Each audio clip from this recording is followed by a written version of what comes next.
And hello, everyone, and welcome to ChampCar.Live, presented by AutoZone. It's the TireRack.com Champ Car Endurance Series. We're live this weekend. It's Barber Motorsports Park in Birmingham, Alabama, the Alabama Grand Prix. So let's take a look at Barber Motorsports Park, courtesy of Google Earth, as we head out onto the front straightaway here on this clockwise directional circuit. The pits just off to the left there. Quick brush of the brakes, diving down into turn one, a steep downhill drop into the carousel, a constant radius right-hander. Teams will emerge as they climb up the steep grade through turn four and then rush towards the hairpin. A double apex left-hander rounding turn six there. A short straight section of the racetrack leads them down to the corkscrew. Through turns 7, 8, and 9, they head towards the S's. Turns 10 and 11, a very fast section of the track. Now the car's gathering some real speed as they head towards turn 12. That takes them downhill quickly into the tunnel section of the racetrack through 13, now climbing the hill steeply towards turns 14 and 15.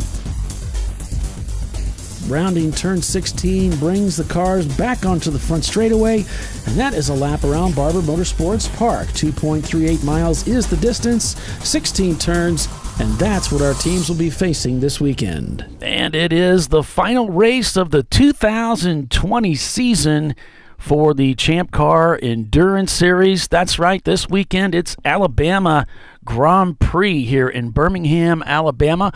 Welcome, everyone, to this morning's show. 8 hours of continuous endurance road racing here on Champ Car Live. I'm Paul Veltum, joined by Doc Waldrop, Bill Strong, and Tiffany Alexander for full-length race coverage again this weekend. Good morning, guys. How we doing today?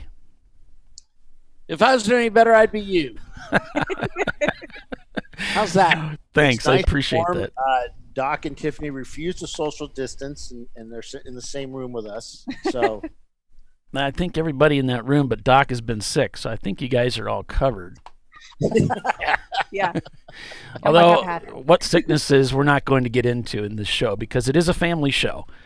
He did get a shot, and he's okay now. Okay, so 59 degrees the temperature out there in Birmingham, high of 66 today, a 67% chance of precipitation, 40% chance of showers, but we're hearing that the rain might be, heading north of your location? The weather guy here at the track said that it was thinning out and around Birmingham and Leeds where we're at and moving north, and that we may get sprinkles, but nothing like the downpours we've had in the past. This weekend's race director, Chelsea Vickery, mentioned in her driver's meeting sort of just a heads up to all of the drivers, all of the teams for this weekend's race to take it easy out there, keep the car on the tarmac, Bill. The grass is still pretty soft out there, isn't it? Yeah, they've got it's off season here, and this is one of those places where their grass turns brown during the winter and or fall, so you can't really tell what's grass and what's sand. But yeah, it's pretty bad. We've been here where it's been green, but yeah, it's bad here. But yeah, it's soft. We recently had a cold spell. Yeah, and it kills, the grass hibernates and gets rid of its green clothing. So, but yeah, it's green clothing. Yeah, but it's unseasonably warm right now, so it's that's 59 nice. degrees. How is that unseasonably warm? I've been here when it's been 25 degrees. Right. It's nice, isn't it? Yes. It was 19 when I left home, so these crybabies here. I like it. 59. So, but yeah, it's wet. You can see where somebody yesterday with one of their Porsches got off into the grass, and it's mushy. So, but yeah, they don't want us on the grass. They sent us emails multiple times saying, "Guys, tell your guys." Occasional rain likely to begin at 9:30. So we said this is a valley here, so we have a mountain range, and sometimes the weather will just kind of skip right over us. So we have a lot of cameras this morning. Here's one of them, Poor Judgment Racing. It was difficult to find BMWs in the paddock as there seemed to be an absolute ton and a half of Miatas, which is like 14 of them. Oh, yeah. Those pesky Miatas. God, almost as bad as E30s. We have an old stock car that's been converted back into a street car down here this day. It's got a 350 with a stock cam, and it goes whop, whop, whop. And he's got 295 50-15s on that baby.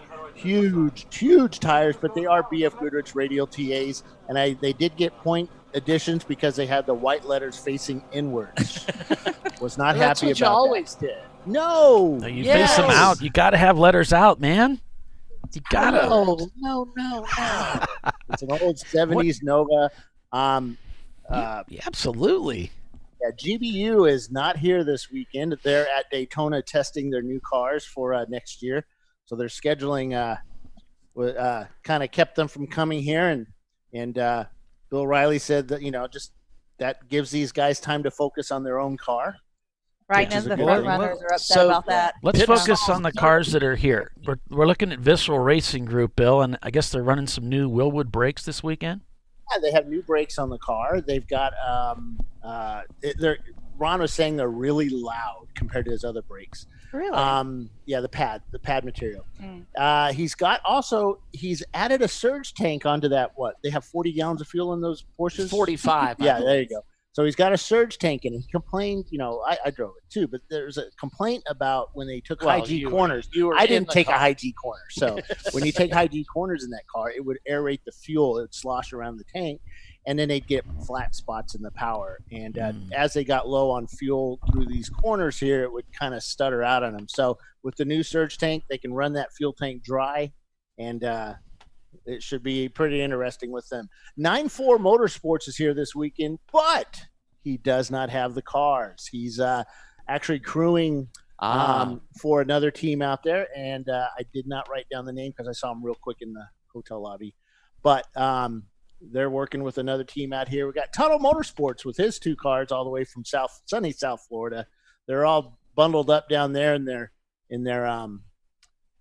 what do you call those puffy jackets? The down jackets, because it's 59 puffy degrees. Jackets. Puffy jackets. It's hard for those Florida people, yeah.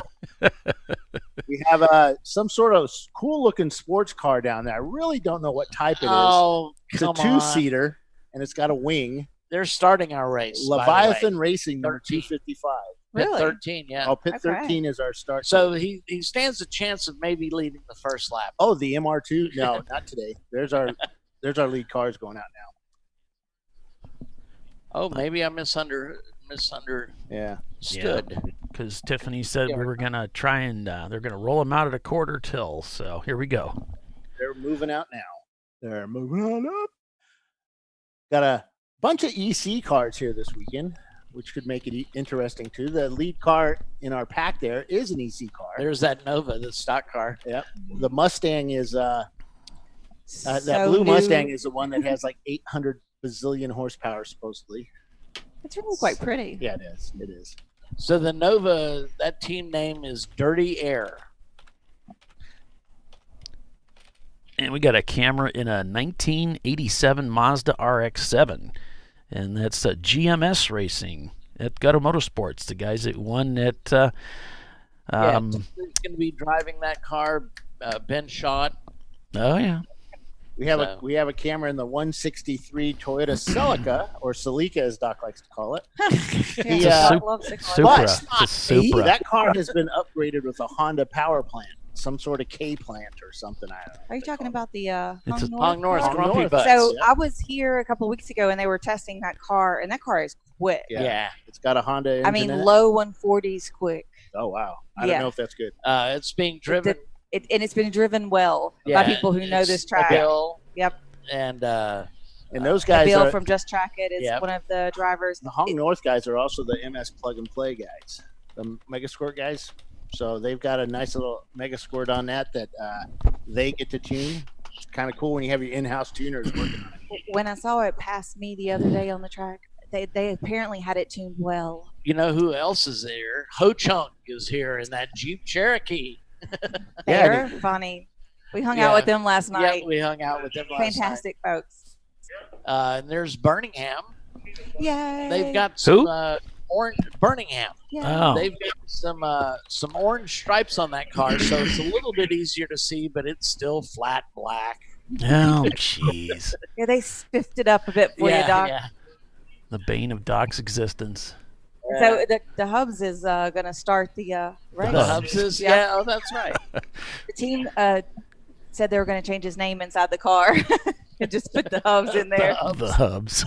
All right, the field is rolling off pit road. All right, here we go. Oh, boy. Time to go racing.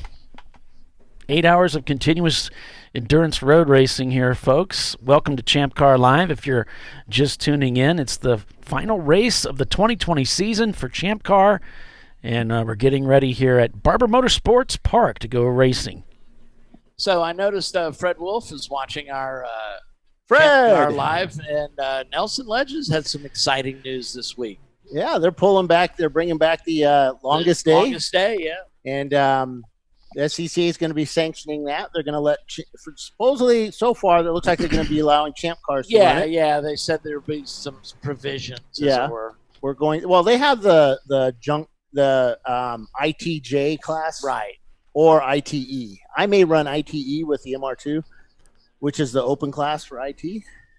I think that'll be kind of cool to do. I think I'm going to break out. I'm going to call up the band, and we're going to get back together for a weekend with the MR2. We're going to do it in the Opal, but then I thought about it overnight. I said, yeah, that's probably not a good idea to do with cars that are going to be really, really fast.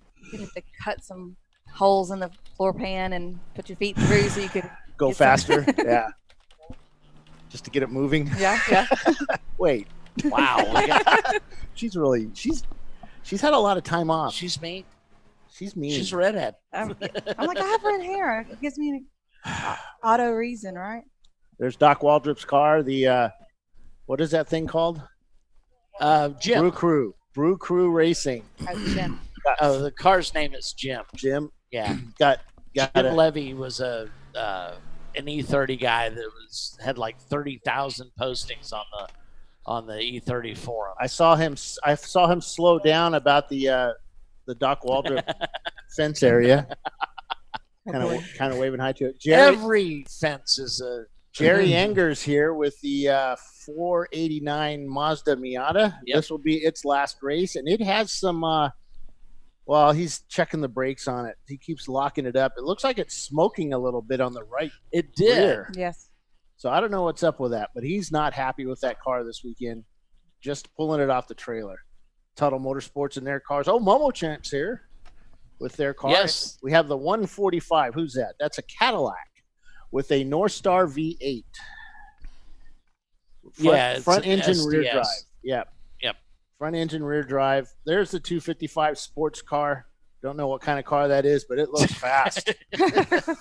If he goes fast, he'd be up near the front of the field. Looks like a Ferrari. Well, they're just getting started. Yeah. So Ferrari. Yeah. Looks like it. Yep. With a wing. Looks like it. Kind of two-seater looking. Yeah. Just like it. Yep. We got a new team here, 552 with their Volkswagen Golf. They've or Rabbit, I don't know which one it is, but it's a cool little build. It's really a GTI, pretty car. Hayden Motorsports Group. Okay. They're a group of shifter car guys. Okay. And this is their first wheel-to-wheel first race. Yeah. Yep. So they're really excited to be here, and we are excited to have them. I think they had done some track days, but other than that, I think that's it. drivers just pulling out onto the track here, getting ready to go green at the bottom of the hour here on Champ Car Live. You're watching the Alabama Grand Prix. This is the TireRack.com Champ Car Endurance Series. I'm Paul Veltum, hosting you with Bill Strong and Doc Waldrop and Tiffany Alexander for 8 hours of continuous broadcasting. I guess we could call it that. Others might call it other things. I'm sure others have other names for us than that. But this is going to be an exciting race. Man, this track is incredible, Tiffany. I mean, I was here last year racing, and it just immediately reminded me of Mid-Ohio. Huge, steep elevation changes. You can really throw the car around because you pick up all this grip at the base of the corners, and just can't say enough about it. You do a lot of instructing out here at the track. What's your take on Barber? Oh, well, of course, I love it. We recently moved just to be closer to the track. I'm here about at least once a month, if not more frequently. I love the elevation change. Every turn is different. I think this is a challenging course, even if you've driven it a lot. There's a lot of things to learn about this course that you can kind of perfect and hone in after you've had a lot of time on it, because it is so challenging. It reminds me of Mid-Ohio and NCM. Those are kind of my top three. Yeah, NCM. And they're all kind of similar with complex corners, some blind entrance apexes, but excellent grip on the track surface. The track surface right now is just fantastic after that repave last year. Yeah. That's a good looking section of guardrail down there by turn 1. Nice, shiny. And Doc, they've got that fantastic museum there at Barber Motorsports Park. Talk about that a little bit. The museum, it's the largest collection of motorcycles in the world.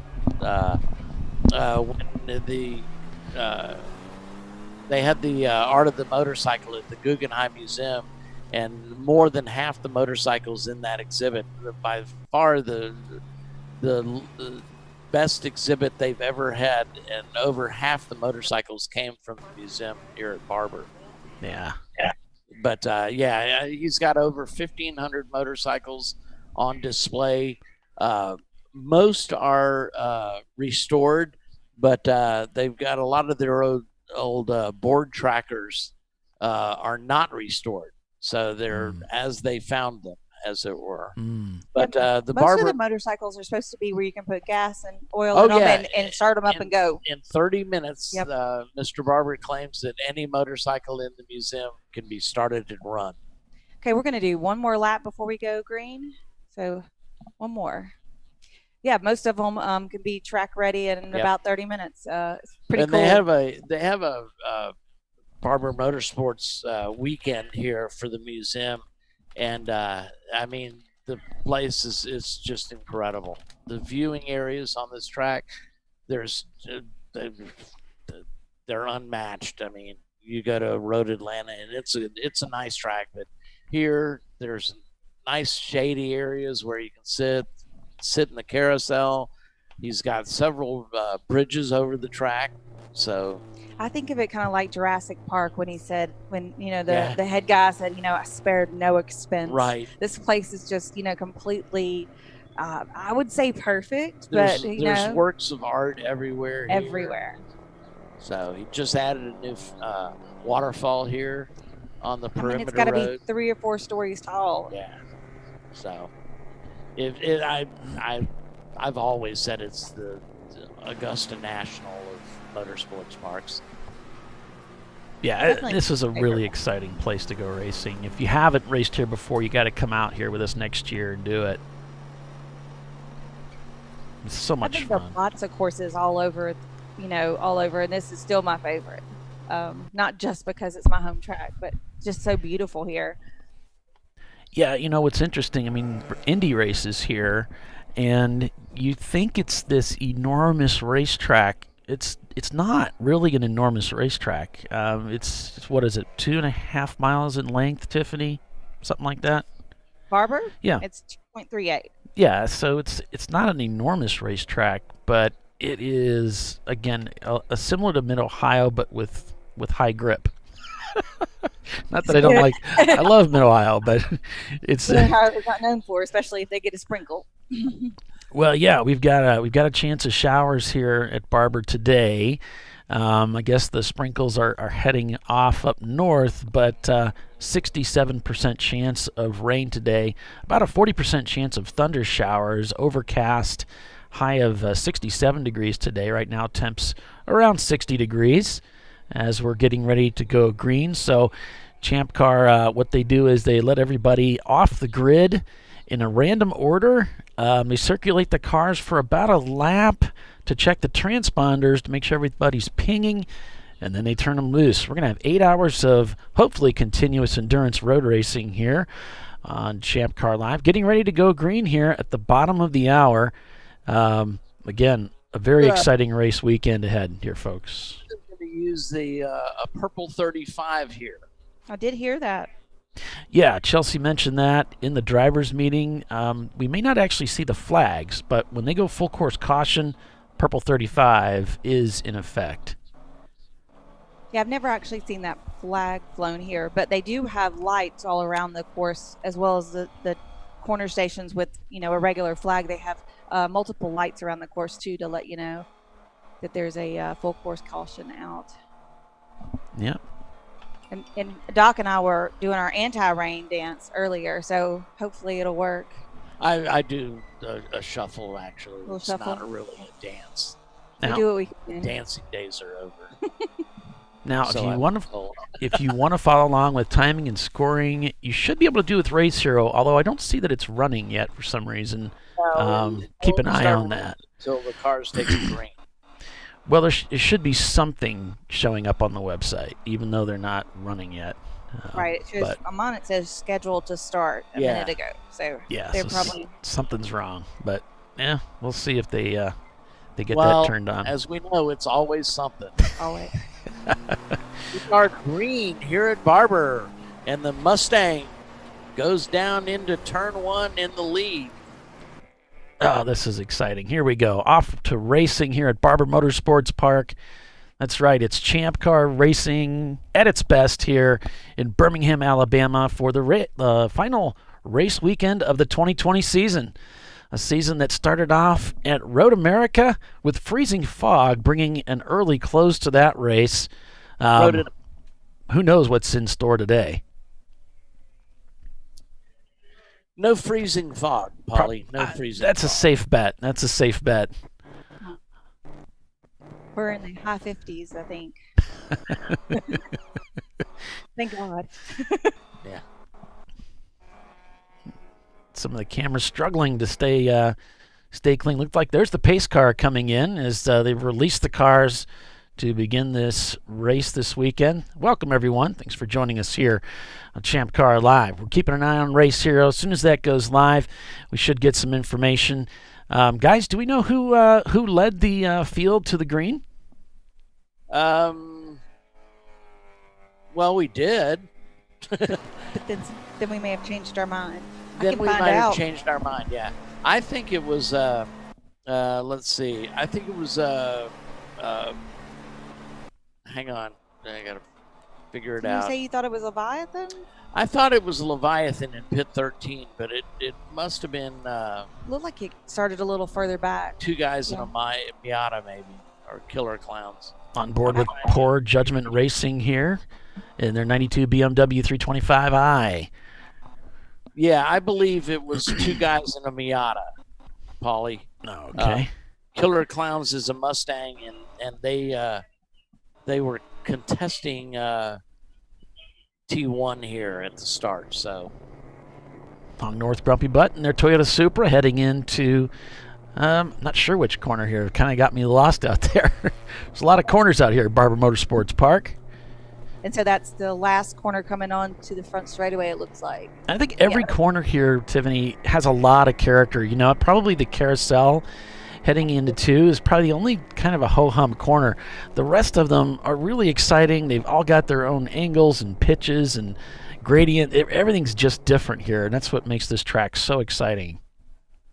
It's exciting and it's very challenging for drivers, especially ones who haven't been here before. But it's sometimes it's a little bit harder course to pick up for new drivers. Everything is different, and then those blind entrances to Apexes tend to throw some people off in the beginning. Whereas the guys who know it's there, even though you can't see it, know where to turn in. Yeah, I think this probably, I do a track tour for pretty much all of our races that I put together, and that track tour is probably the most disappointing at showing you anything about this racetrack because until you've put wheels on this track and actually driven it, you have no concept of what you're looking at. It has got so much going on out there. What's that? I said some of us have challenges here even after we've driven it. I was just admiring that new section of guardrail. We keep going back to that, Doc. Is that still kind of a sore spot for you? Oh no, it's a funny spot now. Definitely has to get some pressure. once the check cleared, it became funny. Writing the check was not funny. It's a little painful. Yeah. And Tiffany, it seems like for whatever reason, maybe you can shed some light on this, but it seems like year after year, when the rain starts to come down, a lot of drivers have trouble getting through turn 9 there. At the top as they come out of Museum through turn 8 and 8A, which is a really cool part of the track, and rush down into 9. It's like the track is kind of wide, and then suddenly it becomes like a one-lane race line. Through 9 and 10, it's just a little kink, and it makes it almost like one lane. But also, it's hard to see until you stand on the track and look backwards, which I have. Is 9 and 10 is actually uphill. Oh, we got a car into the wall, number 12 at turn at 10 actually. That's Blue Bayou Racing. If you go to the RoboCam, you'll see it. It's online. Oh, yeah. Well, actually, we're looking at a little bit of debris. Looks like they nosed into the wall and then came around. Car number 12 there, Blue Bayou Racing, one of the veteran Champ Car teams, has already found the guardrail. And you said this was around turn 10. This is that very area we were talking about, Tiffany. It's the exit, and it's very fast through there, isn't it? It is very fast. Through 9 and 10, you can really take that very quickly, but it is slightly uphill, and then the track out for 10 kind of flattens out. So at that point in time, once you come through the apex of 10, you're really committed coming onto that back straightaway. If you know you're with another car, you lift a little bit. That can be the end of it. Cold tires, if he's not up to temps and pressures, you lose a little grip there. Guaranteed. That's probably what he was trying to do. Is he's probably in the past been able to go through there flat out. That's the challenge that every driver has, to try and go flat through there. And I'm thinking on lap 1, his car wasn't ready for that. Right. And he's thinking, it's one of those things that I think the last lap you did, okay, it's sticking. Let me just pick it up just a little bit more, and he just went over that limit for that moment. Yep. Well, we're still not getting any feed here from our race hero, so I'm going to try and see if there's anything. No, there's nothing up right now. They're fixing some issues. Race monitor? Oh, No. They're fixing some issues. Nothing's up yet. On that yet. Well, we all have issues, though. Not as I can contribute several. not as bad as Blue Bayou does right now, but we've all got issues. Yes, and we do contribute, and that's one of the things you'll learn about us, folks, is that we are a giving people. I haven't seen RVA graphics. No, they're not coming. Okay. That would explain it. Coat Crushers is coming through the Pit lane, yep. I wonder what's going on. They're always a contender when they're here. It's a quick car.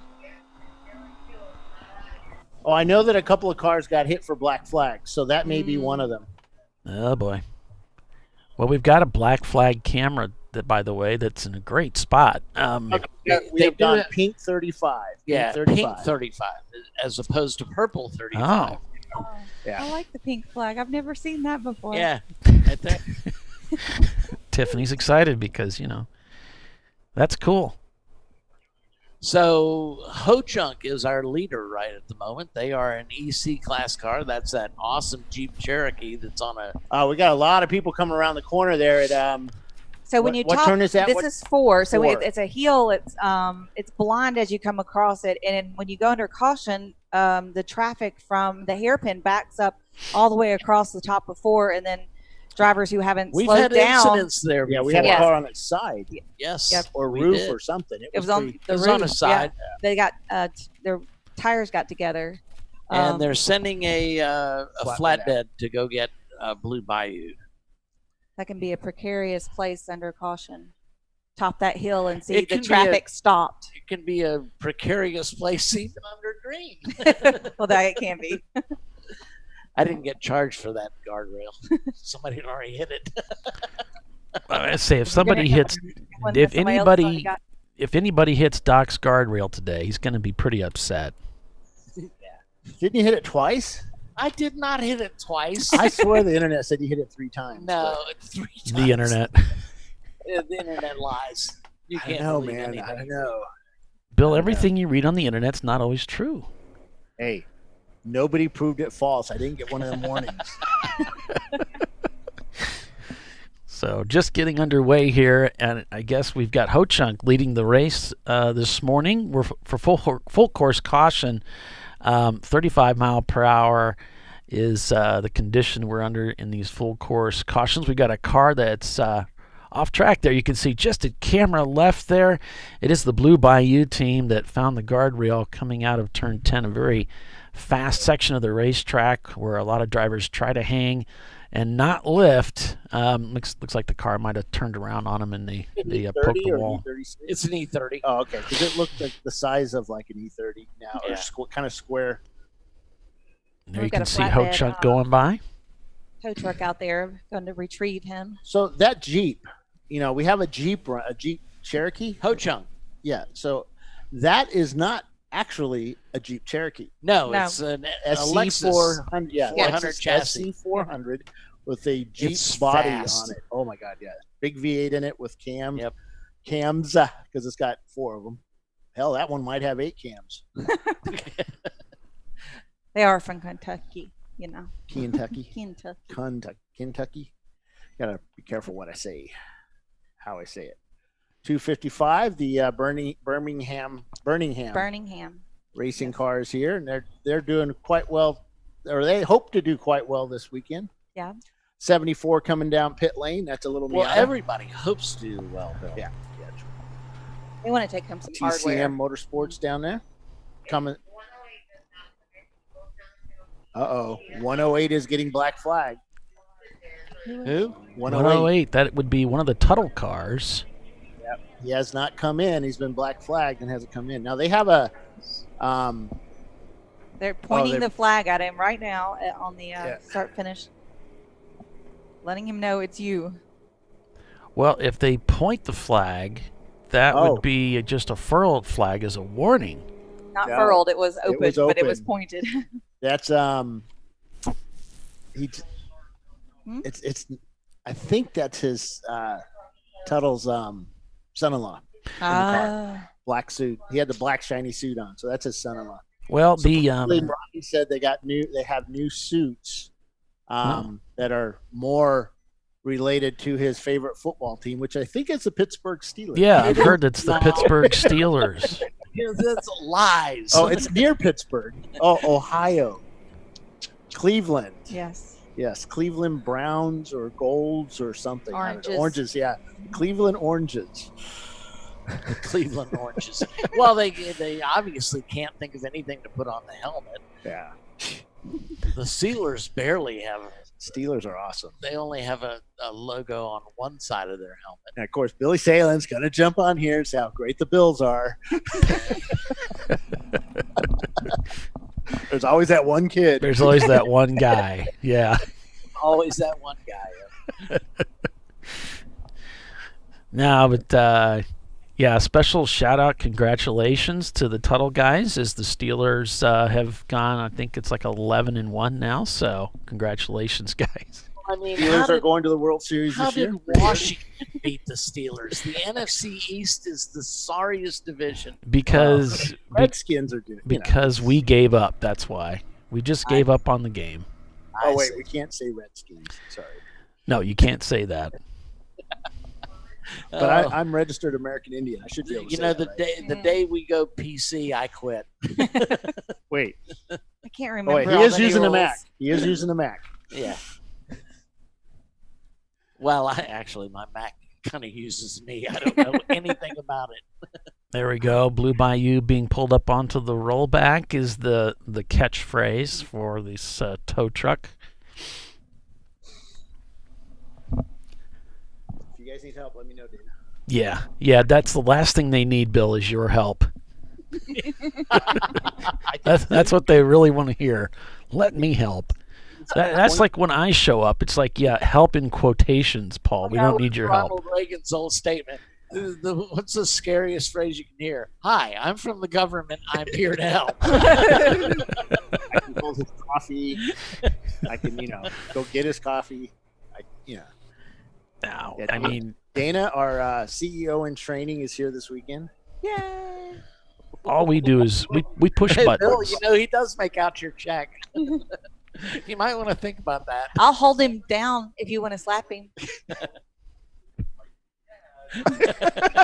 So he wants me to write my help wanted ad. Tuttle Letting Tuttle know didn't that- come in. That I've got his back. I'll hold Bill down for him. No, Tuttle is in. Oh, is he? The 108 car was Oh, okay. running next to the 107, and I just saw 107 come by without his running mate. I take it was the 108. Yeah, the 108 was the one Yeah. being black flag. Yep. Mhm. Well, I mean, it's not really a champ car race unless we black flag a Tuttle car. Looks like Cone Crushers has come into the pits, guys. Yeah, Here comes the Tuttle machine. Yeah, a couple of times. They put a timer on Tuttle, and he's actually driving past the black flag area. I don't know why they'd let him go. That's the 108 car. I mean, it could be a mechanical black Yeah. flag. Oh, maybe it was a meatball. Yeah. Yeah. In which case they tell you, Well, hey, this is right. why we black flagged you. You need to go into your pits or whatever. In fact, that's what it was, but he wasn't seeing it, so they gave him a black to get him in. So something on that car's dragging or something, Okay, here and their smoking. Cone We'll Crushers see are if- coming through the. We'll see if we Pits can see again. what's going on with Tuttle. And there's the EV out there on track, bringing the Blue Bayou BMW back to the paddock or pit area. Just one lap into the race, and they found the guardrail, so that put all of us at a full course caution. We're No back to passing. green. Oh, what's Back we're back to green? Oh, okay. So back to green now, because Oh no, wait, that's the teams that have pitted. We are not back to green. Yeah, we are. Yeah, the lights are off. Yeah, Yeah, the we lights are. are off. Oh, okay. So that turns yellow if we're at yellow? The pit lane one? I think so.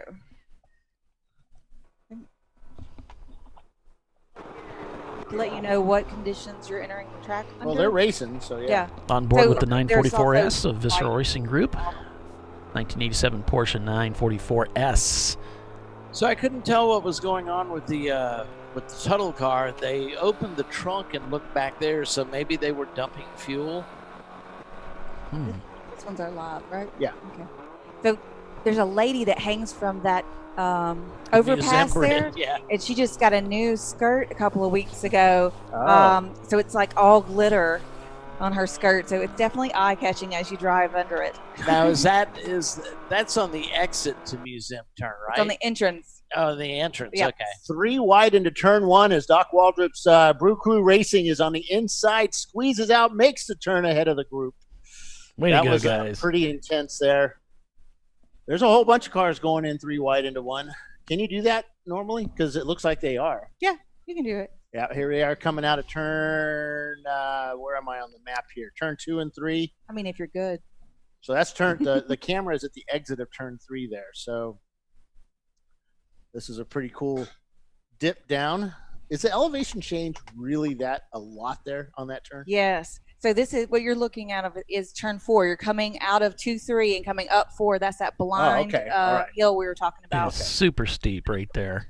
Super steep. Yeah. Like you are completely blind coming up that hill. I've never been on this track yet. Oh my gosh. I know. There's a reason for blow that, your Bill. mind. Absolutely blow your mind. It is crazy out there, and it's so much fun. There's no place around here where you can really grab air, but you would think, because I mean, as steep as this turn is, it's nothing compared to the backside of the track. When you go down into the tunnel and you start going through those whips up and down, it's crazy, crazy good. Yeah, a quick down and back, steep up real quick. You see cars get light and get turned around on the top of the tunnel if they don't, enter that turn properly, because that elevation change is so sharp. It can it catch you out because you're tracking out on the top to the back side of the tunnel. It's an interesting course. It does have a lot of character. Here's Visceral Racing Group out on track here. We don't know what the position of the cars is yet. We're still waiting on timing and scoring to come up. I'm sure it's Bill's fault. And they're still working on stuff. So we just found out we've got car 102, 633, and 669 not hitting on the loops. So if you're listening and your car is 102, 633, or 669, Either try and fix your transponder or come up to registration and get a new one. Because they can fix it while the car's racing on the track. You run along, man. I think we just got a couple of fat raindrops here against We did. the glass. That's not cool. Scott, can you go out there and get the squeegee? No, it's a little Oh, taller. we got than a car off at the exit. Oh, the Golf Oh. GT. No, that's a Ford Focus that went wide at turn 3 and got off into the grass like he's not supposed to. Did not put it into the sand trap, which is good, and he's back on track now. Continued. Yeah, you get in. These aren't sand traps. We call them kitty litter, but it's little pebbles and stuff, and they get progressively bigger and deeper. Especially the more cars go off. Yes, and so every car that puts a wheel in there or gets stuck in there and they pull out brings all kinds of mess onto the track. yeah. Yeah, so you get cracked, busted windshields. Yeah, if the guys can stay out of that stuff, everybody will appreciate it. There's our two 944s, Visceral and Cone Crushers, running together, nose to tail. What the heck happened there? Why'd that Miata pass the Porsche? Yeah, but Cone Crushers was in the pits earlier, so they're down a little bit. Looks like 901 Motorsports going by Hong North there. Those 901 E30s are those are fast E30s. They recently took their first win at AMP.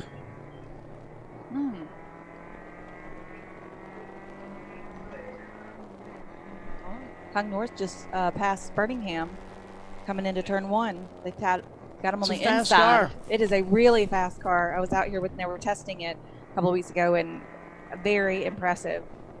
Doesn't look like much, but it's deceiving. Neither do we, but that's a whole nother matter. That's a whole other story. Don't judge every book by its cover. But just in about 3 turns, Hung North has put 4 or 5 car lengths on Birmingham.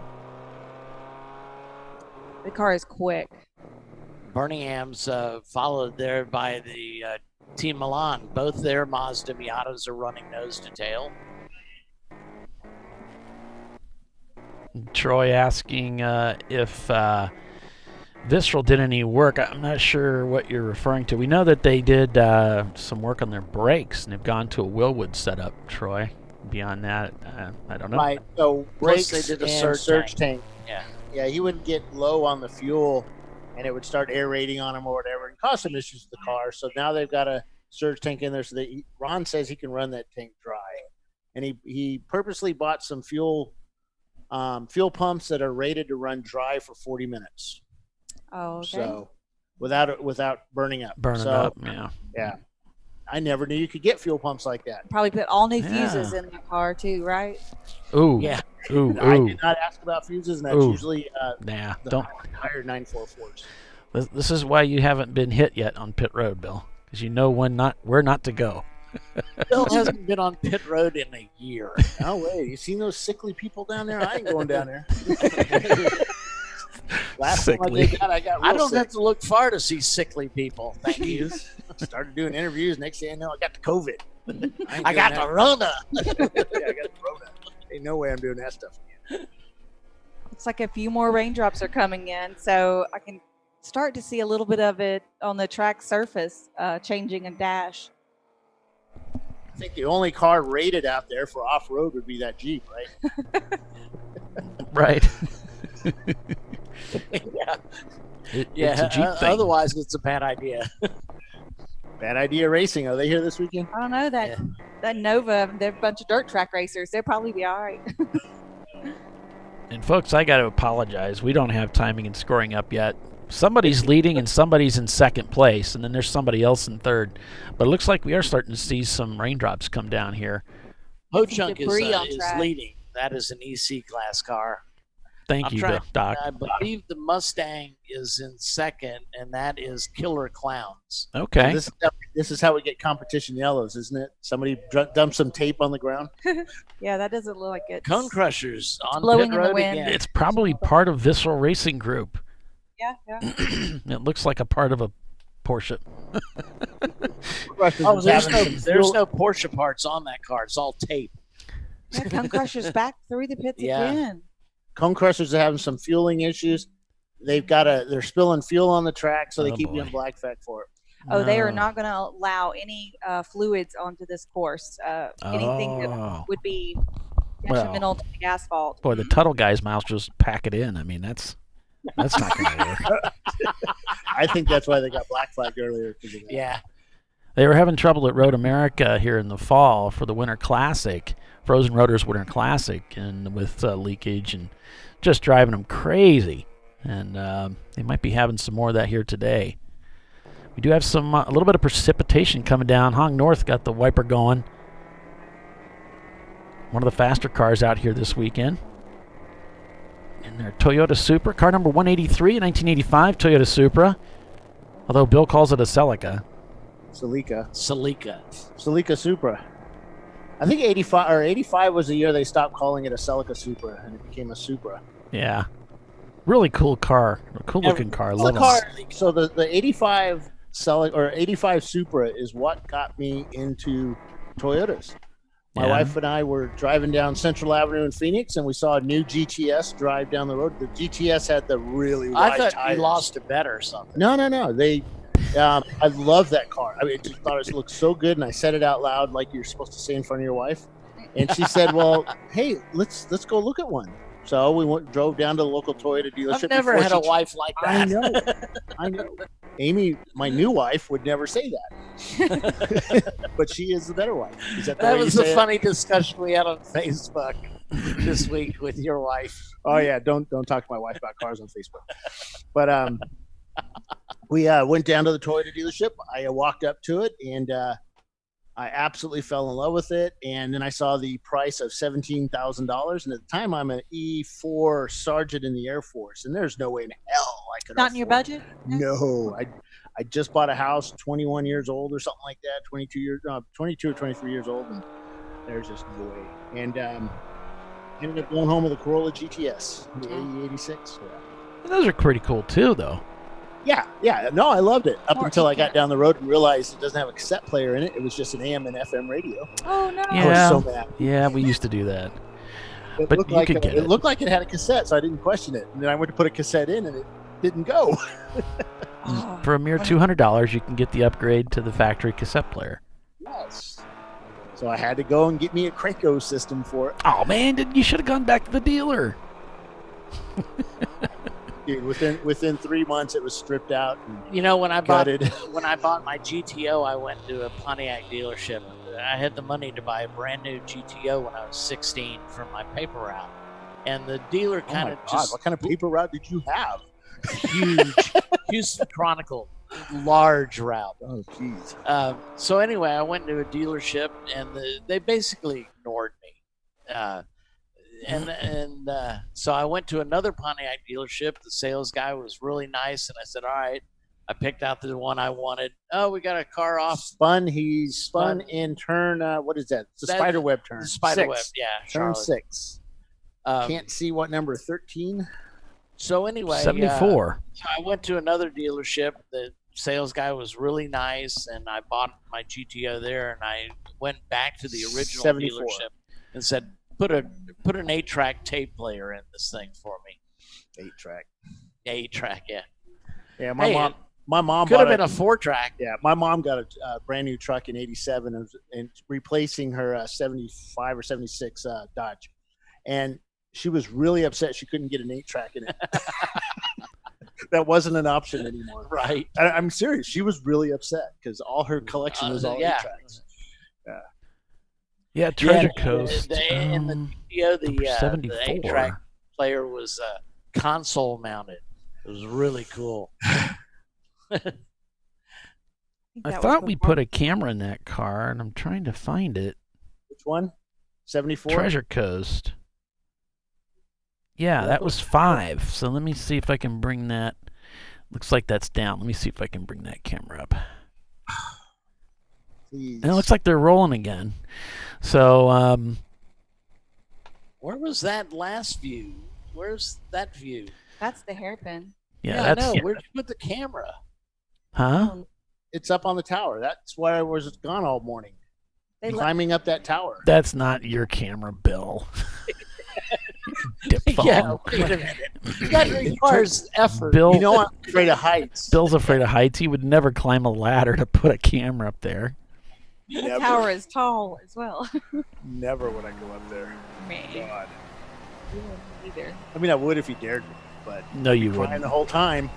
So the Harden Motorsport Group, our new team campaigning that VW GTI, they're doing pretty well out there. He's We could say they're in first place because nobody would know, right? true. There's many things we could say, yeah. GMS won a 24-hour race at Nelson Ledges 2 years ago, I think it was. So we'll Yep. keep an eye on them. There Wait, are was some it a dark 20? Was clouds it the moving 24 they through. won, or was it the Yeah. double? No. This was a couple years ago. Okay, that was 24. Yeah. I'm I flexing can look that up. my Chris Economaki memory here. Nobody had a memory like that, man. I'm thinking I about certainly out of- don't. 9 o'clock, Paul. Oh, yeah, it's top of the hour. We got to go to commercial. So stay with us, everyone. You're watching Champ Car Live. We'll be back in just a few minutes here. We're at Barber Motorsports Park. Back in a moment.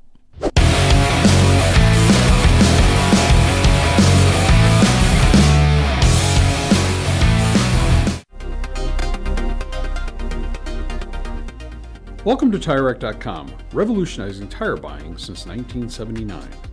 With our unmatched selection of branded products, finding what fits your vehicle and is right for you and how and where you drive has never been easier. Through helpful online shopping tools that include our professional hands-on reviews done at the introduction of a tire and consumer reviews that give real-world feedback over the life of the tire, you can make the right tire choice and find exactly what you need. And if you prefer to talk to someone, our tire testers, our sales team, are available on the phone. And that's how we get you the right tire for you and your vehicle for where and how you drive.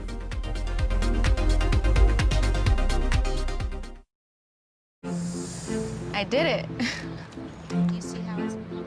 That's it. We did it. You did it. You can do it. The path to I Did It starts at AutoZone. Get in the zone. Located in Northeast Ohio with 40 years of combined experience, Money Shift Racing knows how to deliver performance and safety, offering everything you need to get your vehicle and drivers ready for race day. From safety equipment to full engine assembly and repair, in-house fabrication, 3D design, and rapid prototyping. Money Shift Racing. Performance done right. Hey guys, this is Chad Thornton, and on behalf of Racing Radios, welcome to the 2020 Champ Car Endurance Series. Since 1979, Racing Radios has pioneered communication systems for the sport of racing. With a long-running history and passion for motorsports, Racing Radios supports those who build it, run it, break it, fix it, and run it again, pushing the limits of what's possible with the resources available. We built Racing Radios on these same values. As a 2020 Champ Car sponsor, Racing Radios will provide our experienced support team and trailer at select Champ Car events throughout the year. Free gear and exclusive discounts for the winners of the Racing Radios 14 Hours of Charlotte event. And most importantly, 15% off orders for all Champ Car teams. It's time to kick off 2020 right. Build it, bring it, race it, get out there and go racing. Visit racingradios.com and click on the Champ Car registration button to get your 2020 team discount code. Discovery Parts is a veteran-owned racing and safety equipment company. While we're located inside Atlanta Motorsports Park in Dawsonville, Georgia, Discovery Parts can also be found at the tracks, supporting a number of Champ Car Series events. We take pride in being a reseller of the best of the industry to Champ Car teams and drivers. We know racing, love racing, and look forward to tomorrow to even more racing. Visit us at discoveryparts.com.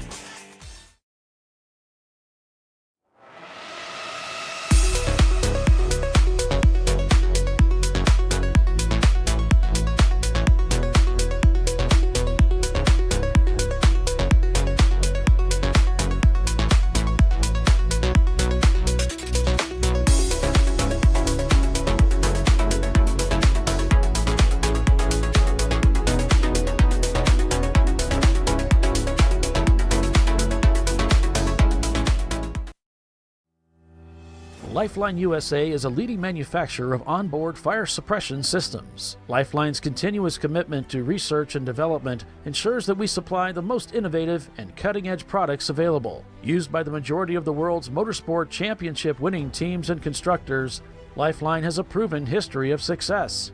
Lifeline offers a complete range of fire suppression systems for all budgets and needs, and we continue to push development and limits on both extinguishant materials and our patented delivery systems to make the race car environment almost as safe as sitting on your sofa at home. Every kit has been designed for a professional and simple installation. For more information and to purchase your Champ Car fire suppression system, go to www.lifeline-fire.com. At AutoZone, you get what you need when you need it. Got a today job? Pick it up free same day at your local AutoZone. More of a tomorrow project? Order as late as 10 p.m. with free next day delivery. Getting the job done just got easier.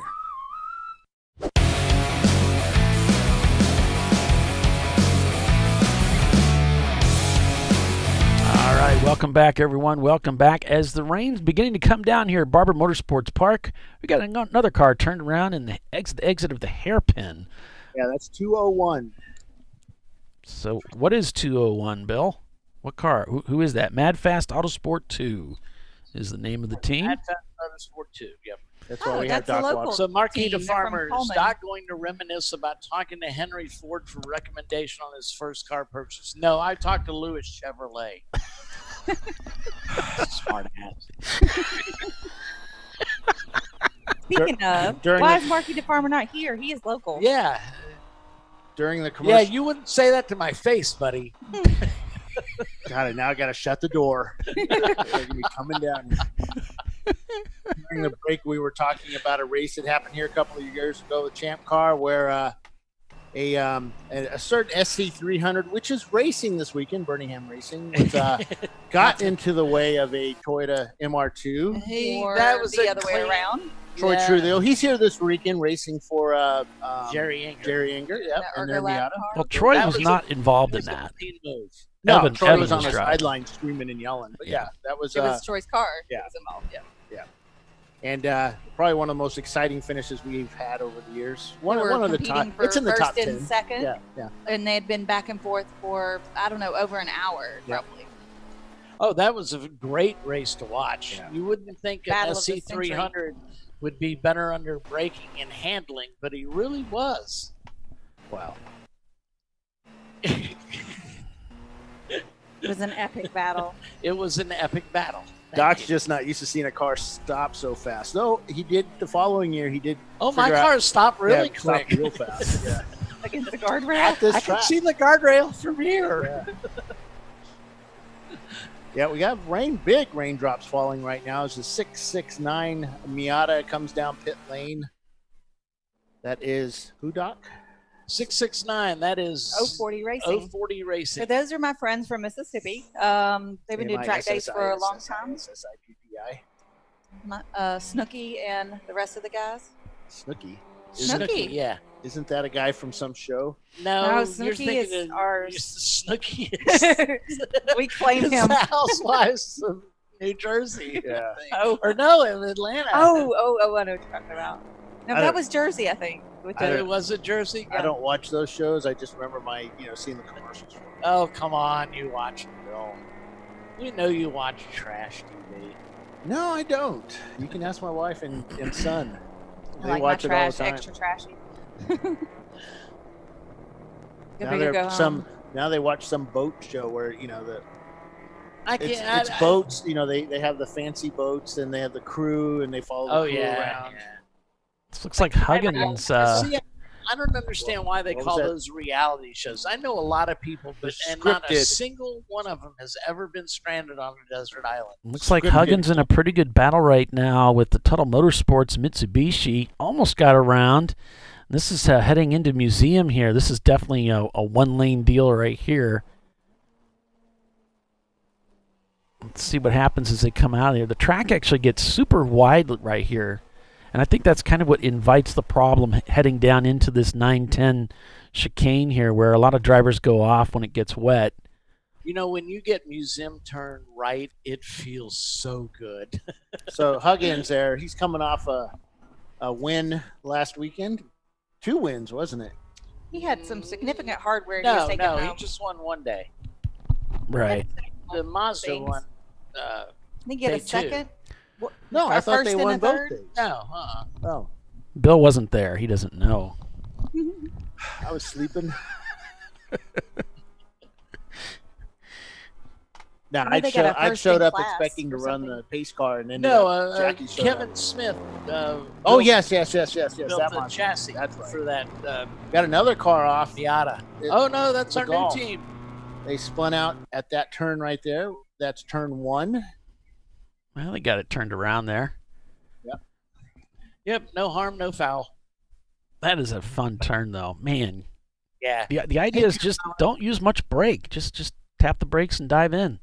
Did you guys see that new track in the Ozarks? Yes. Yes. Yes. They've been working on Supposedly that. somebody's been out there kind of driving around on the Yeah, first layer in of the asphalt. Mustang, yeah. And They posted a couple of videos of it. does it look good? I haven't seen the videos. I just, Oh yeah. Yeah. yeah, that's gonna be fun. There goes our It's supposed to be stock quite car leading large, that pack right right? there. Oh yeah, Yeah. it's a huge track. There's the museum Oh, we off got to the another right. spinner in the hairpin. Oh boy. What is that? Where is he? Is that an ARC? Oh, that's the RX-7. That is number. Oh, there's the black flag station right there. Whoopsie. Someone's getting black 156. flagged. Whoopsie. 156 spun off into the turn 6 hairpin. 156 is in the Flying Wankles. Oh yeah. They were flying. For That's sure. 111 is on pit lane, and they're walking slowly around the car, looking at tire pressures on the car. 111. That's normal. That's Blue Shells. That's normally RVA graphics number. Looks like they're adding some air to the right rear tire, putting a little more stagger in it. yeah. Yes, wasn't turning. Let's add more air to the tires. That'll help it turn. Yeah. Quarter of a pound, please. Boy, that looks. We have some car in black flag right now, which is. Let me get my binocular out and see what car that is. Can't It's a see it. Miata. This was the car that was flagged over in 11. I'm sure they're responding to that black flag. Whoa, Visceral getting past quickly on the outside as they head in through the S's here. Coming over the tunnel. I'm wondering if Visceral doesn't have his new tires on it. He's got the older tires. I know we mounted rain tires this morning, so we're happy to see this. Ron's wife got really upset with me at the last race. Everybody No. gets upset. I know. She was really upset that I didn't have the camera pointed forward. I had it pointed backwards. So Mhm. I'm guessing she likes to watch her husband race or something. I don't know. We have Birmingham's camera. Speaking of husbands and racing. No, we don't need to see that. I've been watching their channel, but I don't see anything coming up unless it's on a different channel. Send me a link if you see anything, Tiffany, because I have the YouTube channel, but nobody sent me a link, and I'm not seeing it up on that channel. Right, I'm not seeing it. So there's a couple cars rolling out of the pits there. It's not up yet today. Jackie's talking to one of the guys there in the white Miata on the left, making certain that they have their sticker on their helmet for their inspections, and then having their seatbelts on correctly, and that their car's inspected. We've had Their cars, Hans device, too. yeah, Hans device hooked up properly. And we just do a cursory look, but we've got it down now to where these guys know what they're looking at. Jackie's really good at it. She will not put up with any BS down there. She will make you do your stuff.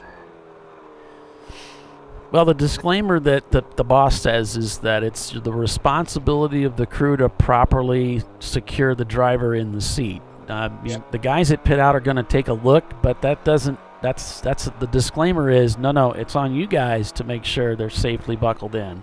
We can only see so much by peeking in through the window.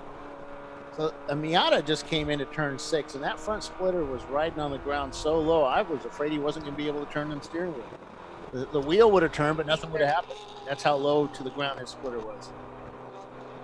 So the Miata that was in black flag was 833. That's Dingus Racing. That's also a local team.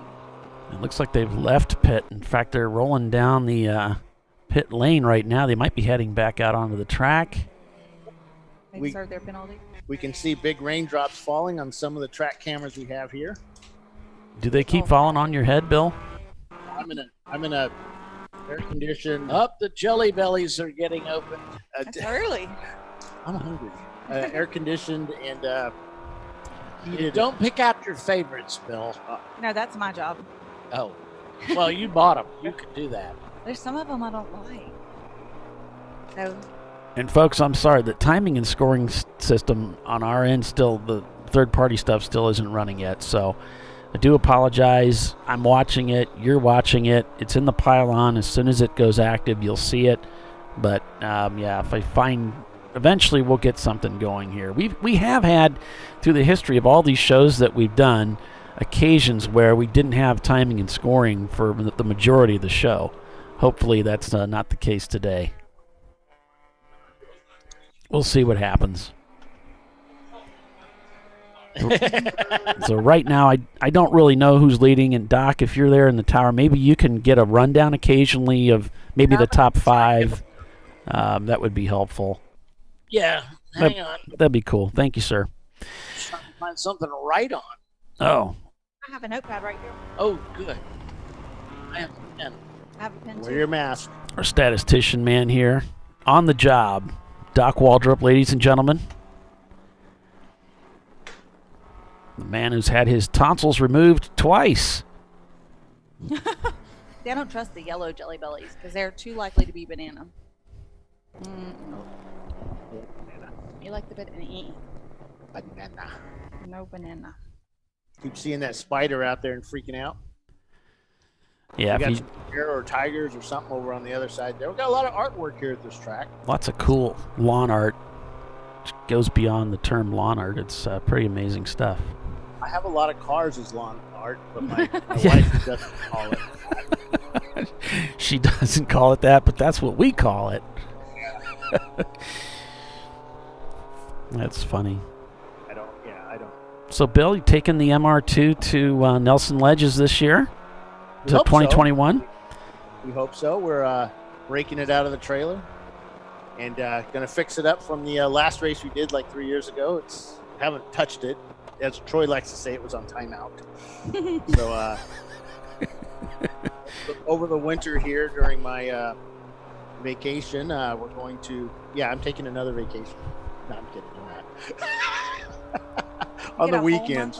On the weekend during our time off here. This is our last race of the year, so we're going to pull the Season finale. yellow 79 MR2 out of the trailer and put it in the shop and make it just a little lighter. We cut some sheet metal out to bring it up to 2021 standards. We've got about $10,000 worth of brakes we're going to stick on it. You were talking about Troy? My favorite Troy memory here is him sitting with a heat gun trying to unfreeze his radiator. Oh, yeah. Oh.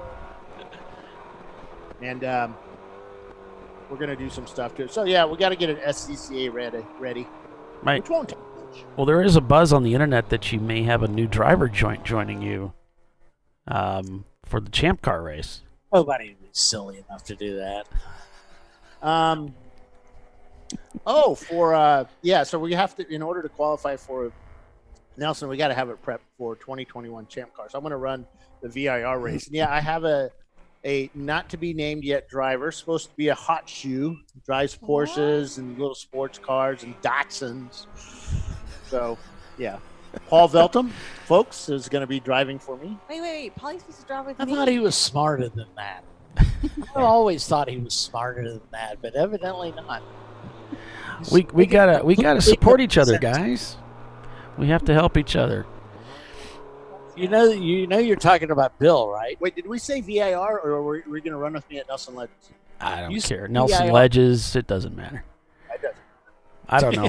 Talk to the team manager. He'll work it out. I don't know what I say. I just type shit. Stop. That's what I tell people. They ask me what I do. I said I push buttons. It's a very important line of work. Well, I push buttons. I push a lot of them. Usually I get yelled at. See the Discovery Parts trailer over there? Ron making some good business this morning. That's I a wonder if he was good-looking selling trailer coffee. next to him, too, Is he selling coffee? to the maybe? right. Coffee's on the second tier of the paddock. We have a unique paddock here at Barber. It's tiered. So Yeah. you have a first, second, and third tier. So you can see the course and everything from the second tier because it's obviously higher. So I've not ever seen a tiered paddock. Yeah, I can't think of any other that's like that either. I'm not sure why they did it that way, but maybe it's just because of the gradient of the way it comes down the hill. But it is kind of neat. Sure of that. And it gives better viewing. Because you'd have to move a lot of earth to get this paddock flat. Yeah, and it would be a really steep drop. It'd just be a real pain. So the way they've done it it works really well. This track was originally designed for motorcycles. Yeah. It wasn't designed to run cars on. So, Oh. when motorcycle guys race, they don't take up as much paddock space as, sports cars do and all that. Because, they show up with those little tiny motorcycle trailers and, trailers in the back of pickup or motorcycles in the back of pickup trucks, that kind of stuff.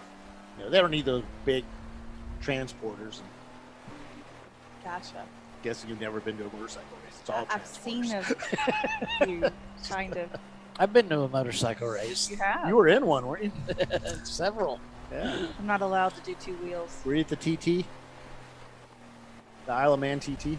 No. 111 going behind the wall? I'd like to go to the Isle of Man TT. That's on my bucket list. I had some friends do that a couple of years ago for their honeymoon. Oh, cool. So, Doc, did you get a rundown? No, Oh, okay. He said he's working on it. Yeah, he's getting things. Okay. They have some noise in the line. I think that they're. I was going to tell up. him that, but I didn't want to. Noise on the line. That he got in trouble and not me. If there's noise on the line, that's what our listeners say about us. Because I asked him that a little earlier, and he gave me the look. So I thought, well, I'm not going to say nothing to Doc. It'll be fun to watch the response. Tuning in from Cleveland, Ohio. We've got quite a few people watching us over here on the YouTube live feed, 146 so far. 143. So, Cleveland, Ohio. I guess they're all Steeler fans? yeah, welcome everybody. Welcome all of my Steeler fans. Our biggest Steeler fan, the Tuttle Motorsports Group, racing here this weekend. With their bright orange cars. Oranges. See, I can tease him because I know he's got too much class to watch our show. There's no fear of repercussion. Reprisals. It's lies, slander, delusions, and Reprisals. Is that where you throw your hair out? Reprisals, throw down your hair. There's a lot of rain out there right now as we're looking at Visceral Racing. God, he will say anything. Yeah, the other Visceral. We've got the Porsche 944 of Cone Crushers up ahead again. Yeah, they've fallen back behind. Yeah, they've made several stops. Yeah. So the other thing about the kink here, 910, is it starts raining well. Because it is slightly uphill, you'll get a stream of water running kind of perpendicular to the track and then crossing over it in a not so advantageous way for the drivers. Causes you to you turn in for the turn, and then when you turn back for the second apex, the car doesn't turn, and so you have to kind of wait for it to get grip again. And if you turn a little more trying to get that, you end up turned around. Yeah. No good comes of that. Just look how steep that turn is as you come through there. I honestly can't even tell you. Do you think that's 14, Tiffany, heading towards the last turn? That looks like the museum. Yeah, that's the museum turn. The museum that's, corner. Turn, okay. That is turn 2 and 3. No. Sorry, 8, 9. 8, 9. It's That's one of close, those. It's one of those. Yeah. Because when you're coming down that, you're looking straight at the museum ahead. So Yeah. the museum is right off the side of the track. No, 12 is the tunnel. In the dry, that is a very exciting corner. Love going through there. It doesn't turn. So much fun to get it You right. come to the you turn the entrance speed to that is very quick. So you turn and then slide to the second rumble strips there. Yeah. Numbers that was turn 23. Oh boy. It doesn't look like much watching it. It's just like this. That's the whole deception of this track. You got to get out there and do it because it blows your mind when you're out there. You're just having an absolute blast. What a hoot this place is. 814 on pit lane. 814. That is the prelude to the cream. Oh, okay. painted been up like with a us cow. for quite a while. Yeah. Or Yeah. a Gateway computer. One of the two. Tony Gateway Jackson, I think. Tony's a great guy. Raced with him at Daytona a couple years ago. What a great guy. See that I'm paint sure he dripping speaks there? quite highly of you too, Paul. Oh, yeah. Why not, right? Yeah. I don't think he's known me long enough for me to make him mad, so. I see. Well, yeah. Bill has that effect immediately on people. What? Making them mad. Oh, no, we were talking about your charisma, Bill. How you're immediately you're such a likable person. Some magnets attract some. Somebody, yeah. Kind of depends on which end you're on. Coming up on the watching from Cocoa Beach, Florida. The Auto Two Art. cars in it turned on the front straightaway. Beginning Car of the number front straightaway. 207 and the 107 Oh yeah. together as they Probably coming to get a broken rear knuckle there on the Miata. He's not going anywhere. No, he's not going anywhere. Probably that tire's at an odd angle. Yeah, I'm sure they came together coming down off that last corner. One guy's trying to go to the inside and sneak through there. kind Kind of like Birmingham. Yeah, it was a Birmingham maneuver there. He pulled a Birmingham. Yeah. Well, it looks to me like the Miata might have been the one trying to sneak around there and then cut across and pick up the racing line. And there was another car there, it turns out. Not enough room for that. And the two couldn't share that same real estate. It's too bad the car got broken. You're going to be going double yellow. Pace car's ready. Yeah, that car ain't going anywhere under its own power. So as Well, not very fast anyway. There's the 107 right there. Whoa, Oh, got there's another a car car off. off in the kitty litter. And backed it up out of the and got Oh, out, boy. and he's back underway. Oh, Who is that's that? good. He's been off there before. Full course yellow. So he has experience. Yeah, that is 10. I can't. 647. 647. Yeah, that was Bush's That's kept Love it. Racing in their Mazda Miata. Oh no. Course yellow. We had a camera in there. Yeah. Love Racing is still I think they're still circulating. So maybe the camera's just a little bit behind. He got back on track. Excellent. So since we're under caution, folks, and we really don't have anything good to say anyway, we'll go ahead and break for commercial, and then we'll be back in just a couple minutes. So stay with us, everyone. You're watching Champ Car Live. We're at Barber Motorsports Park. We'll be back in just a moment. Stay with us.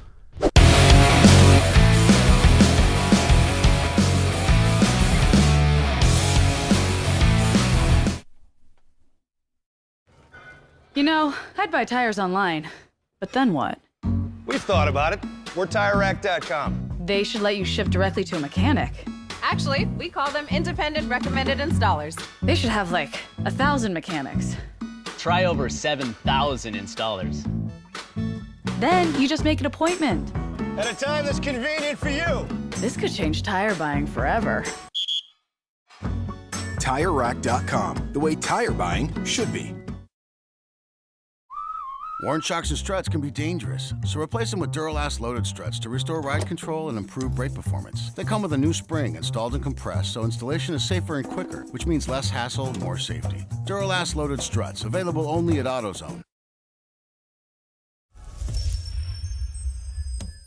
Frozen rotors from Diversified Cryogenics deliver increased performance and a higher level of safety, while significantly reducing braking system costs. So to tell you a little bit about the durability of this product. So we have seen an incredible extension of the life of our brake rotors using frozen rotors. We've gone from brake rotors every other weekend to 6 weekends on one set of brake rotors, and I think they can go farther. The durability has been amazing. And it's been a fantastic season, and man, a lot of that is due to the way our car can brake on those frozen rotors. For more information, go to frozenrotors.com. Lifeline USA is a leading manufacturer of onboard fire suppression systems. Lifeline's continuous commitment to research and development ensures that we supply the most innovative and cutting-edge products available. Used by the majority of the world's motorsport championship winning teams and constructors, Lifeline has a proven history of success.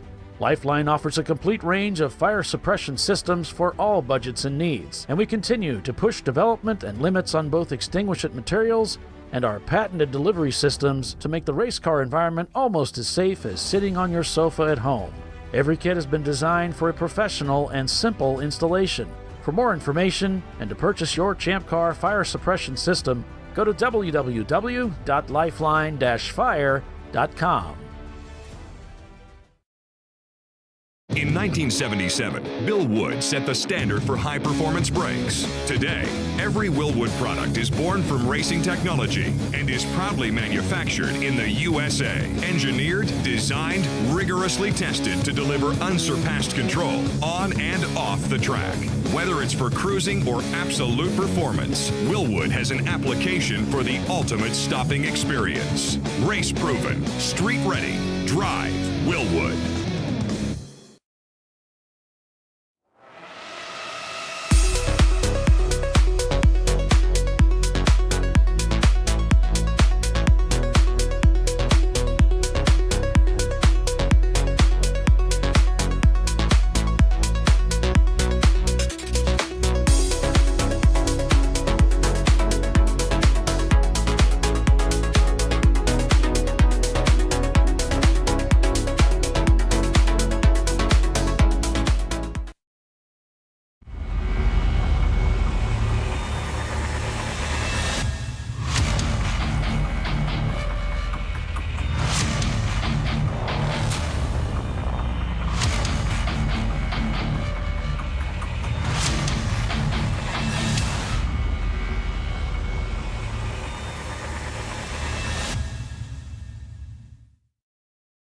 At AutoZone, you get what you need when you need it.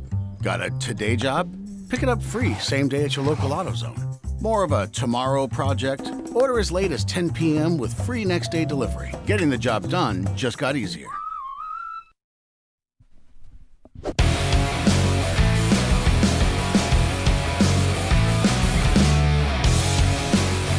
right, welcome back everyone to ChampCar.Live, presented by AutoZone. We're at Barber Motorsports Park.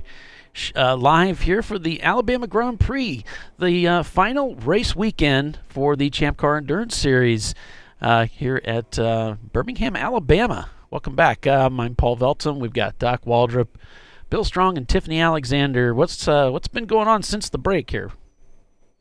So we have two cars got together coming on to the front straightaway. Oh. So we are under a full course caution. We've got the pace car deployed, and they've gathered out the field and slowed them down where they can get the tow truck and the fire rescue folks over there. That the wheel on that Miata is broken.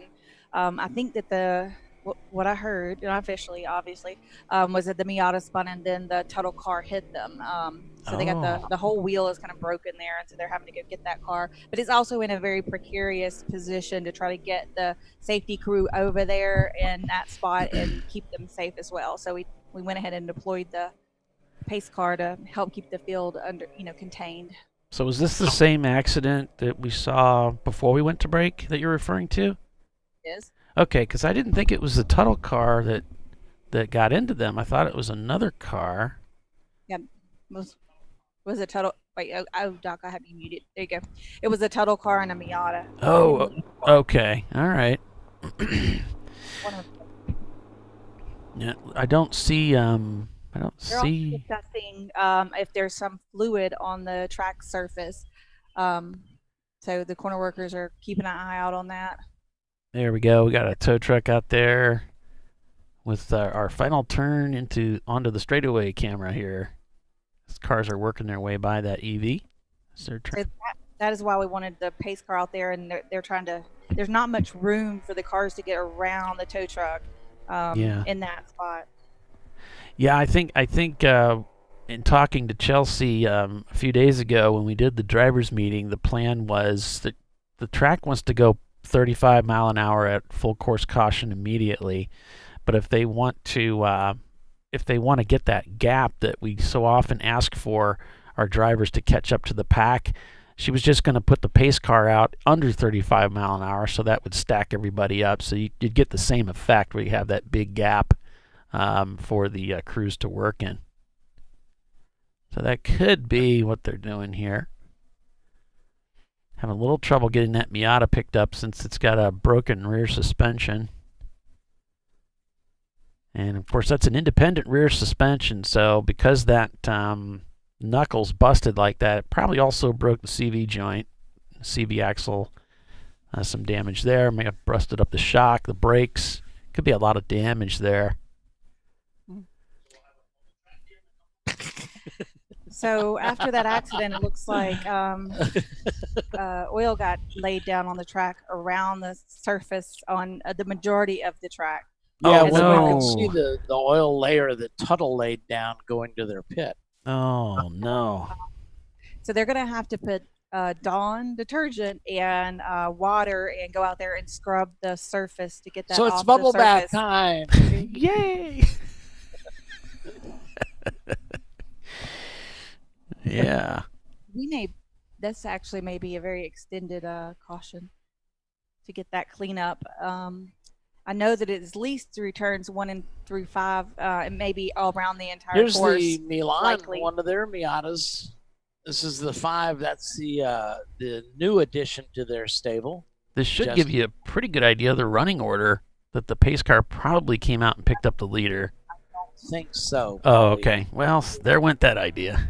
Yeah, I think they wanted to get the pace car out there as quickly as possible. I'm just desperate for timing and scoring to come up, so. Yeah, same here. And I asked, but because I've seen Ho Chunk, and they are not the leader. Or I mean, Ho Chunk was the leader, and they did not pick up that car. They didn't pick them up. There's a chance that the car they picked up is you think? The Corvette? I know they were trying to, but there were several cars together with the leader at a close proximity. Yeah, see, this Mustang was close to the lead, Mm-hmm. and they're well back in the field. Here's Ho Chunk behind him. They probably just deployed pace car to handle. So we see the yeah, we got some cars coming into the pits, taking advantage of the caution. The 201, that wheel is bent. That Mad Fast Autosport, their second team car. That's so too bad. their right rear is bent at about a 45-degree angle. That looks beyond bent. That was broke.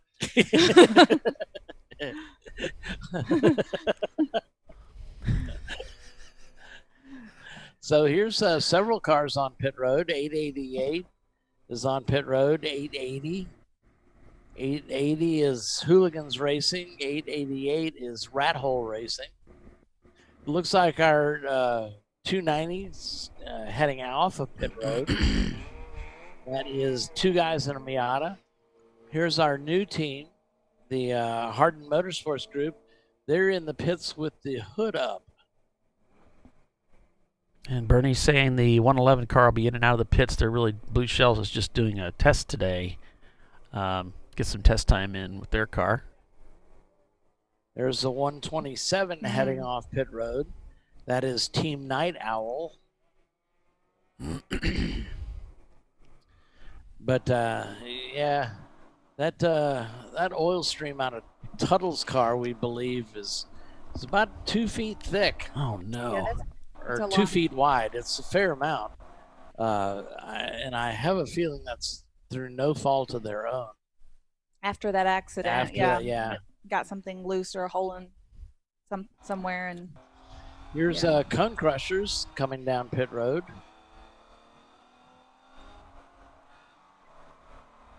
I'm just liking this team. Poor Judgment Racing. There's a team I'd like to go racing with. I think almost every team could be named, though. they're aware of it, right? Yeah, at least they're painfully aware. Cone Crushers rolling out. There's another car coming out of the paddock area on camera. That's Tuttle coming out. Looks like they're talking to an official. 108 car. Yeah. Is that the one that had the impact? Yeah, that's the one Okay, that so had the impact. Hey, man, we got it fixed. We're ready to go back out. Yep. Sorry about the oil. Yeah. They put some more in it. Yeah, they put some more in it. Yeah, but don't worry, we put more in it. Well, and again, I mean, you know, we hate to see oil, and the driver, I'm sure, wasn't aware. It's not like he had an engine problem. No. Actually ran out. Now, they've been racing a long time. They got a lot of racing experience. If there was something like that they were aware of, they would get it off the track. Looks like he went back into the paddock. Oh, boy. Tuttle's got the number 1 pit stall. That's the way they prefer it.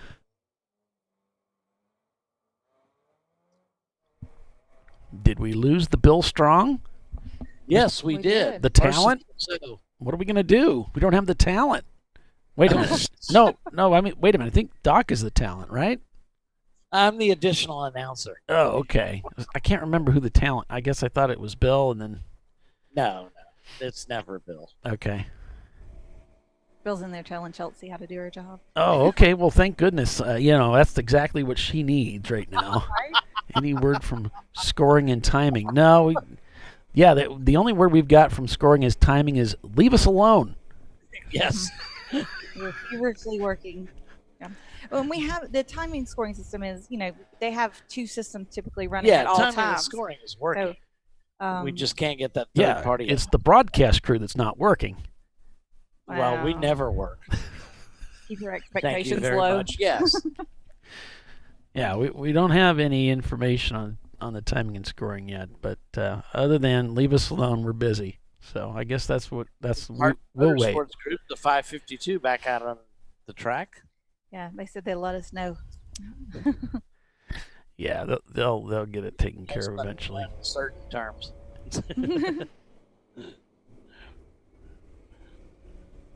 There's Birmingham. No, that's not Birmingham. That's 491. I think that is Clear Motorworks. Yeah, they almost have the same paint scheme going on. So if you're just joining us, folks, we're at Barber Motorsports Park. There's some oil down on a damp racetrack that the track is working on cleaning up before they take us back to green. We had a couple cars get together at the exit of the final corner, and there was because of that there was some damage. Some oil got down on the track, so they're working on cleaning that up right now. Once they're satisfied that the cleanup is complete, they'll send us back to racing. So thanks for joining us, everyone. You're watching Champ Car Live, presented by AutoZone. You can see some of those different tiers that Tiffany was talking about in the paddock area there. You can see the way the paddock is kind of a unique structured rather uniquely, and then the tower actually has an elevator. It's a beautiful tower. You can go up the steps or the elevator. Just a beautiful facility. It's so beautiful. I got married here. You did, yeah. And that only enhanced the beauty. Yeah. Timing and scoring is mail in due to COVID. Martin Motorsports Group. They're stopped on course at the top of turn 4. That's good. Now he's going. That's a good one, Mark. Mail-in ballots only.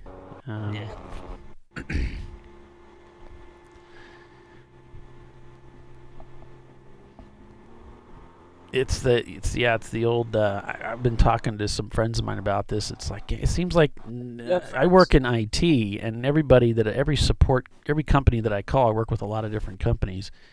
Everybody's always behind, and everybody's shorthanded, and I'm not really sure why. But for some reason, every company I talk to is short-handed, and so everything's going to be delayed.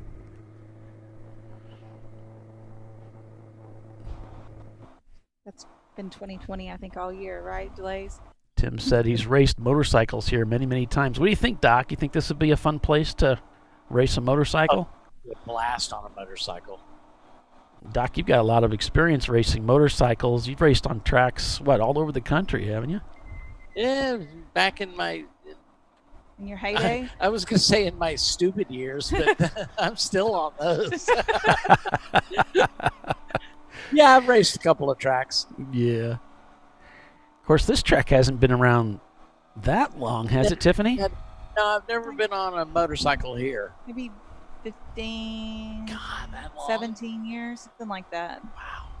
Trying to think. To us, it's not very coming long. over here when I had my my Triumph motorcycle, we used to come over here and Mr. Barber would show us all his warehouses when he was scattered all over the place. He'd have 10 bikes here, 15 bikes there. And so it would take a full day to see his entire collection. Now they're all beautifully housed in the 4-story Barber Motorsports Museum. And what kind of lap times are the Champ cars turning around here, Tiffany? What do you think the lap times look like? I think your leaders are probably in the, I would guess mid 140s, maybe. Okay. Every time every couple of years, you see those seconds come down. I remember when Champ Car first ran here, and a good time, if you were getting into the low 150s, was a good time. And the race winners were, 150, 149, and now you're seeing, closer to the mid 140s out of these cars. And I know that a Grumpy Butt car is capable of in the lower 140s. I've seen it in action. So we'll see. I was going to look up last year, Alabama Grand Prix. Last year, it's like a one and after the repave. It was 142. Best lap was a 143, or best lap was a 142.774 by R3R. The fastest lap. Yeah. Birmingham had a 143.860. Mm-hmm.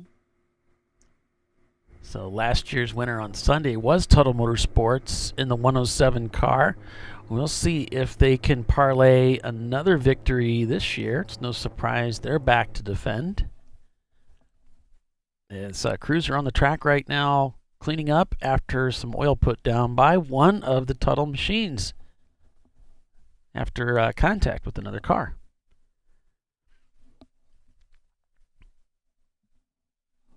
And the new Champ Car schedule has been released. You can find out all of the races that are on the schedule at the Champ Car website. It's ChampCar.org. We've got a couple races up in Canada scheduled for 2021. Copy of the new schedule in front of me even now as we speak. Those Canada races, Calaboogie on August 14th and 15th, and then Canadian Tire Motorsports Park, Mosport, in other words, on October 9th and 10th. Oh, and the park opened in 2003. In the who? 2003. So I was like 15, 17 years. Yep. Wow. Dead on it. Doesn't seem like it's been here that long. Then again, hard to believe 1980 was 40 years ago. God. Yeah. When you're having fun, huh? I'm telling you. It's been 40 years since John Lennon was assassinated. Yeah, it's crazy. I know. Yeah, when you start thinking like how long something's been since certain things, like 9/11. I mean, how it just, right? It's coming up 20 years. That's insane. So they're pulling the sweeper around, the cleanup truck and the sweeper. I think the sweeper's following the cleanup truck. So. Okay, so it looks like we're about to go black flag and bring everyone in to get for this cleanup since it's so massive. Yep, there's the kitty litter. Or there may be Dawn. I can't wait to see the bubbles. Okay, here comes the scrub it up truck. Just scrubbing bubbles out here on the track. How exciting, isn't it? As more and more people join the broadcast. We're at Barber Motorsports Park. There's oil down on the racetrack, and it's unfortunately on several parts of the racetrack across the track. They're going to work on cleaning that up. They've decided to bring all of the cars into the pits and park them there in order so that the cleanup crews have a little bit more elbow room to get the track cleaned up. Although I'm still seeing cars circulating, so I guess we're waiting on the pace car maybe to find its way around. It's just now come. Well, actually, I saw them come down the pit lane, but they're not there now. Did they go back out? And Tim says rain would be dawn, dry would be kitty litter. I guess that makes sense. Right. So they're shooting it like Dawn dish detergent and water out on the course, and then scrubbing truck is following behind that and scrubbing it in.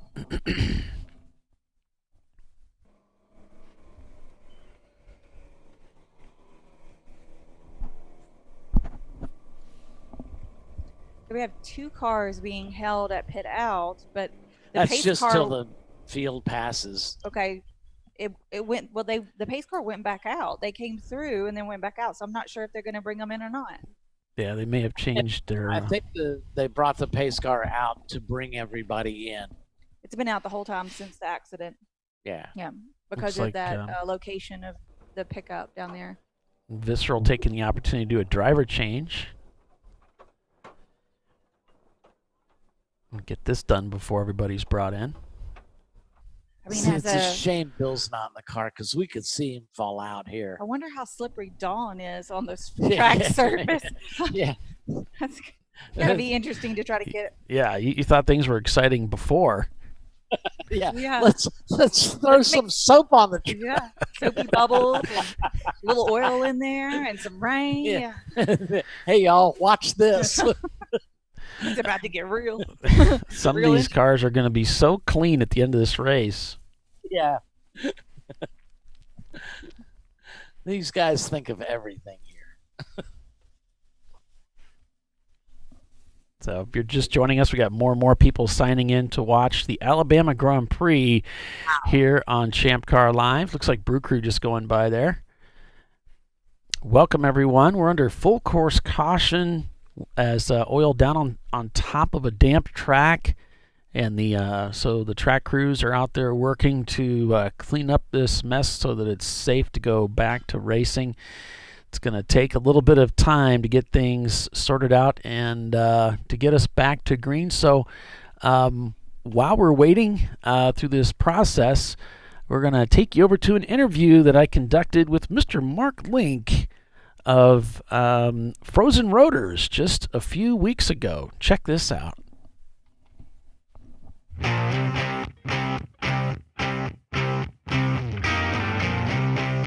Hello, everyone, and welcome to ChampCar.Live. Our special guest today, it is Mark Link with Frozen Rotors, and Mark, Frozen Rotors sponsoring this upcoming weekend's race at Road America, the Frozen Rotors Winter Classic. But I want to say thank you for taking some time out of your busy schedule to meet with us to talk to us about Frozen Rotors. So, Mark, tell us, why is it that we should be using Frozen Rotors in endurance racing? Yeah, just to give you a little bit of background, our company has been in business for over 20 years. The frozen rotor part of our business came around probably about 17 years ago. And we actually started cryogenically treating brake rotors for racing. And we processed our first set of rotors back in 1998 on a twin turbo Porsche, just running driver's eds. Happened to have a lot of horsepower, about 650 horsepower. Customer was actually turning his rotors on Saturday night to run Sunday. So a set of rotors to him was about $1,200. So he was interested in processing rotors. We hadn't done any at that time. So we did them for him. And that season, he ended up running 3 to 4 full weekends on them. So at that point, back in 98, we knew we had something.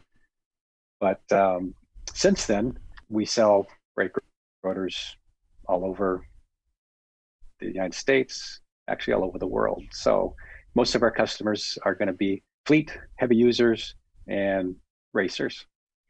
And the cool thing about the cryogenic process is cast iron has a lot of carbon in it.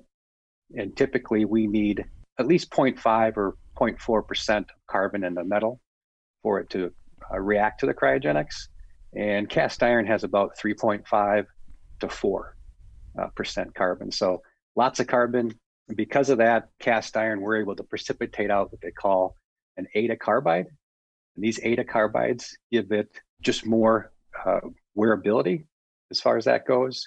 So as the pad is clamping on the brake rotor, basically it just wears longer. Now our brake rotor will still fail by the same mechanisms, but it just takes a lot longer for it to happen.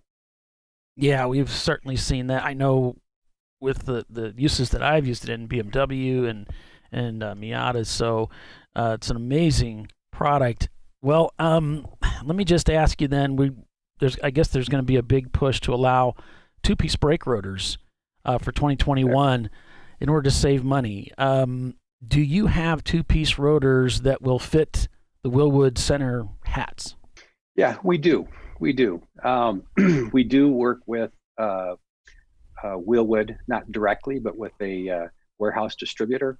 So we are able to get the Willwood rings, as they may call them, the disc replacement discs, and of course we would cryogenically treat those for maximum brake rotor life. Okay, great. That's awesome. And then and we wouldn't necessarily have them on our website. It'd have to be a call-in situation, but as we get a feel for what's most popular out there, it's pretty easy to add that to the website. Okay, so you may have some things, just because it's not on your website doesn't necessarily mean that it's not something you carry or would carry. Correct. So we carry a whole line of trucks, SUVs, and automotive brake rotors. So we're constantly updating that website. Hard to get them all on there, but we can pretty much source just about everything. Right. So are you actively freezing other things as well beyond brake rotors then?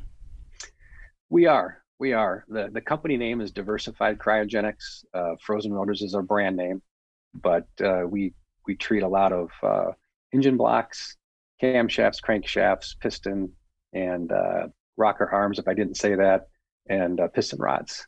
All the things that potentially wear, distort, or break in a motor is a good candidate. We work with a couple specialty transmission shops, and we treat a lot of gears for motorsports as well. Okay, and the cryogenic process, are you seeing it pretty much for the benefit of treating wear characteristics, or does it go beyond that? Yeah, it's mostly for wear, but it's also for thermocyclic fatigue. As in the brake rotor, when you put the brake on, you're heating that surface up significantly. It does open up the cast iron, so any moisture in the air, which there always is, gets trapped inside as that rotor cools off. So all that thermocyclic fatigue, or that thermal cycling, eventually the rotor does oxidize inside. And then when it oxidizes, it loses its ability to dissipate heat. Basically, oxidation in a brake rotor is an insulator, so the brake rotor will lose its ability to dissipate heat efficiently. The cool thing about cryogenics is it slows that whole process down. So it'll be an effective heat sink for a longer period of time. Do you do do you freeze anything like bank accounts, assets? Is there anything like that you'd be willing to help me out with? Yeah, no, we don't do that. No, sir. Okay, so you've been involved with ChampCar for quite a while. You're sponsoring. We have. Why is it the Road America race? You guys are up in the colder states, aren't you? I figure the Winter Classic fits our brand name well. Yes, it does. Yes, it does. And it's a close track for us, and I've been there for many years. I've been racing there many years, and thoroughly enjoy Road America. It's world class, and it's a privilege to be sponsoring that particular race as well. So you're not just an engineer with a brilliant product, you're also a racer as well. Tell us a little bit about that. Yeah, actually, years ago when ChampCar was ChampCar, we raced the first race they had at Brainerd International with a bunch of friends, and it happened to be something we really enjoyed, and we've been racing ever since. Before that, I did a lot of DE events with the different driving schools and the different tracks around the country, and always wanted to get in racing. And this series has made it quite easy to do that. And heck, I've been doing it for over 10 years. I don't know exactly the number, but it's been a while. Well, that's great. That's fantastic. I don't know, is there anything else that you wanted to tell us about frozen rotors, diversified cryogenics that we should know that maybe we don't? Yeah, one of the things the racers need to know is we do have a discount code for the series, and it's a 15% off any frozen rotor purchase. On our website, there'll be a promo code if you're checking out, and that promo code is CC, as in Charlie 2020, and that gets you 15% off of the frozen rotors brand. We also have a bunch of different racing pads on the site, and we do give a 10% discount on racing pads. That'll be a separate promo code, and that's FR, like Frank Robert, 1010. So those are good to know. I'm a racer, so anytime I can save money, that's good. Thank you again so much, Mark, for joining us and taking some time to talk to us about frozen rotors. Folks, if you want to find out more information, head out to their website. It's frozenrotors.com. We'll see you later. Thanks, Paul. Frozen rotors.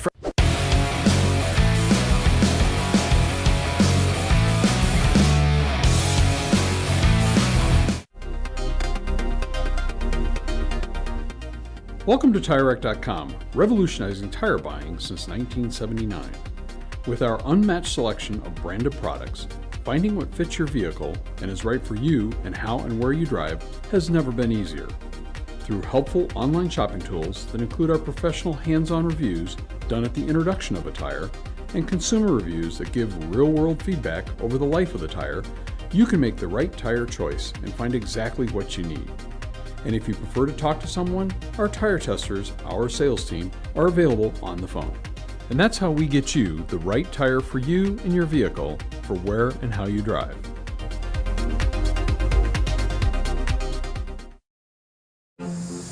I did it. Do you see how it's... That's it. We did it. You did it. You can do it. The path to I did it starts at AutoZone. Get in the zone.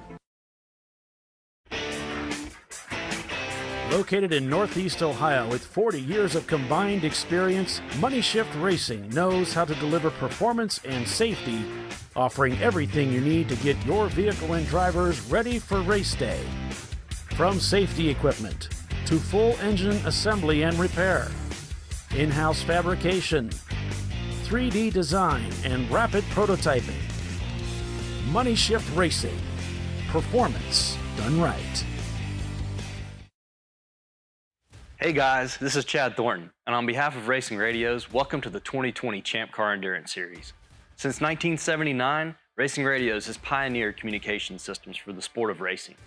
With a long-running history and passion for motorsports, Racing Radios supports those who build it, run it, break it, fix it, and run it again, pushing the limits of what's possible with the resources available. We built Racing Radios on these same values. As a 2020 Champ Car sponsor, Racing Radios will provide our experienced support team and trailer at select Champ Car events throughout the year. Free gear and exclusive discounts for the winners of the Racing Radios 14 Hours of Charlotte event. And most importantly, 15% off orders for all Champ Car teams. It's time to kick off 2020 right. Build it, bring it, race it, get out there and go racing. Visit racingradios.com and click on the Champ Car registration button to get your 2020 team discount code. Discovery Parts is a veteran-owned racing and safety equipment company. While we're located inside Atlanta Motorsports Park in Dawsonville, Georgia, Discovery Parts can also be found at the tracks, supporting a number of Champ Car Series events. We take pride in being a reseller of the best of the industry to Champ Car teams and drivers. We know racing, love racing, and look forward to tomorrow to even more racing. Visit us at discoveryparts.com.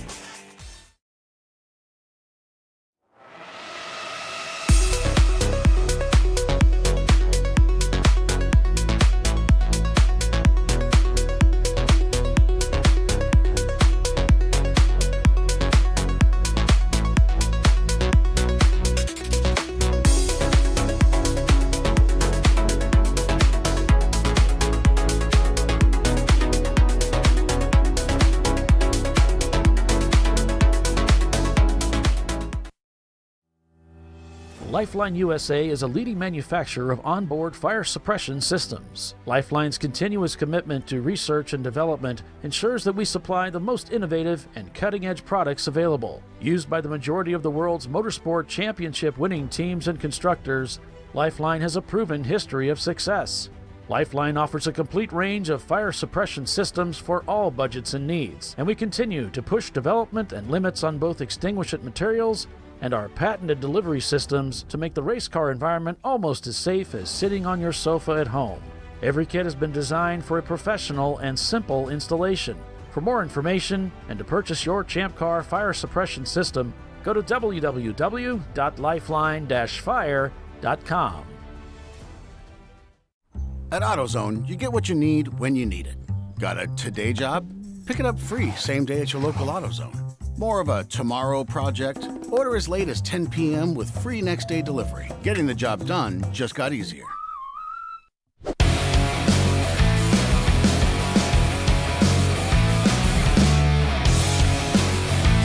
All right, welcome back everyone here to Champ Car Live, presented by AutoZone.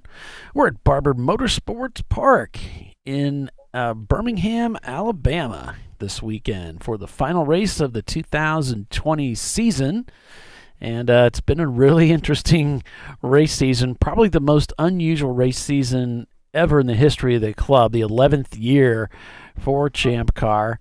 We're under when Road Atlanta started the way it did. Yeah, when have we ever had snow leading to freezing fog? Ever. I mean, freezing fog is a thing. There was such thing as freezing fog. What was that? Anyway. Something, Yeah. the bad omen. That was the precursor for 2020, and we kind of knew that something strange was going to happen this year. And Well, if we were aware, we certainly should have. yeah, and finally Mike Chiswick came to his senses and said, "Look, why am I doing this? I'm out of here, pal." So our CEO has decided to call it a career, and it's going to be Dana Morrison who's stepped in as this new CEO for Champ Car. Excited to have him on Absolutely. board. He's been part of Champ Car since the beginning, so I think he can It was nice take to the see helm him. and It's nice do to well. see him up here too. So he didn't need to come up here. This event is ably run by Chelsea Vickery. So it was nice to see Dana come up here.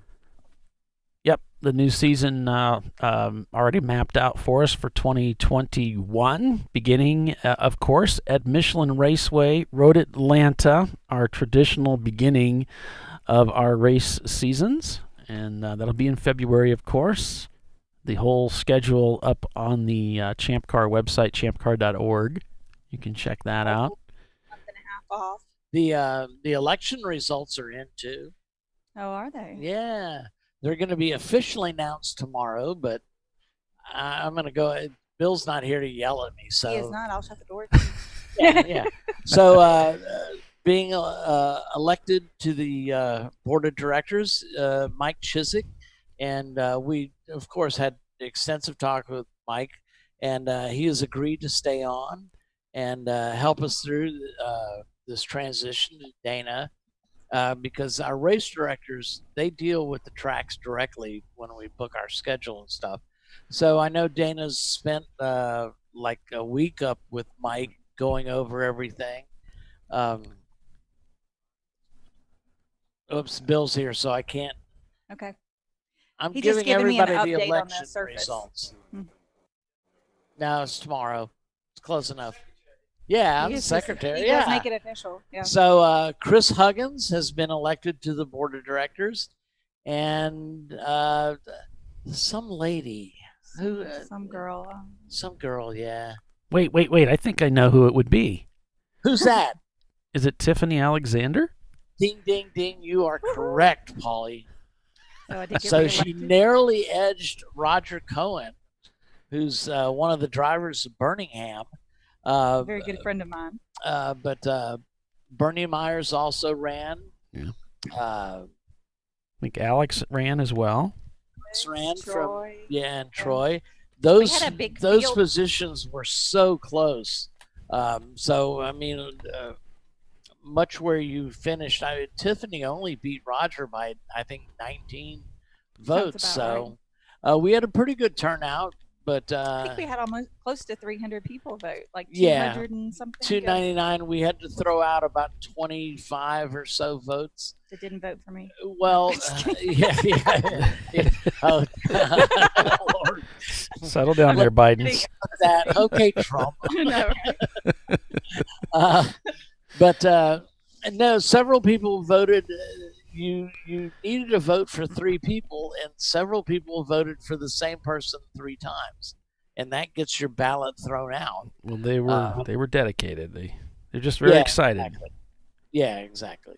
And several people voted several times. Now we kept the first ballot in that case. so if they logged in and voted again, Yeah, those maybe got they tossed. forgot they voted already, Maybe they or wanted to something change like their that. mind, but that's not So we'll try and right. like next year. I think we could be a little bit more specific. I mean, granted, Can they these vote are for just the one person yes, once they can, and leave the others blank? Yes, you It can will still vote for submit, one yeah. person. Now, Okay. next year, of course, there's only going to be 2 people on the ballot. Right. Since we have an odd number, this was the year that the odd numbers came up. But I think next year we're going to need to be more specific because these are racers. You have to beat them over the head with details. Yeah, so No, I can't say that word. Don't hurt yourself. Yeah, that specification. Yeah. serious tongue cramping trying to get that out. Yeah, Race Hero. We're not getting timing and scoring from that. There's no feed. There's no feed going out to them or Race Monitor, so we don't have our standings yet. I'm just going through all my Facebook.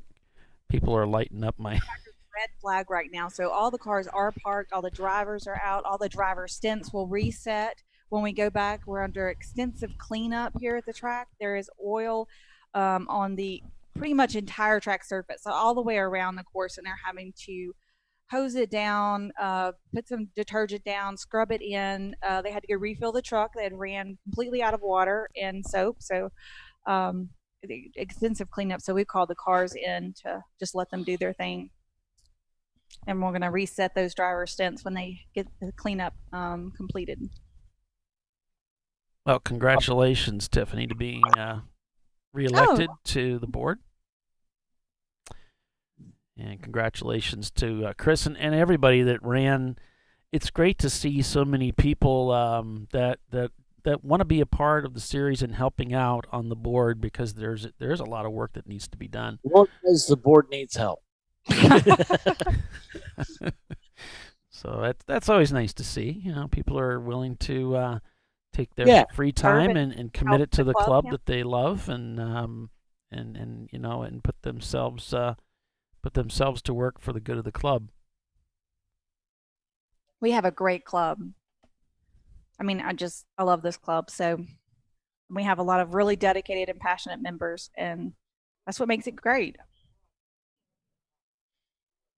Everybody's got an idea, that's for sure. Oh, yes, there's no shortage of ideas. No shortages of ideas at all. I'll take that over the opposing over apathy. Yeah, any day.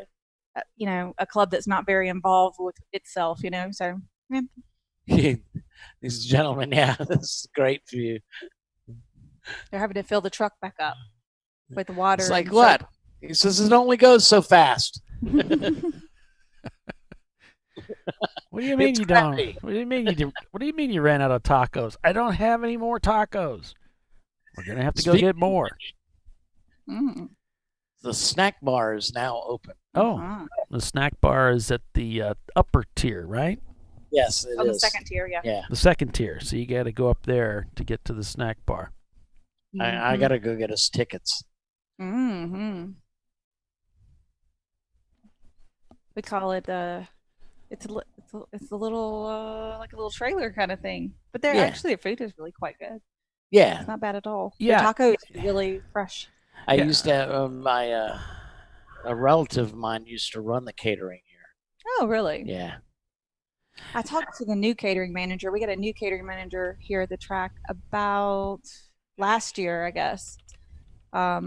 Super nice guy. Of course, I've got to go introduce myself to, every new person that starts out here, so they've officially been welcomed. Yeah. Well, it helps if the home track personnel know you. Yeah. Well, I want to know who they are, so if I have a complaint. Yeah. And you live like within a stone's throw, don't you, Tiffany, of the racetrack? Yeah, you can throw if you can throw a rock, you can hit this place from Tiffany's house. We can hear the track a lot of times, especially in the wintertime when the leaves are off the trees. Yeah. I love the sound. To me, there is no better sound than the sound of race cars. I mean, that is music to my ears. Yeah. Sorry, folks, she's already married. Yeah. That's right. Yeah, that locked that down a couple of years ago.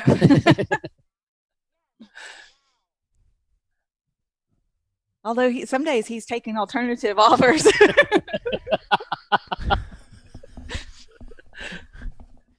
Anybody want We'll let you know when the next Tiffany auction is. Probably any day now. Yeah, so S. Hugh is asking, no garages at Barber. Nope, there aren't. I heard them say this track was designed with motorcycles in mind. Yes, Mr. Barber is has got the largest collection of motorcycles in the world. In the world, absolutely. And so this was originally going to be a test track for those motorcycles. Right. And then they went bigger. Yeah, he went. Yeah, Mr. Barber doesn't do anything small. Mm-hmm. So it became no expense. Yeah. And I mean, there's parts that we never see. They've got there's an off-road center. So I got to go on that. Yeah. I drove one of the Cayennes on the off-road course, and that was so awesome. I mean, so awesome. Okay, so here's the truck with the soap suds. They were like, does anybody want to? And they got just the D and the R out, the drive. And I had my hand up and was walking towards the driver's seat. They're like, okay, well, you're going to start. Oh, yep. It was awesome, though. They also have the proving grounds. I think the local BMW club have that today, and they're running. It's not an autocross. It's just like they can set it up like a small racetrack, and that you can run it like, but it's kind of autocross-ish. That's another course located. So they have the off-road course. They also have the proving grounds. I know he's got a motocross track that they use during the motorcycle vintage days. Oh, nice. That it's like a hare scrambles track. Oh, So okay. it's not really motocross. It's more like a hare scrambles, which is kind of a mix of tracks. You can see the whole track from one position. Mm-hmm. So it's pretty cool. They also have the Porsche driving experience here if you want to drive a Porsche. They also have the Mercedes driving experience here too. So both Mercedes and Porsche run a program. This track is rented out almost 7 days a week, almost the entire year. I think they only shut down for a few weeks. There's always someone here. I know the museum's only closed on Christmas Day, and I think it's open New Year's Day. I want to say it is. But if you ever find yourself anywhere near Birmingham, and you even have a passing interest in motorcycles, you simply must go to the museum. The museum is amazing. And you can take a track from the museum. The whole side of the museum, one side is completely glass. Yeah. It looks out onto the course. And of course, there's a bridge going from one level of the museum. Museum's 5 stories.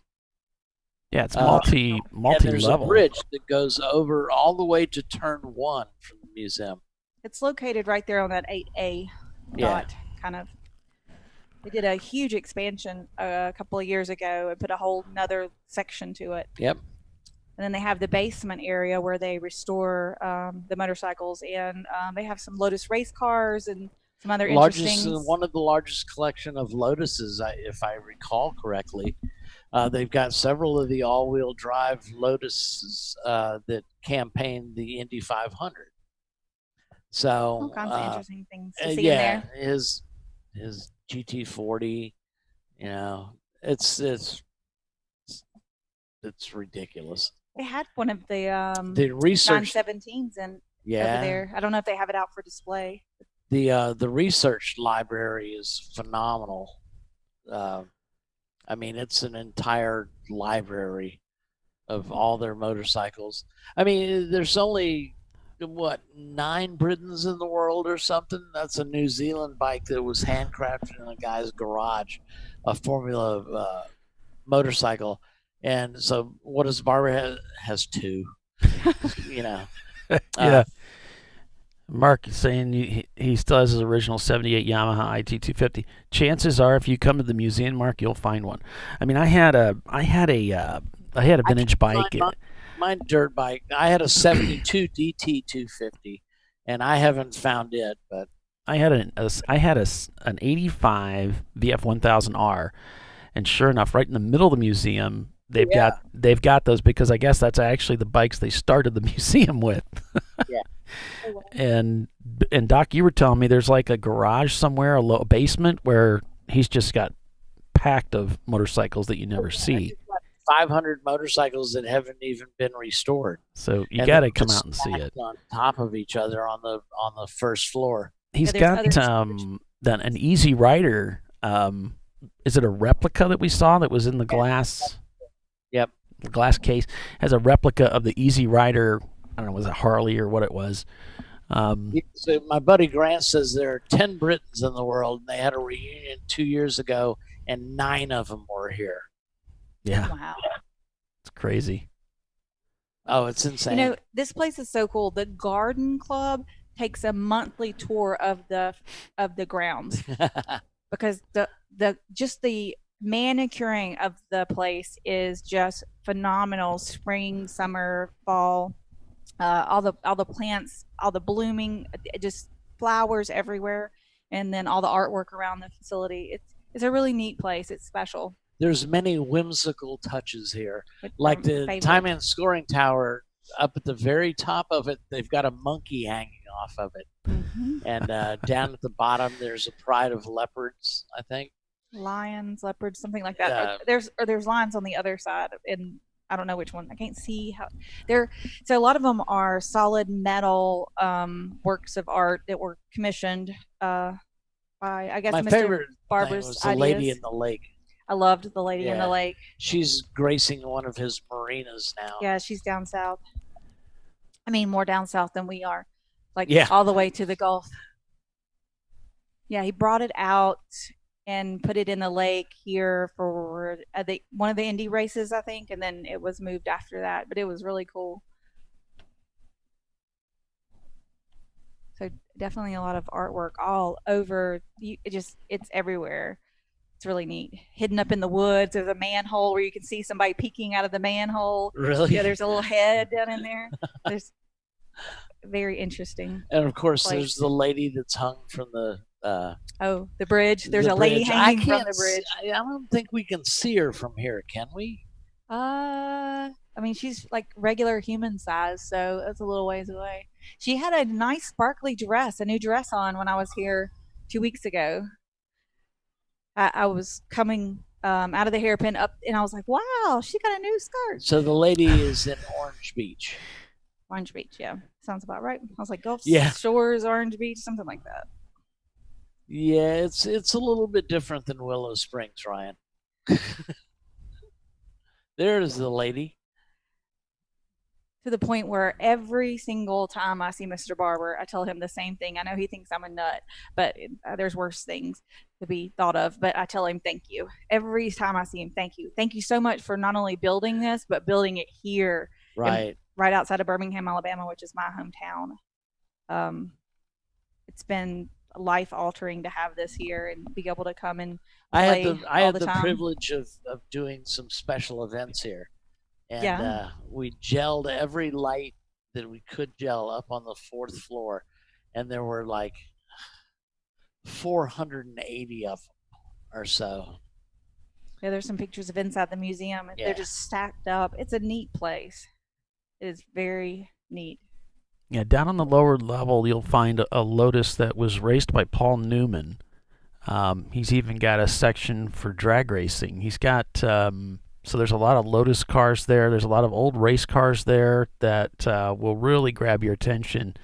But then, of course, there's all the motorcycles as well, and they have a gift shop there. What's cool is like in the motorcycles, they're sectioned by themes. Like they've got some of the old board trackers. And they're placed on a board track, so and they've chosen to not restore some bikes, and those are so cool. But they have the old bicycles that first had motors attached to them. Those are really interesting to see. He's got a wooden motorcycle. I mean, if you can't find something you like, you obviously haven't tried very hard. There's a little bug. There's a little bug, yeah. 356 down there. It's been a while since I've been in the bottom of the museum. I used to volunteer. Well, they have a regular staff of volunteers. They don't let people on the bottom floor. Except on museum members. You can be a member of the museum, and you can go to the bottom floor and look around. And then special events, they'll open the bottom floor. Yeah. Bottom floor See, with security. Normally that's where we bring our lights in and put them all on the bottom so we can light up the interior. I think you're looking at the YouTube feed there, Doc, instead of the current feed. Are you looking at the? Yeah, no, you got the ice cream bike up there. Yeah, some of the artwork in front of the museum. Those are impressive. They're like 12 feet tall. Yes, they're really tall. Like that. I got pictures of me in my wedding dress standing in between them. I wish my butt looked like that. I know, right?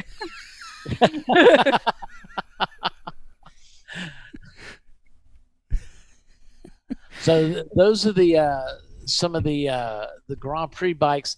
They're on a banked section of track, and there's probably about 15 of them sitting there. Mm-hmm. Some of the more notable road racers, TZ250s. Again, this is in the museum. They have a banked area displaying some of the bikes. And they've got a small homage, I guess you would call it, to John Surtees, the only world champion on 2 wheels and 4 wheels. One of my favorite things in the museum is in the bottom of the elevator. Oh, there yeah, is the a skeleton. Yeah. And it says the last person that touched something in the museum. Mr. Barber has a truly unique sense of humor, which I adore. The elevators are not cable-driven elevators; they're piston-driven elevators. They're hydraulic. So the ram for that must be hundreds of feet long. I mean, the museum is 4 stories, so you got to have 4 stories underneath it as well. So some of the Indians. That's the board track portion of the museum. Yeah, and you can see the boarding that they put up. Yeah. What's really cool is to watch the evolution of the chain drives and the way bikes were shifted. It's fascinating. And they change the collection out from time to time, and bring things out of storage and put them up and put some other things away. So you come out one time and then maybe the next year you might see a different collection on display or a completely different display altogether. There's one of the Britons. Yeah. Totally the Britons were built in a guy's garage, a New Zealander, and they were surprisingly fast right out of the box. And he had several new ideas, as it were. Just a truly interesting place. It's almost kind of like Alice in Wonderland-ish.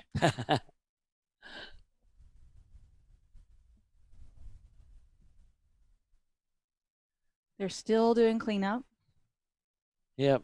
It's about time we break for commercial anyway. Yeah. Yep, so we'll step away for a commercial and be back in just a couple of moments. So stay with us, everyone. You're with ChampCar.Live, And it's the Alabama Grand Prix getting ready to restart here once cleanup is complete. Here at the TireRack.com Champ Car Endurance Series. Stay with us, everyone. We'll be right back.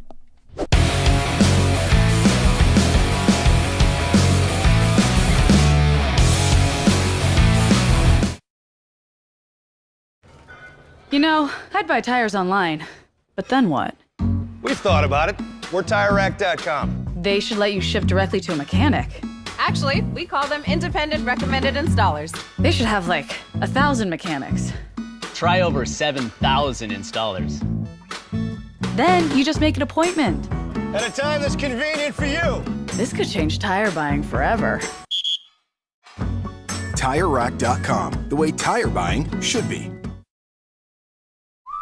Worn shocks and struts can be dangerous, so replace them with Duralast loaded struts to restore ride control and improve brake performance. They come with a new spring installed and compressed, so installation is safer and quicker, which means less hassle, more safety. Duralast loaded struts, available only at AutoZone. Frozen rotors from Diversified Cryogenics deliver increased performance and a higher level of safety, while significantly reducing braking system costs. So to tell you a little bit about the durability of this product. So we have seen an incredible extension of the life of our brake rotors using frozen rotors. We've gone from brake rotors every other weekend to 6 weekends on one set of brake rotors, and I think they can go farther. The durability has been amazing. And it's been a fantastic season, and man, a lot of that is due to the way our car can brake on those frozen rotors. For more information, go to frozenrotors.com. Lifeline USA is a leading manufacturer of onboard fire suppression systems. Lifeline's continuous commitment to research and development ensures that we supply the most innovative and cutting-edge products available. Used by the majority of the world's motorsport championship-winning teams and constructors, Lifeline has a proven history of success. Lifeline offers a complete range of fire suppression systems for all budgets and needs, and we continue to push development and limits on both extinguishant materials and our patented delivery systems to make the race car environment almost as safe as sitting on your sofa at home. Every kit has been designed for a professional and simple installation. For more information and to purchase your Champ Car fire suppression system, go to www.lifeline-fire.com. In 1977, Bill Wood set the standard for high-performance brakes. Today, every Willwood product is born from racing technology and is proudly manufactured in the USA. Engineered, designed, rigorously tested to deliver unsurpassed control on and off the track. Whether it's for cruising or absolute performance, Willwood has an application for the ultimate stopping experience. Race-proven, street-ready, drive Willwood.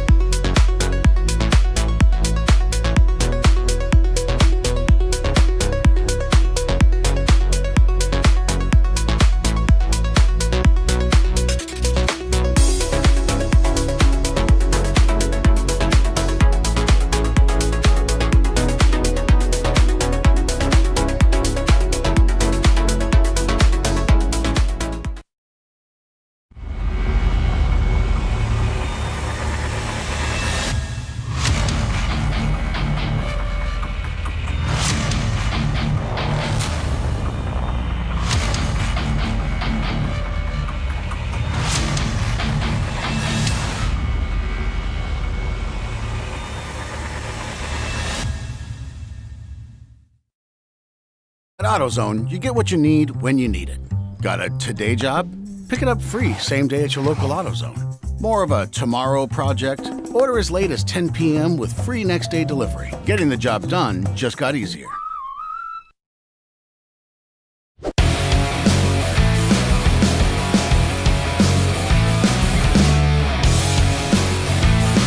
All right, welcome back, everyone, to Barber Motorsports Park here on Champ Car Live, presented by AutoZone. It's the TireRack.com Champ Car Endurance Series final race of the year. It's the 2020 season final race. Paul Veltum, along with Doc Waldrop, Bill Strong, and Tiffany Alexander calling the race for you.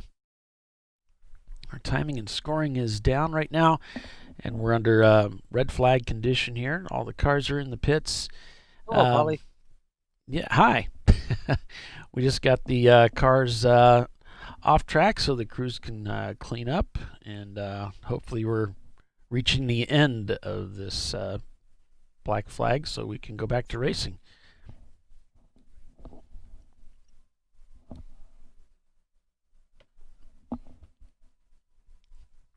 And this is a look from around the track from the track cameras.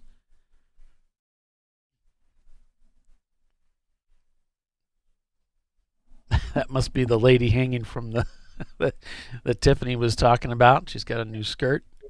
That's not a real person, by the way.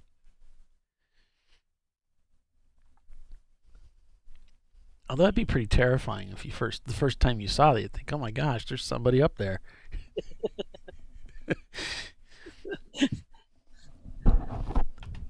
We had a really good conversation talking about the Barber Motorsports Park Museum that you can come and enjoy for a nominal fee. They also have a gift shop down there. You really got to spend the extra, day to come out here. You're not going to see the whole thing in a day, but you'll see a good chunk of it, and it's just amazing, and it's worth spending that extra time. When I came out, Doc made me come down a day early to go through the museum, and I'm glad that he did. It's the only decent thing I've done. Well, we had a lot of fun earlier this year when the world got sick, and I guess the world still is sick, and we were doing that whole virtual thing through e-racing. Right. That was a good time. Yeah, but you and I mean, we barely touched on anything. There's just not enough time. You've got to spend days here, right, to really enjoy the museum.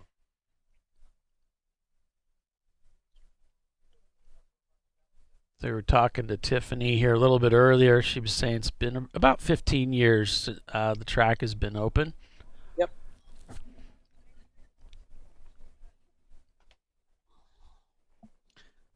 And our timing and scoring system, the third-party services that they use, is not working. So unfortunately, we don't have timing and scoring yet. We're hoping to get something today.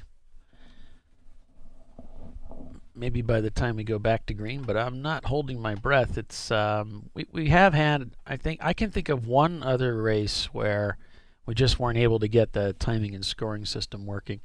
So we didn't really have placement information, but we still get a lot of information though from the track, from you guys being there. We get a lot of information about what's happening at the track, so that's always good. Yeah, I mean, there's just not much we can tell you without timing and scoring. I mean, we can see the cars going around though. Yeah, I mean, if we have cars that go off track and get into trouble, we can bring you that information. BBY was off on that first lap. Around turn 10, they got into the guardrail, it looked like, and they were stranded, had to be picked up by the rollback. And then we had another car get together, apparently with one of the tunnel machines coming out of the last turn onto the straightaway. There was collision there, and that's what we can see from our viewing point here. We can see the cars, basically we're on the front straight. We can see the cars basically start to dive into one. And then conversely, we can kind of see up to turn 17 where they enter the front straight. We pick up the cars as they exit turn 4 and come up over that rise. And we can see down to Charlotte's Web, which is the hairpin basically here at turn 6. We can see them approaching the museum turn, which is turn 8. And then we catch them very, very briefly at the kink in 10 and 11. And then they disappear pretty much from our view.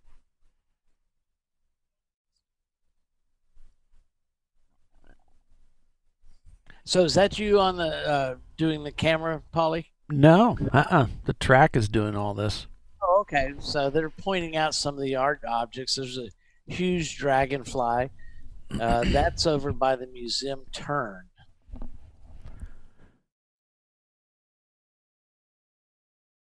So there's the, I think those are, those are tiger-like.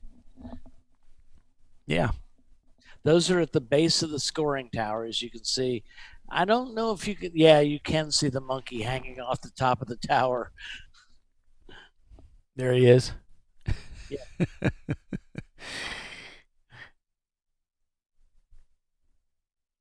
So, and I saw Bigfoot earlier. Champ Car teams, they got their easy ups there, and it's of course Tuttle at the very end. Yeah,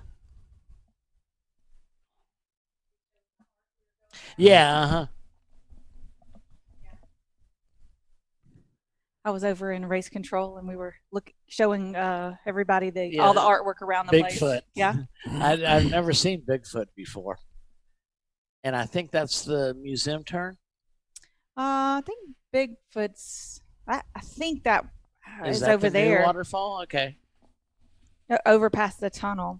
I just noticed that the strong man is down here. Now, where's that sign? The Coca-Cola who's sign. got That's their- on that Man. nearby black Oh, flag. okay. Can one of you guys on Bill's laptop, can you shut down Slack for me? He's got a Slack opened up on the computer. Yep. Thank you. Yeah, absolutely.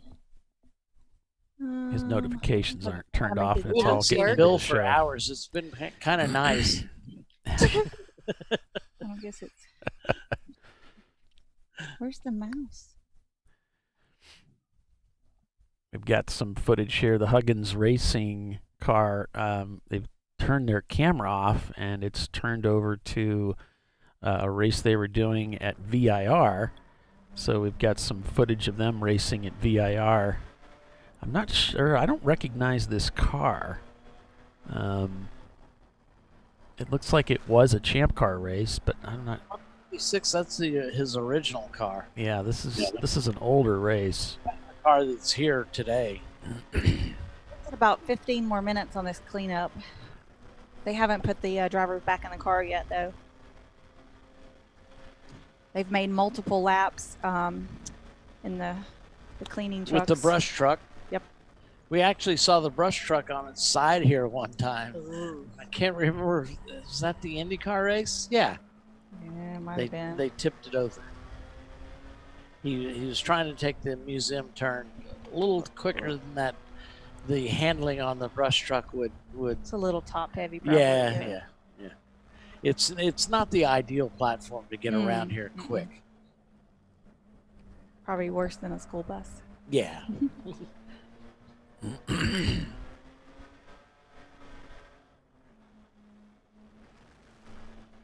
So should be going back to getting the drivers back into their cars here shortly. Yeah, and the driver's stints have been reset.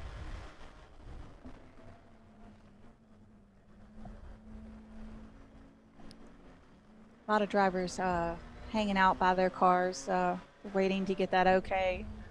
Telling each other lies because there's not enough time to ever tell enough lies. Not and about bench racing. yeah. We had an interesting thing happen last night. So there's a. That was fun. Thank you. Oh by yeah, the we way. hosted a little social, a socially distanced social. We have a warehouse. That's so just because the place is so big. you can spread out a little bit. We had a little barbecue party. So they were telling stories, and my husband's told the story where he was here and it was raining and it was kind of late in the evening, so it was starting to get dark and he couldn't see. The windshield was fogging up, and I think they were in the top 3, I'm pretty sure, but couldn't see anything. So he got behind this little RX-7 that had good lights, and apparently their defroster worked, and they were just boogity around the track, just passing everybody, and he was just tucked in on his bumper, and they were together and, did lap after lap after lap. And finally, the RX-7 pointed him by because they were like, okay, well, if you want to go. And then Casey immediately went off course after that because he couldn't see. So we've heard that story from him and how much fun he was having and then how scary it was. But anyway, last night that driver was at the party. Oh, was so he? He said a couple of things about that story that clued me in, and I was like, "Were you driving?" He was, "Yeah." I said, "Let me introduce you to the other guy who was driving," and they got to talk about that stint. They'd never, and that's been many years ago. They'd never actually met or knew each other, but they'd had a good time. That's great. You were in the other girl. Oh my gosh, I was fun. They were doing that business. Yeah. Right. Mm-hmm. So 5 hours and 44 minutes remain in the race today as cleanup crews just getting finished up. On pit entrance right now. I know the truck had to get some more water. Yeah, again. Had to load up with Mr. Bubbles. Got the worst rash from Mr. Bubbles. Never again. Of course, the track is going to charge somebody, and it shouldn't be. It should be Tuttle. Send it to bill.strong@ChampCar.org. He likes to pay bills, so send that to him. He'll be glad to take care of it. Yeah. That's why we pay him the big bucks. Yeah, I don't know what an hour-long cleanup looks like on paper, but I know what a guardrail costs. $462.50. Thanks for asking. Yeah. And it does look good. Although I only paid for one guardrail, and looks like there's 4 new sections down there. Some other donors joined you. Yes. So there's still a lot of hand gestures and communications about things that were being done or need to be done, and so we don't know. They may be heading back out there. We don't know. Well, the drivers haven't been asked to get back in their cars yet, but Chelsea was just over here. And she told me, I think 15 or 20 minutes ago, probably 5 or 10 minutes ago. So looks like they're headed back out with that soaps and bubbles. So there might be one more spot that they want to work on. Actually, I think it looks like they're driving up the up pit entrance. Pit entrance, which will probably bring out a black flag for that. Never go the wrong way on a racetrack. Oh yeah. I don't want to talk about that. It wasn't me. That's what they all say. Oh, Paul wants to know, when you have to pay for a guardrail, Doc, do you get to take the old one home? I asked for it, but I never received it. Tiffany let me down a little bit there. Because they don't let it go. Her friend was the flagger in turn 1, and evidently had her back to me when I hit there. I think the word was, I think Doc scared the shit out of her. Beep. We don't have a whole lot of accidents there, so that's. Oh, thanks. Appreciate that. I try and be original. Yeah. I mean, there's some places you can see lots of guardrail replaced. Like 4. Yeah, like that's all new over there. Yeah. If you mess up 4, that's where you end up. Mm-hmm. Either that side or this side, depending on if you have a front engine car or rear. Right. Yeah. What is it? There's a T-shirt that says, "When the front of your car hits the wall, that's understeer. When the back of your car hits, that's oversteer. Horsepower is how fast you hit the wall. Torque is how far you push it." Yeah, something like that. It's pretty good. So funny. We had a couple cars get together. Has my favorite shirt. He says, "I only participate in sports where I can seriously hurt myself." The other ones, there's a a line of motorcycle shirts. I love it. One of them says, "I race motorcycles to meet women, nurses mostly." That's funny. And the other one says, Earth, sky, ambulance.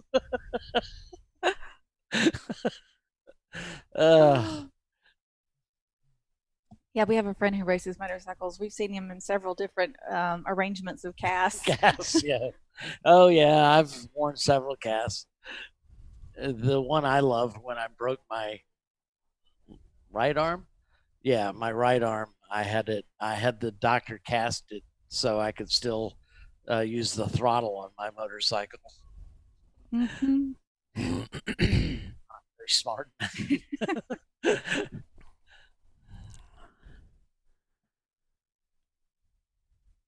We got several cameras out there. GMS Racing, Ghetto Motorsports, the team that won it over here in Ohio. That's who Tyler's racing with. Yeah, he sent me the link for that. So that car is based in South Carolina, I believe. I don't know. I know that they're buddies. I don't think they're too far from where Tyler lives. I seem to think. I think he's in. I think Ghetto Motorsports. The car is based in Okay. in South Carolina, I think. Yeah, those guys and Tyler are good friends. They've been working together with different things over time. I had a nice interview with Tyler. Tyler and I were both lived in Fort Wayne, Indiana for a long time. Then he moved up to northern Ohio, which isn't that far away. It's only about an hour from here. So I still go up and see him once in a while, and did an interview with him as he's on the board of directors at ChampCar. So the Hardin Motorsports Group, they're based up near you, Polly. Okay. Hardin Motorsports. Yeah, I want to say he's someone just posted 556 is based in Charleston, South Carolina. Yeah. Charleston. Charleston. The 767 car is still in Pittsburgh. Okay. Oh, okay. I've spent the last several weeks working on my daughter's 2004 Subaru WRX.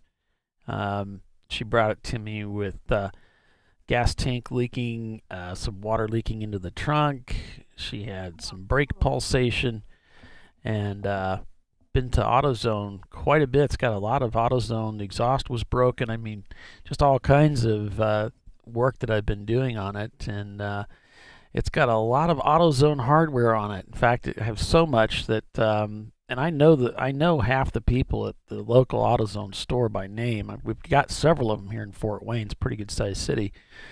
And so when I got done with it, I took it back there and I said, "Well, Donna, you might as well come out and look at it. It's got half your store on it." And she said, "Well, let me come out and take a look at it." I said, "Yeah." Oh, she said, "Oh, wow, it's that pretty blue color." I said, "Yeah." Bill Strong. I remember when he used to be on the broadcast with us. 10 minutes warning now. What did he have? What did he find to do? I have to wonder. He's been over there bothering Chelsea. Oh, okay. Dana went on pit lane, so helping Chelsea out. Extra set of eyes. Looks like some folks are taking the tarps off of their cars. Yep. I'm getting. Sometimes it takes 10 minutes to squeeze those guys in. Yeah. Gotta make sure you get those belts on good. So there's an RX-7 well with a guy's face on it on the hood. Face? Yeah, big picture of his face, big mustache guy. Ghetto Motorsports, maybe? I don't know, but That's the guy an is RX-7. actually a heck of a driver. Supposedly he's got an Xfinity drive next year. He's moving on up. Oh. Mm-hmm. Yeah, we're seeing drivers start to go back in the cars. Yeah, Treasure Coast, they're climbing back in. We saw them pulling the tarp off. Looks like the door's open to the Poor Judgment Racing machine. I'm liking the dash, how they got that cleaned up, looking good. Yeah, it's a nice build. Yeah, we noticed that a lot this year, with teams having a lot of time off, staying home, and they're doing their Zoom meetings, working on their cars. Didn't do much for you though, did it, Bill? We did no Zoom meetings. You'd have to have friends to do a Zoom meeting. No, I mean cleaning up the dashboard on the race car. Oh yeah. I haven't touched the race car. It's just been sitting in the trailer for. I looked at it every now and then. I did start it up. I remember you. I don't. Yeah, it's nice having money. I'm on a fixed income. I look at my bank account. It's like, why is there $30 in it now? Well, because you don't have a race car. You're not racing. I was like, oh, because I always thought red numbers were good. No. You wonder if AutoZone calls me for parts. It is fun working with those guys because I've got a lot of experience in it. So they go in there. It's like I go in there, I replaced a wheel bearing, okay, and it's one of those wheel bearings that's not sealed. It's a tapered bearing, but it's got one piece race. I go in there and I buy the bearing and I say, all right, I'm gonna need the wheel seals. I'll need the seals. They have one in stock. It's like, look, this is you kind of need two. So I had to run over to the other one that's not too far away from my house to get the other one. So there is some confusion when it comes to inventory of some of this stuff, but yeah, I like talking to them. I used to get calls from Toyota dealers all the time for stuff, looking for parts, and mainly it was just hey, somebody said they had this, and we have some manufacturers that made a lot of seals at Toyota and they don't make anymore. So we still have people that take their old cars to Toyota to have them worked on. So they'd go through our contacts for the seals and other little parts that are no longer made by Toyota. So that was always kind of cool. I always found it funny that Toyota comes to us. Who's us? Who are you talking about? Racing Strong Motorsports and Twos R Us. And what? TwosRUs.com. Twos R Us. Okay. Biggest Twos R Us. David Hawkins owns that. He's largest Toyota parts supplier in the world. Okay.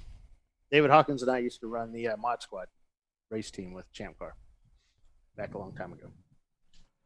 In the olden days. In the olden days of ChampCar and Lemons.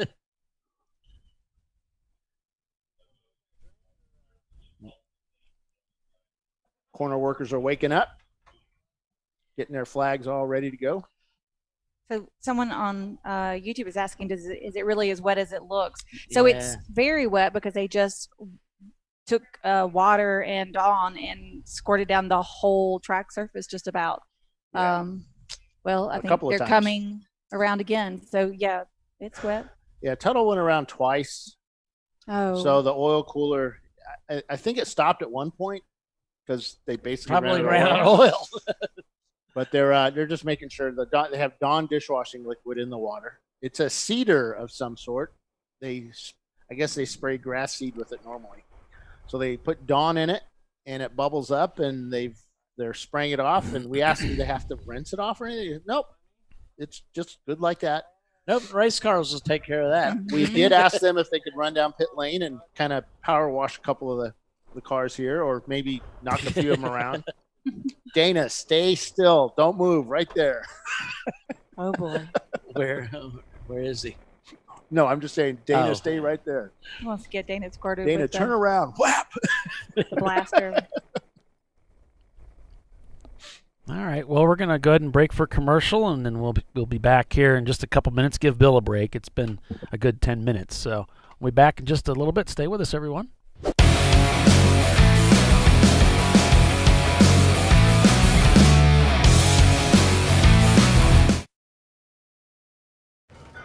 You know, I'd buy tires online, but then what? We've thought about it. We're TireRack.com. They should let you ship directly to a mechanic. Actually, we call them independent recommended installers. They should have like 1,000 mechanics. Try over 7,000 installers. Then you just make an appointment.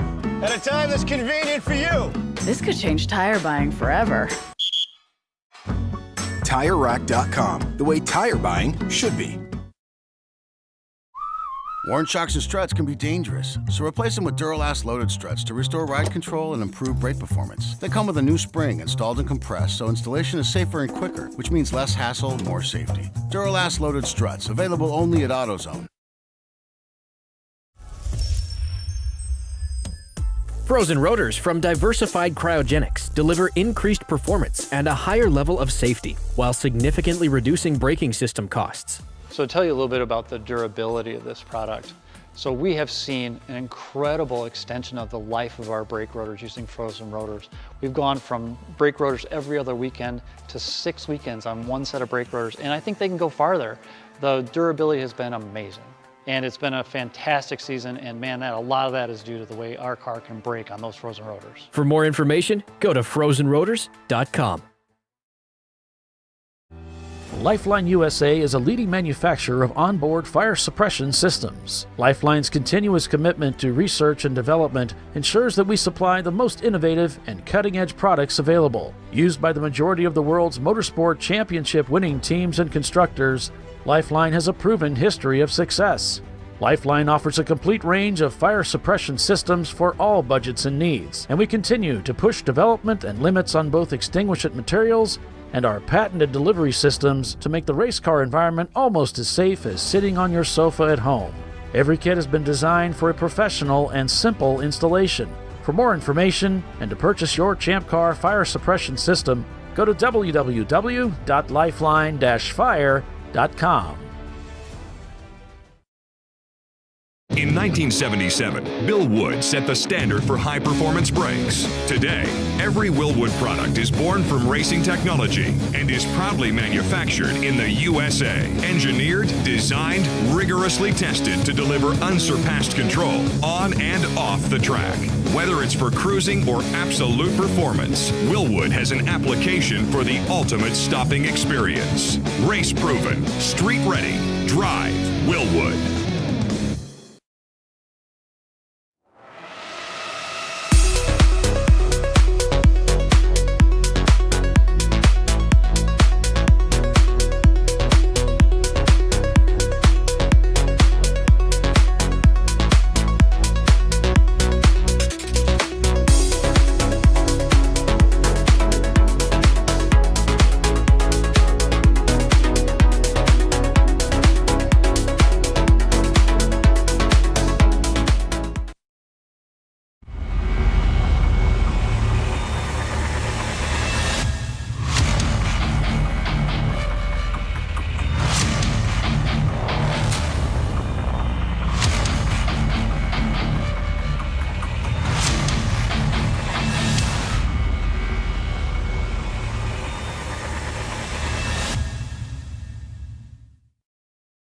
At AutoZone, you get what you need when you need it. Got a today job? Pick it up free same day at your local AutoZone. More of a tomorrow project? Order as late as 10 p.m. with free next day delivery. Getting the job done just got easier.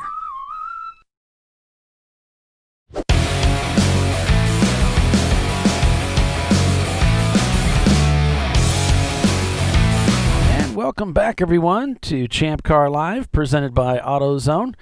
It's Barber Motorsports Park this weekend, the final round of the TireRack.com Champ Car Endurance Series for 2020 season. I'm Paul Veltum, and along with Doc Waldrop, Tiffany Alexander, and I think Bill Strong, and we're calling the race for you this weekend, folks. Cars are getting ready to roll back out onto the racetrack. Drivers are in their cars.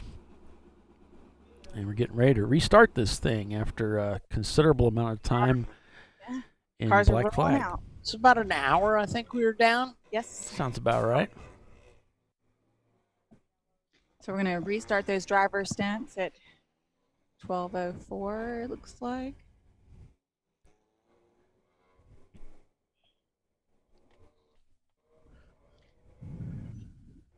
Oh, one driver not ready in time. So they're going to have to go around him on the pit lane. Or the driver's not ready or the car won't start. I'm not sure. Oh. Yeah. Who's that?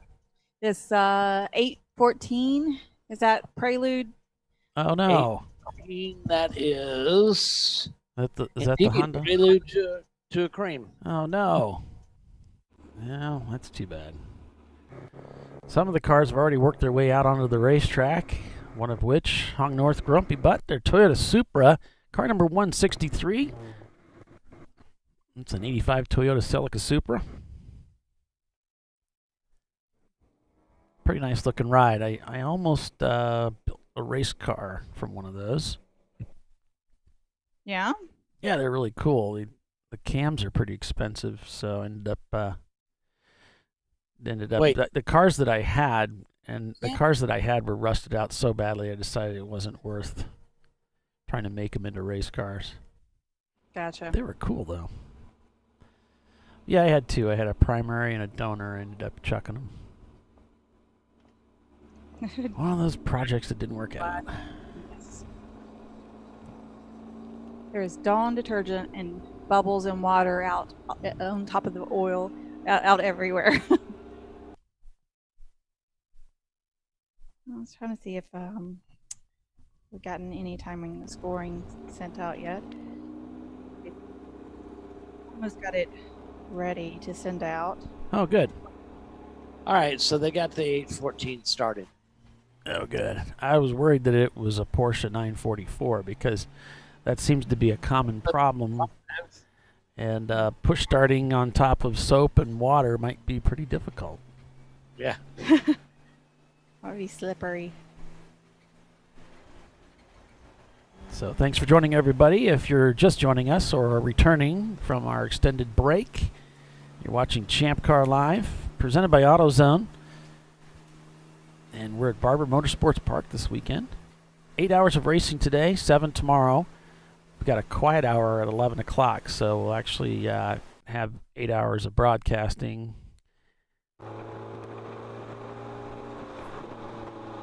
Visceral racing. I'm working during the break. Forget it. What's that, Doc? I said I'm not working during the break. Forget it. You're on your own, buddy. Wait, do we work? Hanging around Bill too much. It's not really working. We're just kind of chewing the fat. Stick with what we're good at. Lies, slanted delusions, and half-truths. I don't know what else we'd do with our time. I mean, it's somebody. I have nothing better to do. There might be some debris on the racetrack that they're focused on right now. I think they may have sent somebody out to pick that up. I just noticed a worker running along the bottom of that shot of that camera. So they might be concerned about that. We did have a car that got off the racetrack over around turn 10, like the first or second lap of the race. It was BBY Racing that ended up disabling the car. They had to send out a rollback to pick that car up and get it off the track. And there was some debris that was shown on the track at that time, so they may be looking at that. Car still rotating around the track, no doubt under caution, no doubt led by the pace car. Yep, looks like we're going to do another pace lap. Yeah, we can see the pace car coming down the front straightaway. Here comes the sprayer truck down pit road. Oh, they're going to spray down pit road. Yep. We had a car that had its oiling system compromised. And they didn't realize that they rotated around the track a couple times and laid down a bunch of oils. So the crews went out and dispersed that with their soap and water. And hopefully we'll be back to green here within the next lap or two. About 60 cars came out for the race this weekend. We had a lot of cars that entered. We had a waiting list, and then we had several cars drop out at the last minute.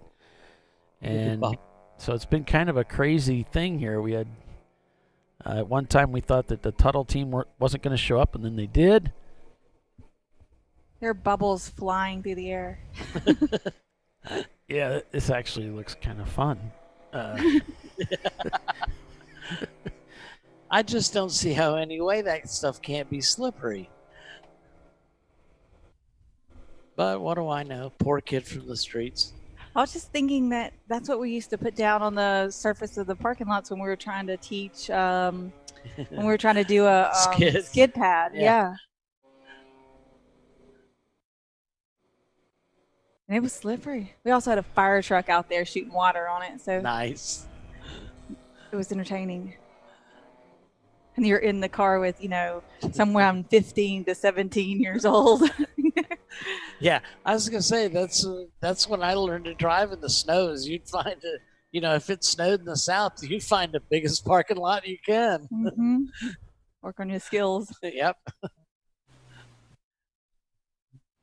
Back, one of the cars that we were working on, I was working on, was a Miata with the team when I first started with Champ Car, and we needed a place to go to check the brakes and the handling. Right. And there was a Home Depot near my house that was abandoned. They've got that parking lot all pinned now, so you can't get in there. But right. I don't know why.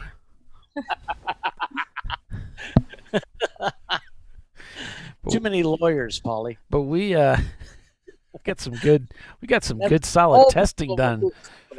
Country nowadays. Surprising how much speed you can pick up in a parking lot. Yep, of a big box retailer, hell yes. Malls are no good because they put too many trees out in the parking lots. Yeah, we didn't have that. It's the light poles you got to watch out for. Exactly. Yeah, those things are hard. But Bushes, no problem. Once you get a good rhythm going, though, it's pretty good.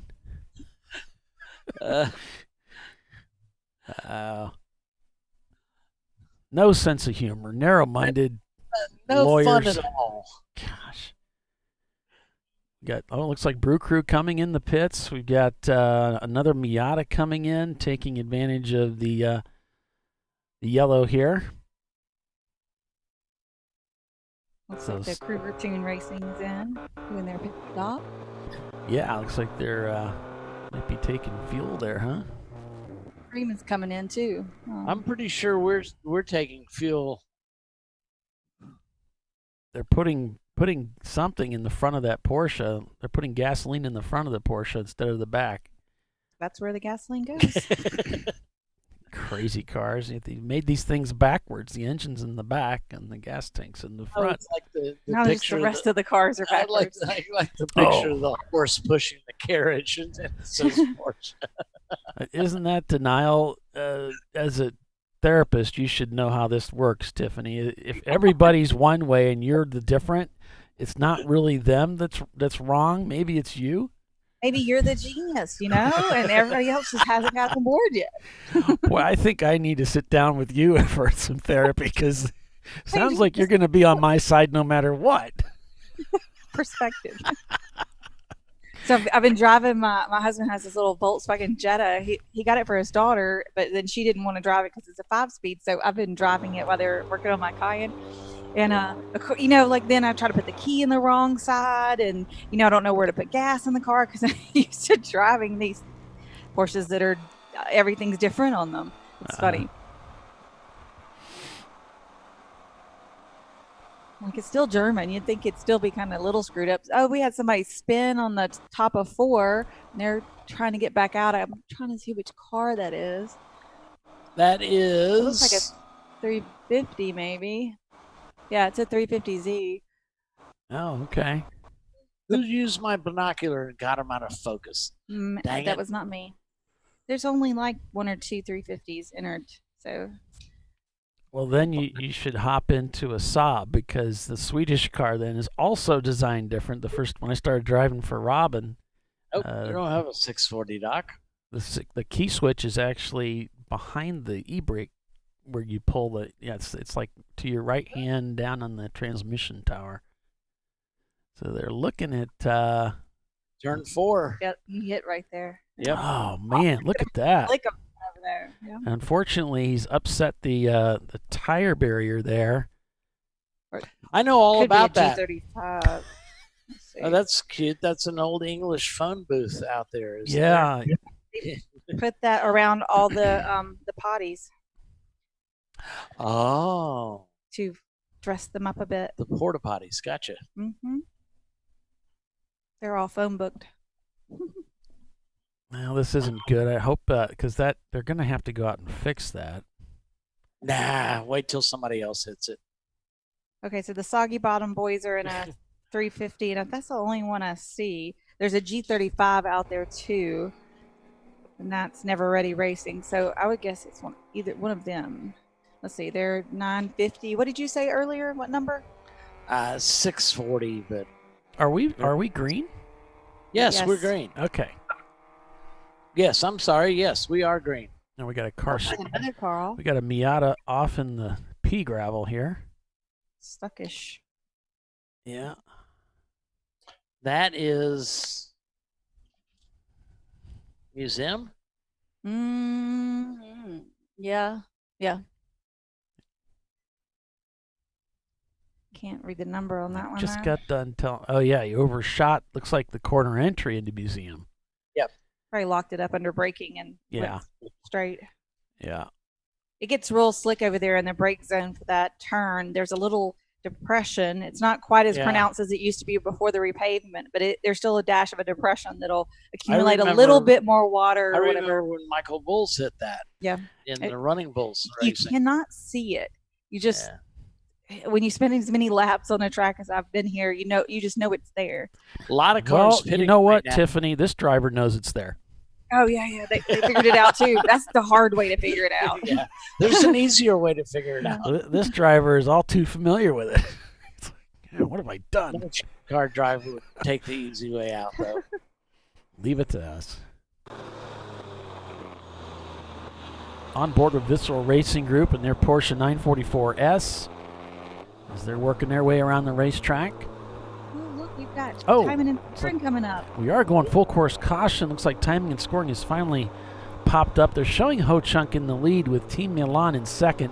Total Motorsports in the 107 is third. Then it's Love Racing shown in fourth. And Killer Clowns is fifth. Try to bring that up here so I can look at it a little bit better. There we go. And then it's Poor Judgment Racing is in sixth. Bailey Racing is seventh. Tubby Butterman Racing is eighth. Then it's GMS Racing in ninth. Momo Champ is 10th. Then we have Soggy Bottom Boys, Party Girl, the Flying Wankles, Sweetwater Racing in 14th. Then it's two guys and a Miata in 15th. Williams Racing is behind them in 16th. Then we've got Clear Motorworks. We've got things are cycling a little bit. Dirty Air's behind them. There's Visceral down in 22nd. Across the pit loop yet, so things are kind of cycling around here, so I'll quit calling it. 49 just made a stupid pass down the front straightaway in front of everybody, like he was going for the lead. But he'll be going for the lead in the black flag area, from what I understand. Kudzu Racing. Correct. Yep. So we had a car that messed up the barriers over on the exit of 4. Is it 4? Mm-hmm. Yeah. Hit Doc's wall there, put a little ding in it. So they've That is not my wall. It I said was not the first person. the barrier got pulled out and it says Doc's wall on it. So they're gonna head back out there and get that fixed. If it was really my wall, they would have asked me to autograph it. We have it on file. We sent it to them. I see. And of course, That's not the wall I got billed for, by the way. I got billed for one because I was not the first car to hit turn 4. Okay, we'll stick with that one. It's true. They're gonna have to pull the little white Miata out of the sand too. I've got the email that Mike sent me. Yeah. I got a lot of emails. And it says T1. Now you done it, Bill. You got his dander up, and he. Oh my God! He stood up and he fluffed up his chest a little bit. What little chest I have is mostly my stomach. Of course, I can't compete with you there. He moved his stomach up to his chest. Now you've done it. Not easy to do, by the way. Now you've done it. Now you've done it. Well, it's nice to see the Brew Crew Racing is out there turning laps, though. Ho-Chunk shown in the leader, but that's an AC car. So actually, Winkler Motorsports, an A-class car, Mazda Miata that's leading the race in the 910 car. Then it's 901 Motorsports, Subliminal Racing behind them. Pinky's Out, shown in fourth, in the 146 car. Then it's 901 Motorsport, Birmingham Racing, Hong North Grumpy Butt, Team Milan, Love Racing, Tuttle Motorsports. That's your top 10 right there. It doesn't look like, it's kind of cycling a little bit. Since we're under full course caution, let's just flip over to Race Hero so you can see a little bit better what's going on here. We got Killer Clowns shown there in 11th place in their Ford Mustang. Then it's Poor Judgment Racing, Bailey Racing, Tubby Butterman, Kudzu Racing, I'm going to say, in 16th, Chump Change Racing. Kudzu is the national plant of the South. Yes, gotcha.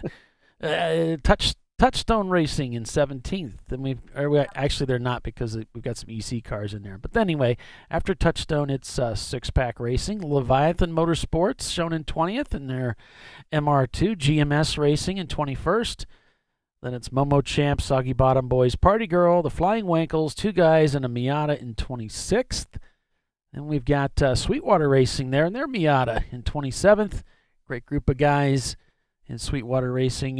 Williams Racing Group, Dirty Air, Bissell Racing Group. Looks like Clear Motorworks might be in the pits right now. Brew Crew Racing in 32nd. Dingus in 33rd. Then it's Honey Badger, Rat Hole Racing, Cheap Thrills, Hooligans Racing. On Second Thought, Squadron, Cone Crushers shown in 40th. Spare Parts Racing in 41st. Looks like Wasted Money has jumped into the pits. Team Night Owl, Mad Fast, Autosport. Kruger's also shown in the pits with Hard Motorsports behind them in 46th. Then Don't Tread on Me, Treasure Coast, STB Racing, Milan Plus 2, and Blue Shells in 51st. Of course, that was the car that wrecked early on this morning, I guess. I don't know. This shown as a Ford Focus, and we know that was an E30. Maybe they changed the cars, but they didn't change the numbers. Well, it looks like they got that Miata drug out of the gravel there. He's trying to get that MX-5 turned around so he can get headed the right direction. And the 552 Harden Motorsports, they just came into the paddock.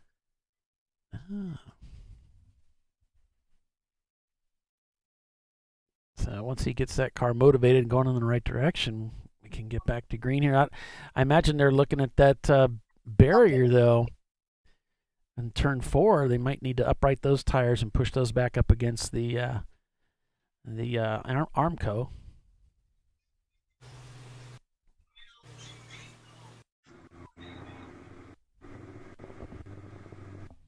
Geico. Just haven't gotten much racing done yet today. We just really need to get this race going. What? There's a race? It's been more of a parade. Tiffany. It's Chelsea. Or Chelsea. Well, you're bothering Tiffany too, so. I brought jelly beans to pacify him. like the dog, you know how you throw the treat away, so it takes it longer to go get it. Sorry. Still brought you jelly bellies. There's a great video circulating around. I saw it on Facebook, and it's like a giant spinning wheel, kind of like you would in a hamster cage. Yeah. But it's big enough that a cat can get on it. And they had this wheel spinning. The cat's running on this wheel because someone took a laser pointer and pointed it inside. So the cat's chasing, trying to get to the spot, and it gets it.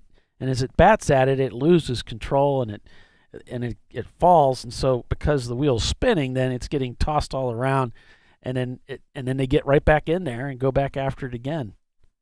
Yeah, so Troy is saying they said the Jeep is based off of an SC400. Yes, it has an SC400 chassis, and the Jeep Cherokee is attached. The body is attached to that chassis. Kyle Fegley says $1,250 for a section of Armco. No, it's $462.50 for a section. It's the height piece, yeah, it's the height that catches you. You get 2 pieces or 3 pieces because it's 3 pieces tall all the way around the 3 course. 3 pieces tall. That's why you want a pointy car, not a brick like the E30. Right. Yeah, exactly. And whatever you do, don't slide across it. Yeah. You try to get away from that as quick as possible. Yeah. But not so much that you go across track and hit the other side, because that's really bad too. exponentially increasing the problems in your checkbook. Because we've seen that. Oh, he saved it. No, he didn't. How about not hitting it at all? Just an idea. I get it. Oh, come on. That's no Preferable fun. approach. Yeah. Makes for good television. And of course, when Doc does it, we have like 5 years worth of stuff to talk about it with. Yeah, Bill. Well, we still wish we had a camera on you getting out of Visceral's car at the VIR 24. I understood that was a hell of a dismount. Yeah, the faceplant maneuver. At least you had a full face helmet on. Yes. Yeah, we couldn't see you cry. Faceplant maneuver getting out of a race car. It's always the most classic. Well, unfortunately, it looks like that Miata is broken too, so they had to bring a truck out to pick it up. Oh yeah. So we don't know if he did damage going into the sand trap, but most likely something broke as he was heading towards it. And well, that turns rough on a car. Oh. It looked like he was able to move it, and Yeah. he started to move, and all of a sudden he just stopped. So, Yeah, maybe when he was moving it, something broke on it. That's a Trying to get a himself tough out. car because you want to straddle those the gators there. Yeah. And a lot of times your rear end will keep you from, bottoming out your Successfully. wheels. Yeah. Must have done something as he went over the Armco or the curbing there, because I mean, there's no under raining conditions. You're not putting hardly any stress on the car. It's raining again too. It's kind of spitting a little it's bit. sprinkling. It's light rain. Sprinkles. Yeah. California, they'd be evacuating cities from the amount of rain running, but Yeah, we don't even pay this attention here. Yeah. Florida would have been gone in 5 minutes. Evaporated. But Right. Yeah, we'd be back to dry. yeah, 3 laps later. So thanks to the crew up there in the tower working on timing and scoring for getting us our feed going there. It's good to see. David, they're saying thank you. Yep. Very. I'm saying thank you at least. Ollie's saying thank you. We're not. Well, It was- most of us can't read. It was fun watching Paulie struggle with who was in the lead. You could tell him anything. He'd go, yeah, he's in the lead. I called it correctly though. I said Ho Chunk was leading this race. You did Well, it call was it. the Mustang, actually, that was leading it. That's who we picked up with the pace car. Ho-Chunk is a EC car, so we don't count him. We never pick them up. So they could be 50 laps ahead, and they're not Right. really in the lead. I thought they had the Corvette picked up The earlier. Corvette, the Corvette was in the lead. I think he got passed by the E30. Or Winkler. I think it was Winkler passed him. Marquita Farmer says, is Champ Car the only series that needs a therapist on staff with announcers? No, they probably all need a therapist on staff. They just But don't they always don't have one. Yeah. Yeah, we're just lucky to have that. So Tiffany, my wife. She's actually on staff. She's actually on staff for the board of directors. Do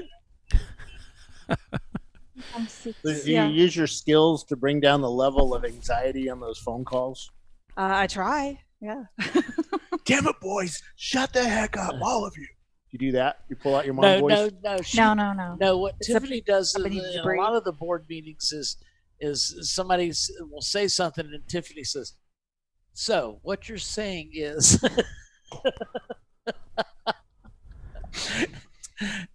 Clarifying statements. Yeah, exactly. Sometimes they're talking back and forth so quickly nobody hears anybody. So, Can't you mute I people? guess Jerry Inger didn't get the cam timing figured out. No, their car's on track, I think. Don't know. Perhaps not. No, I don't guess so. It shows that car has not turned a lap. Right. Ergo lap. Part of the group that didn't turn any laps. Jerry says he's parting that car out. He's had enough. Oh, He's just gonna rent rides. that's too bad. Well, he's got nobody to help him in Colorado, and working on a car by yourself takes twice as long. Back to green flag. Yeah, it is difficult. Look at who's in second place there. Probably has to get his cape out to do that. Is he actually in second? No. 901 Motorsport, the number 903 car, in second place. Well, that was Paul, Doc's car was in second in the line, so Yeah. he's like, "Oh, look at that car in second." He doesn't Right. get to say that much, so I couldn't let him just go on with it. You're so mean.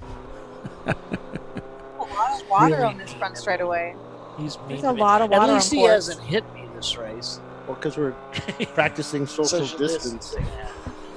Do we really need to say social distancing? Isn't that kind of redundant? Isn't distancing That's really W. enough? He We're doesn't going to have very distance much unsocially. Does it really need to say social and distancing? I mean, Or unsocial distancing. wouldn't that should social be by- distancing be more like staying away from Facebook or something? Doesn't A make lot of any fun, sense to me, yeah. these things. There's a lot that doesn't make sense to me. He All right, popped me. y'all don't fight over the jelly bellies. Since It's time we're for commercial. Since we're now back to green, we're going to go to commercial because that just makes sense. So we'll be back in just a few minutes. Stay with us, everyone. Champ Car Live, back in a moment.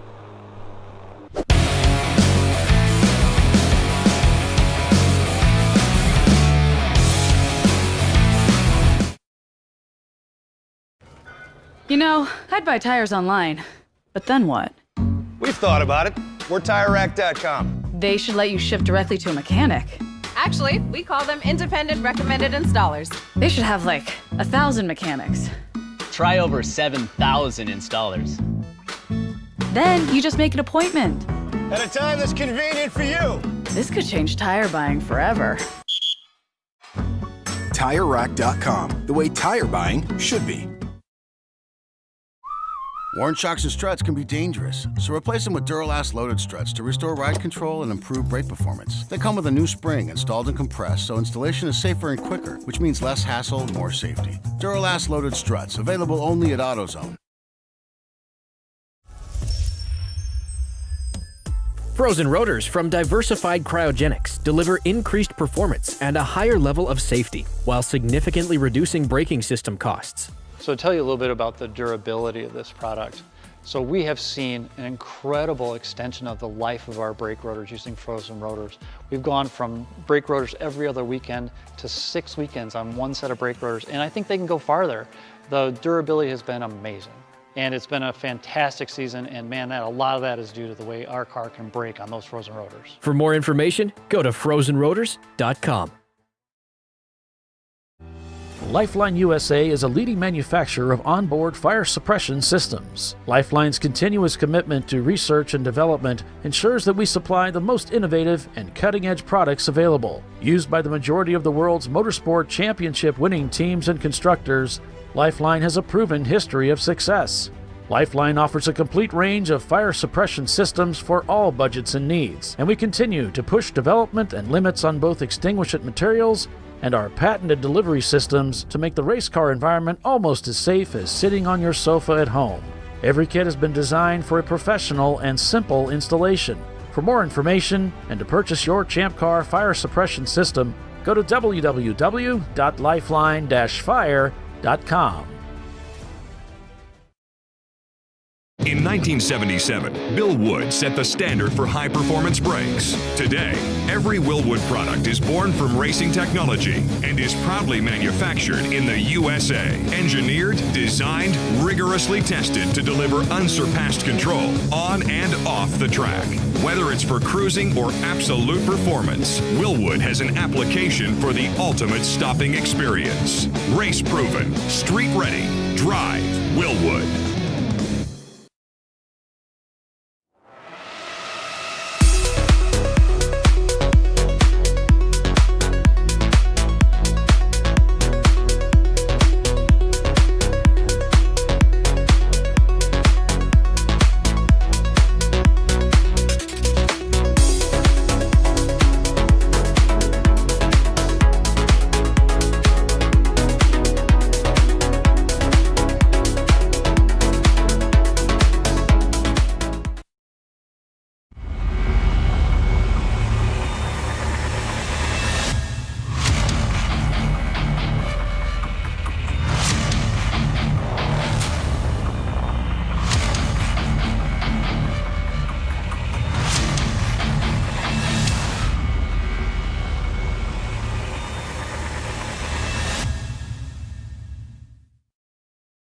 At AutoZone, you get what you need when you need it.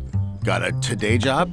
Pick it up free same day at your local AutoZone. More of a tomorrow project? Order as late as 10 p.m. with free next day delivery. Getting the job done just got easier.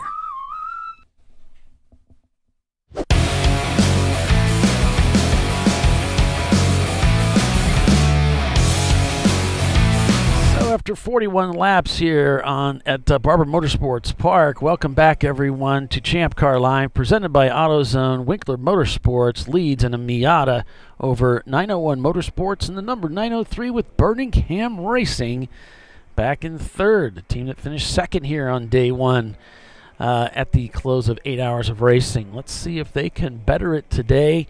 It's been raining pretty much from the get-go here. We've had several full course cautions, even an extended red flag as they were working to remove oil from the surface of the racetrack, but we're finally green out there. We could go on board with Visceral Racing Group. Welcome everyone to the broadcast. I'm Paul Veltum. We've got Doc Waldrop, Bill Strong, and Tiffany Alexander calling the race for you this weekend, folks. 8 hours of racing today, 7 tomorrow. I'm sorry. Go ahead, Bill. Oh, you were done. You took a breath. How dare you? Yeah, keep talking. Yeah. Car number 491, passing 4 cars under yellow on the front straight, and he's sitting in black flag right now. Well, he's being black flagged and going to get a speaking to. Oh, it's a Nissan 240 SX of the Clear Motorworks team. Yeah, he made a, when you pass with authority. He did that on the front straight. Under yellow. Yeah. Yeah. When you pass, you're going to pass him under, you're going to pass him with authority. And he did. Their Motorworks. Haha. On board with Touchstone Racing in their 92 MX-5. Huggins coming up onto the Birmingham Lexus SC300. The Lexus seems to have a little better traction coming out of turn 6 onto 7 than Huggins did. Huggins was struggling for traction, and he's being chased down by this Toyota Supra. Who's that Supra? That's the Hong North Supra. Oh, Grumpy Bud. Yeah, he was being chased down big time. Yeah, we're having a little bit of trouble with our feeds from the track. It just looks like the data having a little trouble getting through the clouds. That's somebody watching the race from their car. Taking a few pictures. When you get too far out there, she'll get stuck. Gathering some intel. Yeah. So thanks for joining us, everyone, here on Champ Car Live. Hopefully we get a nice, good stretch of green flag racing. Tiffany, what's this track like in the wet? It can be a little slippery. There's a few places that don't drain very well, so you get quite a little bit more buildup of water. With the repave, some of that buildup has moved to different locations. But with all the elevation change, you could imagine that the water runs off of some of those but pools up in other places. There's usually quite a bit of water through the kink. What's that? 8 and 9, 9 and 8, 10, whatever. 9 and 10 there, depending on how you number it, right? Coming out of museum. A couple of different numberings of the track. Yeah, so 9, 10 on that one. There's water that runs through the middle of those 2 turns. It's really inconvenient. And then there's quite a bit of water right now on the front straightaway. When these cars come down, they're kicking up some water. They're starting to dry, I wouldn't say dry it out, but it's getting less pervasive. Yeah. The hairpin still got a lot of water, looks like, at the base of it. Got little treasures out there, I would say, still. So Doc? Oh, he left for He lunch. stepped away. Is Bill there? Yes. Yes, Bill is here. So, Bill, if let's say you're, maybe you're somebody that you've never been racing before, but you've always wanted to go racing. Champ Car is definitely geared towards that somebody wanting to get started in racing. How would you suggest somebody get started in Champ Car? What should they do? Or Miata sideways at what turn is that? Sorry, I'll get to that question in just a second here. He's in a precarious that's position. right before the tunnel. Yeah, he's got getting it going. There he goes. Yay. Whew. Yeah, didn't want to do another. Could have got hammered right there. Yeah, Champ Car's Champ Car. We've kind of we want to position ourselves as the place where you go to start racing. You know, you don't. All you need is a driver's license, understanding of what it's like on a racetrack. So maybe a track day or two.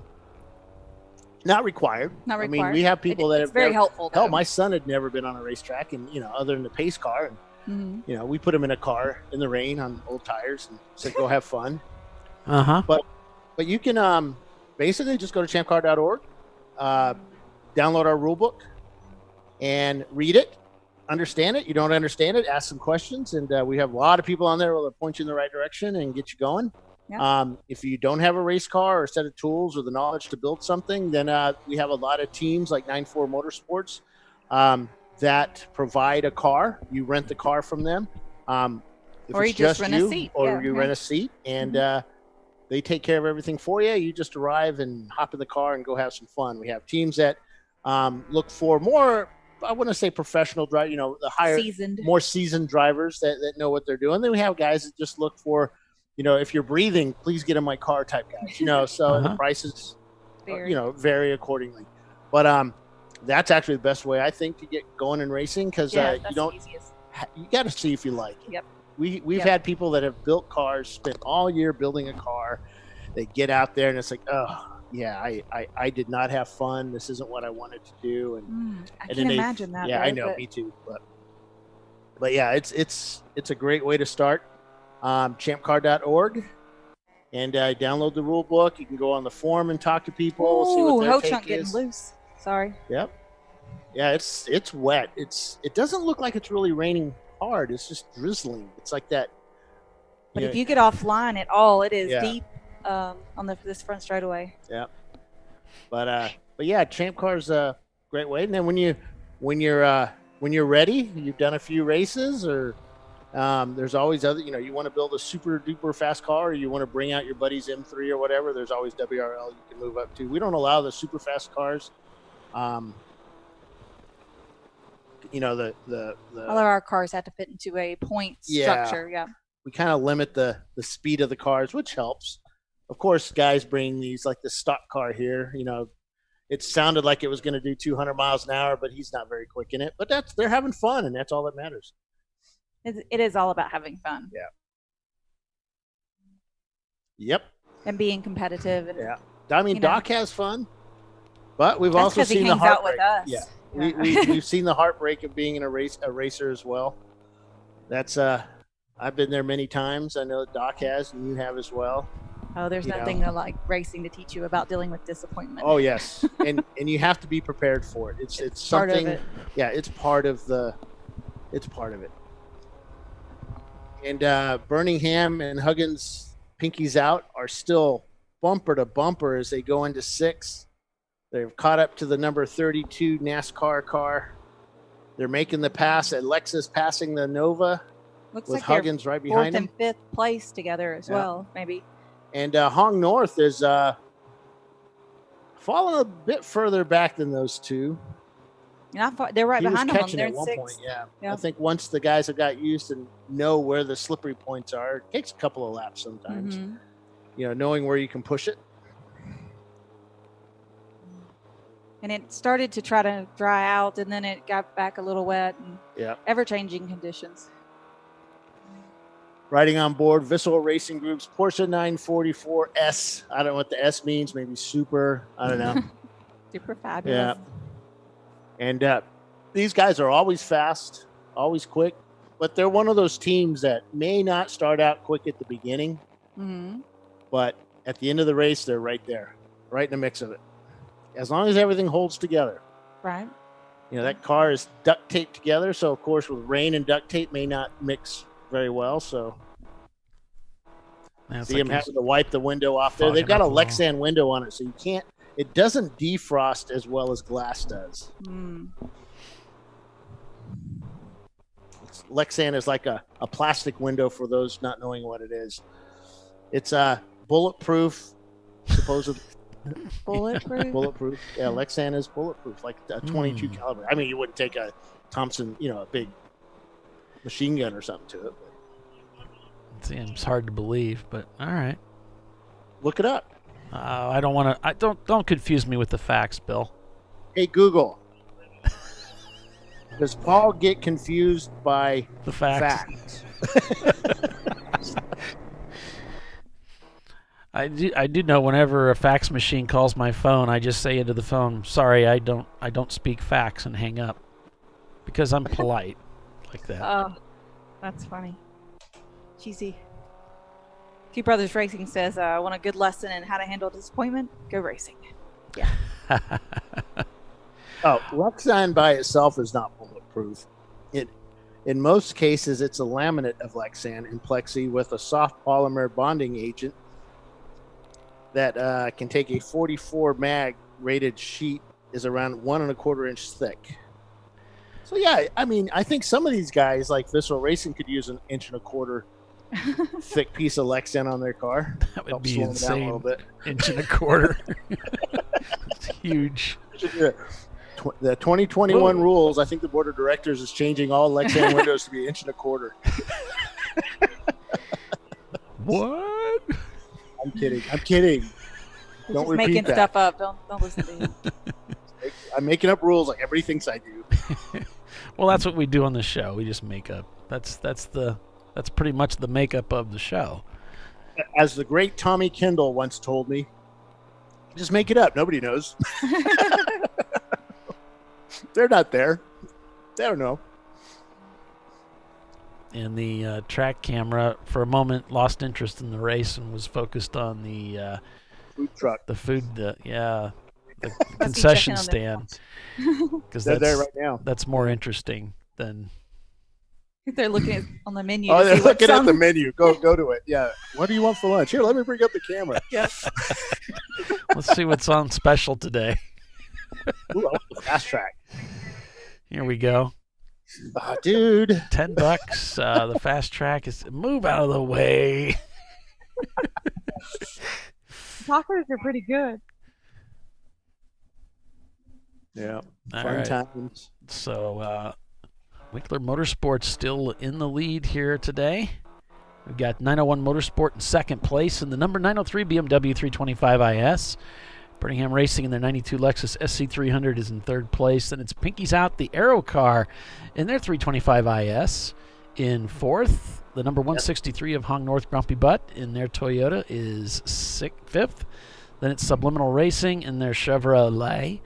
Then it's 901 Motorsport, number 901 BMW 325 IS in seventh. Then it's Love Racing in their Miata. Milan in the number 150 car in ninth. And Tuttle Motorsports in 10th in their Mitsubishi. You know, it's really nice having Paulie back after his 3-month rest. Oh, when he was on break. Yes, listening to his voice, the soothing voice of Paul Veltum as he announces. This morning, I was trying to be as annoying as possible this morning because no one else on the broadcast is a morning person but me. And so I come in all cheery and bubbly, and they're like, shut up. He sends me in circles, and I despise that. Hey, could you go, that one camera that's on the other side of the racetrack, could you go move it 1/4 of an inch for me? Luckily, I was still headed that way, and I get back, I fix it and get back. Hey, can you just do it a little bit more? No! I'm on my way to the tower. Shut up. I didn't read that. Yes, they love me. Yes. You're perky in the morning. He's something. He's something, all right. Was that one of our cameras that needs a wipe down? Yeah, that's the black flag one. But I there's not much you can do. I mean, I think as long as it's raining, I don't think there's going to be much you can do. It's just going to get wet again. Yeah. Which you had threatened not to put any cameras out because of the rain was coming, but you did it anyway. I know. I tend to fall for the but I want cameras routine. This one's pretty good. It's underneath the canopy there at the start tower. finish line. And the track camera is still looking at the menu. That's so funny. They're pulled out of something. Yeah. They're offering a soup of the day now. Bruno Hospitality. Yeah. I wonder if they can hear us talking. It seems like they kind of I don't know. influenced by what we say. They must be really bored if they're listening to our show. Well, you know, they can all come back next week for the. Is that the Brew Crew? Where? On pit lane? Yeah. No. Yes. Yeah, it is. They're about to go out. What were you? I'm sorry, Bill. What's next week? What were you saying? Next week's race, when we're live. Where are we at next week? Dude, we're not doing anything next week. We're done. Season finale. Laguna Seca. What? See everybody start freaking out. What? No, we're not going. We had to cancel those races, unfortunately. Yeah. Yep, this is We the We'll be season back. finale. We Yeah, can we'll be back show next year. we can show last year's race if you want. I've got that. Yeah. Yeah, we'll be back at Road Atlanta in February. So you got plenty of time to get your cars ready for the 2021 season opener at Michelin Raceway Road Atlanta. And right now we have 64 cars signed up for that event. It sells out at 90. So if you're planning on going and you're kind of throwing it around, get signed up because it will sell out, and we limit it at 90 cars. I would love to go racing there, but It's my favorite track. Bill won't let me. Yeah, Road Atlanta and Sebring. Oh, I love Sebring. We just saw Visceral going by Brew Crew Racing. Is Doc racing right now? Mm-mm. Did he hop in the car and we don't know it? I don't know. He was chasing the chuck wagon. Oh. I kept Different moving a it different on him. kind of chasing. And just look at the all the rooster tailing going on out there inside Visceral, how blind it becomes. I told them to stay out of the puddles because of my camera. They looked at me blankly. Yeah. The 108 on pit lane right now. Yeah, one of the total cars. 32, 1970 something Chevy Nova, still out there cranking down the laps with his radial TAs. You go, man. That's a 600 horsepower car right there, that Mustang. Took that corner a little oddly. Oh, yeah, he's out on the outside there, or the inside. Visceral trying to come around the outside. Once they get straightened out, the Mustang able to put some power down. Visceral steps out to the left, line himself up for the pass. Nope. Mustang takes the line going into, looks like turn one. This is a lot of fun through here. Could say that about any of the corners here, though. Around the constant radius carousel or hairpin. What do they call that? The hairpin, they're going to, after they top four, the next turn is the hairpin. That's the hairpin, okay. Carousel is 2 and 3. Yeah, and this hairpin is really unusual. It's got, I know there's something about it. It's just, it's Downhill like entrance and then an uphill exit. And then there's a kind of a depression quite in the middle. no, they just went away from it. But it's like a double apexing kind of thing going on, and it's really interesting. And the exit's kind of a little wider. It's not a full Mm-hmm. A. It's like you're heading downhill going into it. You turn, and just as you start to turn, you can lay the power down, and because you get that uphill at the exit, you get a little extra grip. It's just a really interesting corner. You got to drive it in e-racing for a while to get a feel for it, because it's really confusing until you spend some time on it. And the other corner that really kind of took me a while to get a handle on, and fortunately e-racing helped me out with this, was the turn 14.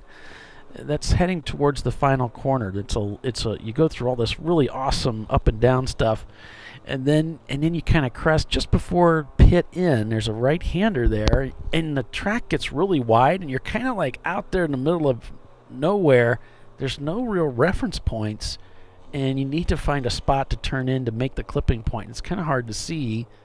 So it's just kind of really awkward there in the beginning, but again, e-racing really helpful to help you get some laps around here and get that rhythm of where you want to turn in. Yeah, because that whole section from the time you turn off the back straightaway all the way to the front straightaway, all that goes together. So, your track out from one turn is your entrance for the next one. And so that all really needs to sync together. So that 14A is kind of what you're talking about. If you goof that up, then it really affects your entrance speed for 15 and your ultimate speed coming on that front straightaway. It really feels to me, Tiffany, like for me, that is the spot as I was learning the track in e-racing where I was really giving away time. And I just knew I was giving away so much right there. We have somebody in the gravel at 6. It is 649. They're right at the end. Six Pack Racing. Is that an Acura Integra out there? Yeah. And I'm just waiting for the camera to move. Imagine the track camera will head over there. This is actually Museum here, heading towards Museum through the S's there. Yeah, they're going to have to go get. So we're learning that turn 8 may have a little bit of oil and crud or something slippery in it, so they're watching it right now. Code 35 for everybody. We have a car stuck off into a precarious zone at the end of 6. 6 is hairpin. They want the corner workers to scan the area around the track for anything on the track. Yeah, that's that. Right where that 5 is on there is where he's sitting. Oh, okay. Heading into on the hill into the and missed the turn in altogether. Oh, and slid okay. Forward. It's the downhill braking zone. Mm-hmm. Okay. Yeah, they're looking. The track camera's pointed at that turn because they're looking for oil or maybe slipperiness of right there. They're looking for something there. Gotcha. See the car off to the left, right there. Oh, here we go. Mm-hmm. Yeah, there's the car off to the left on their camera. Yeah, hit that brake zone, then came straight down through the grass. Oh yeah, you can see the marks, and then he was pedaling it, trying to get out, and that didn't go very far, unfortunately. $100 with the grass seed right there. And a rake. I'm kidding.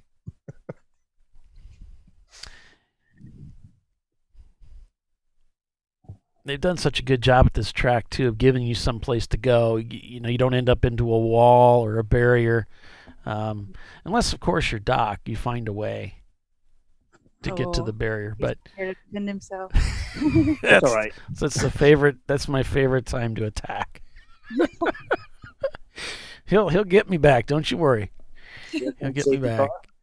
Winkler Motorsports leads the race with 901 Motorsports in their 325 IS in second place.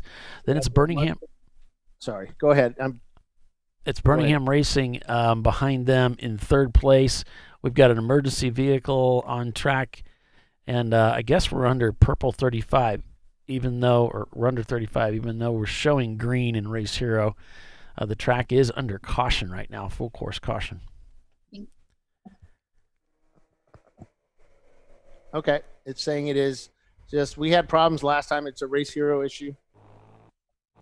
Yeah, we're just grateful Race to have it. Hero was showing yellow, but Race Hero was showing green. Yeah. And actually, I think Race Hero might be frozen because I'm still showing 41 laps, which is where we at when we came back from the break. So mine was on my phone. Yeah, so I think it's actually kind of stuck. Mm-hmm. I'll see if I can find something here. Well, Race Monitor was working, but it just reset. Okay. You're way ahead of me. Sorry. I'd already switched over, so we had 50. We were on the 51st lap over on Race Monitor, but they just reset it, so I have to wait till everybody crosses over the start finish to have them pop back up. Looks like Hung North is doing a driver change, driver hopping out as they're hooking up that number. I think it's 649 that's stuck in the gravel there. Honda Integra. Oh man, That's got to be that feeling that your heart just kind of sinks into your stomach when you're braking and you're like, oh no, I'm not going to make it. Off into the grass you go. And he'll find, from experience, he's going to find pebbles in his car for the next 7 years. It's in the frame rails, baby. It's not coming out easy. You have to put that thing on a gimbal to get all that gravel out. All right, so since we're under... Let's see how tough his toe strap is. And he pulls it out of the bumper. Yeah. Oh, there it goes. It popped out. Oh, no. I forgot about the delay. Sorry. There's a delay there, Bill. So I was like, man, Bill called it. Oh. I was going to, because as you said that, I'm like, yeah, now we're going to see just how well he put that in there. But this is where they attach it to the engine. Let's see how... The best ever was Road America, where they pull the whole front of the car off. Pull the whole front of the car off, right? You remember that, the Mustang? Oh, God. The guy had the hook on, and he stopped. The tow truck driver stopped at pit in, and the driver hit the brakes. And as he hit the brakes to stop, the tow truck driver floored it. And the whole front of the car just tore the front of the car off. The whole front of the radiator and everything. It was insane. Of course, now, if the owner of that car is listening, I'm really sorry. I'm not laughing at you. I'm laughing with you. Yeah, he's laughing at the circumstance. That's all. It was just unexpected to see. Rip that guy's car apart. So they're going to come around the roll cage thinking that, okay, you're not going to rip the whole roll cage out of the car. Have you seen some of these guys' roll cages? I was going to say, it would be quite a shock if that came out. Hold on to this. Oh, God. Sorry, guys. All right, so we'll break for commercial during this excitement and be back here in just a moment. So stay with us, everyone. You are watching Champ Car Live, presented by AutoZone, and we are at Barber Motorsports Park. Winkler Motorsports looks to be the leader. Stay with us, everyone. We'll be right back.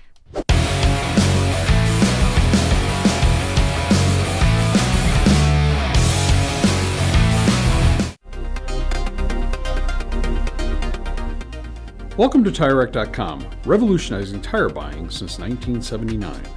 With our unmatched selection of branded products, finding what fits your vehicle and is right for you and how and where you drive has never been easier. Through helpful online shopping tools that include our professional hands-on reviews done at the introduction of a tire and consumer reviews that give real-world feedback over the life of the tire, you can make the right tire choice and find exactly what you need. And if you prefer to talk to someone, our tire testers, our sales team, are available on the phone.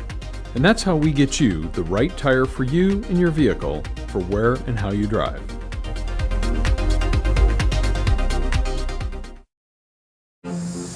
I did it. Do you see how it's... That's it. We did it. You did it. You can do it. The path to I did it starts at AutoZone. Get in the zone. Located in Northeast Ohio with 40 years of combined experience, Money Shift Racing knows how to deliver performance and safety, offering everything you need to get your vehicle and drivers ready for race day. From safety equipment to full engine assembly and repair, in-house fabrication, 3D design, and rapid prototyping. Money Shift Racing. Performance done right. Hey guys, this is Chad Thornton, and on behalf of Racing Radios, welcome to the 2020 Champ Car Endurance Series. Since 1979, Racing Radios has pioneered communication systems for the sport of racing. With a long-running history and passion for motorsports, Racing Radios supports those who build it, run it, break it, fix it, and run it again, pushing the limits of what's possible with the resources available. We built Racing Radios on these same values. As a 2020 Champ Car sponsor, Racing Radios will provide our experienced support team and trailer at select Champ Car events throughout the year. Free gear and exclusive discounts for the winners of the Racing Radios 14 Hours of Charlotte event. And most importantly, 15% off orders for all Champ Car teams. It's time to kick off 2020 right. Build it, bring it, race it, get out there and go racing. Visit racingradios.com and click on the Champ Car registration button to get your 2020 team discount code. Discovery Parts is a veteran-owned racing and safety equipment company. While we're located inside Atlanta Motorsports Park in Dawsonville, Georgia, Discovery Parts can also be found at the tracks, supporting a number of Champ Car Series events. We take pride in being a reseller of the best of the industry to Champ Car teams and drivers. We know racing, love racing, and look forward to tomorrow to even more racing.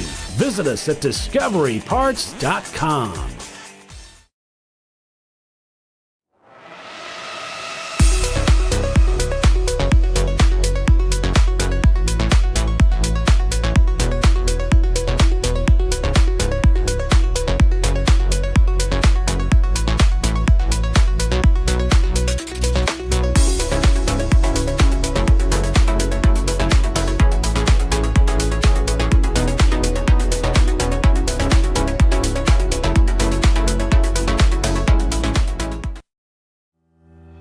Lifeline USA is a leading manufacturer of onboard fire suppression systems. Lifeline's continuous commitment to research and development ensures that we supply the most innovative and cutting-edge products available. Used by the majority of the world's motorsport championship-winning teams and constructors, Lifeline has a proven history of success. Lifeline offers a complete range of fire suppression systems for all budgets and needs, and we continue to push development and limits on both extinguishant materials and our patented delivery systems to make the race car environment almost as safe as sitting on your sofa at home. Every kit has been designed for a professional and simple installation. For more information and to purchase your Champ Car fire suppression system, go to www.lifeline-fire.com. At AutoZone, you get what you need when you need it. Got a today job? Pick it up free same day at your local AutoZone. More of a tomorrow project? Order as late as 10 p.m. with free next day delivery. Getting the job done just got easier.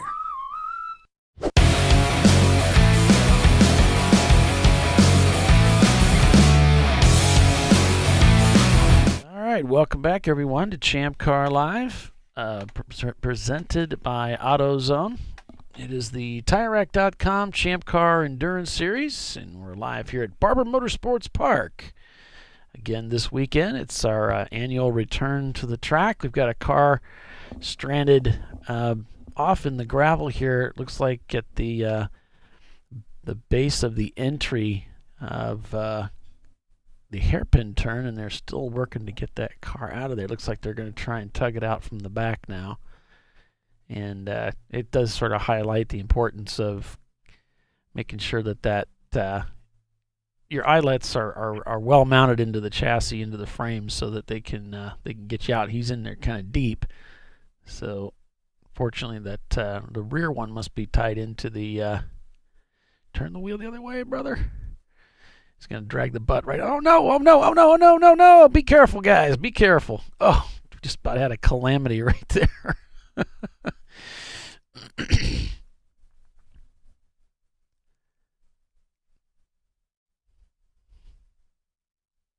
All right, looks like they got it unhooked now, so that car can get going again. Yeah, I mean, we almost had another collision right there. Sorry, I'm back. I was over talking to Dana. We were watching the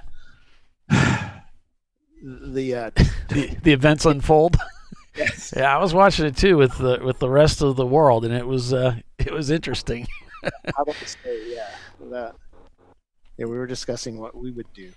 You got to be careful pulling some of these guys' cars. You know, they buy these cheap eBay screw-in type stuff, and you know, it may look cool on your hot rod at the Cars and Coffee, but on a racetrack, some of that stuff just isn't designed to take a 2,000-pound car sitting buried up to the axles with sand. Yeah, I've known some of the hooks, come factory. They're all welded onto the frame. They're really just tie downs though for during shipping. You can go to summitracing.com. What are some other resources people can use, Bill? Yeah. So I actually built. I welded on. I went to Harbor Freight, or not Harbor Freight. What's that? Northern, and got these. No, it was Tractor Supply. Sorry, it's a long time ago. I went to Tractor Supply and got me a hook, a loop that you screw in, and it was about a foot long, and I welded one end of the hook, because it's just tack welded. I welded that completely around, and welded it to the chassis. Gotcha. And it's welded good. And we've actually been yanked out at Road America, the sand, and it bent it a little bit, but it never came off the chassis. Right. Yeah. So, yeah, it's pretty heavy duty. Yeah, that's what my buddy Josh Collins here in Fort Wayne, who built a Porsche 944 for Champ Car, did the same thing. He welded this thing onto the chassis, this big hook. It's a loop, like you said, and so he can get yanked out of the gravel like that. Yeah, but that driver tended to do a little snatch and grab, and that may not have been up to up to spec. Yeah, stay open. That's their telecom room. Has to stay open. It'll heat up too quick. So even though it looks like we're green right now, we're not, folks. We're actually under caution, getting ready to go back to green. And Bill will let us know here once we're back to green. Thanks for joining us. Got that car out, and I think I'm looking. Still pink 35 out there, 35 miles an hour. Yeah. And the information you're getting back, I think, on Race Hero is actually dated. It's. I know. We reset it, and it's not working. So just so you folks know, maybe I should take that down. I hate to, because I know it's going to upset folks, but it's not current. What's the other one? Can you do Race Monitor? Let's take a look. That's working. Oh, okay. I could certainly put that up. So give me just a moment here, folks, and I'll get that thrown in here. We got Doc Waldrop back here. I'm back, just like a bad penny. Actually, I don't see it running there, so let me try something else here. How's things going, Doc, for the Blue Brew Crew racing team? Well, Arjun's sitting up here next to me. He says the car's running good and stuff. We seem to be stuck in 31st place. But which is better than being stuck in a wall. Yeah, this is true, because I've been in a wall here. Did I mention that before? A few times. It might have been in conversation. I can see the guardrail I bought from here. You have it hanging up on your wall at home? No. I never did get it. Tiffany was going to have the lady that was working the flag station sign it for me, but never happened. Yeah, you just, so you can use it for your front yard too, is keep people from parking in your front yard. So Bill, this is what I'm seeing at Race Monitor for our event. Waiting for data on Race Monitor. Yeah, we can't do anything about it, guys. It's a connectivity issue with the Wi-Fi here. Hold on. We have to use Wi-Fi, and hold the everybody's phone. Now we're showing Winkler leading. Something happened. It's okay. back. It just came back. He's up. He's down. He's up. He's down again. And Bill does what we all do best, and that is point out the obvious. That's back up now. When we're not outright lying. Winkler Motorsports leads with the 903 car in second. Birmingham is third. Hey, we saw something show up there for Tubby Butterman's car, so they are circulating. They are pinging. Birmingham Racing third. Pinky's Out is fourth. Love Racing is fifth. Team Milan in the 150 is sixth. Tuttle Motorsports in the 107 is seventh. Poor Judgment is eighth. 901 Motorsports, the 901 car is ninth, and Tubby Butterman is in 10th rather. So that's what we got. Winkler Motorsports posted up a picture of their quote WRL car, where they had a burnt piston, and up on the forum, and of course everybody's talking about it, and a few of us were like, oh, look what's in the background. You ever done that? Look through somebody's pictures of their build and look to see what part. You don't care what they're showing you. You're more interested in see all the cheaty bits in the background. Of course, Winkler's got these rods sitting on the workbench, and they're all Eagle rods, which are big money. These high dome pistons that they're easily 17-to-1 compression. So it's like, is he real or is he just really screwing with everybody? Because we used to do that. You take a picture of something, put your hand over something you quote didn't want them to the see. NASCAR guys always used to put in something on the car that was blatantly obvious. Yeah. So you didn't go snooping around elsewhere. Yeah. Yeah, Doc doesn't have any trouble with that because all his hidden parts are below the cam cover, right? Got a car off right there. Can't see what car it is. Yeah, that one right there. Oh, that car right there. 833. Is that what it is? Or 333. 333. Maybe it is 833 because I don't see a 333. 833 does exist. It's the Dingus Mazda Miata 1990, first gen, the NA. So, do you have the race monitor app on your? Yeah, it doesn't. It's not working. Let me go back and look at. Maybe it is now since. Race monitor, not Race Hero. Yeah. Oh, all right. Yeah, it wasn't showing any results when I was on it, but I think for me it's down. working. Yeah, it might be up now. I'm gonna check. I'll get my best man on it. There we go. I'll get my best man on it. Here we go. We don't have one of those here. Oh, yeah. You got your son working for you now. We got a car spun on turn one, whips it right around. Awesome. Looks like he was driver's right off into the the concrete zone out there. I just saw. I looked out the window and saw a car with the pointy end, not where the pointy end should be going. End should be. Not going away from you. In other words. Yeah, looks like he's got it going the right direction now. See that concrete part out there? He was way out there. Oh boy. It's an internet issue here because all my cameras are good on the data. So yeah, we paid the bill. Yeah, I paid the bill. And even the other guys who brought their own cameras, they're having trouble. Here's GMS Racing.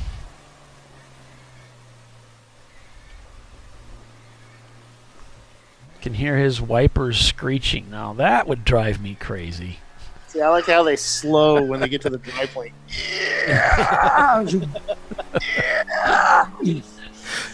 We just like them when they're working, period. I keep if it's gonna rain or it looks like we have a chance of getting mud on the car, I'll actually put a washer fluid container in so that we can because the guys will run the wiper like you say, and then I get to the car and it's an all scratched up windshield. Jerks. There's rubber marks on it where the rubber burnt onto it. That is the hardest thing to get off a window. The rubber from the windshield wiper when it burns itself on. Yeah. I had my motorcycle gloves. I had a little wiper blade on them so you could do your face shield. And if you go fast enough, the water just beads right off. Yeah, they told me that in the MR2. If you go fast enough, you could have your T-tops off and not get wet. So my wife and I are coming back. We put the T-tops back. And I fell for that one. It was like, God, she was so mad. Amy was so mad. They said on the internet, if you go fast, 70 miles an hour, the water just goes right over you. No, it goes right in your face.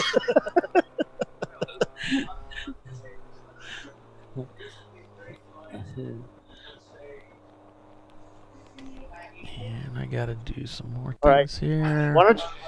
Whoop. Because you Yeah, she's still there.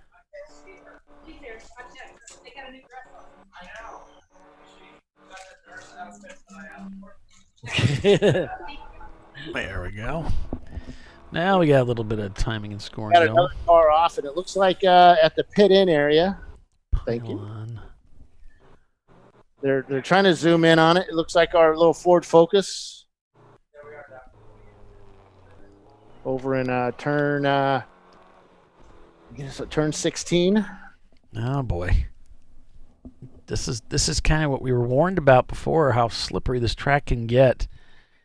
This is around 14A where the cars can go to pit or they head towards that final corner there, and somehow just severely overshot. And as I was mentioning earlier, That's pit in right behind him. Yes, that's what I just said. And if you really, this if part you're of going to eavesdrop, Bill, pay attention. I thought that was 15. 15 and 16. There's no 16. Well, it depends on, I guess, how you label it. But yeah, that's pit in just behind him there, 14A or 15. And my map says 16. 15. Right, and I've got one that's like that. In fact, when I did my track tour that nobody watches, I had a 15 and 16. But I watch your track tour. Oh, you do? Oh, I'm sorry. Well, I was surprised that you didn't do the music and all that. I was waiting to rock and roll, man. I had music on there. Oh, I didn't hear it. No, not for the track tour, but before. The intro. Oh, yeah. Smiling faces and, me looking all intent because I'm interviewing somebody that's really interesting. Yeah, I know. See, the three of us are the only ones that ever see that. Everybody else is disinterested, and they wait till the show actually gets started. Anyway, dramatic reading his database stuff. Right. Yeah, well, I quit doing that. Playing with the Doppler 3000 radar. The Doppler 3000. And I use my announcing voice. Yeah. 67 degrees is the temperature out. Got a 85% probability of precipitation, not participation. That's it's for sure. 100% right now. Yeah, it's kind of just spitting rain and keeping the track surface wet. Just enough to be annoying. There's another tow hook option that we could pull out of a car. Let's try it. We've already yanked one out. Let's try another one. What was going on in Charlotte's Web? Yes. Yeah. Yeah. Tonight. We lost a bumper. You lost a bumper over there? You pulled out of there? Yeah. Poor dog. When they hooked us up, we scared the hell out of them. Because it came flying. It came flying out there like a projectile. He looks back and it's like, bumper coming at me. Oh, man. Incoming bumper. Oh. It went flying past him. And unfortunately, these BMW, the E30 bumper is not a plastic bumper cover, right? No. It's made out of metal. There are plastic bumpers, but nobody runs one of those BMWs. But I always thought it's best to attach your tow stuff to the actual frame, not to something bolted to your car. That's, those bolts are of unknown quality because they've been on the car for 40 years and it's spent 30 Bill, years. Have you ever looked at my car? The whole car is a duct taped together. Yes. Construction. Yeah, and it's now heat treated. Yeah. I see what you did there. No, that was the old car. This one hasn't been heat treated yet. Give us time, though. It's early. Makes it brittle, though. The braking zone for this corner, to miss that corner, I mean, he must have been braking. I'm trying to think of how he ended up there because that nice carousel. I mean, that turn 14, Ollie, the braking zone is way back before that. I mean, there's so much room out there to miss that corner and still end up in the gravel. It's pretty impressive. I agree. I mean, seriously overshot that corner to end up way out there in the gravel. And we were racing in the rain. It's not like we're going very fast. And he still managed to really beach it over there. Hey, these are some talented drivers here. We'll find a way. Yeah. We'll find a way. Oh, yeah? Watch this. Like they say about the NASCAR guys, they haven't added safer barriers everywhere. But we'll find a new place to hit. Given enough time. Looks like a lake to the left over there offline. There's quite a bit of standing water. Yeah. But that part, it should drain rather well because you're kind of up at the top of the hill. Yeah, this area all drains well, yeah. It runs down the hill. And folks, I'm still showing Race Hero at 41 laps. So if you head over to Race Monitor, it's race-monitor.com. You can pick up their app in the App Store. I think it's like, $6 or something. But you can also just check it out on the web. And that looks to be a little more current because I'm seeing them ping as they come across the start-finish line. And it's showing Winkler Motorsports leading with 901 Motorsports in second place in their 325 IS. That's the number 903 car. They've got 2 cars here this weekend, right? Yeah, the Supra is stopped. It's Uh-oh. Looks like top of 4. Yeah. Yep. Should be right over there. Driver's right. That would be Yeah, Hong North. See the car. Mm-hmm. Right before the flag station. Oh, it sounds like it's running, but it doesn't. Boy, it doesn't sound good. Boy, that didn't sound good. It's almost like the throttle is stuck or something.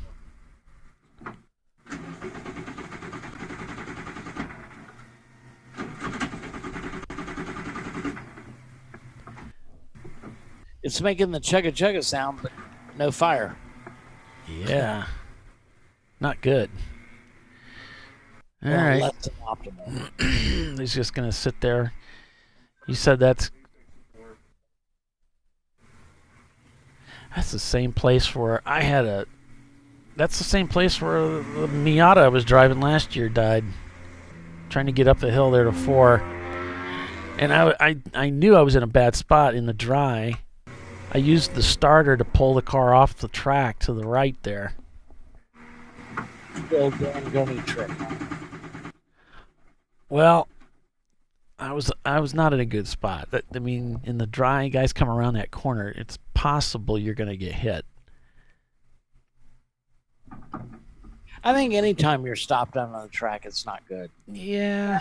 You're in the apex of the track out or right after They can't really see it. I mean, it's just, yeah.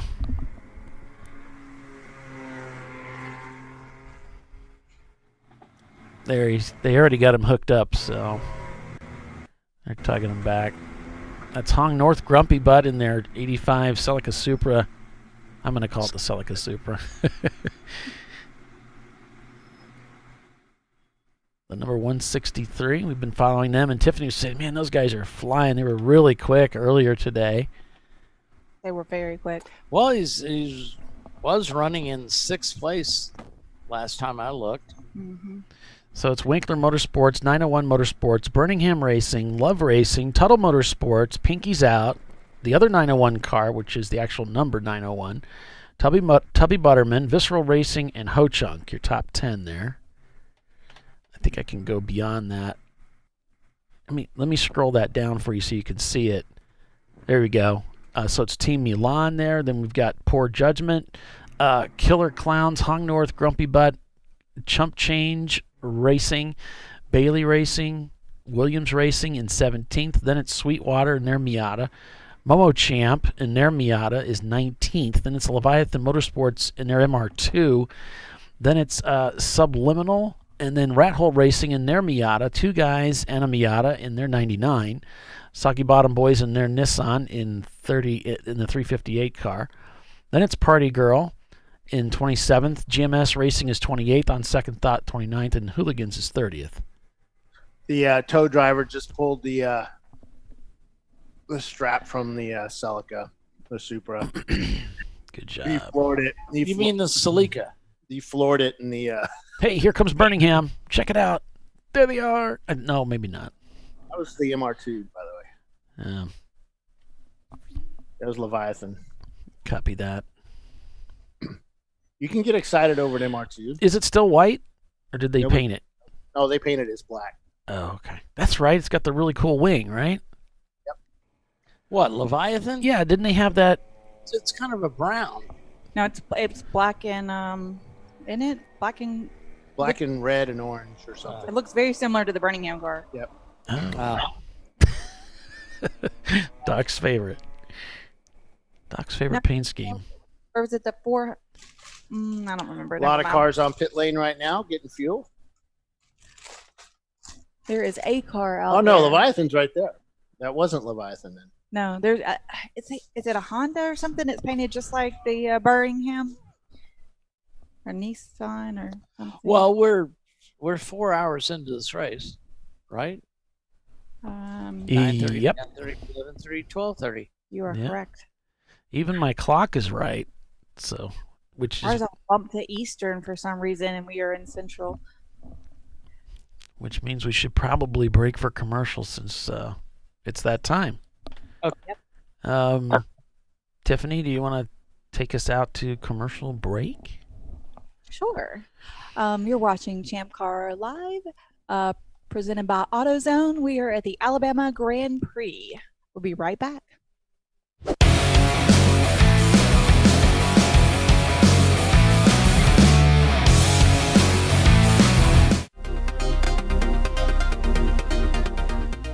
Welcome to TireRack.com, revolutionizing tire buying since 1979. With our unmatched selection of branded products, finding what fits your vehicle and is right for you and how and where you drive has never been easier. Through helpful online shopping tools that include our professional hands-on reviews done at the introduction of a tire and consumer reviews that give real-world feedback over the life of the tire, you can make the right tire choice and find exactly what you need. And if you prefer to talk to someone, our tire testers, our sales team, are available on the phone. And that's how we get you the right tire for you and your vehicle for where and how you drive.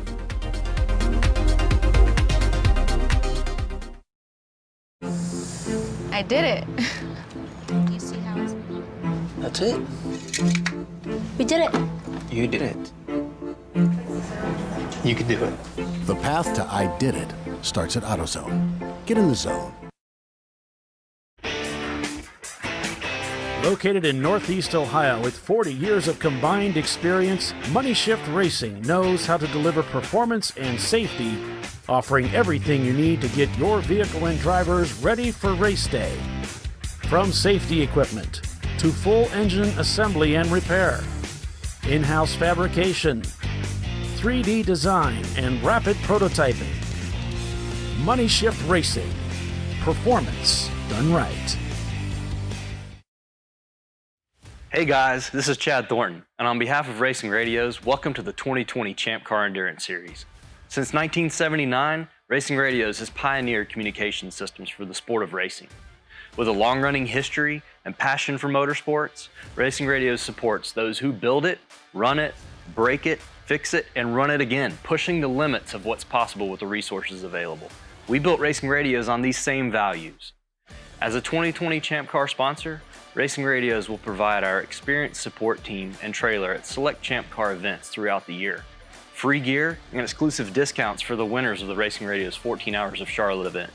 And most importantly, 15% off orders for all Champ Car teams. It's time to kick off 2020 right. Build it, bring it, race it, get out there and go racing. Visit racingradios.com and click on the Champ Car registration button to get your 2020 team discount code. Discovery Parts is a veteran-owned racing and safety equipment company.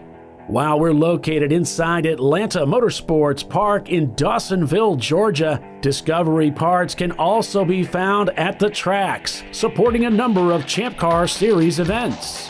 We take pride in being a reseller of the best of the industry to Champ Car teams and drivers. We know racing, love racing, and look forward to tomorrow to even more racing. Visit us at discoveryparts.com.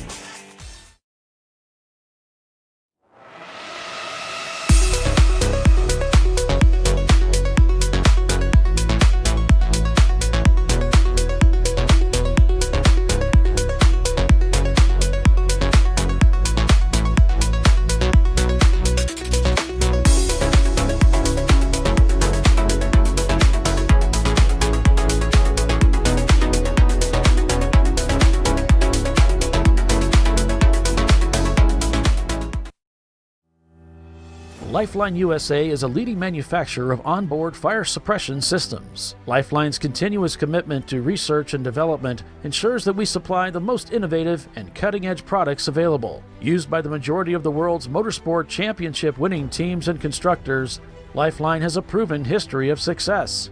Lifeline offers a complete range of fire suppression systems for all budgets and needs, and we continue to push development and limits on both extinguishant materials and our patented delivery systems to make the race car environment almost as safe as sitting on your sofa at home.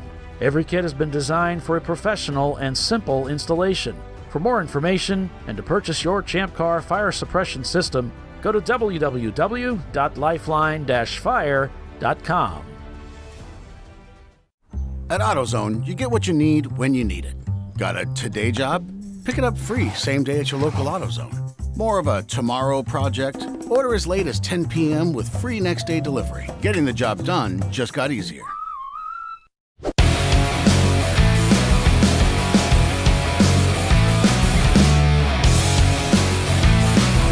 Welcome back, everyone, to Champ Car Live, presented by AutoZone.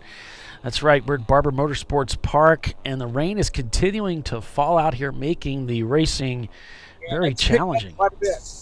So we can see we got cars a little crossed up here as Visceral Racing Group is trying to work around some of the traffic.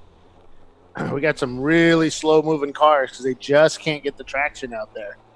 And Visceral's following behind. Over on the left is the Jeep. And then to the right of the Jeep is, which you'll see coming up here, that's the Jeep on the left that just made a pass. You're going to see the EC E30 of Tubby Butterman. Tubby Butterman.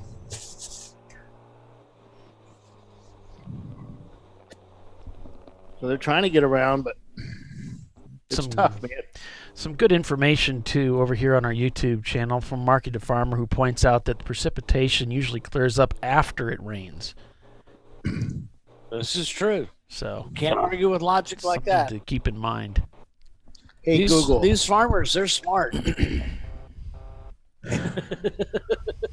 Tubby Butterman coming out really slow out of turn 6 and gets passed by Visceral. Visceral pulls away from him. Now he's back up to speed, but he had a hard time getting some traction coming out of there. A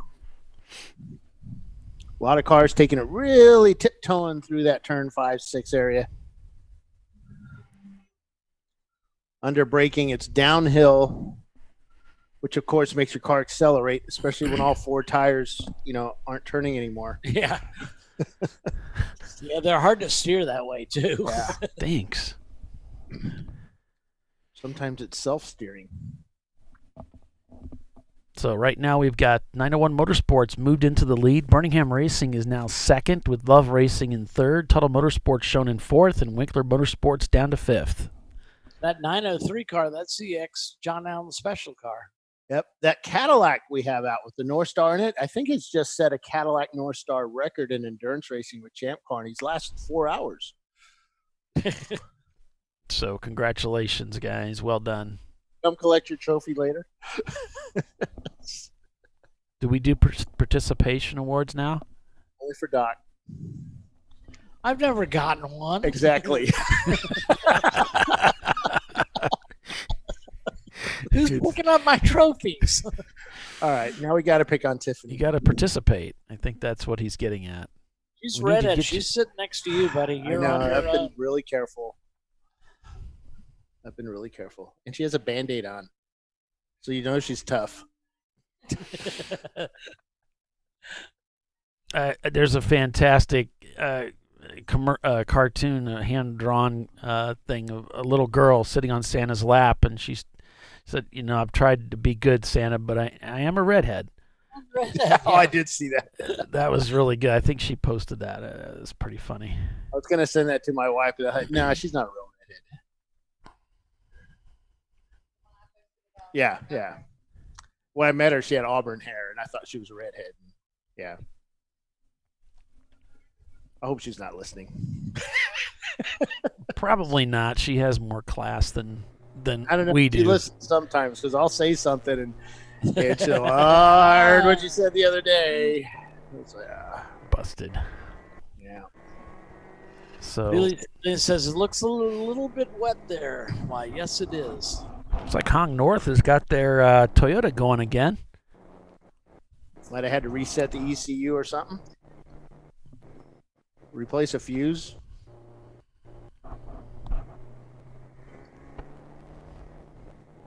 It's a Honda. They're not used to being in the water.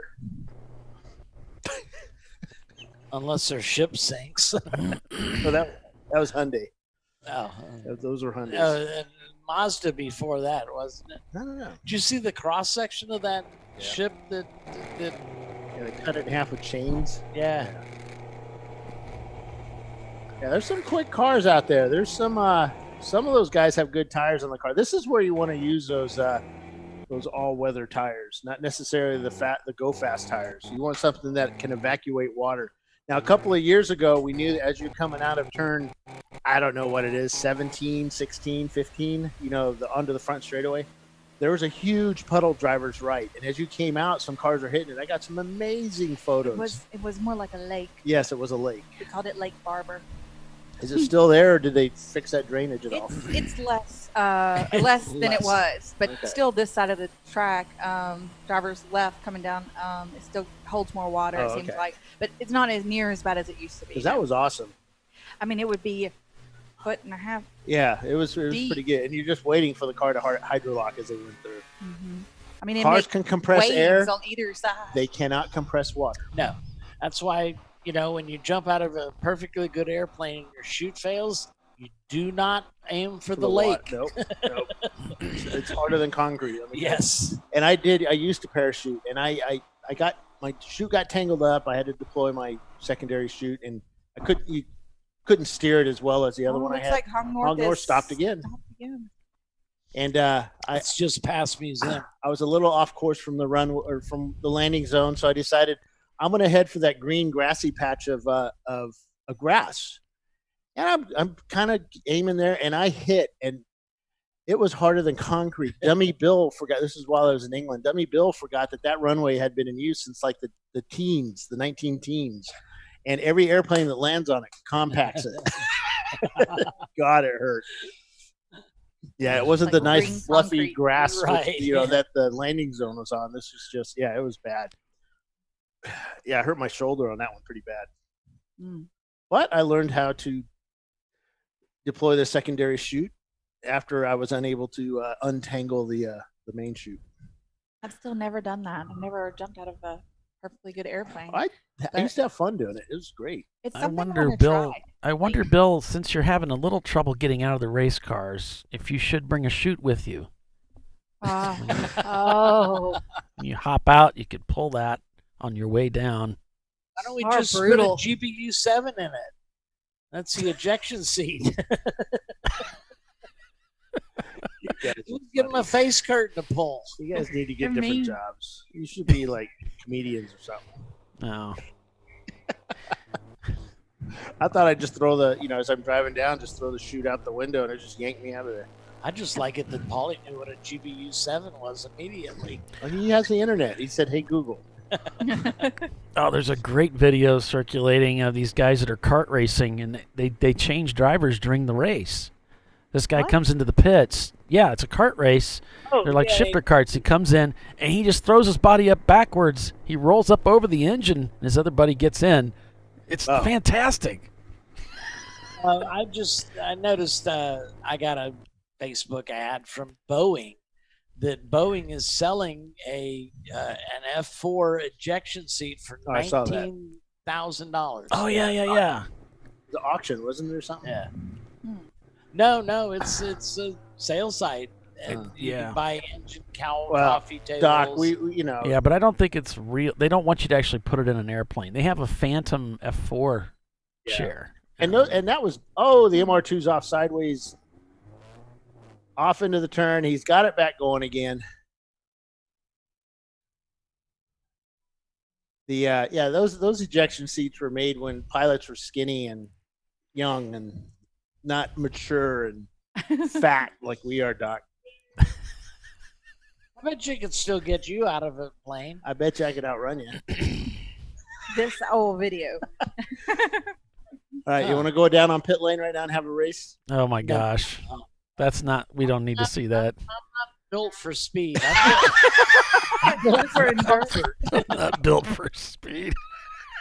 Yeah, so my son is like, I don't know, 13 or 14, and he think, we decided to have this race, and we did it live on Facebook. It's like when Facebook first went live, so we did it live on Facebook, and it was so funny. He kicked my butt. Oh my God, he was so determined to beat me. Billy, but I was determined not to let him beat me. Yeah, he beat me. Billy over on our YouTube channel says, "This is great." He says, "I have no reason to jump out of a perfectly good airplane. Roller coasters, yeah, sure, all day. Jumping out of an airplane, no thanks." Well, it's a good point. Fun. It's a fun sport. Why would you jump out of a perfectly good airplane? Why don't you just take the ride till it lands? That's great. I had a neighbor that we used to bungee jump. Again, why would you do that? But I'm not doing that. I actually had an issue. I froze. I have an issue. I froze on a girder. We'd been laying cable in this factory about, I think, 8 or 9 stories up. It was a huge hangar, old hangar, and we'd been walking girders all day. I thought you were afraid of heights. Well, this is before. We'd been working, and just I had to jump. I had to do a little jump over from girder to girder, and I'd done it all week, no problem. And at the end of the day, I walked over to the edge of the girder, and I went to jump, and I looked down, and I froze. I just froze. I had the death grip. I had Right. it was they had White knuckles. They had to call the fire department to get me down. Right. And got me down. I had problems climbing ladders. Now I'm in the phone business. I'm a phone engineer, so Oh my gosh. telecom engineer. So I have to climb ladders.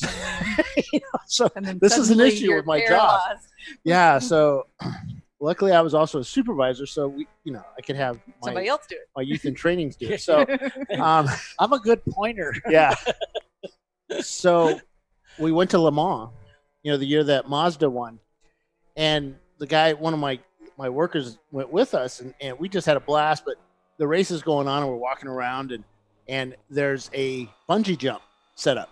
Okay. Here in the States, we have the bungee jump, so they do a crane, whatever, they lift you up, and they have a big balloon under it, whatever. No, they had a blue tarp on the ground, and we joked about, Splat. basically when you hit it, they just roll it up and put another blue tarp out. So Make the cleanup easy. yeah, make it real easy. So, and it's French, so they just keep it simple. Yeah, there's no lawyers. That was a joke. The French keep it simple. So somebody's off in one, maybe. Treasure Coast doing the loop-de-loop. There he is. Flag's still waving, so he's not moving yet. Nope, it's back in, so he gets it going. So my buddy convinces me to do it. It'll cure my fear of heights or whatever. We go up, and it's Never believe a buddy who says that. no. Yeah, I want to say it was that's 70 meters up. Is That's what not it was. somebody that has your Or 60 best meters. interests at No. heart. 60 meters up, and he's down. I'll film it for you. So we had the 8mm out going, and I jump. The French guy's like, just go, just lean forward, and I'll push you. And so I'm leaning forward, but I'm holding onto the ledges, and he can't push me. so okay, take 2. So we did it, and I'll tell you, it was amazing. So you actually did jump. Yeah, it's like, ah! No. So one of the coolest things I Scream like ever a little did girl. is I had 2 buddies hold me by the ankles and lower me out the forward porthole up in the forecastle of the Enterprise, and I took a picture of the bow breaking the water. Oh, that'd be awesome. And No, so that's you pick your friends carefully. Yeah. Because of course, if you fall, they'll Yeah. never find you. So Birmingham just fell from second all the way down to ninth. So I was wondering what's going on, and I think they are in for a pit stop. I think I see the car in. It's really dark outside. Yes, it is. but I'm pretty sure it they're is in. dark. Those clouds have got really dark. So quick rundown here. We've got Birmingham has tumbled down the standings as they're in the pits. We've got 901 Motorsports and the 903 cars now taking over the lead, with Tuttle Motorsports now in second place. Then it's Love Racing in their Miata in third. Pinky's Out is fourth. Visceral Racing Group fifth. Ho Chunk is down to sixth. We've got Tubby Butterman behind them. Then it's Winkler Motorsports, Birmingham Racing, 901 Motorsports in the 901 BMW. Then it's Poor Judgment Racing in their BMW, Touchstone Racing in their Miata, the number 800 car in 12th. Then it's the number 900 car, Bailey Racing in their Miata in 13th. Team Milan behind them. 2 guys at a Miata in 15th. Red Hole Racing, Chump Change is 17th. Killer Clowns 18th. Then it's Momo Champ and Ghetto Motorsports, Party Girl, and then Ghetto Motorsports in 21st. So it's a quick rundown. Again, you can go to race-monitor.com to check out the standings there. So Bernie says that the Focus is having a rear brake up. Their rear brake is locking up. So that would be why they went so far off track, I guess, earlier. They're having problems with their brakes locking up. Treasure Coast is just just people just whizzing by them as they're out there. They might be a little off the pace. It looks kind of terrible out there, to It be looks honest. awful out there. I mean, it is dark. It is foggy. It is rainy. It is. Ugh. Yeah, it looks like he's not even bothering to downshift. He's just touring the track. Oh, there's one of the Tuttle cars. Nice day for a 107. nap. Oh, he's in a nose. Did he get into the guardrail? He's our second place. He may have slid across it. That's our second place he may have car. got it. He's trying to back up into traffic to get going again, and he gets it motivated. That's on the inside of 2, essentially. Yes. Hey, Paul, I've got a link for you. Oh, okay. It's Brian Tuttle's. It's over on. I'm sending it to ChampCar.Live Facebook. Oh, okay. Oh wait, that didn't work. Hold on. Well, it did, but it gave you the. I've got all their pages anyway, so I can. Yeah, get I it. got the spin. He had it. Oh, that's okay. You don't want to from see it earlier, the accident with the 2 cars. Oh, okay. That's what he sent you. Oh, I see. I misunderstood. I thought you meant just the little slide off there. The incident. Well, that link will take you to their. Roger. All right. See, Brew Crew's finally signed It's up. linked to it. I guess it auto goes to that time stamp. Sweet. Yeah, he had nowhere to go. Yeah, that's a pretty hard hit too. Jared. I guess it'd be nice if everybody else could see it, huh? In its suspense. Yeah, wow, that was great. This is It's a awesome, man. club. It's no, it's a club. It's a Polly and Bill thing. Can't we have anything Just to look on Bill's ourselves? computer and see the link. That's all. Can't we have anything to ourselves?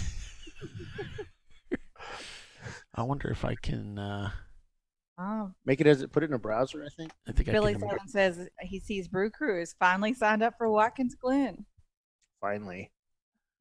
But signed up and racing are 2 different things. Oh, yeah, we'll be there, buddy. We've been trying to get there for a couple of years now, but we have a lot of slow cars out there. No, They're holding up. Some of the fast guys are catching them, and it's really slowing up the field. We got a car. Oh, Visceral is off on the front straightaway. He is driver's left. Driver's left on the front straight. Right. He spun. He's facing the wrong direction. Yeah, he spun coming out of that last turn. Oh no, that's not Visceral. That's a Miata. it is Miata. Yeah.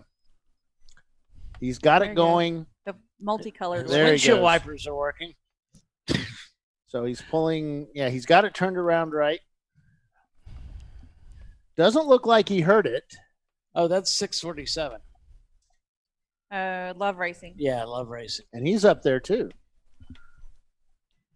Oh, Visceral is off track. He is over in 4. We got Right multiple there. cars off right now. That's kind of a bad spot right there because he's in a spot where it's a little blind. When they're coming up the hill, they won't see him well. We got a camera in that, don't we? Is it working? No. See if he's trying to get it going. Well, I'm working on this other thing you wanted me to do. That's all right. That's all right. I mean, there's nothing to look at. He's just sitting there. Got a wet fuse. Tiffany.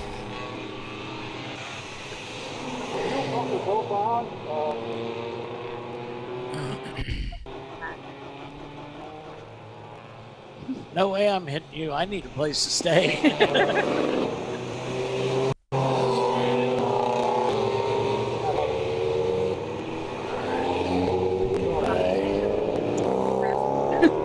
Purple 35, yellow flag. Or Funny, pink 35. The pink 35 comes out and the cars go almost the same speed. All right, I think I got this set up right. Let's try it. That looks about right. Yeah. Okay, pass pit in, There coming he down goes. that last turn onto the front straightaway. Miata goes spins, wide. And Ooh. bam, Boom. Man, that was a big one. bammed him twice. Yeah. So refreshing it. Here it comes again. That caused the The same thing's going to happen. I don't know why. The you're issue showing with, it well, twice. just in case they missed it, we're going to show it in super slow motion next time. Boom. That's why we put safety bits in these cars. And so that ended up causing the cleanup issue too, because He keeps going. Yeah, Tuttle didn't know he broke an oil cooler. Yeah. Because that tire just, when it bent on the Miata, when it broke the axle, it just shoved the tire into So his here's radiator. Visceral up at 4. Yep. Mm-hmm. We're trying to get him going.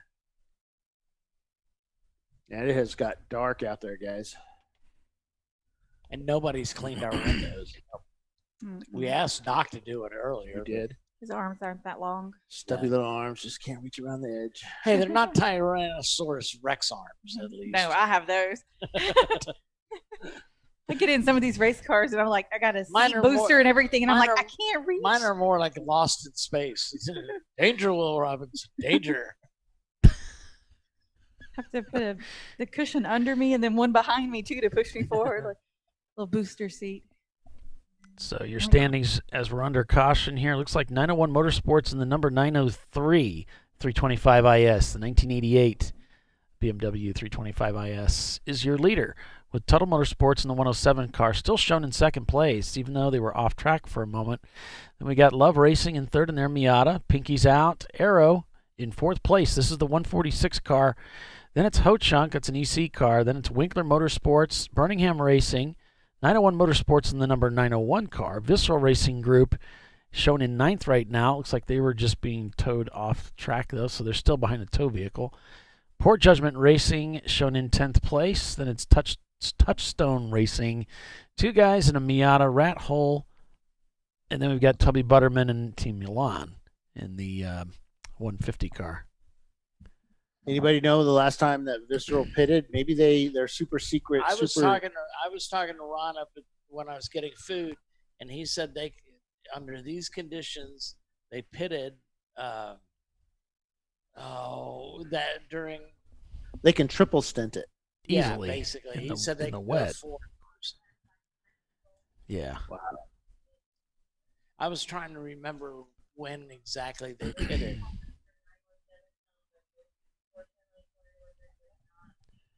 So Tiffany, we're seeing a lot of cars go off track. Are you seeing kind of the typical? Yeah, that's a tricky spot. That's a tricky spot, or is it just? There was an incident with the 917. So somebody else was involved? Yeah, they want to hear. They're gonna black flag him. They want to hear his view of it or something.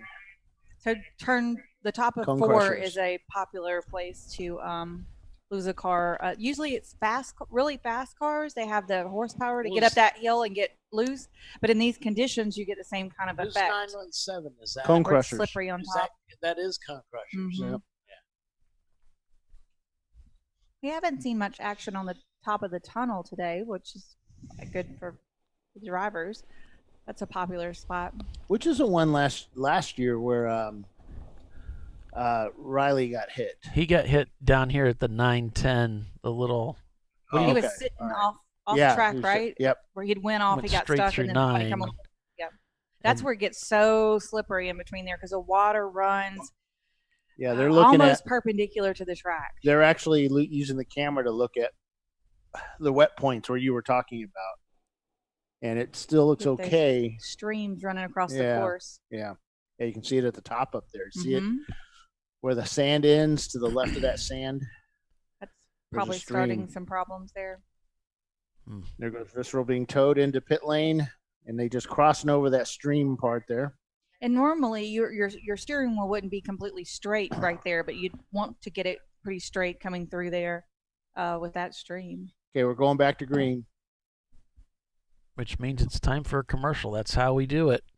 Got it timed perfectly. The Doc's car getting passed by, what is that, a Toyota MR2? Oh gosh.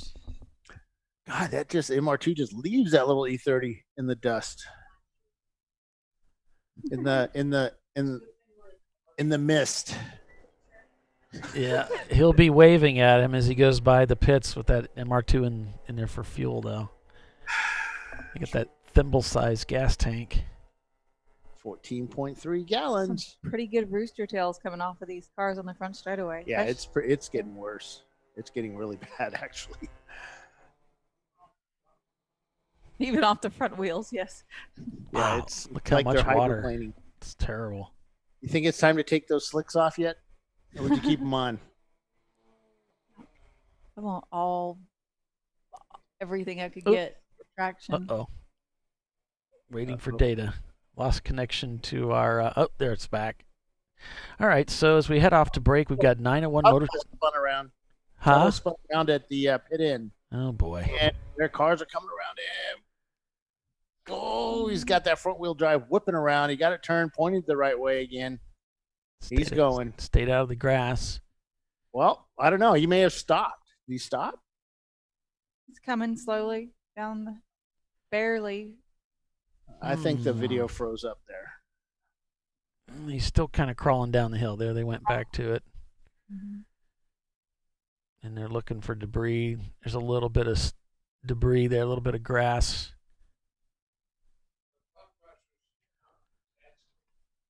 All right, folks, so we'll go ahead and break for commercial here. You're watching Champ Car Live, presented by AutoZone. 901 Motorsports, and the number 903 is your leader. Back in just a moment.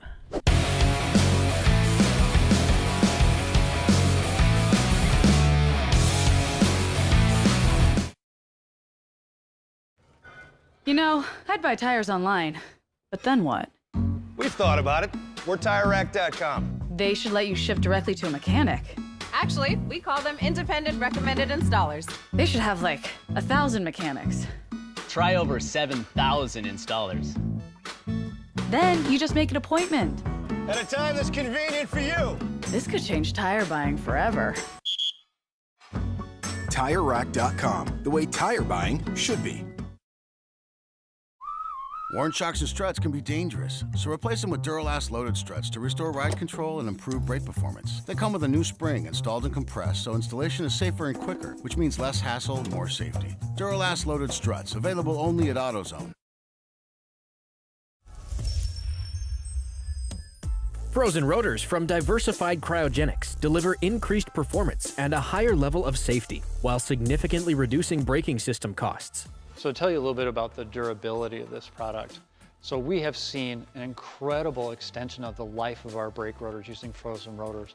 We've gone from brake rotors every other weekend to 6 weekends on one set of brake rotors, and I think they can go farther. The durability has been amazing. And it's been a fantastic season, and man, a lot of that is due to the way our car can brake on those frozen rotors. For more information, go to frozenrotors.com. Lifeline USA is a leading manufacturer of onboard fire suppression systems. Lifeline's continuous commitment to research and development ensures that we supply the most innovative and cutting-edge products available. Used by the majority of the world's motorsport championship-winning teams and constructors, Lifeline has a proven history of success. Lifeline offers a complete range of fire suppression systems for all budgets and needs, and we continue to push development and limits on both extinguishant materials and our patented delivery systems to make the race car environment almost as safe as sitting on your sofa at home. Every kit has been designed for a professional and simple installation.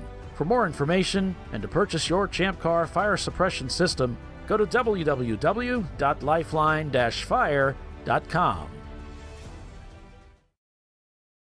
In 1977, Bill Wood set the standard for high-performance brakes. Today, every Willwood product is born from racing technology and is proudly manufactured in the USA. Engineered, designed, rigorously tested to deliver unsurpassed control on and off the track. Whether it's for cruising or absolute performance, Willwood has an application for the ultimate stopping experience. Race-proven, street-ready, drive Willwood.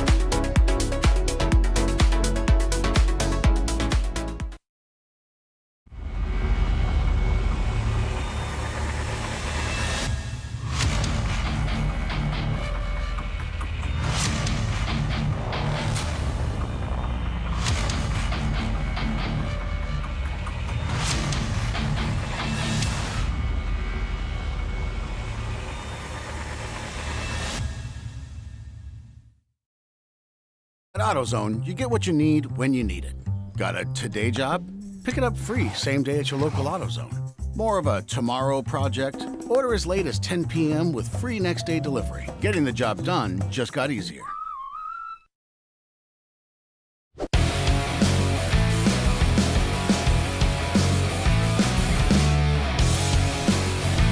right, welcome back, everyone, to Champ Car Live, presented by AutoZone. We're here at Barber Motorsports Park for 8 hours of endurance racing. We got Visceral Racing Group. They've pulled that car. Looks like they're behind the wall, as well as Hong North Grumpy, but they're also behind the wall in the paddock. Looks like Love Racing doing a pit stop. We've got Poor Judgment out there on the racetrack turning laps, as well as GMS Racing. They're also turning laps as the Treasure Coast Miata. Looks like they might be, they're still going as well. So thanks for joining us, everybody. A quick standings rundown. We've got 901 Motorsports leading the way in the number 903 BMW 325 IS. Pinky's out, Arrow in their 325 IS. The 88, that's the number 146. They're in second place now. Been gradually working their way up to the front. Birmingham Racing back up to third place after that round of pit stops in that Lexus SC300 of the 1992 vintage. Then we got Winkler Motorsports in the number 910 in their Mazda in fourth place. The number 901 Motorsports of BMW, they're in fifth place. We got Poor Judgment Racing in their BMW in sixth. Then it's Tuttle Motorsports down to seventh after a couple of spins on track in their Mitsubishi Eclipse. Then it's Rat Hole Racing in their Miata in eighth. Two Guys Racing in ninth, and Touchstone Racing in 10th place. You know who's got to be happy is Rich Sonato is out shooting this race. He's got his camera out there. He's got to be happy seeing the number 903 in the lead, because that's an ex-John Allen Special E30. Oh. I'm sure he's not happy to be out in the rain and have his camera out in the rain, though. Yeah, shooting pictures in the rain sucks. That's what I would imagine. We were shooting the New Orleans Grand Prix one year, and I had just bought the T90s, which was Canon's first all CPU camera, and they both got soaked.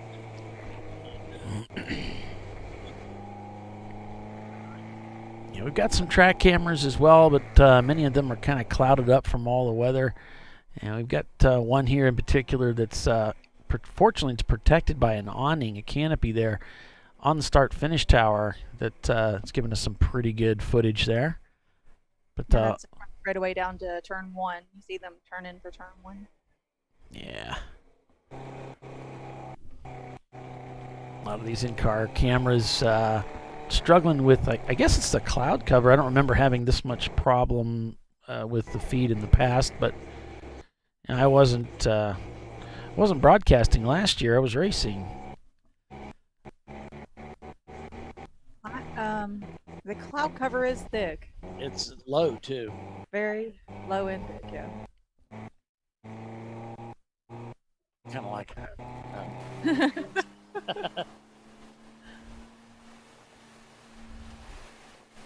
So thanks for joining us, everyone, here on Champ Car Live, and it's great to have you along with us. We got a 7-hour race lined up for tomorrow with a quiet hour between 11 and noon. So start time will be the same. It's 8:30 Central Time. That's 9:30 will be green, 9:30 Eastern Time. We'll go live about 10 minutes after 9 o'clock Eastern Standard Time to pick up that race. You know what we'll also be able to do tomorrow, Paulie? Tiffany will understand all of our faulty tower references. Oh, she's going to see it. Oh, okay. Yep. Okay. Fantastic. Yeah, that rant that I sent you where he's in the hotel and he's just telling everybody off finally was one of my favorite faulty tower rants. For one thing, you can understand pretty much everything he says, and it's just great. You have to watch Faulty Towers like 4 times to understand everything that's going on. Yeah, because it's coming at you quick. So quick, yeah. And he's just a brilliant. John Cleese is just a brilliant comedian. It's just so good. Either Carl leaving or I'm leaving. They I'm made going. a remake of The Out of Towners with John Cleese and Steve Martin. And, they were going on about what a great physical actor Steve Martin was. Well, John Cleese puts him to shame in the movie. That BMW is going very slow. That is our leader. What's going on? Going very slow, and he's offline. Pinky's Out is overtaking the lead, but he is slowing. And the car is bumping, kind of. Is this on the front straightaway? He just passed hairpin.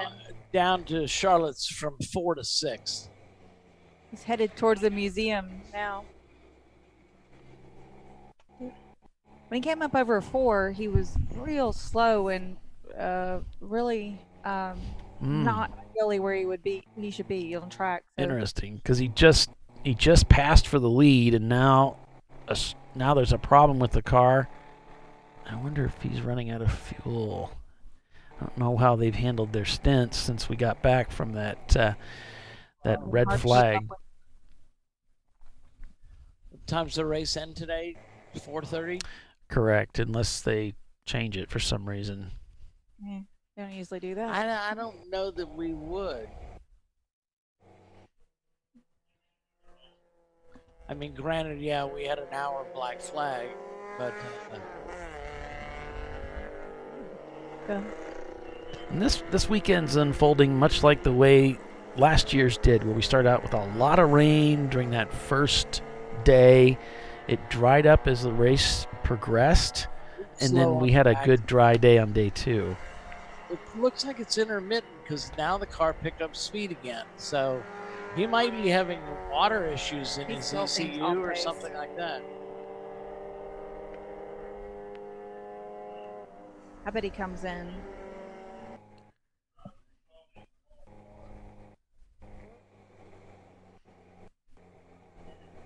So Visceral Racing Group, they're still under the hood of that car, working on it in the paddock area. The Hong North Grumpy Butt Toyota, there's no activity apparent there. It's just sitting back there. So there's very little activity up here in the booth too. Well, at least you're both awake. So. Oh, I didn't say I was awake. Who said that? Oh, we do have a car slowing here. Is this our Pinky's Out, our leader? No, that's the 901 that we would say, or 903. I'm sorry. The 903 going slowly around the whole course since turn about 4. Okay, I thought it was Pinky's Out that was going slow. It was the 903. All right. So they're coming into the pits, it looks like. I'm not sure where they are pitted. At the very end down there. I Figures. think 39 or 37, 39. 39, yeah. Helen gone from here. Yeah, other end. Not quite Daytona curvature of the earth, but pretty close. Yeah, the ways.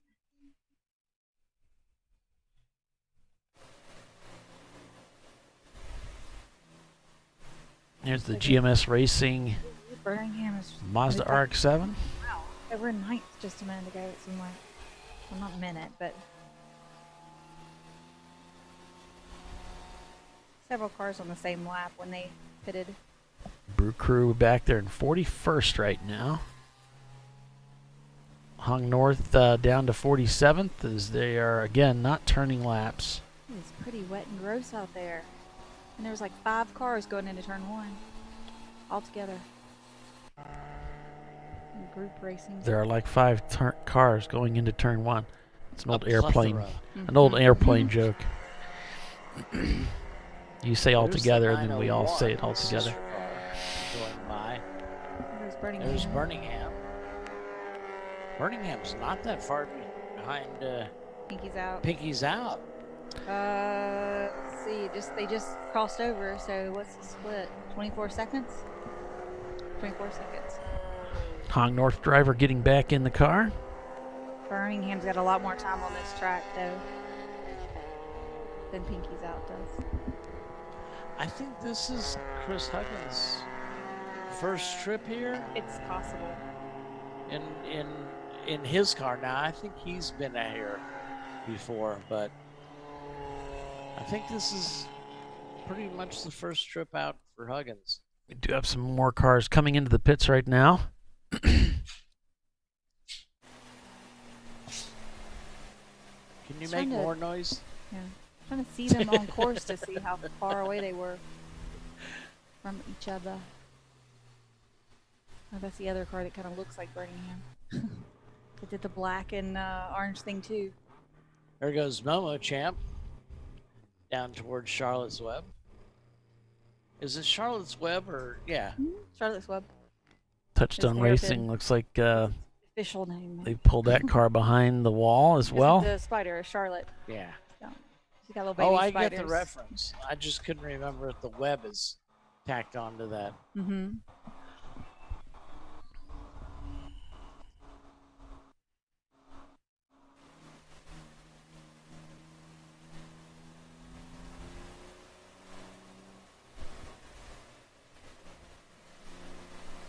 So 3 hours and 14 minutes unofficially remain. Is that? Yeah, there he is right there. Is that it right there? Okay. Yep, 146. Okay, so there he goes. He just crossed the loop, and let's see how far Birmingham is behind him. I'm guessing by the lights, that's them. Okay, there's Birmingham across the line. We cut the lead to 15 seconds. Yeah. So it's Pinky's Out leading with Birmingham in second. Then we've got Winkler Motorsports in third. Then it's 901 Motorsports in fourth. Poor Judgment Racing is fifth.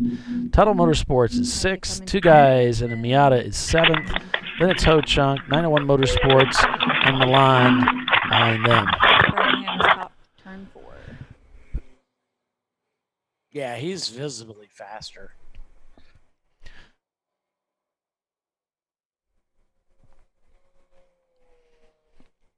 Can you guys hear me okay down there? I'm as much as I know that they love Chris and his team. Hello? I don't think they want them to come here and beat them at their own track. We can hear you. They can. Doesn't sound like the rest of the crew can hear me, so. Oh, can you hear me? Yeah, but it's way too loud. You got to turn it down. You got a lot of echo.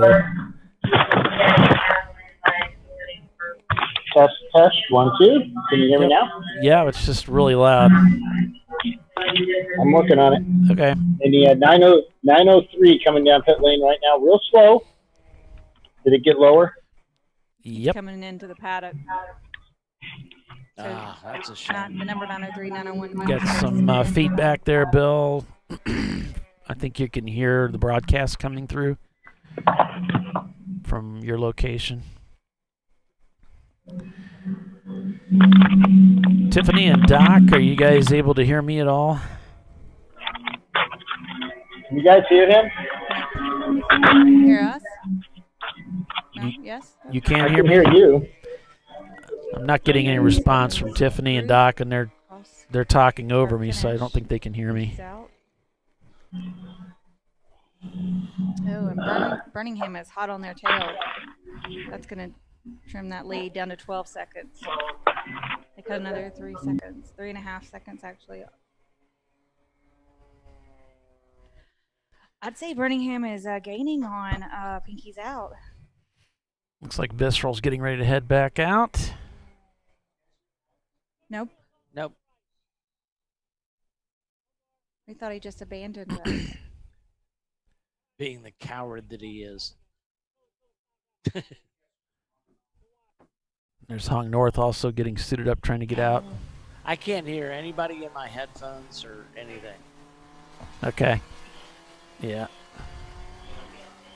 They've lost some kind of connection there at the booth. Yeah, I figured Bill. Thanks for Bill for that, Billy. I figured you guys could hear me. It's just the crew at the track, they can't. I have nobody in my ears. Yeah, I don't hear Holly. No. Neither one of us. We just hear each other. So thanks for joining us, everybody, here on Champ Car Live. We got Pinky's out, leading with Birmingham in second. Winkler Motorsports is third. 901 Motorsports is fourth in the number 901 car. And then Tuttle Motorsports is in fifth. They're still hanging in there. Well, you unshushed us. Yes. Regardless of the fact that they've spun that car a couple of times. Billy's saying he can hear Paulie. Had that him up in Nobody can hear us. third spot. I don't know. They said we can hear all of you. We just can't hear each other. That's strange.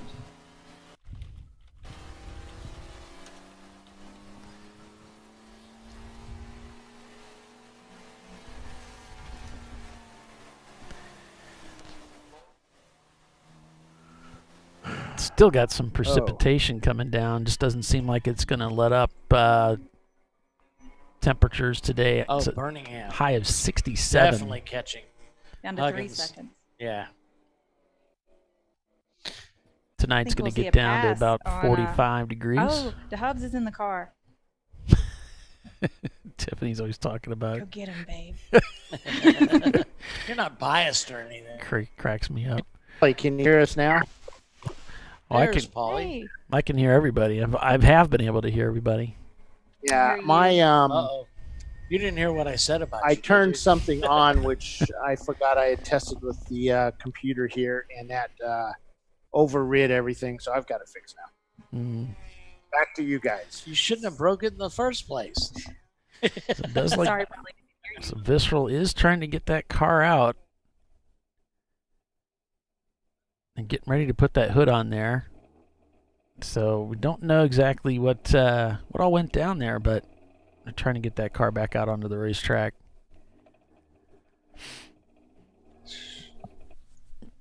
Just a little over 3 hours remaining in the race. 8-hour race today. I think we're about to see a pass for first place here in the next lap. Pinky's out, in jeopardy for Birmingham Racing, closing the distance. Winkler Motorsports right there in third place. 901 Motorsports in fourth. Tuttle in fifth. You just passed him. I don't see him. They're headed towards the tunnel, I think. Yep. Okay, so we should see it when it comes across start finish. Sorry, I got excited.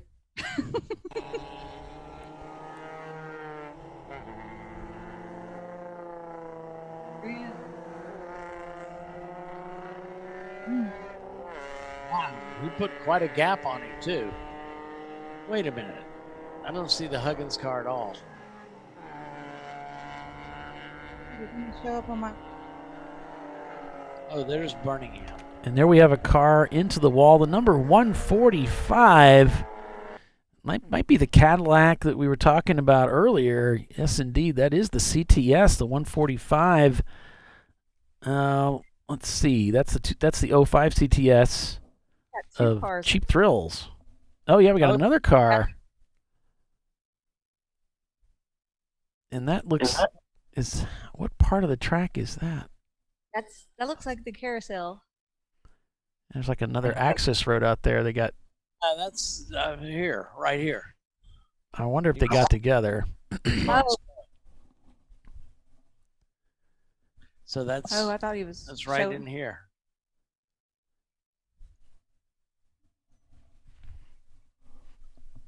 So the CTS off track right now. And it looks like that back end just kind of came around and nosed the middle wall. This is very similar to the BBY accident we had earlier today. He's got the car put in reverse. And it could be that there's just so much traffic. He's not looking to back up yet, or he might not be able to. Maybe he's stuck in the mud. It could be. He does have the wheel clocked a little bit. Looks like they may have tried to come through the kink together. Yeah, he had two cars kind of off, two different directions. They might have come together and then... Have a little bump. Yeah. Went one way and one went the other. Right. Almost. Test. Purple 35. So we got you, Bill. Looks like we're going to go to 35 mile an hour for everybody. Double yellows coming out.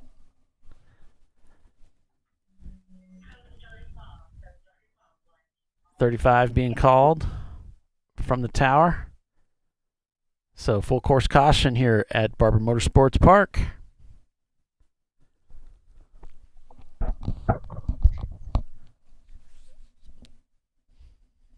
Yep, they did not deploy the pace car.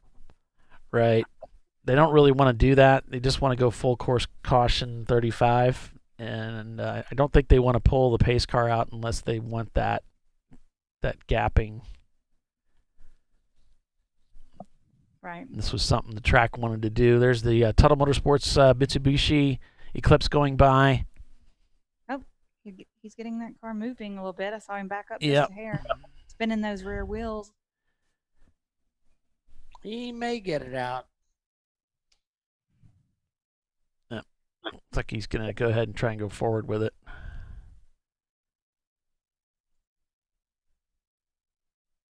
So just, yep, got back on the racetrack. So Just as the rescue vehicle got to him. perfect. It's got to drive the rescue driver. Yeah, he's crazy. like, thanks a lot, fella. Yeah. But at least he didn't have to get out into the rain again. Right. And there's It a doesn't look like it's raining now. Brew Crew car going by. Slow down. What about a Brew Crew? Who? What? Brew What? Crew car just went by the camera there. Yeah, it's not really raining at all. Just the track's still wet, humid, so it's going to take a while to dry. Yeah, we have. Who is that mystery voice? I don't know. I'm seeing Bernie saying tomorrow's weather's the same, but that's not what I saw Well, I hope not. on AccuWeather. But now, yeah, they are showing showers tomorrow. 40% chance, high of 66. It's a south. It The changes. weather can change in a heartbeat. So now we are seeing a probability of precipitation, as they call it, in the biz. In the biz. 30%. I'm showing a 40% chance of showers on AccuWeather for tomorrow. Looking for about a half an inch of rain. That's a lot of rain. Hey, I'm down here with Ron from Dismal Racing. Ron, you're quick. If I walked up, you quick for your race to try your race. Where's all your secret information? So I couldn't get a picture of it for our viewing audience right now. But how's it going out there for you guys right now?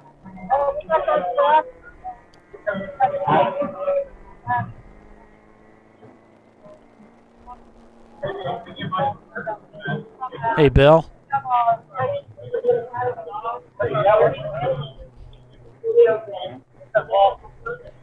We're just getting a lot of echoey. We really can't understand anything there, unfortunately. I guess we're in a dead zone. So, can't talk to you. I think it's the microphone. Talk to you later. Yeah. It might be this. Sorry.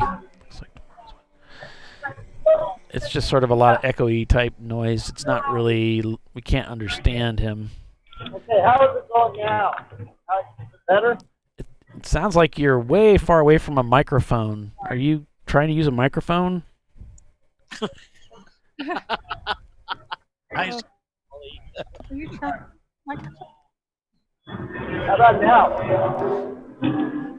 It's just like really hard to understand. Only it sounds very hard to explain. Can you hear me now? Yeah, now you're like right on top of the microphone. Yeah. Oh, well, that didn't work the way I wanted it to. Most things don't. Well, Oh, that sucks. Long north is, Oh, we got Let another. me go try to do this. But Ron from Bristol said he only used 7 gallons of gas over a 2-hour period with the conditions they are now. So because of that, they can go like 14 hours on a gallon of gas or something to that effect. Right. That's what happens when you're only doing 35 miles an hour out there. the Cadillac just came in to the pits. Yeah. Oh, so they're sitting right past turn 6. yeah. The Hong North. Hung North Grumpy Butt.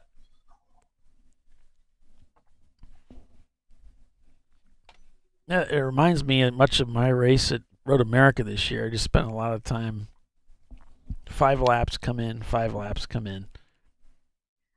That's frustrating. It's not fun for anybody. Just working on your flat towing skills. I didn't have to be towed. I was able to get in, but Oh, good. our car was sick. GMS Racing just trying to navigate Hey, this. Paul. Yes, sir. Is there too much background noise with it like this, or is it okay? It's okay now that you're on the mic. Yeah, before you were so far away, it was just like really, too much background. It was all background. Yeah, okay. I've got an idea.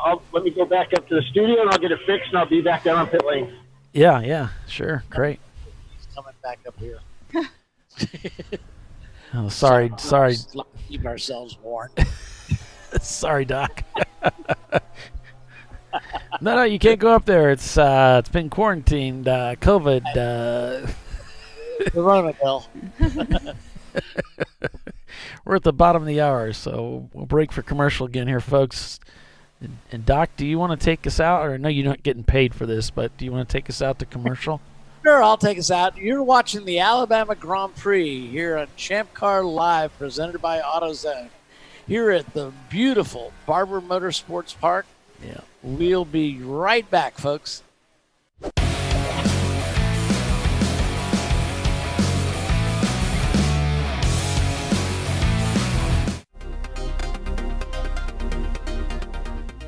Welcome to TireRack.com, revolutionizing tire buying since 1979. With our unmatched selection of branded products, finding what fits your vehicle and is right for you and how and where you drive has never been easier. Through helpful online shopping tools that include our professional hands-on reviews done at the introduction of a tire and consumer reviews that give real-world feedback over the life of the tire, you can make the right tire choice and find exactly what you need. And if you prefer to talk to someone, our tire testers, our sales team, are available on the phone. And that's how we get you the right tire for you and your vehicle for where and how you drive.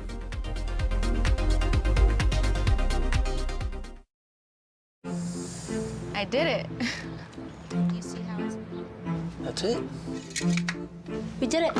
You did it. You can do it. The path to I Did It starts at AutoZone. Get in the zone. Located in Northeast Ohio with 40 years of combined experience, Money Shift Racing knows how to deliver performance and safety, offering everything you need to get your vehicle and drivers ready for race day. From safety equipment to full engine assembly and repair, in-house fabrication, 3D design, and rapid prototyping. Money Shift Racing.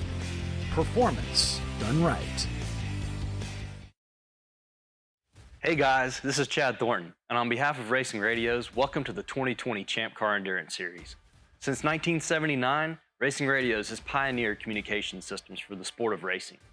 With a long-running history and passion for motorsports, Racing Radios supports those who build it, run it, break it, fix it, and run it again, pushing the limits of what's possible with the resources available.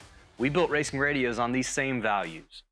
As a 2020 Champ Car sponsor, Racing Radios will provide our experienced support team and trailer at select Champ Car events throughout the year. Free gear and exclusive discounts for the winners of the Racing Radios 14 Hours of Charlotte event. And most importantly, 15% off orders for all Champ Car teams. It's time to kick off 2020 right. Build it, bring it, race it, get out there and go racing. Visit racingradios.com and click on the Champ Car registration button to get your 2020 team discount code. Discovery Parts is a veteran-owned racing and safety equipment company. While we're located inside Atlanta Motorsports Park in Dawsonville, Georgia, Discovery Parts can also be found at the tracks, supporting a number of Champ Car Series events. We take pride in being a reseller of the best of the industry to Champ Car teams and drivers. We know racing, love racing, and look forward to tomorrow to even more racing. Visit us at discoveryparts.com.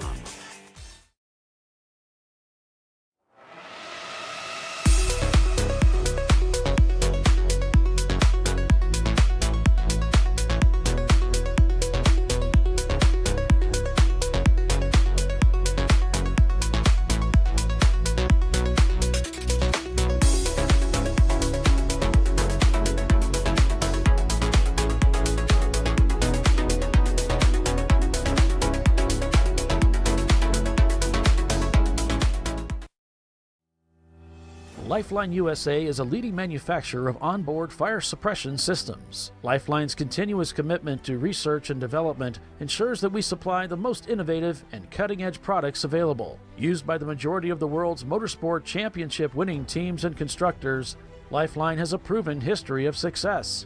Lifeline offers a complete range of fire suppression systems for all budgets and needs, and we continue to push development and limits on both extinguishant materials and our patented delivery systems to make the race car environment almost as safe as sitting on your sofa at home. Every kit has been designed for a professional and simple installation. For more information and to purchase your Champ Car fire suppression system, go to www.lifeline-fire.com. At AutoZone, you get what you need when you need it. Got a today job? Pick it up free same day at your local AutoZone. More of a tomorrow project? Order as late as 10 p.m. with free next day delivery. Getting the job done just got easier.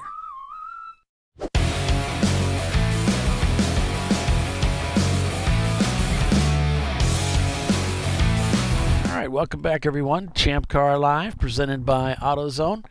And we're at Barber Motorsports Park this weekend for an 8+7. And looks like we're back to green flag racing now. Yep, we're back to green flag, and the rain has started up just a little bit. We're down here on pit lane with Ron from Cicero Racing again. This time, hopefully, we can hear him. Yeah. So, Ron, how's the race going for you today? We were doing pretty well. We got all the way up to 5th place, and then the computer tapped out on us the first time in 6 years. So, popped that out, and we're back out. But we were just about to move on up to first or second because we used 7 to 8 gallons of gas in the 2 hours we drove, and we had another 15 gallons in the tank left. So we were just going to double spin that one and go out there without a pit stop. So it's okay. Well, Steve was in the car, right? Yeah. Well, he's just not as fast as everybody, so he usually uses less fuel, right? Yeah, exactly. And that's why we double spin with Steve. I shouldn't be saying that, should I? Giving away our secret. If Steve's in the car, they're probably going to double spin. Well, now we have our California ringer in, and he's much faster than me. So it's going to be interesting for tomorrow. Because tomorrow we start near the front of the pack. I think we start like 9th or 10th. And he's going to lead us off, and it's going to be interesting to see. So tomorrow's going to be our day, hopefully, and we're just going to, finish the day out today and go out. So you just replaced the fuse in the car? Is that what it was? No, not a fuse this time. That car got a whole new fuse box assembly after Sonoma. Whole complete. I think it's been like $1,000. Rewiring everything in that car. Wow. So definitely not a fuse. Okay. All right. Well, good luck out there. All right. Thanks, Bill. All right. Thank you, Paul. We're going to find somebody else to interrogate. Okay. All right. Thanks, Bill. Yeah, he dropped $1,000 on it. That was heartbreaking. He was on the verge of winning that race at Sonoma, and due to a fuse, it just all came apart on him. So he made sure that he solved that problem with a sledgehammer. Just replaced everything. Well, nothing like taking a sledgehammer to what a tack hammer could do. Yeah, that's what my buddy Kirk always says. Nothing kills like overkill. Yeah, exactly. If less isn't working, try more. Sounds like we're on the same page here. What we're doing is worth overdoing. Yeah, so much truth. Hog North climbing out of the car, having trouble with their car. GMS, while we were away at break, that car gave up on them. Looks like they're stranded. I can't tell exactly where they were, but the driver did get out of the car. So I'm not sure what's going on there. Having a lot of trouble with these in-car cameras staying running. So do apologize for that. Just don't have the quality of bandwidth there on the cell phones. Apologize for a lot of things. Well, I'm down here with a team that's watching our show live. What team are you guys? We're spare parts. They go by. People coming down here looking for spare parts with you guys? Yes, sir. What kind of car do you guys have? We got a 95 Mustang. Okay, so those Mustang parts pretty much fit about 98% of the field today, right? Oh yeah, we're all over. It's a little wet out there. Is it? I think we're on two different types of communication here. That's so you guys, it's pretty wet out there for you guys. Oh yeah. Oh, you guys have like the 800 horsepower car out there, right? Oh, I wish. No. Which Mustang is it? Oh, it's the red one. Oh, okay, not that blue one that does like a 205 mile an hour down the front straightaway. No, definitely not that one. So how is that with the rain in a car like that? That usually, they're synonymous with taking out crowds of people. Yeah, that's right. No, I mean in the turns we gotta feather the gas through the turns. We've been staying in third and fourth gear. Mainly fourth gear kind of coming out, and then out of the turn getting in it. Yeah. All right, so you're on TV now. Well, you will be in just a few seconds here, but it's is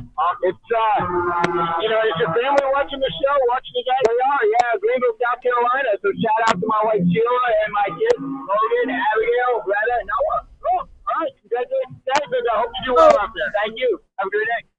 All right.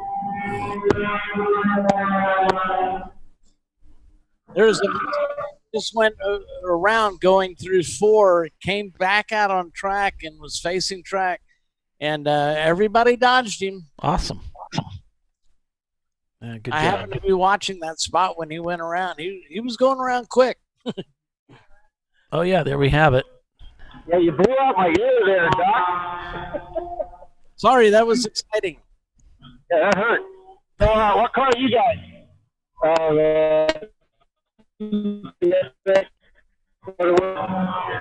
it going for you out there with those pale happy cars? Oh my goodness, it is very, very sloppy, greasy.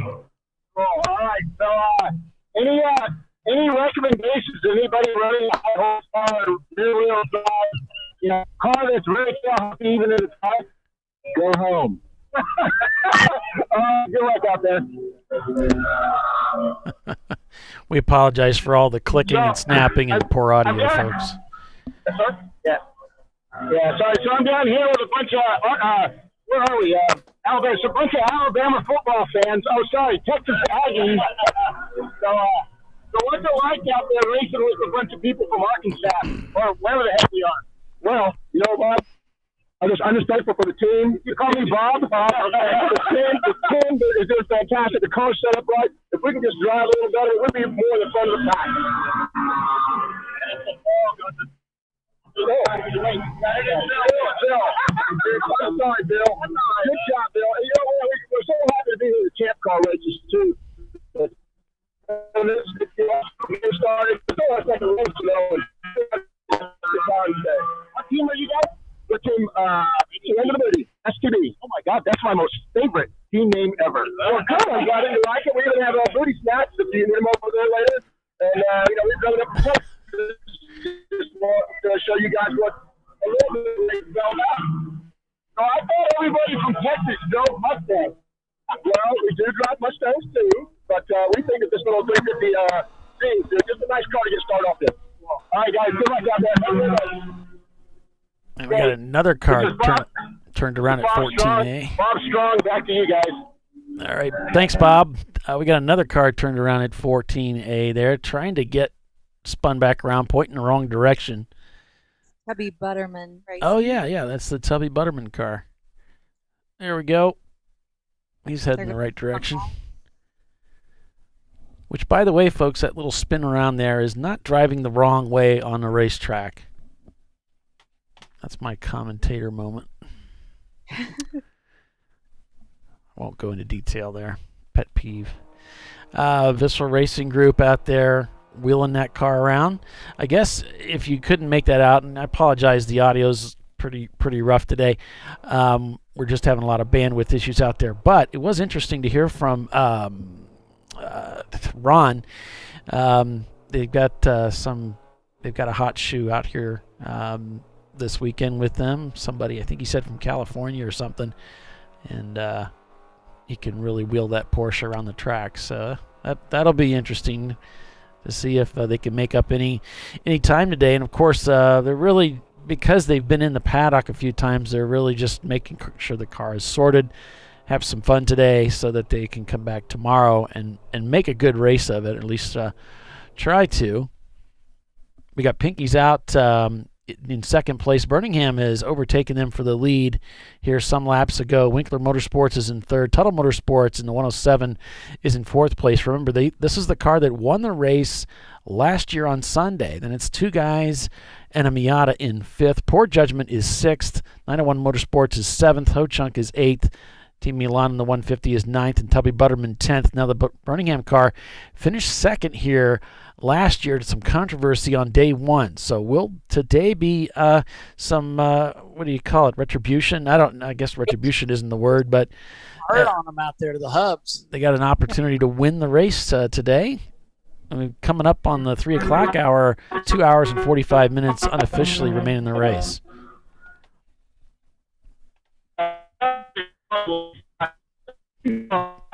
Bill, we just can't make this out. Unfortunately, the bandwidth is just too poor wherever you're at. You sound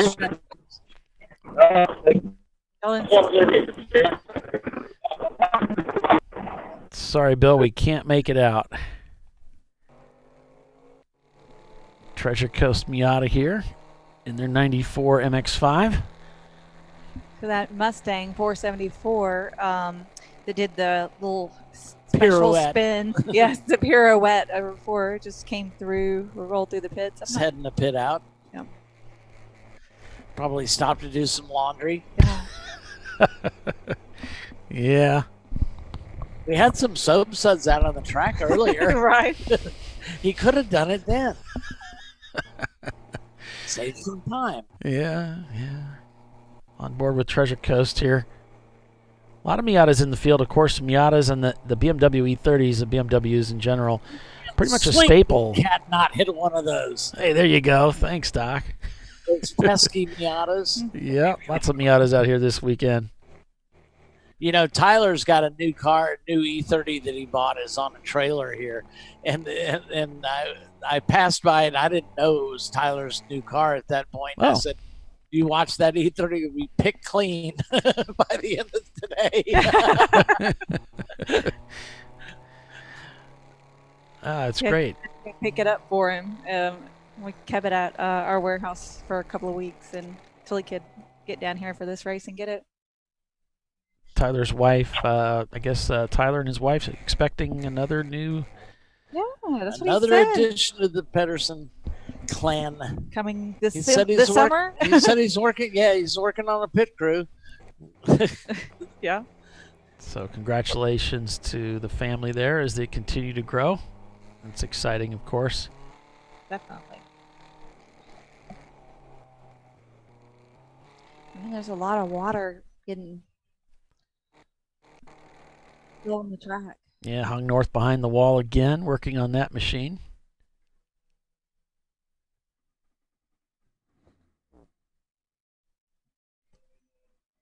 So, trying to get that car remotivated to get that thing out there.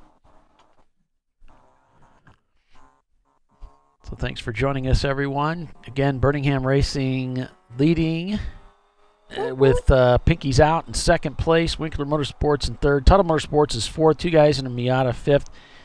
And we just don't really have a whole lot of information we can spill your way, unfortunately, like pit stops, where people are at Birmingham. I just don't know how things are going to shake out here. We're just going to have to watch and wait. We've had a lot of full course cautions today.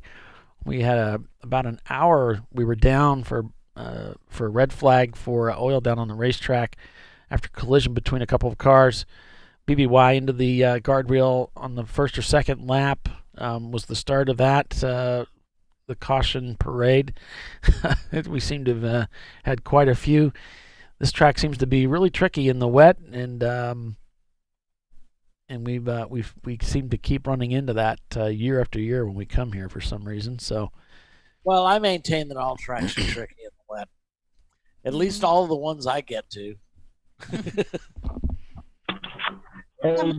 I'm here in the paddock. Can you hear me? Yes.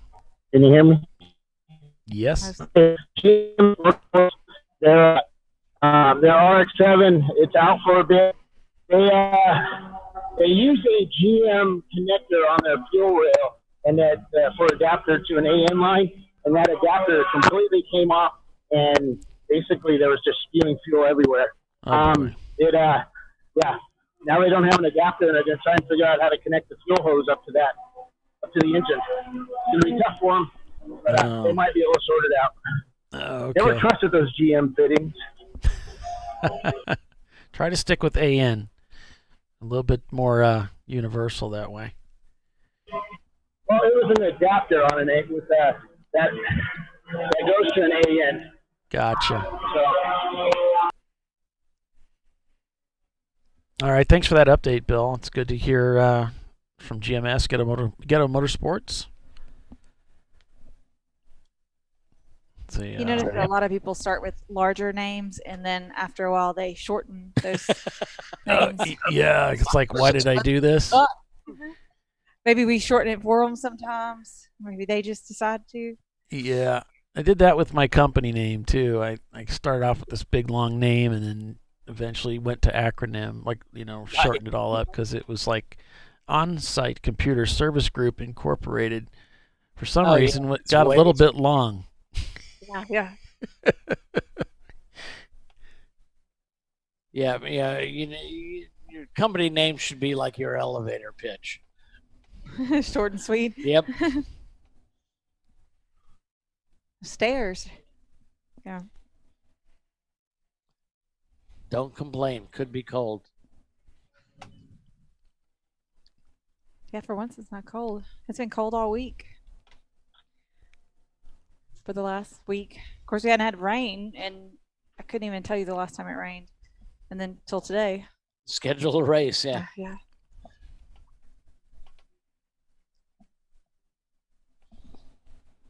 So coming up in the final 2 hours and 40 minutes of racing here at Barber Motorsports Park, Birmingham, Alabama. And everybody out of the southeast. Everybody always looks forward to the race out here at Barber.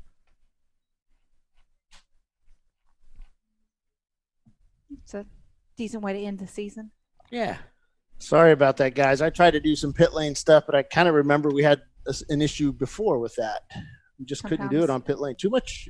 It's just a lot. I guess there's just too much concrete. Something's not right. It's worth a try. Thanks for trying. Sorry. We're very trying, aren't we?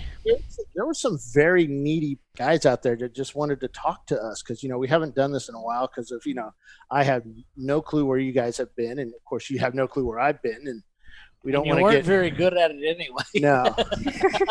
So, talking up close and stuff, it's just not the thing to do. I did buy a big boom mic. Yeah. Yeah, boom mic, so I could do this with, and it works, except it would pick up every race sound. And, guy dropped a wrench on the other side, and it was loud. So, yeah, we ended up not using that. We'll use it one day when we do, like, cool 60-minute interviews when, Doc retires from this show, and he's been here 40 years. And, when I die of old age. He's 117 years old because, they have the power to make us live to 140 now. I don't want to live to 140.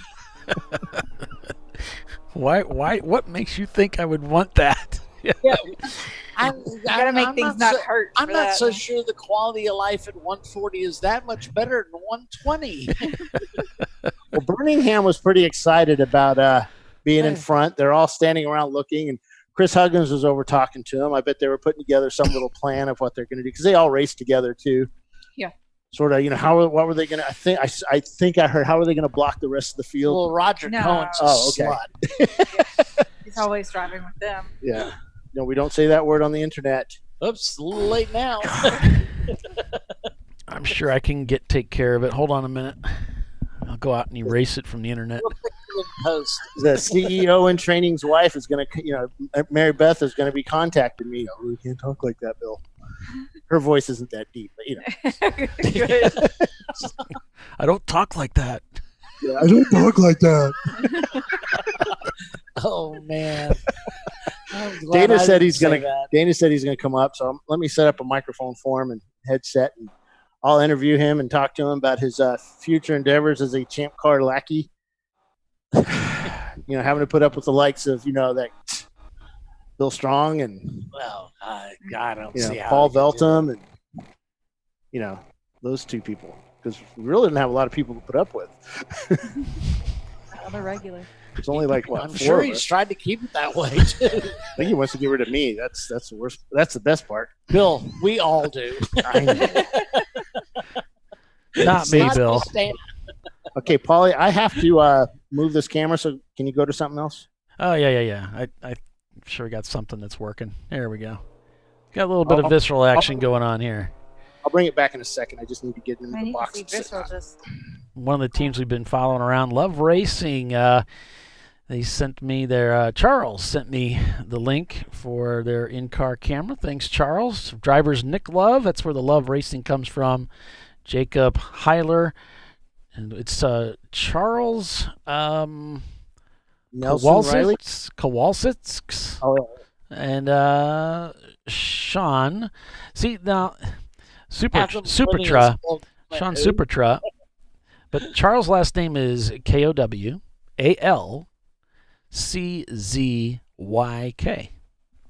Kowalski. Yeah, I like that. Kowalski. There's no Y.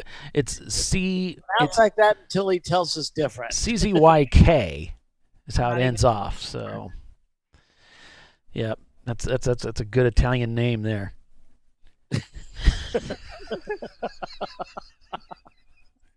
Why, yes, it is. All right. I don't know what I'm talking about, obviously. I know that surprises all of you. Birmingham Racing is our race leader. The gap completely escapes me. I have no idea what the gap. Let's see. Can we figure that out, guys? Can we get some more intel? Winkler Motorsports crosses the start-finish line in third. Tyler Motorsports is fourth in the 107 car. 2 guys and a Miata in fifth. I don't know. Did you mess us up too? Are you muted? Aren't you channel 1? He's muted on 1. Here we're on board with Visceral Racing Group. Their Porsche 944S. It's a pretty interesting car. You know, I've spent some time with Joshua Collins here in Fort Wayne, who's building one for Champ Car. In fact, he's already started racing it. He started racing it at Indy. He's been to Gingerman with it and raced it as well. They're not rushing up through the field or anything with it. They're just starting racing, and this is a whole brand new, effort for them in wheel-to-wheel racing. Test. And hi, Bill, we got you. And so I got to sit in the cars as they were working on it last year. I think I hopped in to see what it was like, and it was like incredibly compact. I was very low in the seat, a small, tight little car. I mean, can you hear Doc? Go ahead, Doc. Test. Yeah, 1, 2. I've got you, Doc. Yeah, we had an issue. We lost you, and they lost us. And we've got issues. Yeah. Okay, yeah, I think we know we got issues. That's for sure. This we're getting a little crossed up, but manages to hang on to it there. That's their hot shoe in the car. Yeah, he probably needs to cool his shoes a little bit. Well, down in 37th place right now. Chrome Crusher's up to 13th after all that time in the pits. They kept coming into the pits earlier today. Party Girl up in 11th spot right now. But Birmingham in the lead in their Lexus SC300. They've almost got almost a full minute over second place. Okay. Thanks for that update. Absolutely. And yep, he's done a great job wheeling that car. Treasure Coast. Whoa, somebody's going. Oh, nope, he saved it. Looked like we had a car going wide at the exit of pit in. He went kind of sideways, straightened it right back up. Didn't snap on him. He was able to pull it around and get it going again. Good. Didn't see who it was, but. Yeah, these guys are getting a lot of exercise in car control today. Really honing and or the lack of it. Or that. Yeah, they're finding their limitations. Right. They're definitely finding some limitations. Fighting and finding. Who's got FTD today? Hey, good question. It was Ho-Chunk earlier, but then when we lost the feed from Race Hero, we don't know. Oh yeah, that's right, because it was pretty dry back then too. Hasn't been really dry. Looks like most of you guys' best times have been around the lap 12, 13, 14. And I've been dry the whole race. Wow. You know, those space age diapers have really helped now, haven't they? It's okay.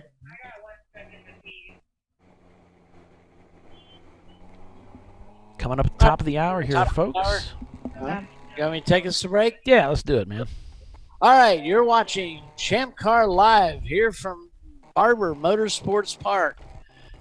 Champ Car Live, we're brought to you by AutoZone. And let's see what else. The Alabama Grand Prix, Champ Car Live. So we're going to step away from the mic and we'll be right back.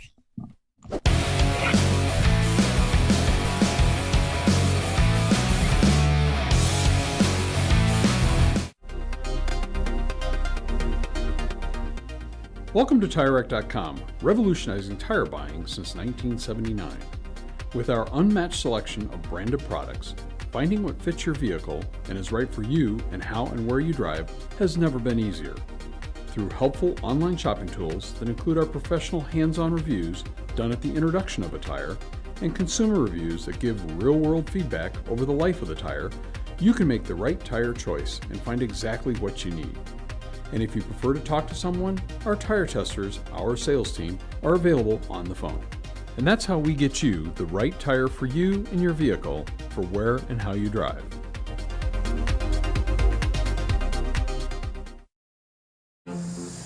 I did it. Do you see how it's... That's it. We did it. You did it. You can do it. The path to I did it starts at AutoZone. Get in the zone. Located in Northeast Ohio with 40 years of combined experience, Money Shift Racing knows how to deliver performance and safety, offering everything you need to get your vehicle and drivers ready for race day.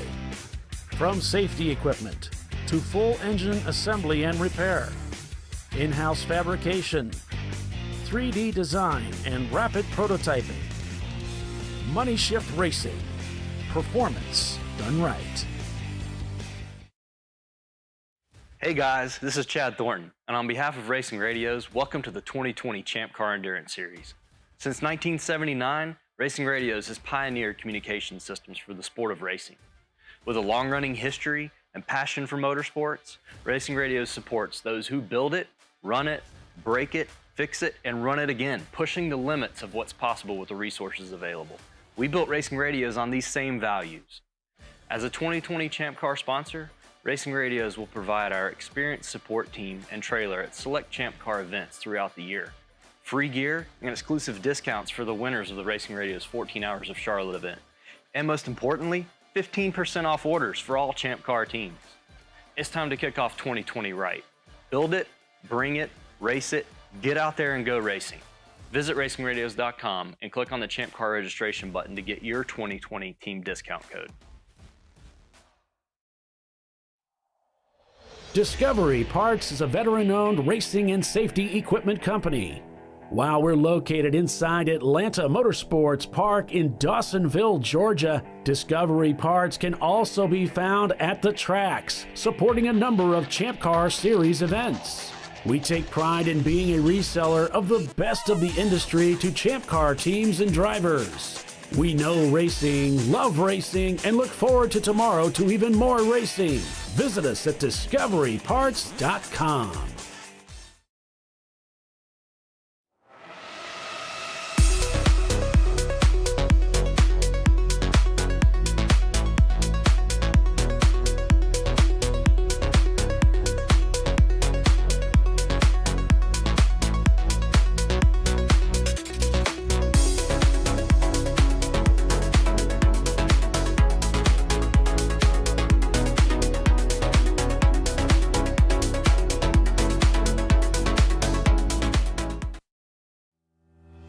Lifeline USA is a leading manufacturer of onboard fire suppression systems. Lifeline's continuous commitment to research and development ensures that we supply the most innovative and cutting-edge products available. Used by the majority of the world's motorsport championship winning teams and constructors, Lifeline has a proven history of success. Lifeline offers a complete range of fire suppression systems for all budgets and needs, and we continue to push development and limits on both extinguishant materials and our patented delivery systems to make the race car environment almost as safe as sitting on your sofa at home. Every kit has been designed for a professional and simple installation. For more information and to purchase your ChampCar fire suppression system, go to www.lifeline-fire.com. At AutoZone, you get what you need when you need it. Got a today job? Pick it up free same day at your local AutoZone. More of a tomorrow project? Order as late as 10 p.m. with free next day delivery. Getting the job done just got easier.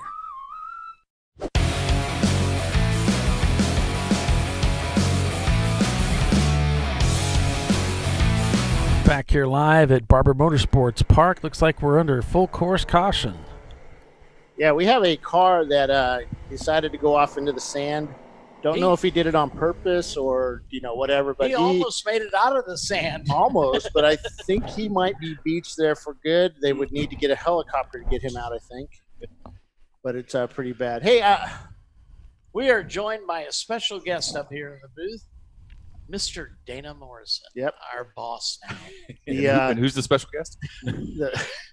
Dana is the CEO in training, as I like to call him, but he doesn't like me calling him that. So I'm not going to call you the CEO in training. Hey, listen, I've told you before, Bill, all you got to do is just finish writing that ad for a new media marketing director and get it posted, and then I won't have to deal with this conversation anymore. So. I'd like to start this interview off by thanking you for keeping me on. But, you actually haven't officially taken over. That's the 15th. So on the 16th, I would like to thank you for officially keeping me on. Accept your resignation on the 16th.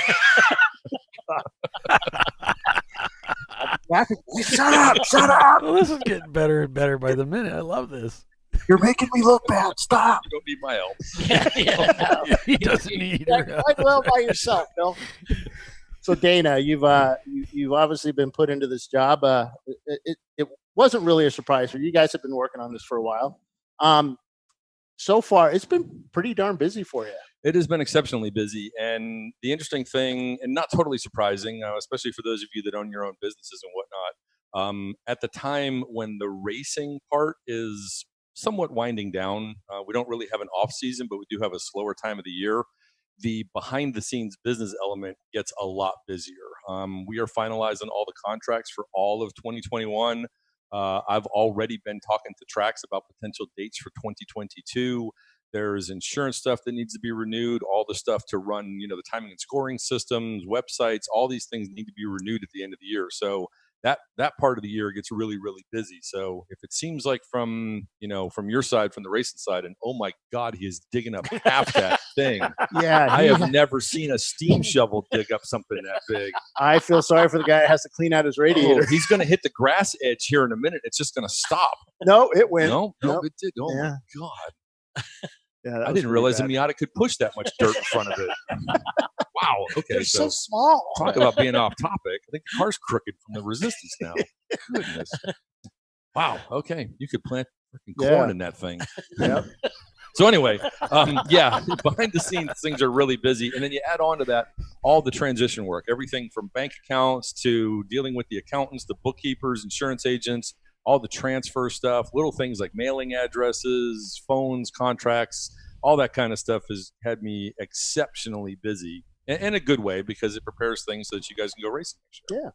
So you helped work on the schedule for 2021. We've got a lot of good dates on there, some new ones, and I don't know, maybe some later on we won't discuss if we get there. If not, they'd be on the next year. But yeah, although it's probably a good time to throw out the continuing conversation. You see it on the web, I hear it from the racers, the continuing conversation between going to the same places we go all the time and everybody's desire to want to go to a new track.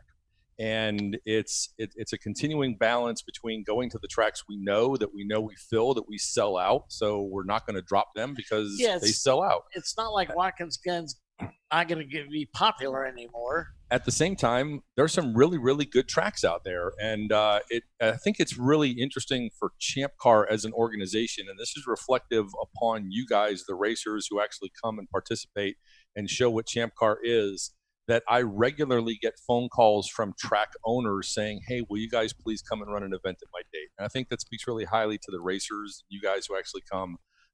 There's a track here in the East. Champ Car went to it a long time ago under our old affiliation. The track's been redone, and we are working really hard to try and get a date there. So I am all ears about new tracks and new facilities. I'd love to go there. I know you guys have got tracks you want to go to, and I want to meet those expectations and try and get us somewhere. We just don't want to lose touch with the tracks that are good for us. They're sellouts for us. So we're trying to strike that balance, and as usual, try to give you guys all the variety that you're asking for. I think the track that's garnered the most interest lately is this new one in Missouri. Well, they're not even done yet. They're just paving it. Yeah, still, but yeah, exactly. Maybe we can get a good rate. Yeah, yep. So I have contacts for that, which we've talked to them already online a little bit, and we'll see what happens. It would not be the first time that a brand new track has come online, and that Champ Car, or one of our historical affiliates of what Champ Car used to be, has been the first organization to run a green flag wheel-to-wheel race on a track. We have that distinction. Was that?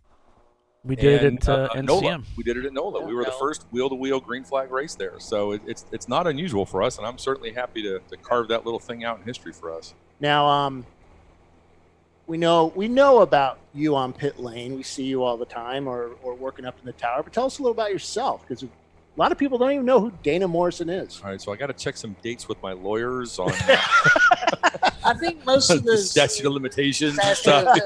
Expired, yeah. I think those are all done, Doc. All right. Yeah, I think so. So you shouldn't get me talking about myself too much, because this is my favorite subject, and I'll monopolize the rest of the show. There you go. But for those of you that don't know me, like a lot of you, I got started racing in Champ Car because it was a form of racing that I could afford. I'd always been a race car guy, but even the most budget-related racing was just a little bit out of my means. And when Champ Car came along, or the previous iteration of us, and I could do it with some friends and spread those costs out, we did it. So much like you guys, I've been a part owner of a car with some friends. We've had successes, come home with a couple of trophies and some broken cars. Oh, that's better than I've done. I put my own car in. I got a car and put it out there and got some friends into it and had some fun with that, and completely rode off a car at a track. So I feel the pain a lot when I see contact. I see people with contacts and incidents on tracks because I've been there. I've lost a car, so I feel your pain on that. So I've been a car owner, been a team driver, started working and volunteering on pit lane. That got me a job working a regular staff member, which got me the timing and scoring, which led me to race direction, which led me to here. So it's been a really incredible journey. Other side, I spent 29 years in law enforcement in the state of Florida, and concurrently I was reservist in the military. I just got out of that. October 1st was my last day, 33 years in the Coast Guard. So I think I'm doing retirement wrong. And Bill, I swear to God, if you say one thing about the Coast Guard, I will beat you right here.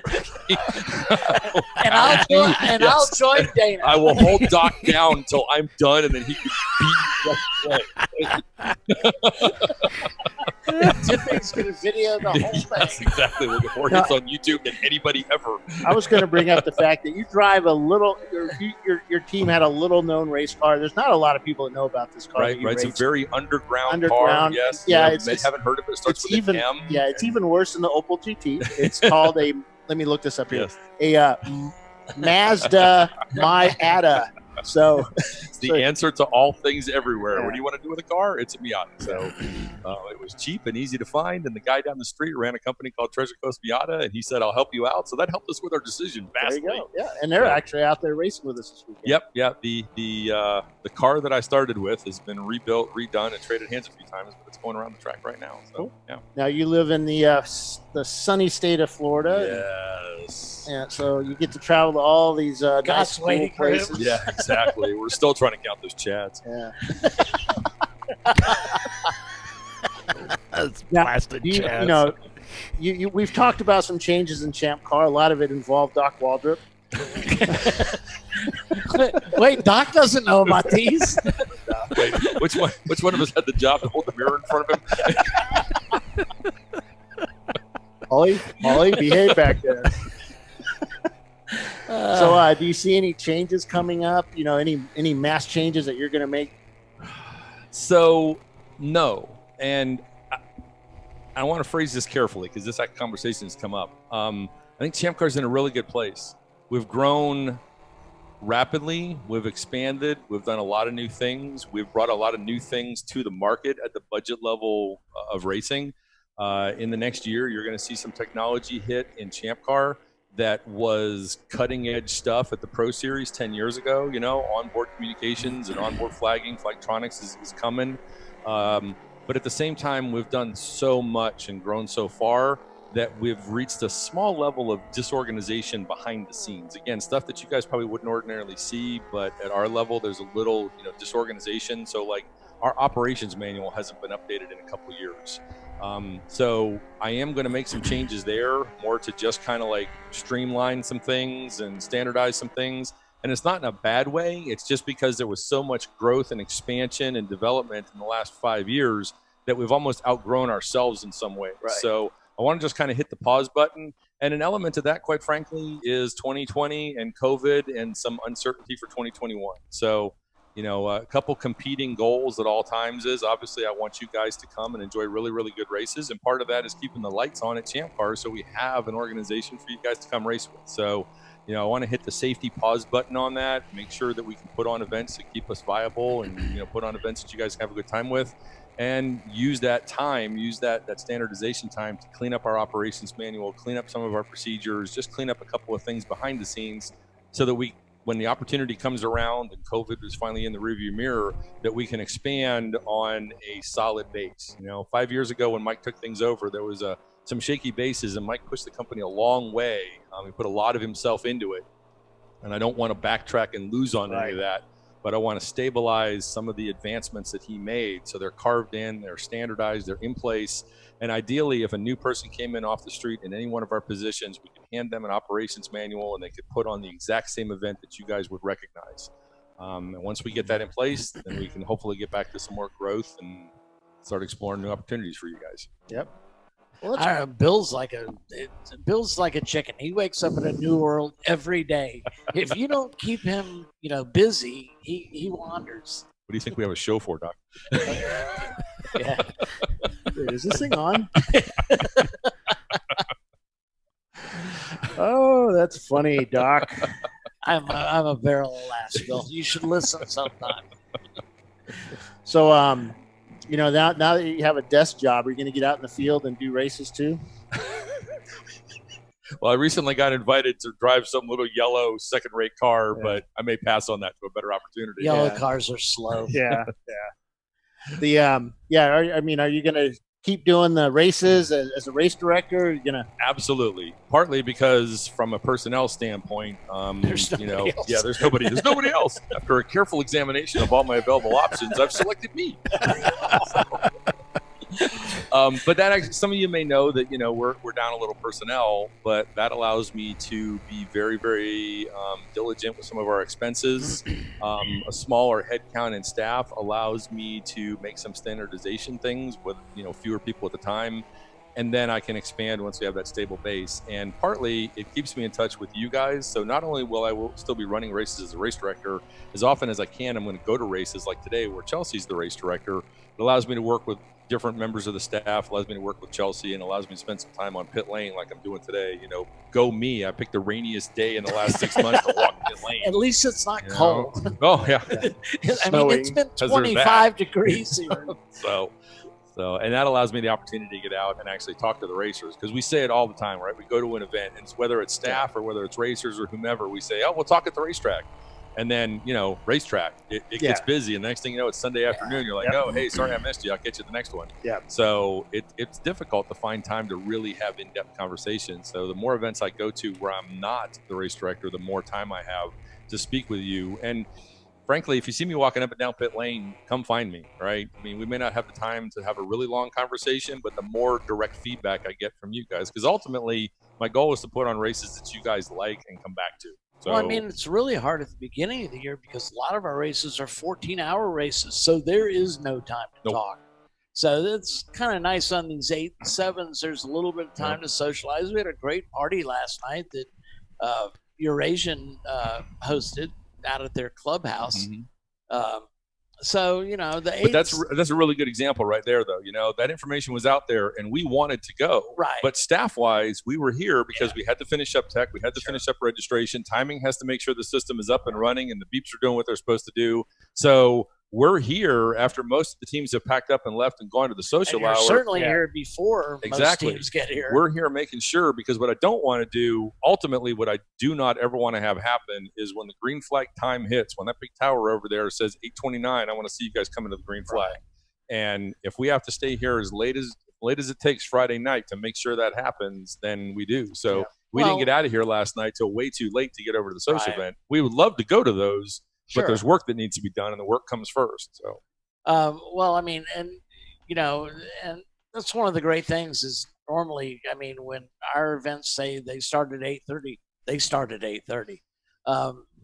We had an unusual situation in Road America this year where, you know, our guys are out there replacing the time and scoring loop. Mm-hmm. So, yep, that happens, and I think that goes to our guys' ability to do that sort of major hardware repair live at the track and still get you out to run basically the full event. Strangely enough, even Bill was involved. I was going to say, Bill did an expert job with that broom.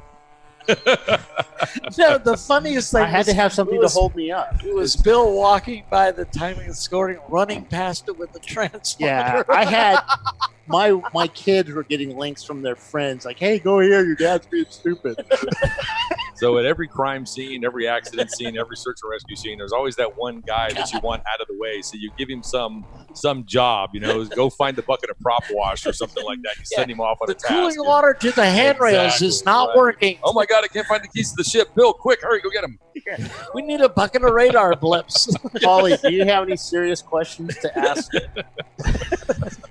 I just want to know if I'm still employed next month. That's really. Well, we'll find out the first of the month, won't we? Yeah, we might both be surprised. Yeah. Don't worry about that one. You've got mail. Yeah. I won't answer the door. They say the number one rule in the service is, right, the element of surprise. So with that in mind, surprise. Yeah. So if somebody wants to find you, talk to you, call you, what do they do? Like 2 a.m? What do they do? Yeah, exactly, because my phone goes on block just like everybody else's show. So I mean, that was serious question. How does somebody contact you? My email is on the ChampCar website. It's relatively hard to remember. It's really complicated. It's dana.morrison@champcar.org. My phone number is available on the ChampCar website, and I'm not going to tell you what that is, so I can drive you to the ChampCar website as another hit to look up my phone. Seriously, email is probably the best because I get flooded with phone calls, and if I can't take your call, it's probably because I'm talking to a track or somebody else about trying to get an event started. So, you know. Now your son recently retired from ChampCar, Mike Morrison. Yeah, his dad's been a little iffy about where he was in the 60s, so I'm not really sure how that goes, you know. There's no relation. Yeah, my mom's not around to ask, and Bill's dad's not, or Mike's dad's not talking, so I don't know. Hey, my dad could have been involved in it too, so who knows? It used to be a funny joke. We had 2 Mikes, 2 Morrisons, and 3 people. But that joke is now defunct. It's kind of can't use it anymore. So cool. All right. Well, thanks for talking to us, Dana, and we'll discuss that Coast Guard stuff later. Yeah, I'm sure you will. Just remember, your service has to be over 3 digits old before you get to say anything to anybody. All right. Oh God. Yes. It's the chair farce. Okay. Listen, Bill, I just want to leave you with some words at the finish. Okay. Yeah. Just remember, you can always be replaced. I know I can. Yes, I can. Thanks, Dana. Back to you, Paul. What a great parting words from the boss. Right? Before I leave, let me give you some motivation just to keep in mind everybody's replaceable. See ya. So with that, we'll do a quick rundown. We're still under green, by the way. Birmingham Racing leads with Pinkies out in second. Winkler Motorsports crosses the start-finish line, turning a 2:08 on that last lap in third place. Then it's Tuttle Motorsports in fourth. They're hanging in there in that Mitsubishi Eclipse, even after some spins on the track here not long ago. And then it's 901 Motorsports in the number 901.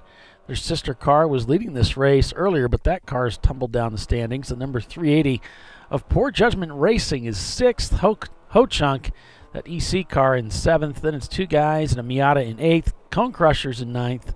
Team Milan in 10th. And Sweetwater Racing in that Mazda Miata. Boy, they've really climbed up the standings. Currently technically in 10th place.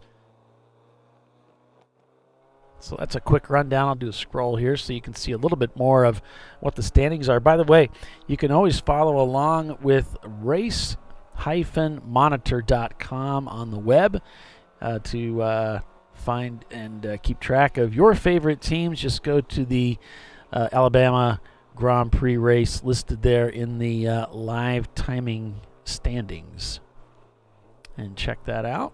And we want to thank everybody for joining us on this broadcast this weekend as we're enjoying the final race weekend of the 2020 race season here on Champ Car Live. That's right, Champ Car after this weekend is done for the rest of the year, but we're back at it racing again in February at our annual trek to Road America, the newly renamed Michelin Raceway Road Atlanta. Looking forward to a race there. Hong North doing some testing back in the paddock area, trying to get that car ready to head back out onto the racetrack. Here's Poor Judgment Racing. They're out on the racetrack right now, as well as Treasure Coast Mountain. Almost looks like the rain is beginning to let up a little bit. It is, and it's lightening up a little bit as well. No, lightning, but lighting. Lighting. No, you're right. Lightning. It's getting lighter outside. Is that better? The rain is less. Yeah. The sun doesn't exist. But I mean, like there's Good less God, darkness. could I help y'all? Would you like to throw some lighting I'm words still at shocked. us? I'm still shocked about the interview with Dana. That still threw me for a loop. You know how great I'm doing at my job. He did not say that at any point. You know that Paulie and I have just excelled at everything. He might have said that about Paulie, but he certainly didn't say that about you. Yeah. He's going to double our pay, things like that. I like this new CEO in training. He's a good guy. In fact, I think I'm going to call him on the next break and see if there's any extra work I can pick up on the side to try and. Yeah, I'm kidding. I mean, it's just it's like the world is your oyster, you know, Paulie. I just volunteer. I just sent him an email saying, "Hey, I'll volunteer to be a race director." So, I can yell a lot and point and, say green and yellow, and I know my colors, sort of. If I have a guide, which we have in the rule book, I can do anything. I can do everything. Sure, heck, look how great I built a race car, kind of. I'm surprised you remember back that far. Well, I'm People just lucky to talk here. remember where I put my keys in the morning, so. I have to go back on the web and see how great I was. Thank goodness for the internet. History Channel. History Channel. Now, Curiosity Stream says the guy that was born before color TV. Well, wait. Was there color TV in '62? I don't know. That's me. 62. You were born in the '40s, right? No. Hit him. The war was still fresh in everybody's mind. Civil War. Doc was a war baby. All right. So this race it's drying up a little bit out there. We're not seeing Not as bad. It's not as moist. The front tires aren't picking up quite the rooster tail that they were. Yeah, that was pretty bad. I mean, there's a line that guys are going in now. So Casey's put a lap on Huggins. Mm-hmm. Oh, and Hubs. Well, yep, he's got a lap on. Well, the Winkler moved into second place. Yeah. So is Pinky's out on pit lane? I haven't seen. No, but they will be. Oh yes, Pinky's out. Is on pit lane fueling right now. That's why. Oh. There are some cars that do remarkably well in the rain. 2 minutes. Yeah, it's I can see them through the 14 windows. They're a little distorted, but it's them. I think it's your eyesight, Bill. You are are getting kind of old. 14 windows and my glasses with bifocals. You have the right glasses on, at least. Yeah, that's a change. Yep, kinda the right glasses. Sorta. So it's gonna get dark here tonight. Yeah. And Well, it's going to be nighttime soon. Well, I'm Bill. sorry. At the end of this race, it gets dark at the end of this race when we have cloud cover. This is country dark. So when I don't see a lot of lights on cars out there. No, We've been there's running a our few, lights for the race. Well, they checker at 4:30. It can't be getting dark at 4:30 to need lights. Typically, without clouds, you'll have the sun going down and setting and blinding you on the back straightaway. But with all this cloud cover, at Don't night, you pass my car on kind pit of- road, Huggins. Don't you do it. That's just rude. Yeah. That is Go, rude. He did. Almost tried to. Trying to push him out of the way. Yeah. Well, now that I can understand. He's got a Lexus to try to catch, Oh, whoop. Well, he got around him. Sure did. I was walking through the paddock at Road America in the fall. I was walking by Mark, I think it's Dubois, how you pronounce his last name. He's with the Team Milan. He's the head mechanic. And I said, make sure you don't pass the 550 car. Make sure you tell your guys not to pass the 550 car today. That's really important. And they did pass me while I was in the pits. I thought that was very rude, so I did confront him about that. Now, Mark's a great guy. I have a lot of fun teasing him. We tease each other, though. Mark helps out a lot. He helps out with every once in a while. You'll see him doing different things, helping out with and tech check-in. Maybe you get your gear checked. You'll see him there sometimes. I remember I was doing a race at Gingerman, and he came up into the tower and was just handing out those ice popsicle things. Yeah. It was a super hot day, and he just walking around handing them out. Oh, those are nice. Yeah, on a hot day. It's nice that you got people in the series that are like that. They're just Beat you. they're just out helping people out. They want to help. Here's Poor Judgment coming into the pits here.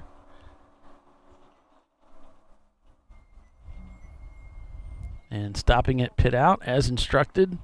You see they'll check the net, they'll check the belts, grab the clock, and send him on his way. Last night at the social, Roger Cohen said, "Tonight we're friends, tomorrow we'll be competitors." Yeah.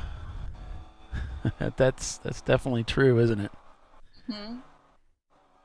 I mean, there's nobody you want to pass more than your friends, right? Well, yeah. I mean, The like most. we didn't care how bad we lost as long as we were ahead of Troy in the biohazard car. I mean, we didn't care. It was we had to finish ahead of biohazard, and that was back when he was braking a lot, so it was easy. Well, it was. I mean, he was before you started braking. Before we got fast and started braking a lot.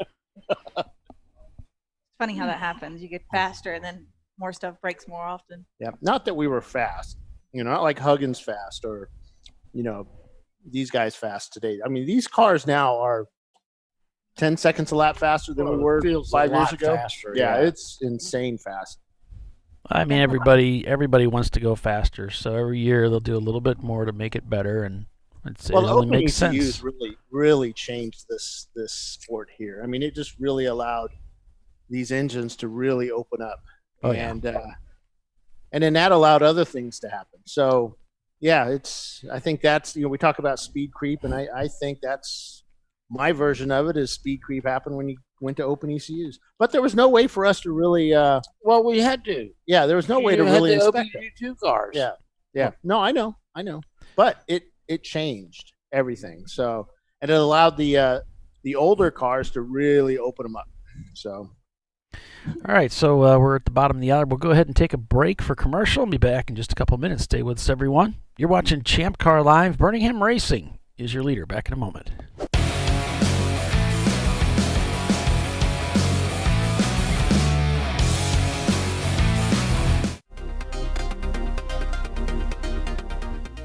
Welcome to TireRack.com, revolutionizing tire buying since 1979. With our unmatched selection of branded products, finding what fits your vehicle and is right for you and how and where you drive has never been easier. Through helpful online shopping tools that include our professional hands-on reviews done at the introduction of a tire and consumer reviews that give real-world feedback over the life of the tire, you can make the right tire choice and find exactly what you need. And if you prefer to talk to someone, our tire testers, our sales team, are available on the phone. And that's how we get you the right tire for you and your vehicle for where and how you drive.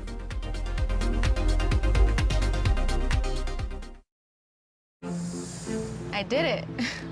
Do you see how it's... That's it. We did it. You did it. You can do it. The path to I did it starts at AutoZone. Get in the zone.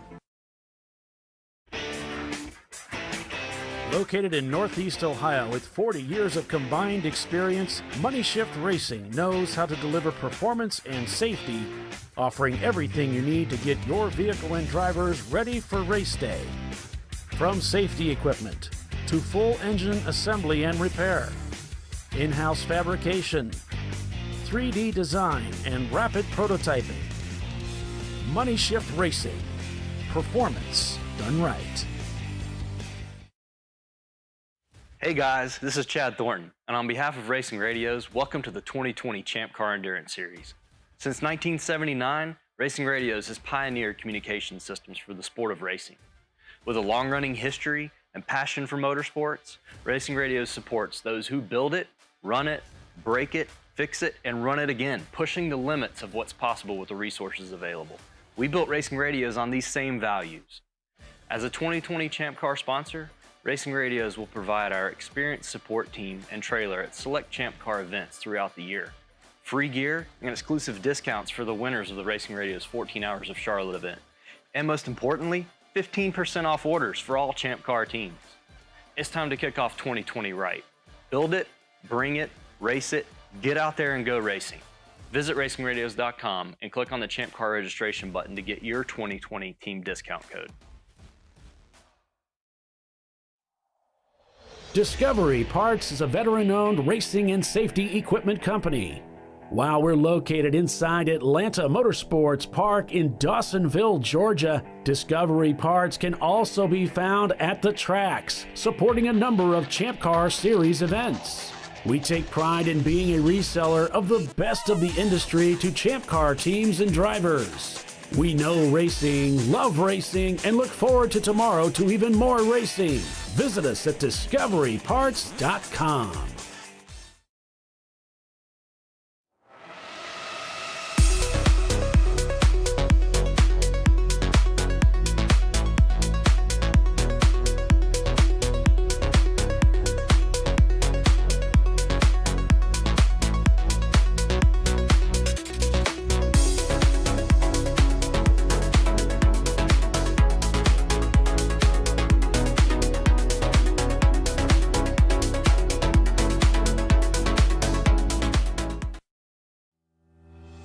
Lifeline USA is a leading manufacturer of onboard fire suppression systems. Lifeline's continuous commitment to research and development ensures that we supply the most innovative and cutting-edge products available. Used by the majority of the world's motorsport championship-winning teams and constructors, Lifeline has a proven history of success.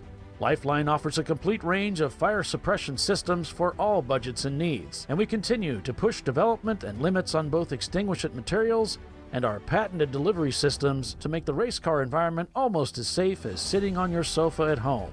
Every kit has been designed for a professional and simple installation. For more information and to purchase your Champ Car fire suppression system, go to www.lifeline-fire.com. At AutoZone, you get what you need when you need it. Got a today job? Pick it up free same day at your local AutoZone. More of a tomorrow project? Order as late as 10 p.m. with free next day delivery. Getting the job done just got easier.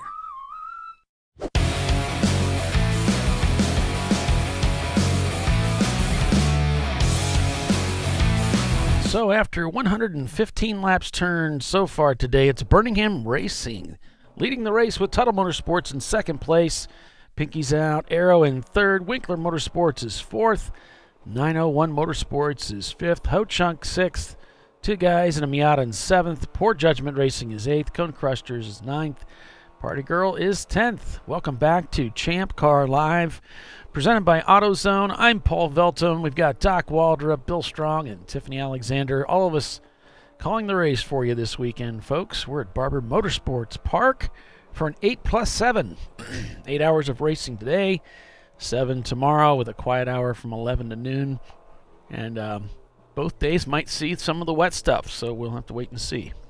Yeah, teams are taking their pit stops now, and their last pit stops of the day. Yeah. Yep. We're under that 2-hour mark. So we had a little meeting with Jimmy, who's our equipment manager and also pit lane boss. And the way we're going, if you're listening here at the track, if you're in the top podium cars, we're going to bring you down all the way to the middle of the pit, or almost to pit out. And we're going to hold you there until the rest of the cars get off the track and back into the paddock. And then we're going to bring you around undercover in the tower here so that we can get out of the rain and so forth. But it's going to make you stay in one spot for a few minutes, and then you'll move. We'll move you to the impound area. We have a lot of people blocking access. And yeah, it's a little crowded down there. We have a sellout kind of deal going on. What color is that one? I guess there's a team that's over in pit 33 that's looking for a wiper transmission and motor for an E30.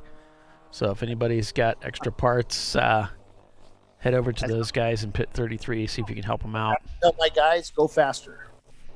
You're gonna pimp Doc out. The arrow will get it. But that is a window, E30. Those windows are like straight up and down, right? Well, it's not a Jeep, Bill. No. Oh, they're pitted with Brew Crew. Or it is Brew Crew. Kyle. Oh, and Sweetwater. We just had the the rotor guys. Yeah, just go four-wheeling there. That was a big hit. A lot of jumping. Yeah. Oops. Boy, his oil pan's all right, because that's that curbing is pretty hefty there. Good point. Yeah, that was something I had to be careful of driving the E30s. I was warned by Nathan early on. He said, "Hey, man, you gotta watch out for the oil pan, so be careful." Are they low on those cars? Or? His was a little on the low side, so I imagine they all are. I think we have new drivers getting in the car right now, and they're still learning the ins and outs of driving their platform in the rain. Anybody know who's in the Tuttle car right now? I don't know. I don't have a feed from inside that car. They were trying to broadcast on Facebook, but yeah, because they've moved into first. Are they now first? Yep. Oh, looks like Birmingham is in for their pit stop, or they're finished. They just finished their pit stop. Yeah. Yep. So that's why. Who's going out? I'm gonna look at that suit. On board with Treasure Coast Miata. This is the car that I guess Dana started out in Champ Car. That car is, like you said, passed through a few owners. You know, Dana's like 6'8". I don't know how he fits into a little Miata, but he does. Oh boy, they just got buzzed. There's several cars coming by quick.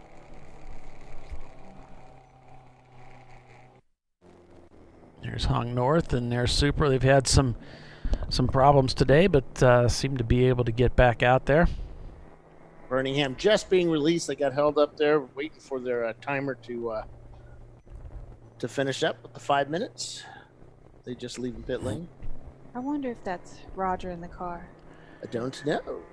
He's usually the. Is your husband driving this weekend? He went out first, and then I think he was out third. He's the one who moved him into first place. Are you proud of your hubby? I am. He'll be excited. He'll be in a good mood today. Hopefully we can finish that way at least. And there goes Tuttle, the leader. Hong North getting a little crossed up out there, but manages to reel it back in. So The car did not go around. It wasn't an M50 swap, though. I think we were running that 20 series engine, so I don't know. The S20?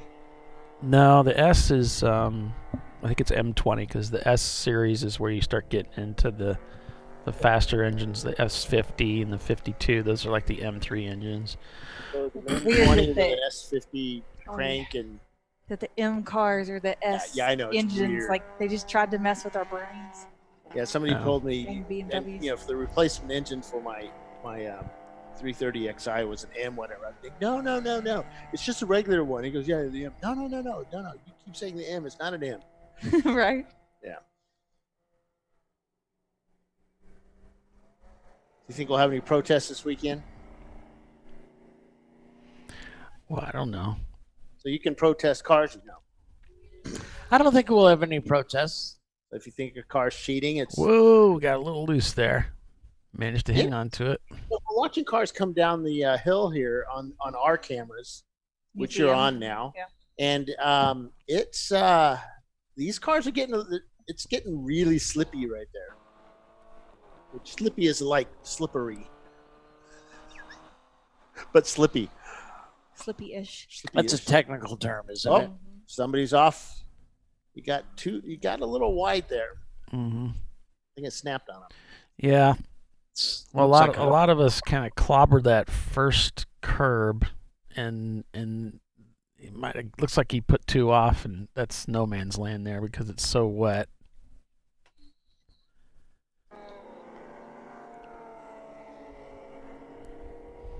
Our leader going by there. Tuttle Motorsports leads with pinkies out, Arrow in second. Then it's Birmingham Racing in third. They just came out of the pits. 901 Motorsports in fourth. Winkler Motorsports is fifth. Ho-Chunk sixth. 2 guys in a Miata in seventh place. Poor Judgment Racing in their BMW is eighth. The Porsche 944S of Cone Crushers is actually up to ninth place. Party Girl in 10th place. Love Racing shown in 11th. As we go down the standings here, we've got Team Milan behind them. Then it's Chump Change Racing, Tubby, Butterman Racing. Momo Champ in 15th. Wasted Money Racing is 16th. Sweetwater Racing now. Where did I go? Down to 17th. On Second Thought is 18th. Then it's Rat Hole Racing, Bailey Racing, the Flying Wankles, Killer Clowns, Dingus, Williams Racing Group in 23rd. Then you've got Williams Racing Group now down 24th. I think they might have swapped around there a little bit. Hooligans Racing, 25th. Leviathan Motorsports in 26th. Then you've got Honey Badger, Dirty Air, Prelude to the Cream, Soggy Bottom, Six Pack Racing in 31st. And the list continues from there. Visceral down in 35th. The list continues from there. And those other guys. Yeah. And the rest of the field. It kind of reminds you of you remember there was a couple of seasons there from Gilligan's Island where they just kind of got tired of announcing everybody. And they just said, and the rest. And the rest. The professor and Gilligan were just, and the rest. I don't know. No, Tuttle Motorsports is just out to the wall with a big pit sign that said no pit. So they might have a communications issue on one of their cars. So I wonder if they're going to be... Well, they're no pitting. No. But they still have to pit at a 2-hour mark, even if they're not taking Yeah. fuel to swap drivers.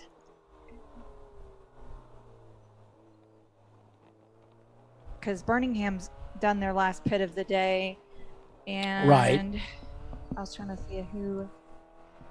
I didn't see Pinky's out come in yet, but I don't know if Tuttle still has to pit before the end of the race. It seems like they would. I haven't seen them in the last 25 minutes. Kyle Fegley posted in Champ Car Garage. Any had Barber have wiper trams and motor for an E30. We are in pit stall 33. We'll pay cash, beer, or Doc Wald, or we'll perform sexual favors. Stop. But we're just going to let you edit yourself on there. But Yes. All right, what time is it so I can write up my... Your resignation. No, I'm not ready. They have to fire me. I was like, I can't believe I ever thought of fight. I'll go start up Strong Racing. That one's like sherbet. Playing the jelly. What are you belly guys game doing? now. You eating on? Are you eating on the air again? They are. No. Come Yes. on, guys. No. Where's our professionalism? Oh wait. Number 880 just finished. Wait, what, Polly? Just finished the fuel stop. Guy's pounding on the roof, and the guy's not moving. There he goes. 152 is looking at their clock as they're waiting for it to tick down a bit. They were a little too efficient on their fuel stop. It's getting dark out there. I've got jelly beans stuck in my teeth. Coming up on what, 3 o'clock They're out there? asking about who's been eating. It's not even 3 o'clock yet. It's dark. It is dark. It's It is just- dark. It's The clouds are overcast. thick. Oh yeah, you're right. It is getting. Look at that. Oh, I guess that's because the. Why would I lie to you? Seriously, I guess why it's would I fogged lie? over. I don't know. A couple of ideas. It's a great song from the. Eurythmics. No, why would I lie to you? It might. Yeah, have that been. was the Eurythmics. I thought it was the Cube, but Completion Backwards Theory album. The Tubes. Tubes? The No. Tubes did a song like that. I know the Eurythmics had a song that had that in Yeah. there. Yeah. Love Racing is up to 11th place right now, and Wasted Money in 14th. Not bad for those guys. I raced with them last year here. Not bad. Cuddle wins. Oh, we never get near the end of this. This would be 2 years in a row, as they won here last year. Who do you think's in your car? Do you know? In Roger. Birmingham? Roger? Is he fast? Yeah, he should be able to get it done.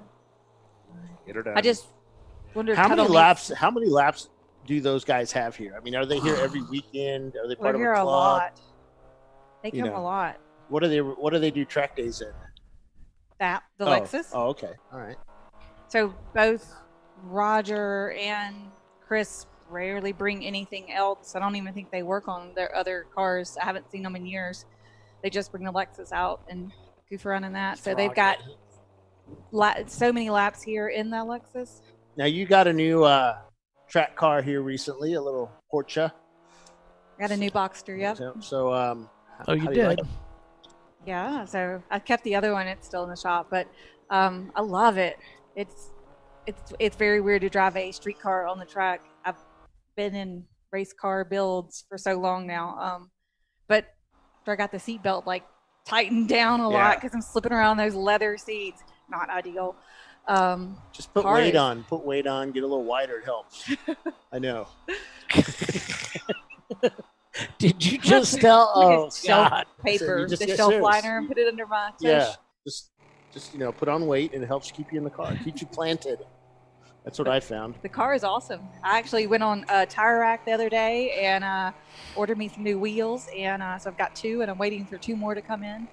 We got a car off. Driver's right. It's coming down the hill somewhere. Looks like Yeah. Carousel. Carousel. That's like the popular hangout spot. Yeah. Car number 27, I think it is.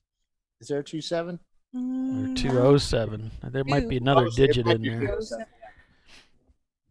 But it's we seem to have a lot of cars just seem to struggle as soon as they get around that carousel. See, he's not in such a bad spot, and it looks like he just pulled off there. I bet you somebody could still hit him there. Yeah, I'm sure there's somebody could find a way. No Looks like we're full course caution here at Barber Motorsports Park. Yep, purple 35 or here the pink 35. Because we're special. I'll come out there and pick him up. Oh, so it was 2. Well, there's a 201 that's a Miata, the Mad Fast Autosport 2. That's a 2000. Are we trying to play guess the car? Yeah. There's another car. Unfortunately, we don't have anybody at the track to give us information, so. What? That would mean the decal inspection compliance officer was not doing his job. Did you see that? You see that down there? I thought somebody asked for a radio yesterday. Somebody's not. What's going on? I think we're on like 3 different conversations right now. You're frozen. That's Polly. about normal.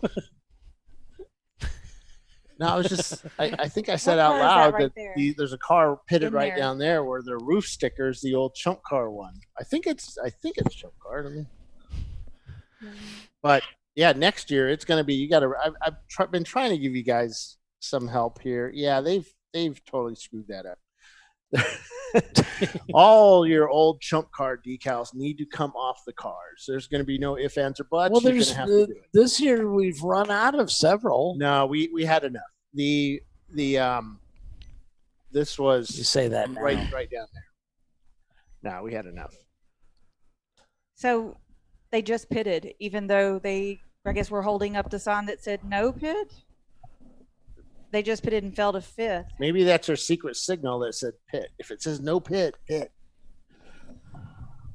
Well, we don't know which car they were talking If to. you send mixed signals, maybe that will confuse the competition. Looks like Love Racing's coming into the pits. They're bringing their car down pit road. They slide into their pit box. Shouldn't be sliding. That means you're going way too fast. Was that a skidding sound? Yeah, I was adding that. Okay, now Pinky's out. Is leading the field. Yep. Pinky's out. They won last. Was it Arrow car that won last week, or was it? I don't think Arrow won last week. Jay Yes, Heiler it was getting out. Arrow. Oh, it was. Okay. I don't think it was a swap car. I think it was a swap car. Yeah. Oh, I like the dash on this car. I'm thinking. I'm trying to come up with ideas for the Honda. I've got all these ideas. Yeah. Probably not what Tiffany wants to hear. Be able to reach things. That's my only. You just want to be able to reach them. Yep. Remember, I have short arms. Love switches with very long toggle, switches so you can reach them. The first little, what do you call it, like a box or whatever they made to put instruments in, the very first one that went in, I think that car, like I couldn't reach anything belted in. Gotcha. Even when I could reach the pedals, so they had to move it out like almost a complete foot. Because of where the length of your legs to be comfortable in the foot box, then that puts your arms too far away from the switches. Oh, yep. So if you were shorter, this wouldn't be a problem, but that's not the way God made you, so we got to move the switches closer to you. So that's Love Racing in the car there.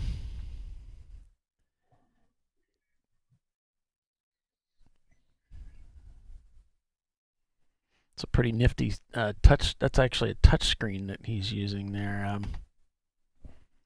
all the cool kids have them. Oh yeah, it's pretty cool. Just take a Sharpie and mark like good and bad area, as long as Right. it's in between those 2 Sharpie points and all good, And this is Charlie in the car, and with the mysterious last name, the Italian name there, Kowalczyk. Yeah. Sure. So we're back to green. Okay. Looks like they've got that car pulled off. They're coming into the pits here with it. They went back to green immediately as soon as he cleared the track. Yeah, it didn't take any time at all, did it? I think that's working really well here today. I wonder if they will keep that and continue to use that. I wouldn't imagine they'd just pull it up for us. Yeah. It was the result of another series. Yeah, they had an incident. Track didn't care for several drivers buzzing their safety crews. So that's why this was implemented here. Okay. So they're going to continue to do that, you think? Use that? I would think so. It seems to be working well.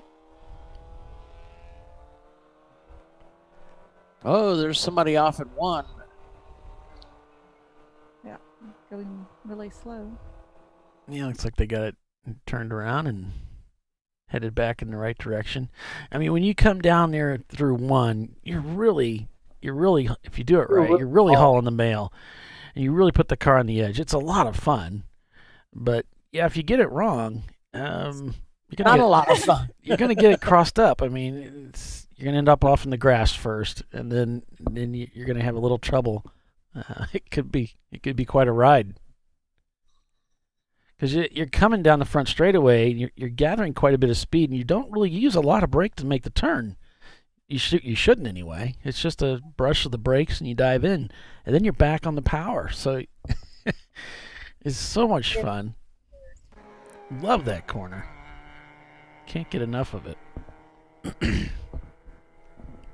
It takes a lot of people a little time to build up and really see what that corner is capable of, what we're capable of going through it. Right. It is a cool spot on the track, though. Well, we're very grateful to our sponsors here in Champ Car, and this is the time of the show when we'll take a break and acknowledge those sponsors. Tiffany, do you want to take us off to break? Sure. Thanks for watching ChampCar.Live, presented by AutoZone. We're here at the Alabama Grand Prix at Barber Motorsports Park, and we will be right back.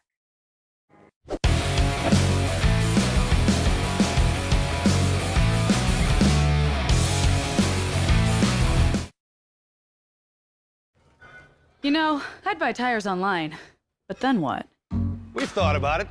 We're TireRack.com. They should let you ship directly to a mechanic. Actually, we call them independent recommended installers. They should have like 1,000 mechanics. Try over 7,000 installers. Then you just make an appointment. At a time that's convenient for you. This could change tire buying forever. TireRack.com, the way tire buying should be. Worn shocks and struts can be dangerous, so replace them with Duralast loaded struts to restore ride control and improve brake performance. They come with a new spring installed and compressed, so installation is safer and quicker, which means less hassle, more safety. Duralast loaded struts, available only at AutoZone. Frozen rotors from Diversified Cryogenics deliver increased performance and a higher level of safety, while significantly reducing braking system costs. So to tell you a little bit about the durability of this product. So we have seen an incredible extension of the life of our brake rotors using frozen rotors. We've gone from brake rotors every other weekend to 6 weekends on one set of brake rotors, and I think they can go farther. The durability has been amazing, and it's been a fantastic season, and man, a lot of that is due to the way our car can brake on those frozen rotors. For more information, go to frozenrotors.com. Lifeline USA is a leading manufacturer of onboard fire suppression systems. Lifeline's continuous commitment to research and development ensures that we supply the most innovative and cutting-edge products available. Used by the majority of the world's motorsport championship-winning teams and constructors, Lifeline has a proven history of success. Lifeline offers a complete range of fire suppression systems for all budgets and needs, and we continue to push development and limits on both extinguishant materials and our patented delivery systems to make the race car environment almost as safe as sitting on your sofa at home. Every kit has been designed for a professional and simple installation. For more information and to purchase your Champ Car fire suppression system, go to www.lifeline-fire.com.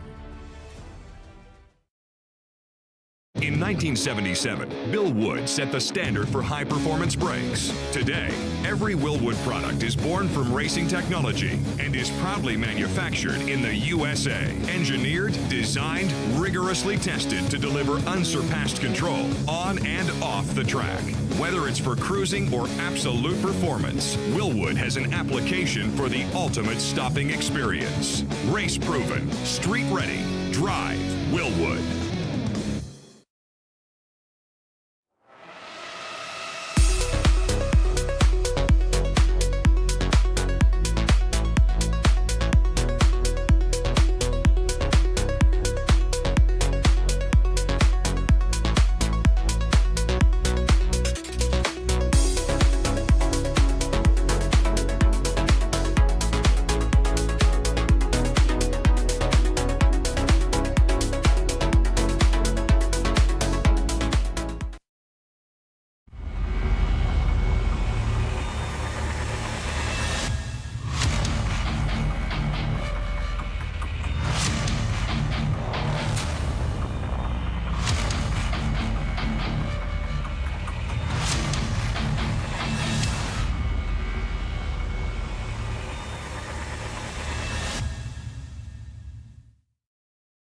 At AutoZone, you get what you need when you need it. Got a today job? Pick it up free same day at your local AutoZone. More of a tomorrow project? Order as late as 10 p.m. with free next day delivery. Getting the job done just got easier.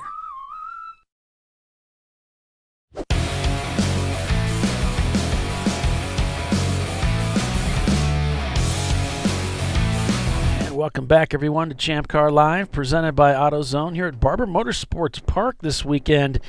It is the TireRack.com Champ Car Endurance Series. Welcome back, everyone. I'm Paul Veltum, along with Doc Waldrop, Bill Strong, and Tiffany Alexander.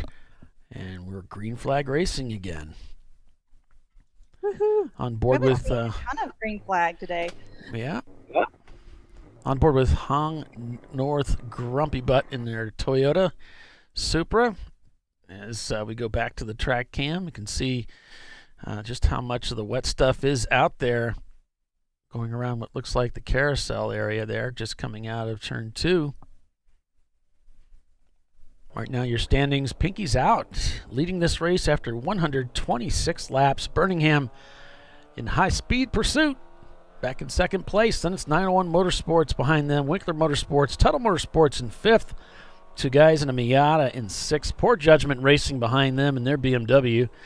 Then it's the Porsche 944 S of Cone Crushers in 8th. Ho Chunk behind them. Team Milan then in 10th place.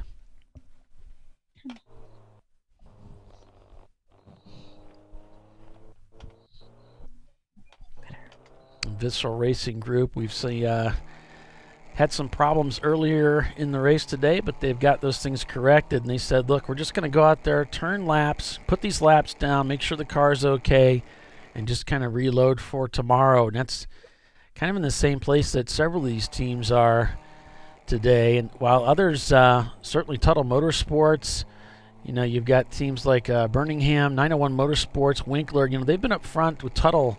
They've been up front all day, and Pinky's out, though, really hasn't. They're the team that's crawled up through the standings to find themselves in the lead of this race, a team that is heavily experienced at winning races at VIR. Their first race out here, and they've put on quite a strong showing here in arguably some pretty challenging conditions out here with all this water on the racetrack. It's rained really pretty much since the get-go. We only had a few relatively dry laps before it turned into the wet stuff. Cone Crushers kind of behind the 8 ball, although they put themselves up in P8 already, or so far today. They've been in the pit several times at the beginning of the race, and kind of reminds us a little bit of NLS racing earlier this year, when NLS spent so much time in the pits at the beginning of the race at COTA, and then found themselves up at the front at the end of the race. So we'll keep an eye on Cone Crushers. They're not to be counted out for sure. But Cone Crushers, 123 laps. Your leader at 127 laps as they cross the start-finish line with that 2:07. Birmingham at a 2:10. Significantly off the pace. They're going to have to pick up the pace if they want to vie for a win for this race, because Pinky's out. They've got quite a record of being able to finish these races rather than breaking down. They seem to have that BMW chassis figured out at 2:11. In fact, Birmingham slowing down even more on that last lap. We got 901 Motorsports with a 2:08 on their last lap. Winkler Motorsports a 2:04. Pretty stout lap time there in the Mazda. And then Tuttle Motorsports with that 2:14. So some pretty big differences in lap times here. There's a 2:03 out of Winkler on that last lap. I mean, that is 11 seconds faster than Tuttle on their last lap, and that's a 4th and 5th place battle right there. So that'll be something to keep an eye on. Doing a 2:20 his last lap. There's some wide varieties of times. There's the Ergo Lab Miata heading towards pit out. Yay! It's gonna make it on the track today, huh? It has got dark, like very dark out here right now. Have you guys talked about that? No. Yeah, it's dark. You've talked about it. Dark. Yeah. It's still dark. Yeah. I mean, you definitely can see the cars with lights on them better. Yes. Than the ones without. Because it's dark. It's probably dark. Yeah. Is it dark, Bill? It is dark. It's See, country dark. I was a fan of having all the cars to have lights on them, so that we could require them to run them when it was rain or foggy or things like that. I got outvoted, but that's It's how so boards work. it's so dark right now. I have to turn my monitors down. Well, Once we look at the monitors, look outside. Your eyes take a minute to adjust. I turned the lights off in here. Yeah. We can see out better. Yeah. Hong North looks to be stalking the Birmingham team, who's currently enjoying second place. Now, Hong North is down quite a bit. They've had some problems with that Supra today, so they're not really in contention for the podium. Here we got a car, as Doc just said, or Bill just said, turn around, but he got that car going pretty quickly. Look at the back of the car. It looks a little janky. Yeah, kind of hopping around there. It's weird. There's no weight back there in a Miata. But it is the answer to everything. No, it's not. It is too. I mean, you could answer Miata for most car questions here. It'd probably be half right. Yeah. What was it? It was a Miata. Yeah, I'm trolling the parking lot this morning for camera cars and That is that HM Yeah. whatever, the blue Golf. it's really quite slow. Yeah. Oh. The GTA. Maybe I'm gonna struggle. Harden Motorsports Group. I knew it started with an H. That's as far as I could get. Yeah, It's better than Bill. All he can come up with is colors. It's blue, damn it. I was trolling the parking lot for camera cars this morning. I was like, Miata, Miata, Miata, Miata, Miata, EC, Miata, ECC, EC, Miata. God, so many. They're Everywhere. It's almost like Harris Hill. How do you say that, Doc? You can't swing a dead cat? Yep. Can't swing a dead cat without hitting one of those pesky Miatas. Got a little crossed up there. Looks like he might have lost control of it, stalled it. That Love Racing. That's No, Touchstone. Okay. Oh. Got buzzed there. Yeah, we just had him on camera, on the track camera, where he spun it or did something. So Looks like he's I've got calling into his confirmation crew. To car owners are in the car. So Huggy Chris is in the Pinky's Out car, and Roger is in the Birmingham car. Yeah, it And just they're looks like planning that, on taking it to the end. that BMW is just outpacing the Lexus. It just doesn't seem to be anything really changing. You know, sometimes you have a yellow in a corner or something going on, and then everything Roger, shakes out. Get with it. Well, I mean, you only got what you got, so you can only do what you can do. We got a little bit of debris on the racetrack there. That last, he just came through, and the last lap was a little quicker than the. Yeah, there's a 207. That's more like what he wants to see. He's going to need to step About up a into half a those lap second times. quicker than Pinky's. So Pinky's had a 2.07.960, and Roger was a 207.175. And I don't know math that well enough to figure out if that's quick enough to overtake him by the end. Yeah, in these challenging conditions out here at Barber Motorsports Park. Yeah, so we got closed down on the last hour and 15 minutes of the race.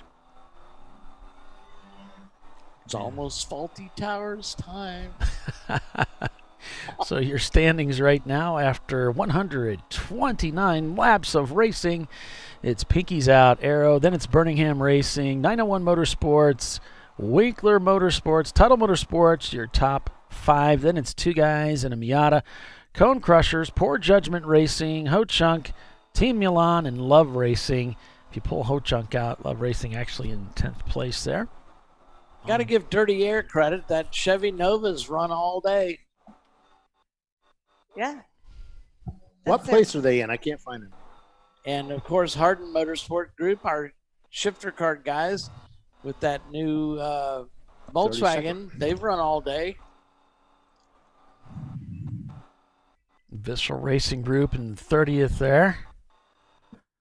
The Tubby Butterman entry in 35th right now.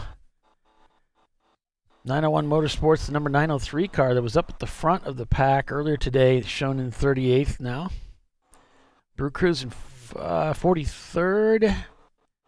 GMS has slipped to 46th. That's the cars that took the green flag today. Here's a shot coming through that carousel there. Pretty much a constant radius. Well, we got a car way to the outside. Oh, I don't think he made it. I think he's off in the grass. Camera, go left. I think you got a BMW that went left for some reason. He got to that outside. He was riding the rim, and I think he lost it out there. They're kind of focused on the apex of that corner, and you can't see above the camera shot either. But I think there's a BMW to down the pit left. lane. Oh, that's the pit in. I thought we were looking at the carousel. We're actually looking at 14A. Beep, beep, beep, beep, beep, beep, beep, beep. This just in. Car goes down pit lane very fast. All right, wise guy. It's all right, Paul. Yeah, just best. I know it's all right. Like I tell my wife all the time. You know what, oh my God, you're gonna be, if he hits the wall, you're gonna see that all that padding. It'll all vibrate. It'll move when he hits it. I'm waiting, nothing happens. It's like, well, that was weird. Where did it go? Yeah. And I have a track radio here too that nobody said anything. So really, you got a track radio there? Yeah, interesting. He's not listening to very often. Got any information you could send our way about the race? Feel free. Well, it's I'm listening to the corner workers, so they don't really they don't talk as much as some of the other tracks we go to. They're on break. No, they just. I mean, our guys aren't that bad out there right now. You'll get a corner worker says, car 32, spin and continue, and that's it. Yeah, well, Here we go. Oh, we do have a car off. 489. No place to be telling Ergo novels. laps. You want to get the information out. So still having some slides out there. Some cars getting turned around.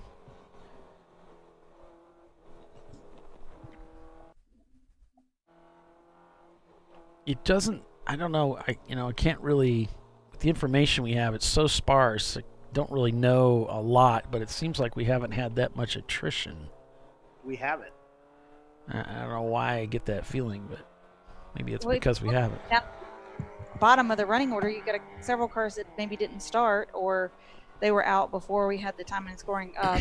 And then you got Ergo Labs. They've made a couple of laps, and then kind of our first car to get knocked out was the 040 Racing Blue Shells. But they're still. I mean, even those cars turned 40, 50, 60 laps before they were out.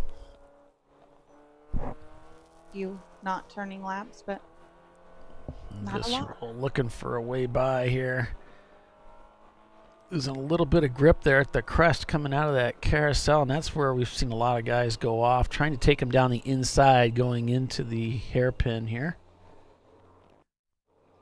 Good passing spot. You can see he's on the power hard there because you do climb and pick up some grip there. So we have about 45 cars still running right now. Oh, thanks for that. So we haven't lost a whole lot. Here we lost more from people not being able to come here due to the pandemic. Coming into the museum here. Of course, the camera locks up. We started 58 cars today.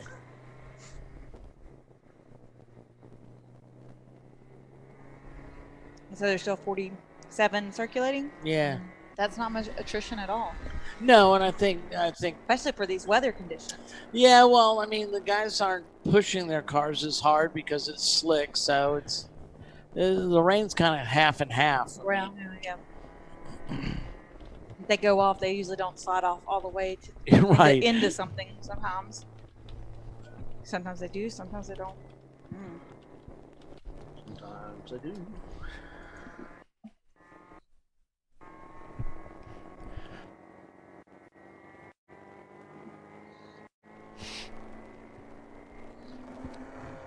Doc, do I get to borrow Faulty Towers if we don't get to them all? Oh, I have it. Do you have it too? Not here. Oh, he has it here. Oh, Neil. I guess I can trust you. Neil Hodgson says, hello, Tiffany. Oh, hey, Neil. Hey, Neil, we missed you. We do miss you. He was supposed to be here driving, and last I heard he had some work issues come up. Really? I guess I could trust. I guess I could trust you with my Faulty Towers. I would try to honor that. Make sure you rewind Besides, Make sure you rewind it. Oh, you funny guy. You'll be in Road Atlanta, right? Probably. We got a car. I think we have a car stranded I will here. haunt you if you don't return it. Think you have a what? Do we have a Treasure Coast Miata stranded on the racetrack, or I guess maybe they're off? He's in pit lane. Is he? No, looks like he's climbing out. Looks like there's a marshal there with him. Yeah. Stalled the car or broke it pit in. Right. Well, that's where their pit is. They Yeah, are? that's- I guess they're There? changing There's drivers. marshals Yeah. over there. They're doing a driver Okay. change. Okay. Oh my God. It's so mysterious. Controversy. Oh, yeah. Hello, Kettle. Yeah. Thank you, Tiffany. Hello, Kettle. That's awesome.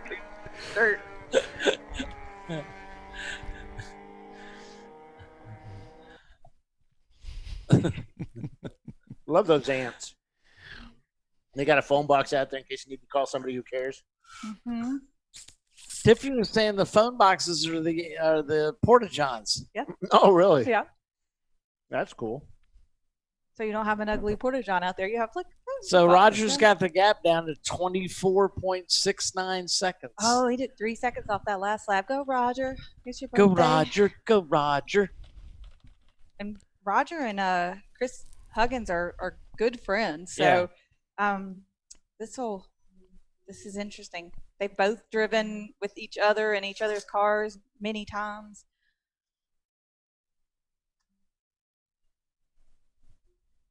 They're both the team owners of their cars. Yeah, we'll see how this works out. Yeah, Tyler, I think we saw the Ergo Lab machine roll out onto the racetrack. So yeah, swapped out the engine, Oh, wow.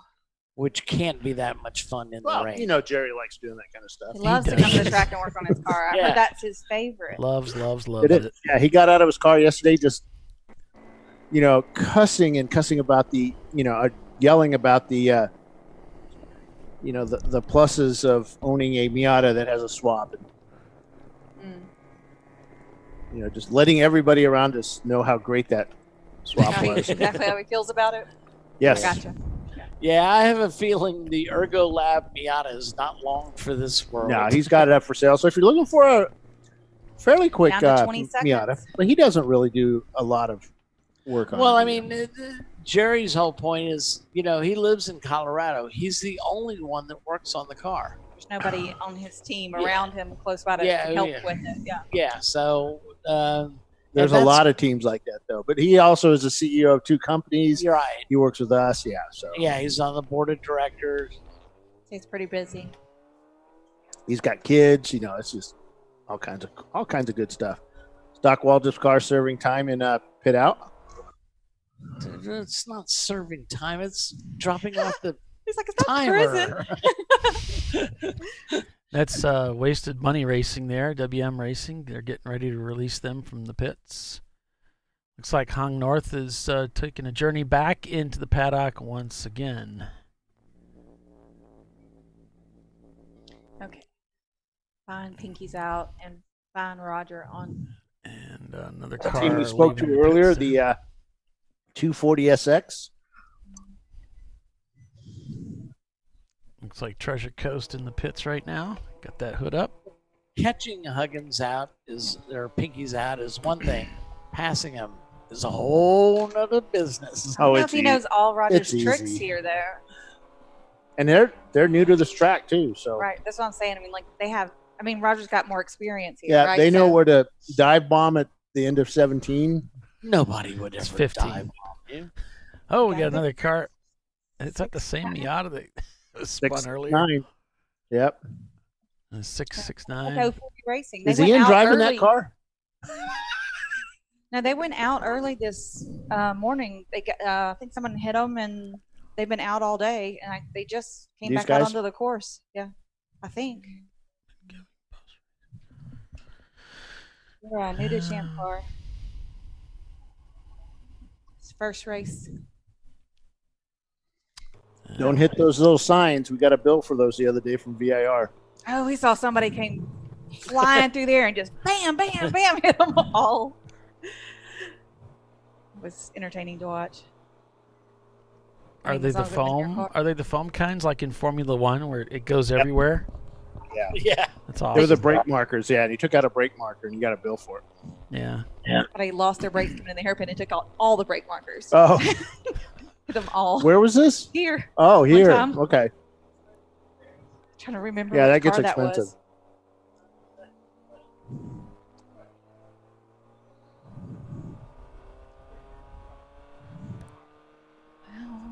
Brian Tuttle up here in the tower. 18 seconds is the gap from first to second.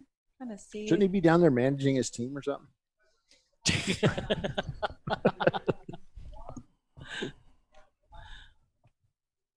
Complaining.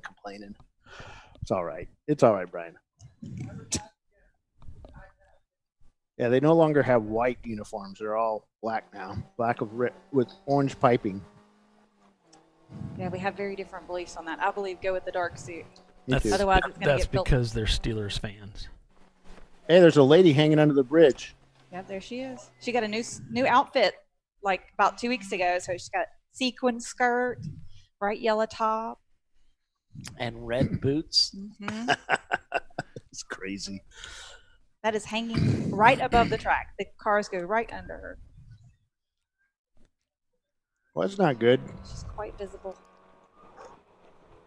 Yeah, they're working on the Hong North machine again. Things just don't seem to be going their way today. Charles in the car here in Love Racing.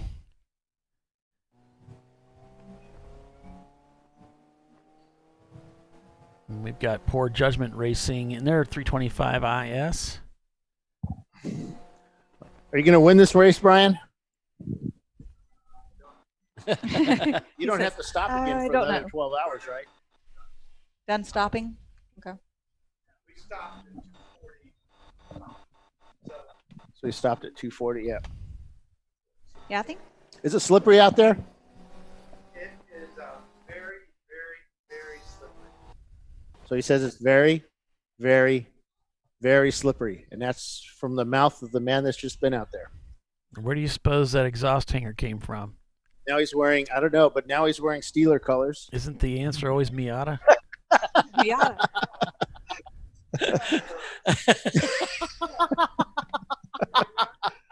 Yeah. It wasn't that funny, guys. I mean, it was funny, but it wasn't that funny.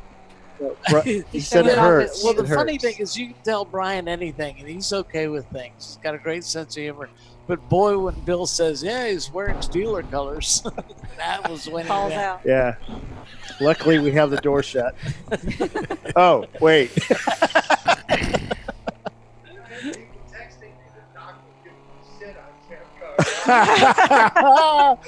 Yeah, that People looking doc. out for him. That doc. I'll tell you. No way. That doc. Never. That Doc Waldrop, he just starts all kinds of problems. I'll tell you.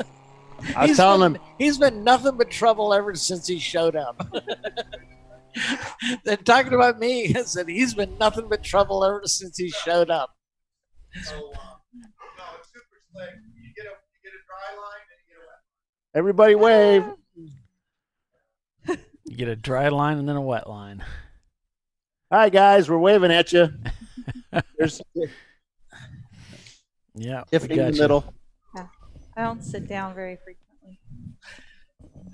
changed camera views due to a lack of interest. We've changed camera positions as we move into commercial. Under green. Half an hour. Half an hour. Well, no, we got another hour yet. Jeez. Yeah. Doorbell? What? He's not paying attention. I'm just pressing buttons and everybody gets quiet. Then they start talking again. Pinky's out, Back your to you, leader boy. here, as we go off to commercial break on Champ Car Live, presented by AutoZone. Stay with us, everyone. We will be right back.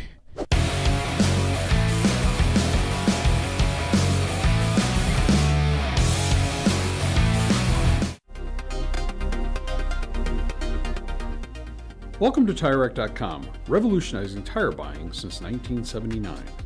With our unmatched selection of branded products, finding what fits your vehicle and is right for you and how and where you drive has never been easier. Through helpful online shopping tools that include our professional hands-on reviews done at the introduction of a tire and consumer reviews that give real-world feedback over the life of the tire, you can make the right tire choice and find exactly what you need. And if you prefer to talk to someone, our tire testers, our sales team, are available on the phone. And that's how we get you the right tire for you and your vehicle for where and how you drive.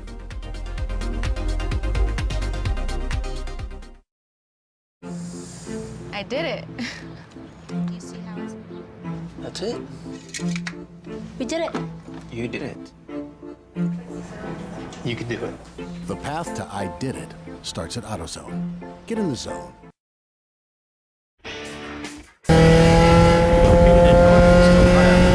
Years of combined experience, Money Shift Racing knows how to deliver performance and safety, offering everything you need to get your vehicle and drivers ready for race day. From safety equipment to full engine assembly and repair, in-house fabrication, 3D design, and rapid prototyping. Money Shift Racing. Performance done right. Hey guys, this is Chad Thornton, and on behalf of Racing Radios, welcome to the 2020 Champ Car Endurance Series. Since 1979, Racing Radios has pioneered communication systems for the sport of racing. With a long-running history and passion for motorsports, Racing Radios supports those who build it, run it, break it, fix it, and run it again, pushing the limits of what's possible with the resources available. We built Racing Radios on these same values. As a 2020 Champ Car sponsor, Racing Radios will provide our experienced support team and trailer at select Champ Car events throughout the year. Free gear and exclusive discounts for the winners of the Racing Radios 14 Hours of Charlotte event. And most importantly, 15% off orders for all Champ Car teams. It's time to kick off 2020 right. Build it, bring it, race it, get out there and go racing. Visit racingradios.com and click on the Champ Car registration button to get your 2020 team discount code. Discovery Parts is a veteran-owned racing and safety equipment company. While we're located inside Atlanta Motorsports Park in Dawsonville, Georgia, Discovery Parts can also be found at the tracks, supporting a number of Champ Car Series events. We take pride in being a reseller of the best of the industry to Champ Car teams and drivers.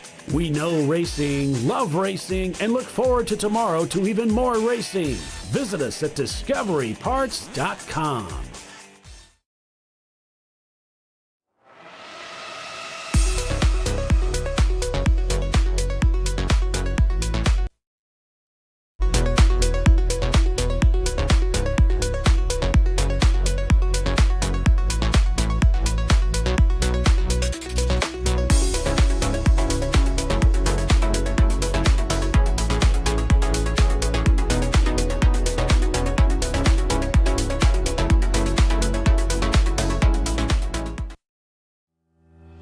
Lifeline USA is a leading manufacturer of onboard fire suppression systems. Lifeline's continuous commitment to research and development ensures that we supply the most innovative and cutting-edge products available. Used by the majority of the world's motorsport championship-winning teams and constructors, Lifeline has a proven history of success. Lifeline offers a complete range of fire suppression systems for all budgets and needs, and we continue to push development and limits on both extinguishant materials and our patented delivery systems to make the race car environment almost as safe as sitting on your sofa at home. Every kit has been designed for a professional and simple installation. For more information and to purchase your ChampCar fire suppression system, go to www.lifeline-fire.com. At AutoZone, you get what you need when you need it. Got a today job? Pick it up free same day at your local AutoZone. More of a tomorrow project? Order as late as 10 p.m. with free next day delivery. Getting the job done just got easier.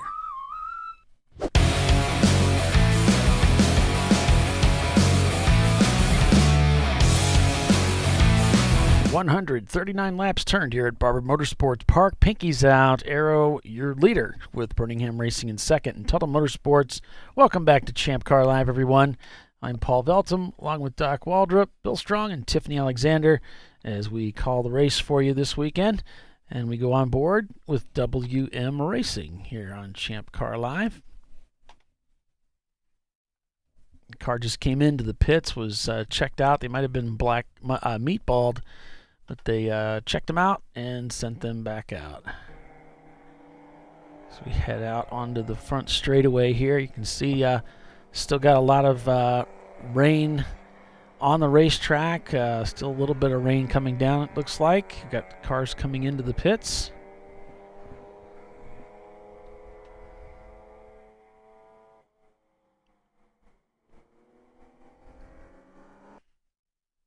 And here tracking one of the cars that's coming in.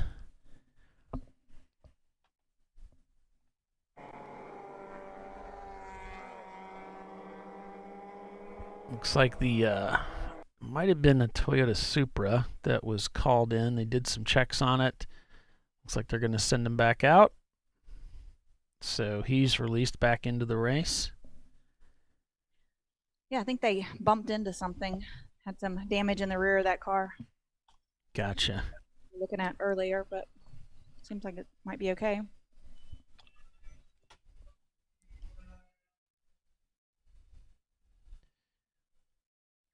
Cone Crusher's down to 18th. Yeah, less than an hour to go. Woohoo! Wasted money in 25th. We're on board with them right now in that 99 Mazda Miata. That's a good-looking car, too. I mean, if you're going to waste your money, you might as well waste it on something that looks good, right? Yeah, exactly. Have some fun. Mm-hmm.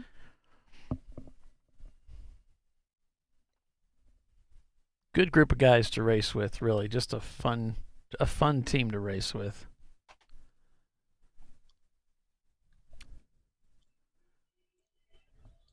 And what do we got here? We're looking at some of the crew, some of the workers here. That's Rich on the right. Yep. Sonato. Oh, okay. They're out there taking pictures? Yep. It's got to be a fun track to take pictures. Probably a lot more fun in the dry. Well, yeah. Since they've ruined Road Atlanta for photographers. How did they ruin Road Atlanta for photographers? Besides there not being any grass there. No photo holes, lousy photo holes. It looked like you got a little crossed up going in there, and sometimes when you're when you get a little crossed up going into a braking zone, you end up shooting wherever he ain't, and that actually can come back to bite you. Looks like they avoided contact, though. Coming up through 10 here.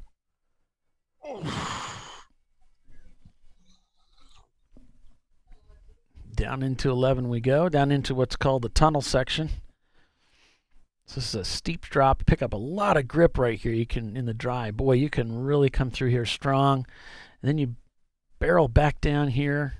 Love this part of the track. There's just a lot of undulation, up and down, up and down. And this is the part that gets a little bit awkward. Coming up into 14A, finds the apex there, lines up nicely for that final corner. Nice late apex there as he comes back onto the front straightaway and down the front straight. Looks like the wipers Looks like he's trying to turn the wipers off, so may not be getting too much rain right now as he heads down into turn 1. You can see how the nose dips as he heads down into 1, into the braking zone. Curls around up for turn 2 here. This is the carousel section, a constant radius right-hander that will take him up a steep incline to a nice little straight section here, using all the racetrack at the exit. Cuts back across the track. A little bit bumpy over there. Going to pull back over to the right to line up for this left-hander at the hairpin. Downhill braking zone. This is a double apex left-hander. Really interesting corner. You start to climb back up the hill as he applies power off to the exit. And now through this straight section, getting ready for museum. It's very fast here. Is really gathering speed. And then he'll brake. Head into this little S section here where he just was. We were just talking about how close it got. Clobber the curbing there. Make this right-hander. Going to use almost all the racetrack here at the exit. And the track's kind of wide here, but boy, as they go into this little chicane here, it gets really a narrow racing line as you're really gathering speed. Left, right, through 10. And back towards turn 11, the black flag station off to the right here as they go into turn 11, and that's a lap around Barber Motorsports Park. Back into the tunnel section we go.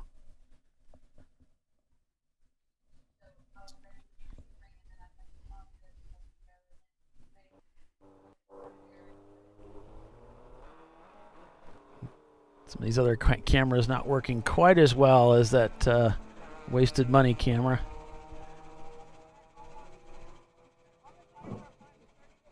Sounds like the Treasure Coast Miata doesn't sound quite right.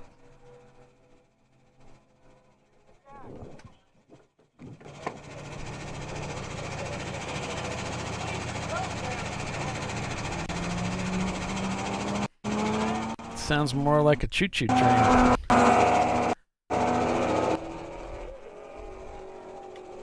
So they're taking a look at that machine.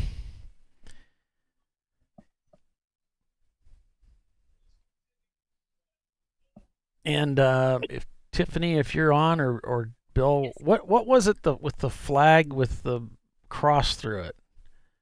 The X. That usually that's my means car. an ambulance or emergency vehicles on a course. Well, it just sits there on the that flag pole. I was wondering.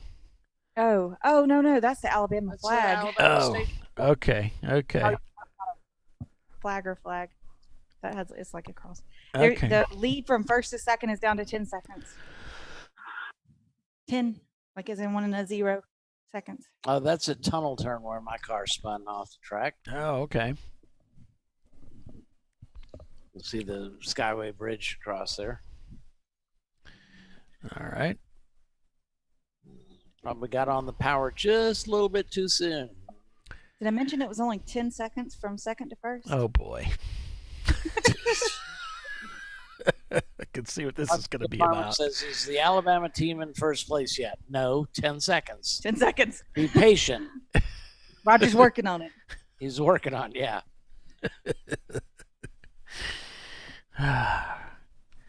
You too, with your 2 cars on the track, I'll tell you, it's hard to get any work done around here.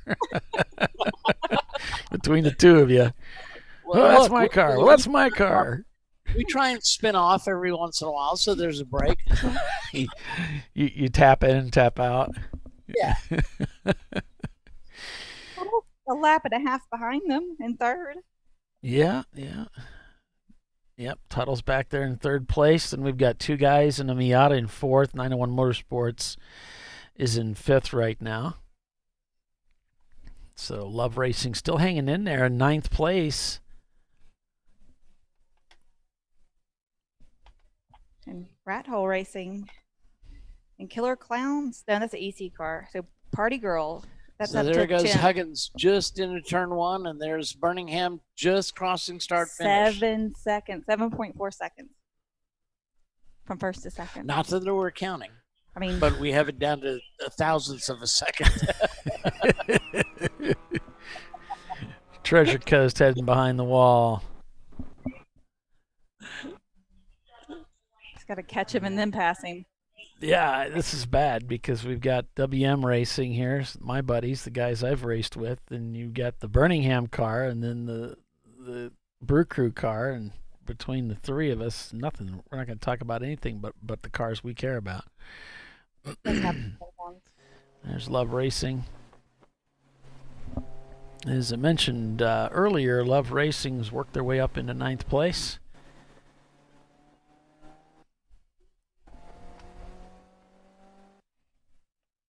Don't have audio on the WM Racing machine there. They put Bailey Racing and Dingus in 11th and 12th. I got killer. Who decided Dingus was? Like something that can't be named. I'm not in love with that name. Momo Champ in 15th. That which cannot be named or something. Like an Union Braglia. That which is not spoken of. Mm-hmm.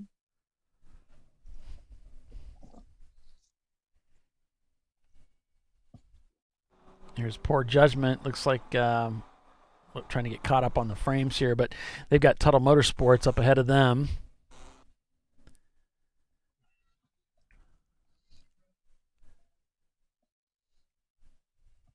And Touchstone doing a lot of waving by, just really adamant, like a lot of animation here, trying to wave people by. So I'm not sure what's going on there. I'll keep an eye on that team. They may be having some problems. It's hard to see inside these cars. Yeah.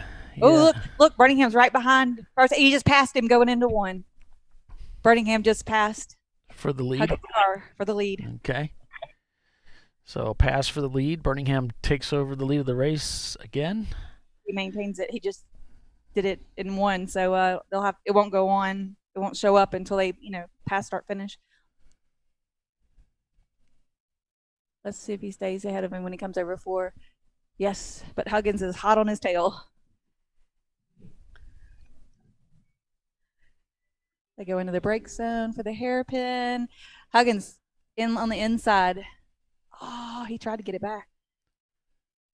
Both of them working, getting around Ho-Chunk. Ho-Chunk of the EC car, but quick, a very quick car. Yeah.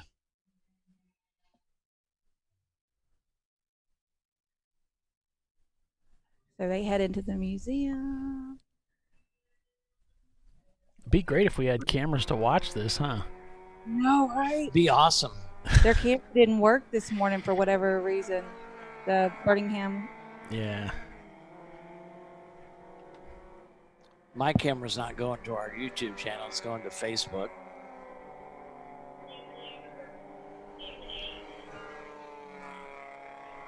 Okay, the quarter workers even called it. New leader, 855. Yep, they put distance. Rogers put probably 10 car lengths on Huggy.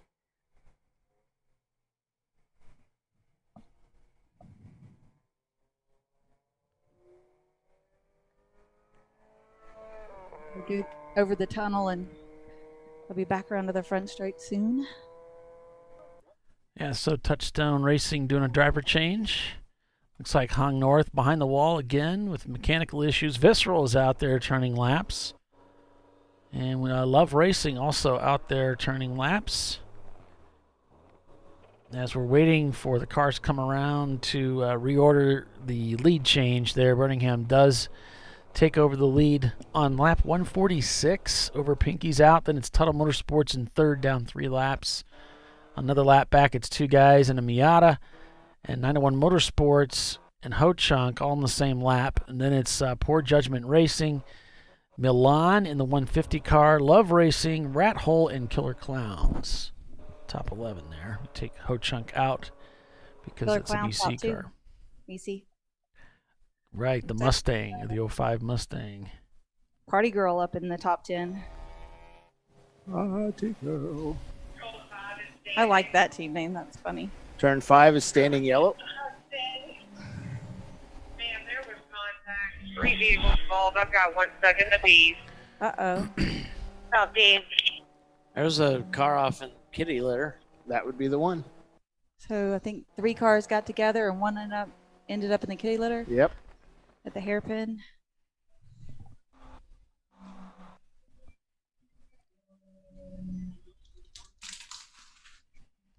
So this will help. Pinky's out. Pinky's out came in and did not take fuel. Correct. They're Yeah. trying to make it to the end. They don't know if they have enough fuel. This will help them. End. This will help them. If we that guy stuck out there, they're going to have to go full course. And there's Is that that's one of the 150? Milan cars, the 150 car that was doing so well. There's Team Milan. Yeah, he was running in 8th place, 7th actually. When you take Ho-Chunk out. Right. All stations, code 35. Code 35. So we're going 35 full course caution. That is the call. That's really going to help out the teams that didn't take fuel. And that could do quite a bit of damage to that sweet-looking front spoiler that Mark put on. So That is a deep spoiler. It's close to the ground, yeah. Yeah. It's buried right now. No, I think it floats across it because it looks like he.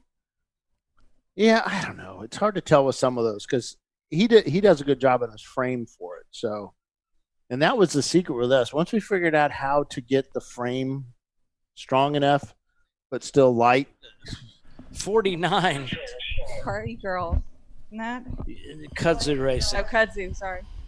Just past 2. At least 2 cars on the straight. He passed 2 cars by the flag stand alone. And clearly not paying attention to the pink 35. Clearly. Because he was doing about 70 at least. He's like, oh, look, I'm going to pass all these cars. Yeah. There's a reason you're passing those cars there, buddy. It's because I'm faster. Yeah. It's all driver talent there on the straightaways. Or driver lack of talent. Actually, that takes a lot of talent. How many guys are eating on this broadcast at the same time? That's what I'm wondering. None. Okay. All right. I swear. None of us. Uh-huh. And you can't prove nothing. Oh, I have my ways. There's that Milan car. Man. There's that cataract coming up. Right there. Oh, and he pulls away. We've got about, 39 minutes? Something like unofficially? Yeah. 38.31. You got to find a rope that's not broke.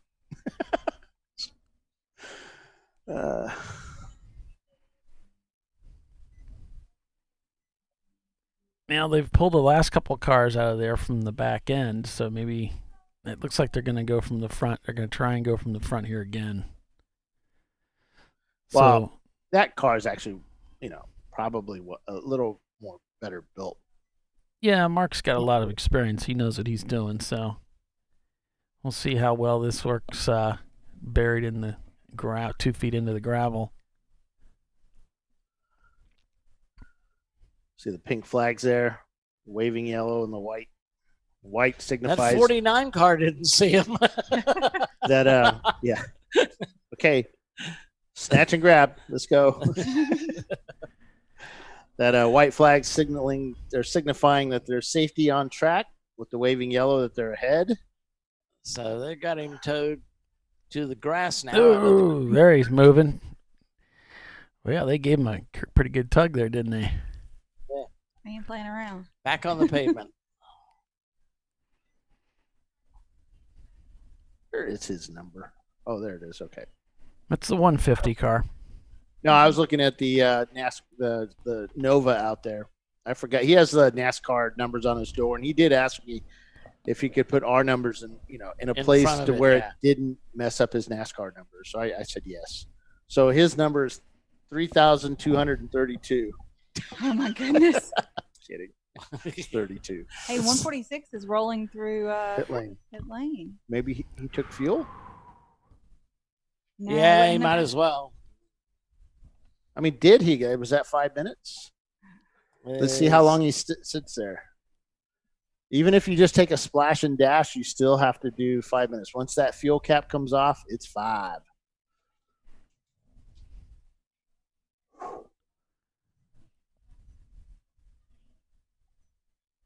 Well, the nice thing for the Milan team, they didn't mess up any of the grass. Well, he may have taken gas because they're holding him. So just before we went to this caution period, it was the Birmingham Racing team that, took the lead. Yeah, I'm sure he took fuel because there's no reason to hold him otherwise.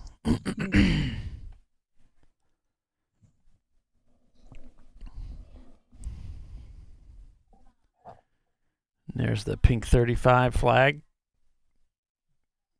calling for the entire field to slow down to 35 miles per hour. And there's typically no pace car deployed in this situation. There goes Huggins back out on the track. They have released him. Let's see, a 380 is in. He's out, just pitted. They did take fuel. Poor judgment. They're headed to pit Guess out. why? There's plenty of that. You called? Yeah. You rang? Was that a question? Why, yes. I'm quite good at it, thank you.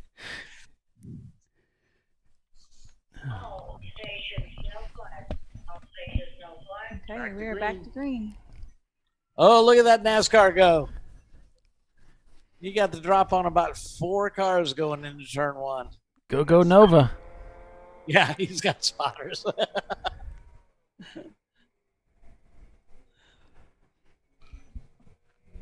I know at Charlotte, of course, Barry used he watched and he saw when the pace car hit pit in, and he just nailed it.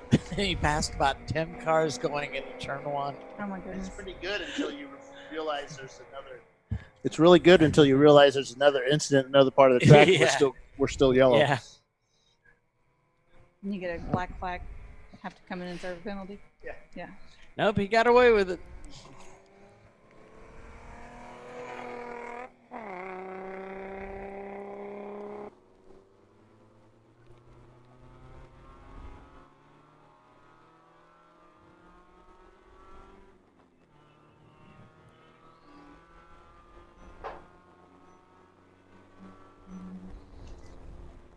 Go, Roger, go. Someone was asking We have a spin. what the comm system was in one of the cars. It's the Love Racing team, and it's race capture, I suppose, is what I'm being told. So that's that fancy. Yeah, that's what we've got in ours. You've got race capture? Okay. As long as somebody remembers to charge the tablet. That's Brent Picasso I'm telling Company. you, they do not use my checklist, and it drives me nuts. Brent is the owner of Race Capture, and Brent Maybe is get a me started. longtime Oh, here we go. Toyota owner. Of course. His first electronic gear was a distributorless ignition for the MR2s. It was pretty damn cool. I've got one of them. Okay. Doesn't work, mind you. For the 4AGs, for the little engines. The Useless Mark MRT 1s. trivia. Yep. Brent's a good guy. Oh, boy. Heavy sigh. No, it's good. Can we get the interior view of the 380? I want to see if my dad's in there. The 380. What's a 380? I think that's poor judgment, is it? Poor judgment racing. Oh, okay. Well, as a matter of fact, I believe that we can. There we go. That might be your dad. I don't know. Might be somebody's dad. You're right.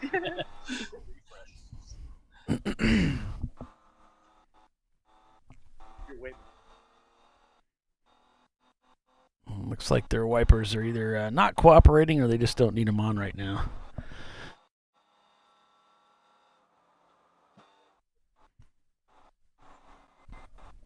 Oh, got a car off the top of 4. And he got that remotivated in the right direction. Didn't take long. It's got a lot of cars kind of looping right there at the top of 4. It The car does get light there, probably more there than any other location on the track. You're putting power down. I can testify. Don't remind me, right? I remember it quite well, actually. Yeah. Like, But did you die? no, All right, so you're good to go. I did not die. I died a little bit internally.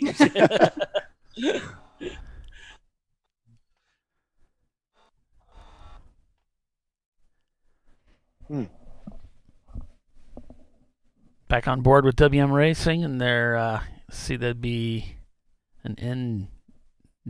What is really galling 99? about sitting there is right before I went to get in the car, Tiffany and I were talking about that. To be careful there. Yeah. So I was like, woman, what does she know? I've had that. A lot. Seen that a lot. A lot. All right. Is a lot. Top of the hour. Need a break for commercial. Mr. Waldrop, would you like to take us out? Absolutely, sir. You're watching the Alabama Grand Prix here on ChampCar.Live, presented by AutoZone in the TireRack.com Champ Car Endurance Series. Hang in there, folks. We'll be right back for the conclusion of an exciting race here.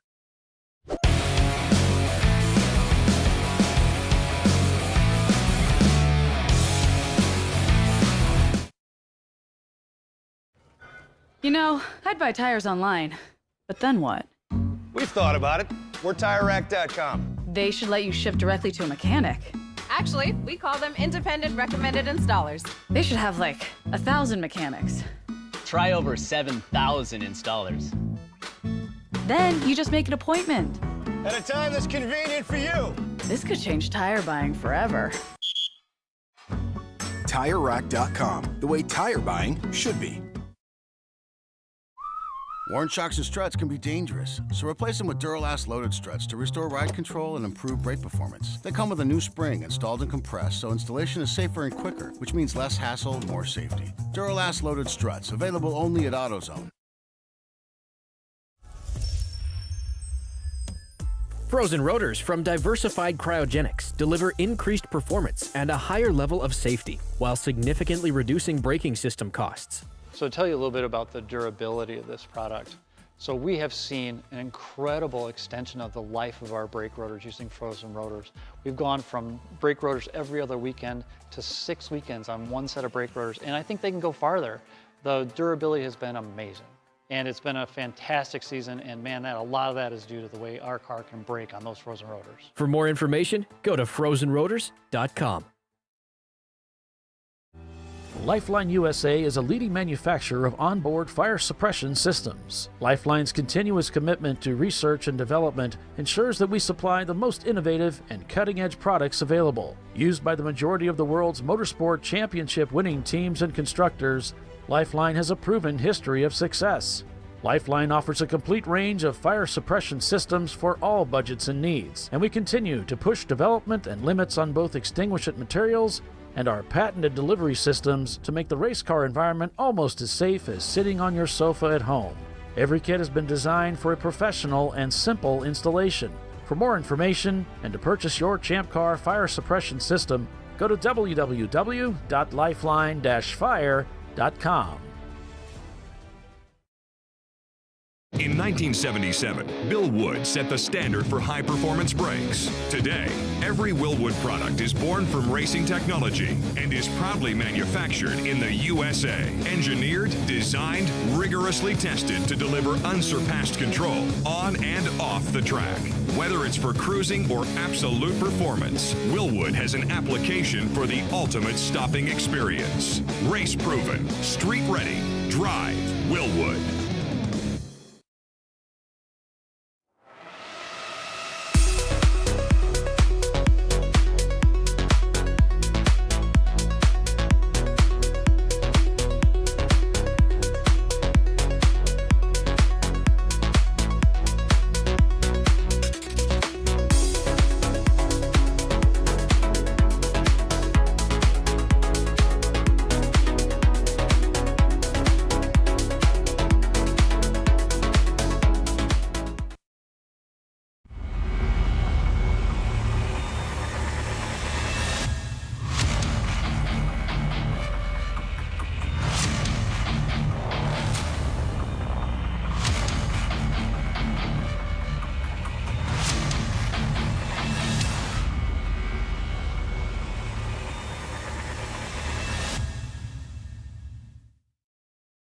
At AutoZone, you get what you need when you need it.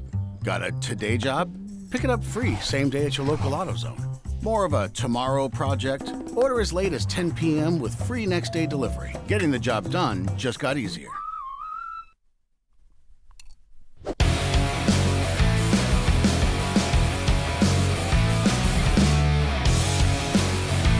And welcome back to Champ Car Live, presented by AutoZone here. We're 153 laps into the race, the final half hour of racing here today at the Alabama Grand Prix, Birmingham, Alabama. And we've got Birmingham Racing leading with Pinkies Out, Arrow in second place. Then we've got Tuttle Motorsports in third. Then we got two guys and a Miata behind them. Then it's 901 Motorsports, Poor Judgment Racing, Rat Hole Racing, Love Racing, and Bailey Racing. So that's a quick rundown of what we got going on. Welcome back, everyone. What do we have going on? I'm Paul Veltum. We've got Doc Waldrop, Bill Strong, and Tiffany Alexander. And occasionally Bill Strong. Oh, yeah, Bill Strong. And we got camera looking at somebody at the pit. At first I thought it was a little orange, so I thought, gee, that's not a Tuttle car, is it? But I don't think so. Shape doesn't look quite right. It's maybe black and orange. I would tend to agree.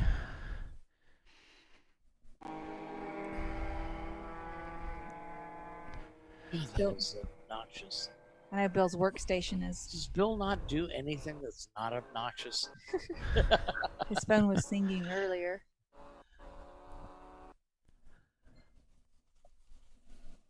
He's got the little flashing rain light on the back of that Miata there. Chance of rain tomorrow starts around 5 o'clock, so maybe it'll be dry and nice. Oh, well, that would be great. I think the teams would like that. I like variety. I think it's kind of nice. If they're going to have a rain day on a Saturday, make it dry the next day. I think it's fun that way. I just soon keep it to the 8-7, format, so there's a different time each day. Yeah. I like that too. But with the quiet hour, it all kind of worked out. So Birmingham just went into turn one with Ho-Chunk on the outside and looked like he squeezed him a little bit. They've been at that for a couple of laps now. No. A little bit more power. Or a lot. Yeah, well, yeah. He can take off in a straight line like nobody's business. Yeah, that's a quick car.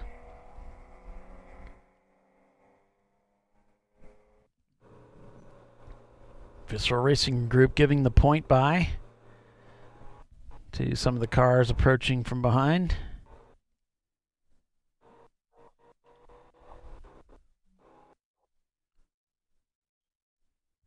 WM Racing, you can really get a much better sense of the elevation change here on board with these cars. Got a car maybe spun in the hairpin. Yeah. Well, it looks like he's going to join back in. Oh, it's a Miata. Imagine that. Yeah, go figure. What are the chances of that? Pretty About high, 50%? actually. Yeah.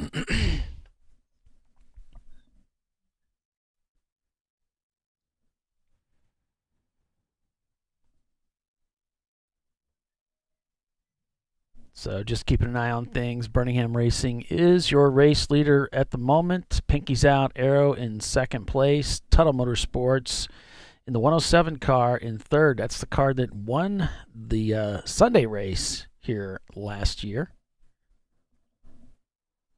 But they did have some spins, some offs in that car, which had to have hurt their chances. They're down 2 laps right now from the leader. I count 25 Mazda Miatas. Wow. Yeah, that's like half the field for sure. So almost, yeah. It's a great platform to get started with for sure. Well, from what I hear, the answer's always Miata. It's definitely a good way to get started in racing because it's pretty much ready to go. There's definitely some weak areas you need to work on, but one of the Miatas went by with a gooseneck wing, and the wing is gone. Oh boy. Oops. Now, they didn't do that. it could be the WM team. There's several that have those wings, like WM does. You raced with this team before, right, Pauline? The WM? Yeah. Last year I raced with them. The blue Miata. Oh, cool. It's the blue Miata. Yeah, it's got a stripe. It's not WM. WM is more or less a black one. No, it's a dark blue with a stripe, a white and blue stripe that head down the front of it. I don't think. No, it's not black. It may seem that way from a distance. Love racing. I'm sorry? It's Love Racing. Oh, we're talking about Love Racing. I'm sorry. They're missing their rear wing. Oh, I see. I see what you're getting at. Let me see. That's right here. When we start talking about, Miatas, there's lots of different segues. Lots of different tangents to run down. Yeah. About 20, what'd you say, 7 of them? I'm easily distracted. Yep.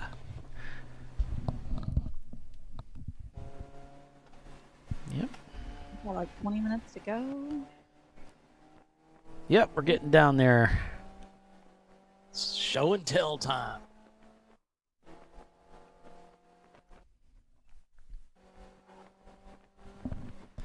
Thanks. Like 19 and a half more minutes.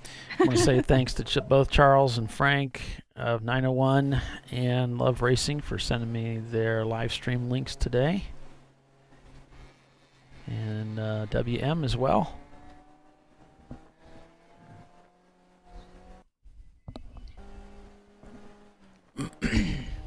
Pick another car. That's my pick. I'm sorry?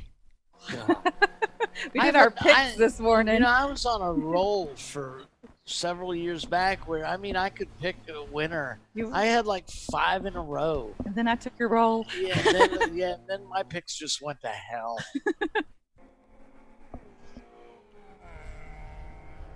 Pick several wieners. Yeah.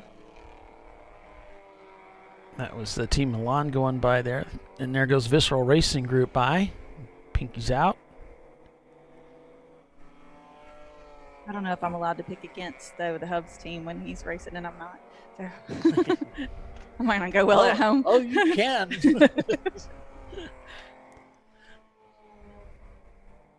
I mean, I'll work out for you well later, but yeah.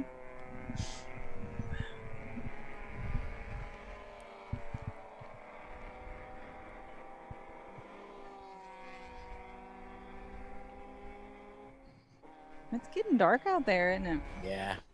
Well, of course, these are somewhat tinted windows as well. But it is not as bright as the camera would let you believe. Right. Yeah, like that shot. Yeah. It is not anywhere near that bright. Beginning to see a little bit of a dark line in the racing line now. Track looks like it's beginning to open up a little bit. Yeah, the driver's right here on the front straight. It's definitely darker. And there's no rooster tails coming up. Yeah. Much less moist lawn. Much less moist race line, yes. That sounds technically known among the drivers.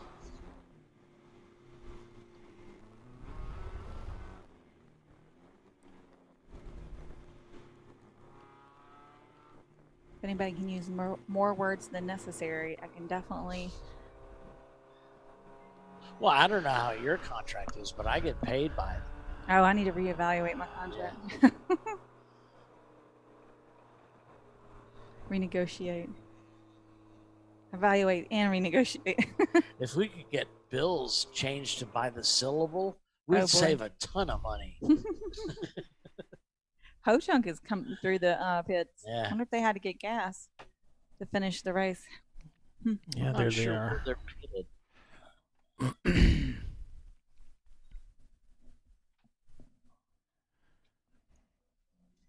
They didn't hold them at all, so. Oh, we got somebody spun after the kink. Yeah. It's a Miata. Another Miata turned around. Pesky Miata. Can't quite.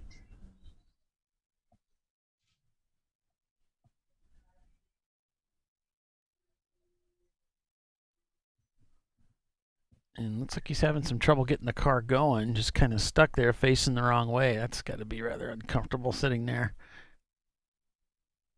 The cars are, it looks That's like a fast section of the track, too. Is this? Now he's rolling. Yeah, he's got her spun around now. Is that the exit of turn 10? Is that the?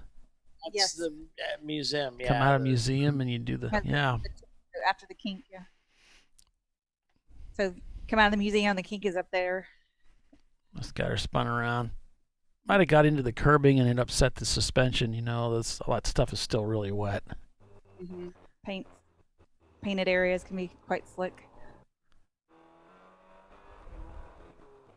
See if we can get caught up with Visceral here. These darker cars, if they don't have their lights on, it's getting harder to make them out. Yes, indeedy. We're almost done with this for today. Yep, a quick rundown. We got Birmingham right now leading the race. Pinky's out behind them. Tuttle Motorsports. We got Ho Chunk leading EC. We've got 901 Motorsports back in 4th place. 5th is going to be 2 guys and a Miata. Poor Judgment.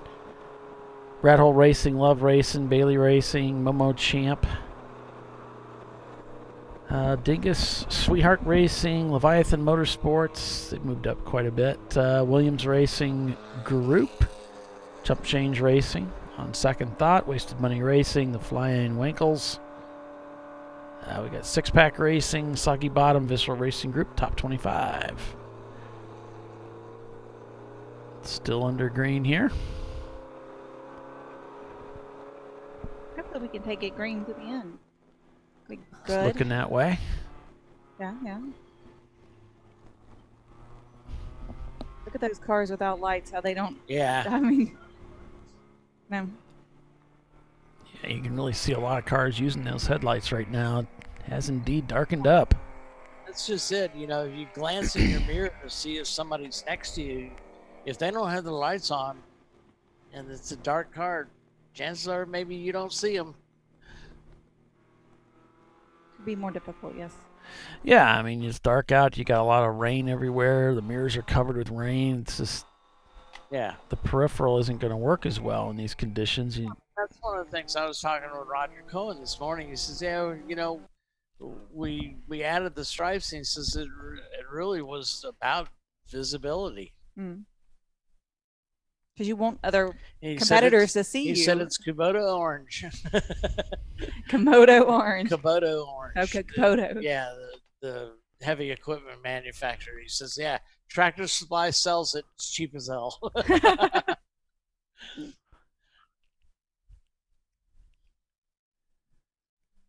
Well, I guess you don't want your competitor looking, you know, in their mirrors or whatever and thinking you're asphalt instead of a black car, thinking they're clear.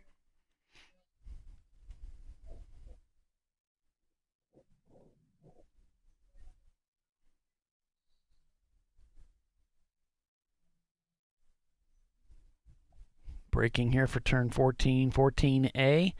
So take them around to the final corner before the front straightaway, 15. As they head downhill here to level out onto that front straightaway.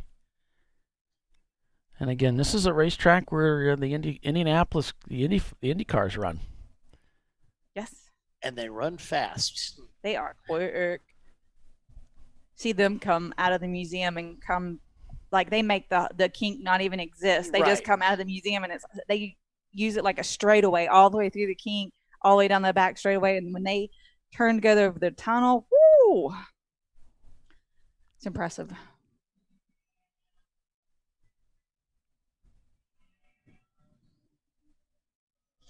Very impressive.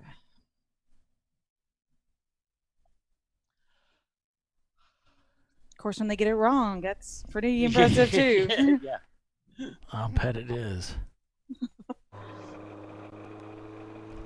Visceral Racing Group, they've had their share of problems today, back in the paddock several times working on that car.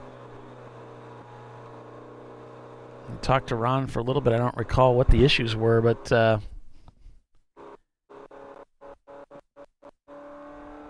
the last, I'd say probably the last 3 hours, they've been out there solid with it, no problems.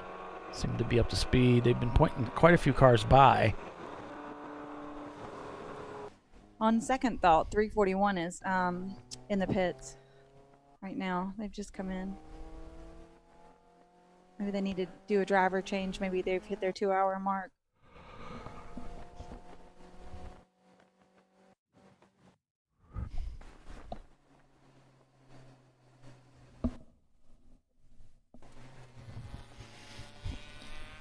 Everything with ice cream. Who knows? No. About 10 minutes to go.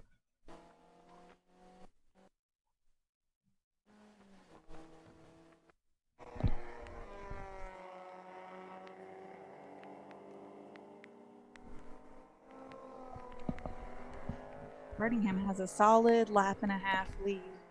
Yep. It's going to be pretty soon where anything could happen and they'll still win. Mm-hmm. Because in Champ Car rules, you don't have to be running at the finish. So he has to finish the next to last lap. Oh. Big gaggle of cars going into one. Last year it was Birmingham Racing finishing second with Tuttle Motorsports in fourth. Here it's Birmingham set up for a win. Tuttle moving up into third place in the 107 car, which is the same car that won this race on Sunday last year. Pinky's out. This is their first race here. It looks like they're solidly in second place here. About a lap up on the Tuttle Motorsports machine. And there's 901 Motorsports in that 901 car. Another fierce competitor in the Champ Car Endurance Series. Yep, they run strong. I remember them at NCM. Of course, they won here. They won at AMP this year, Atlanta Motorsports Park, while we were frolicking in Road America. Road America, yeah. We're all frolicking. Yeah.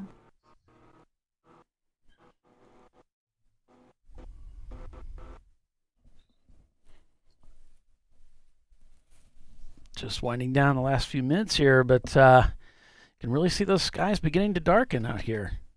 So Bernie Myers says it looks like the chance of rain tomorrow starts around 5 p.m., so maybe it will be a dry race. So if we do a shorter race and then a drier race, it's a totally different race. Yeah. Mixes everything up.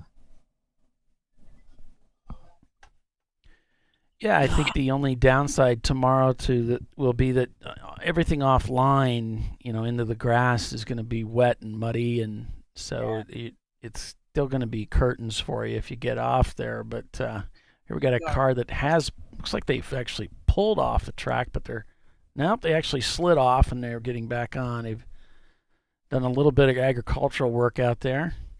Mm-hmm. I would say, Tiffany, this looks like the top of coming out of the carousel, wouldn't you? I think they're on the other side of the tunnel. Oh, okay.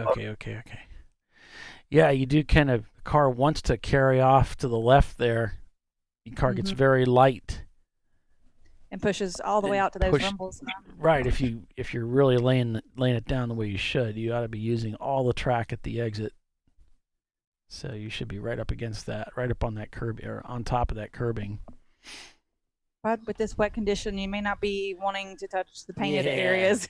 No. Oh, and it's getting foggy. That's you see those clouds coming down? I didn't think it was my contacts. It just got really foggy out. Like beyond foggy, maybe froggy. They have this thing called freezing fog. Yeah, I've heard that. I found out about that this year. I'm not sure I'm buying that. You're not sure you're buying it? I think that's a marketing ploy. Yeah. Can't see the clouds anymore because they have descended upon the track. Yeah, some of these teams that don't have headlights are probably thinking, man, I'm glad this race is almost over, because I'm telling you. I mean, these interior camera shots, this car, it's really getting dark. Yeah, see, they're still in Atlanta. They're still basically an hour worth of daylight. Not here in Alabama. We're on the far side of the central time zone. Exactly. Things still pretty busy out there. There's the Brew Crew car. As WM tries to work their way around the inside, coming through this complex of corners. And yes, there's the Miata missing its rear wing.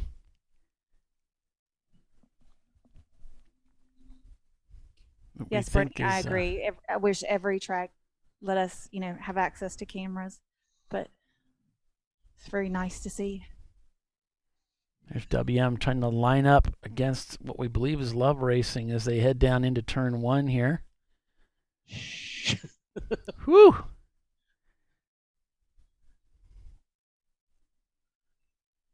Through the carousel section here. So messy out there. Going to get on the power here, climb the hill. This is that spot where a lot of guys are losing the back end of the car under power. You get a little too much, you're pinching a little too much on the steering coming up over there with too much power, and around you go. Now down into the braking zone here. So this reminds me of the race we had at AMP 2 years ago, I believe. And I was driving, and I had put my balaclava on wrong, where the seam was right in my forehead. Yeah. Oh, I hate that. And it was like, oh, come on, how much longer can this race go on? I want to get this thing off. Oh, yeah, I had a dent in my forehead. One time I put mine on and I didn't get it pulled back enough, and so the top of it was like further oh, there's a car off. It came down past my eyebrows and it was touching my eyelashes. Oh, yeah. Every time I blinked, it was rubbing against them. I was like, it's so annoying. So 647, is that Love Racing? Yes, Love Racing. Yeah, we is were off. just following them. Well, he's got no rear wing. He's missing that downforce. They're going to carve out that car out. Going to carve out a nice little divot there. Yeah. And it's just our rounds are like, oh, our grass. Yeah, it's not going to happen. I mean, he's just going to have to wait. He's got the car's on a bit of an incline, and yeah, he's in the mud. He's got no rear wing to put that. Looks like he did a few downforce there. Pirouettes on the way out. Yeah, it does look like he did, and kind of surprised he didn't touch the guardrail. Super surprised. It looked like one of those tire marks goes directly into the guardrail. If you look on the far right there. Yes, well, it it's does. a Miata. It doesn't weigh anything. It could be. Yeah, that could have been. Could be that he bounced off of it. They got the front other side of the car. So it's so close to the end of the race, they may just leave him. They should. How rude. Because, if he's not in danger of being hit, might as well just leave him and end the race under green. I mean, it's got to be really close to one to go. Yeah, that's the race director's call, but yeah, I mean, 2:36, it's a lap. Yeah. Well, I could tell you last year I got stranded at the top of 4, and I had used the starter, as I said, to pull it off towards into the grass as best I could. We were coming up on the quiet hour, and she just left me out there. Move your ass out there. She did. Yeah, she just left me out there. It's like, well, out there. So I wouldn't be surprised if they just leave him. Like you said, if there's only like one to go. I mean, I sat there for maybe 15 minutes is all. They left Roger out there one time after the race. The guys were coming around picking up the corner workers, and Roger's still in the car out there. He ran out of gas like on the last lap. Know Roger, though. That is rude. He's like, can you send somebody to get me? The corner workers are like, bye. I know at a red flag at Road Atlanta, we had shut off our car, and we had been having battery problems, and it's like, God, I hope he doesn't shut off the car. Well, Jason shut off the car, and we had a tow truck come and pick us up, but he took us to the turn 5 cross through and dumped us there. Okay. And because, Jason had called us on the radio and said, hey, guys, I'm getting a tow.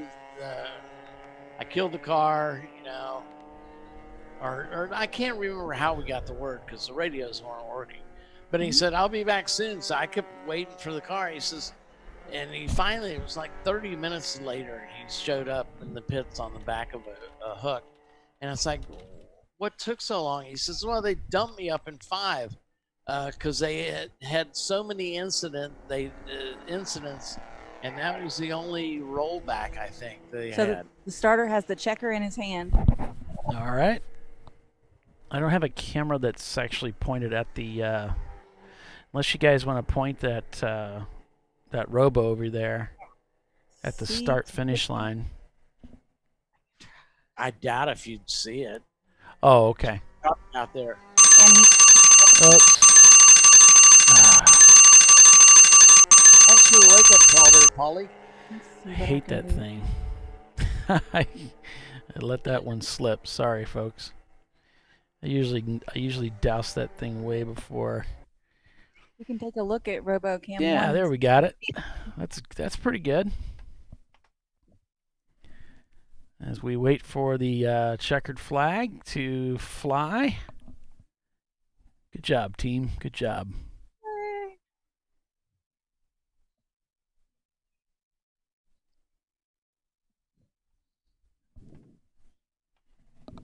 So the final lap here at Barber Motorsports Park for day 1. Birmingham Racing on their final lap of the day. Come on, looking Roger. for that win. Have they ever won here before? Birmingham? Yeah, I think they've won here Actually, before. Roger, yes, they won here before. Yeah. Roger's from Mississippi, though. Yeah, true. We just, brought him over to the dark side. All right.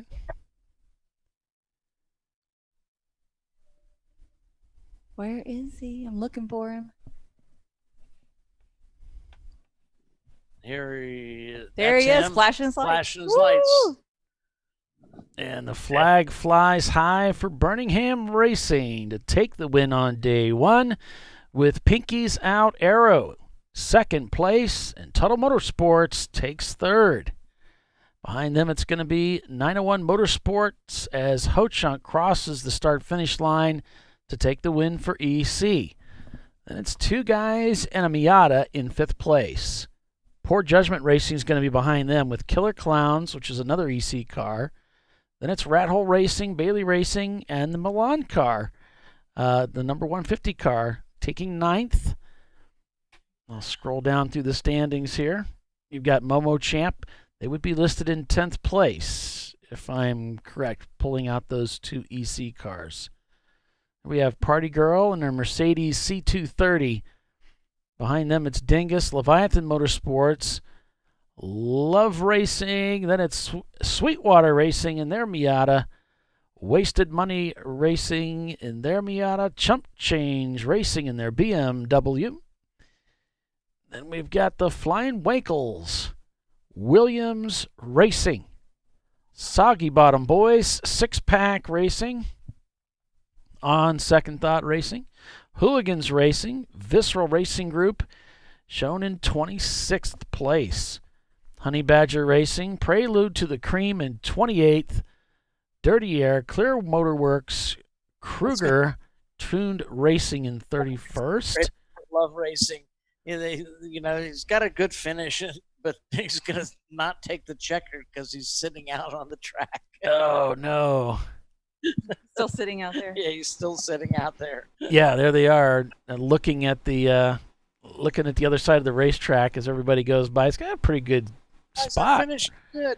He's got not a bad spot to watch the race from, but it's kind of lonely out there. Behind Kruger Racing is the number 903 of 901 Motorsports. Then it's Squadron in 33rd. Spare Parts Racing is 34th.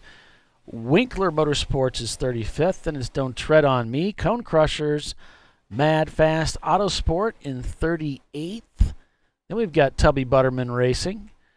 Kudzu Racing. Kudzu Racing in 40th. Cheap Thrills.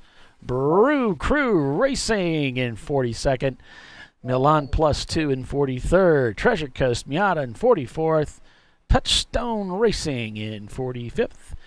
And then we've got 46th place. We've got Hard Motorsports.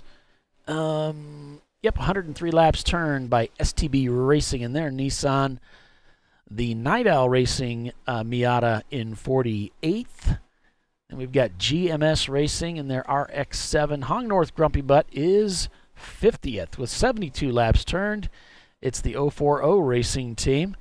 Mad Fast Autosport behind them. Subliminal Racing. Auto Technics in 54th. And the other Tuttle entry, the number 108, is in 55th spot. Then it's Blue Shells, Ergo Lab, and Blue Bayou Racing. Those are the only cars that turned laps here today. Wow. Okay.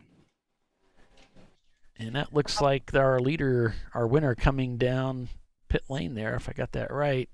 Yeah, what they're gonna do is use that opening in pit wall to do a U-turn and then come back to the sheltered portion of the timing and scoring tower here. They're going to line up that top 5 and then bring them all together in your class winners. So they should be pulling in Birmingham Racing as the overall winner. Pinky's out. Tuttle Motorsports. Ho-Chunk may or may not be brought in because they're an EC car. But they'll certainly bring in 901 Motorsport and the 901 car. 2 guys in a Miata. Let's see. 32 car. The Nova. Yeah. Class? Is he D class? Probably. Is he the D class winner though? I thought he's not EC. What number is he? EC, Ho-Chunk won EC. Right. What's the team name for the dirt? It's D class. D class. Yeah, D. He's the D class winner. Okay. Dirty Air. Yeah. Dirty Air. Yeah. They won D class. All right. So there you have your D class peeps. So that's gonna finish up day 1. Not a bad race, really. It's pretty interesting all the way to the end. We had Pinky's out, kind of dicing for that lead there the last several hours, and it's Birmingham Racing that comes out on top, finishing up. What is it? A little over a lap up on second place. Yeah, lap and a half. A lap and a half up on second place. Didn't look so good earlier in the stint because the lap times for the Birmingham car just not on pace with Pinky's out. But all that changed. They managed to reel them in, pass them, and actually lap them before the end of the race. So a good job done by Birmingham Racing. And Pinky's out, new to the track this year. Still comes away with a second place on their first outing. Not bad. And Tuttle Motorsports moves up a spot from last year, finishing third on Saturday's race. Will they be able to win tomorrow as they did on Sunday last year? We'll have to wait and see. 150 Milan car. I'm sorry?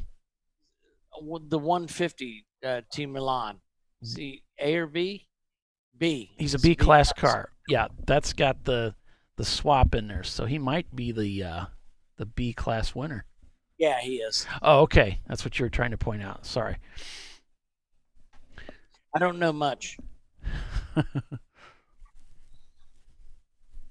So I don't know anything. Never mind. There's some of the cars lined up that would be for the the impound. Yep.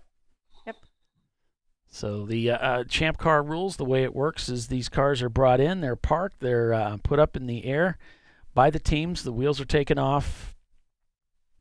Trunk's open and the hood's open. So what we call in is every class winner plus the top 3 cars overall. Every class winner plus the top 3 overall. So it's usually like about 6 cars, right? Is it top 5 overall? Yes. Something like that. Yeah. 2 years ago. Okay. Love Racing is being towed in. They are being brought back, so they're hooking them up.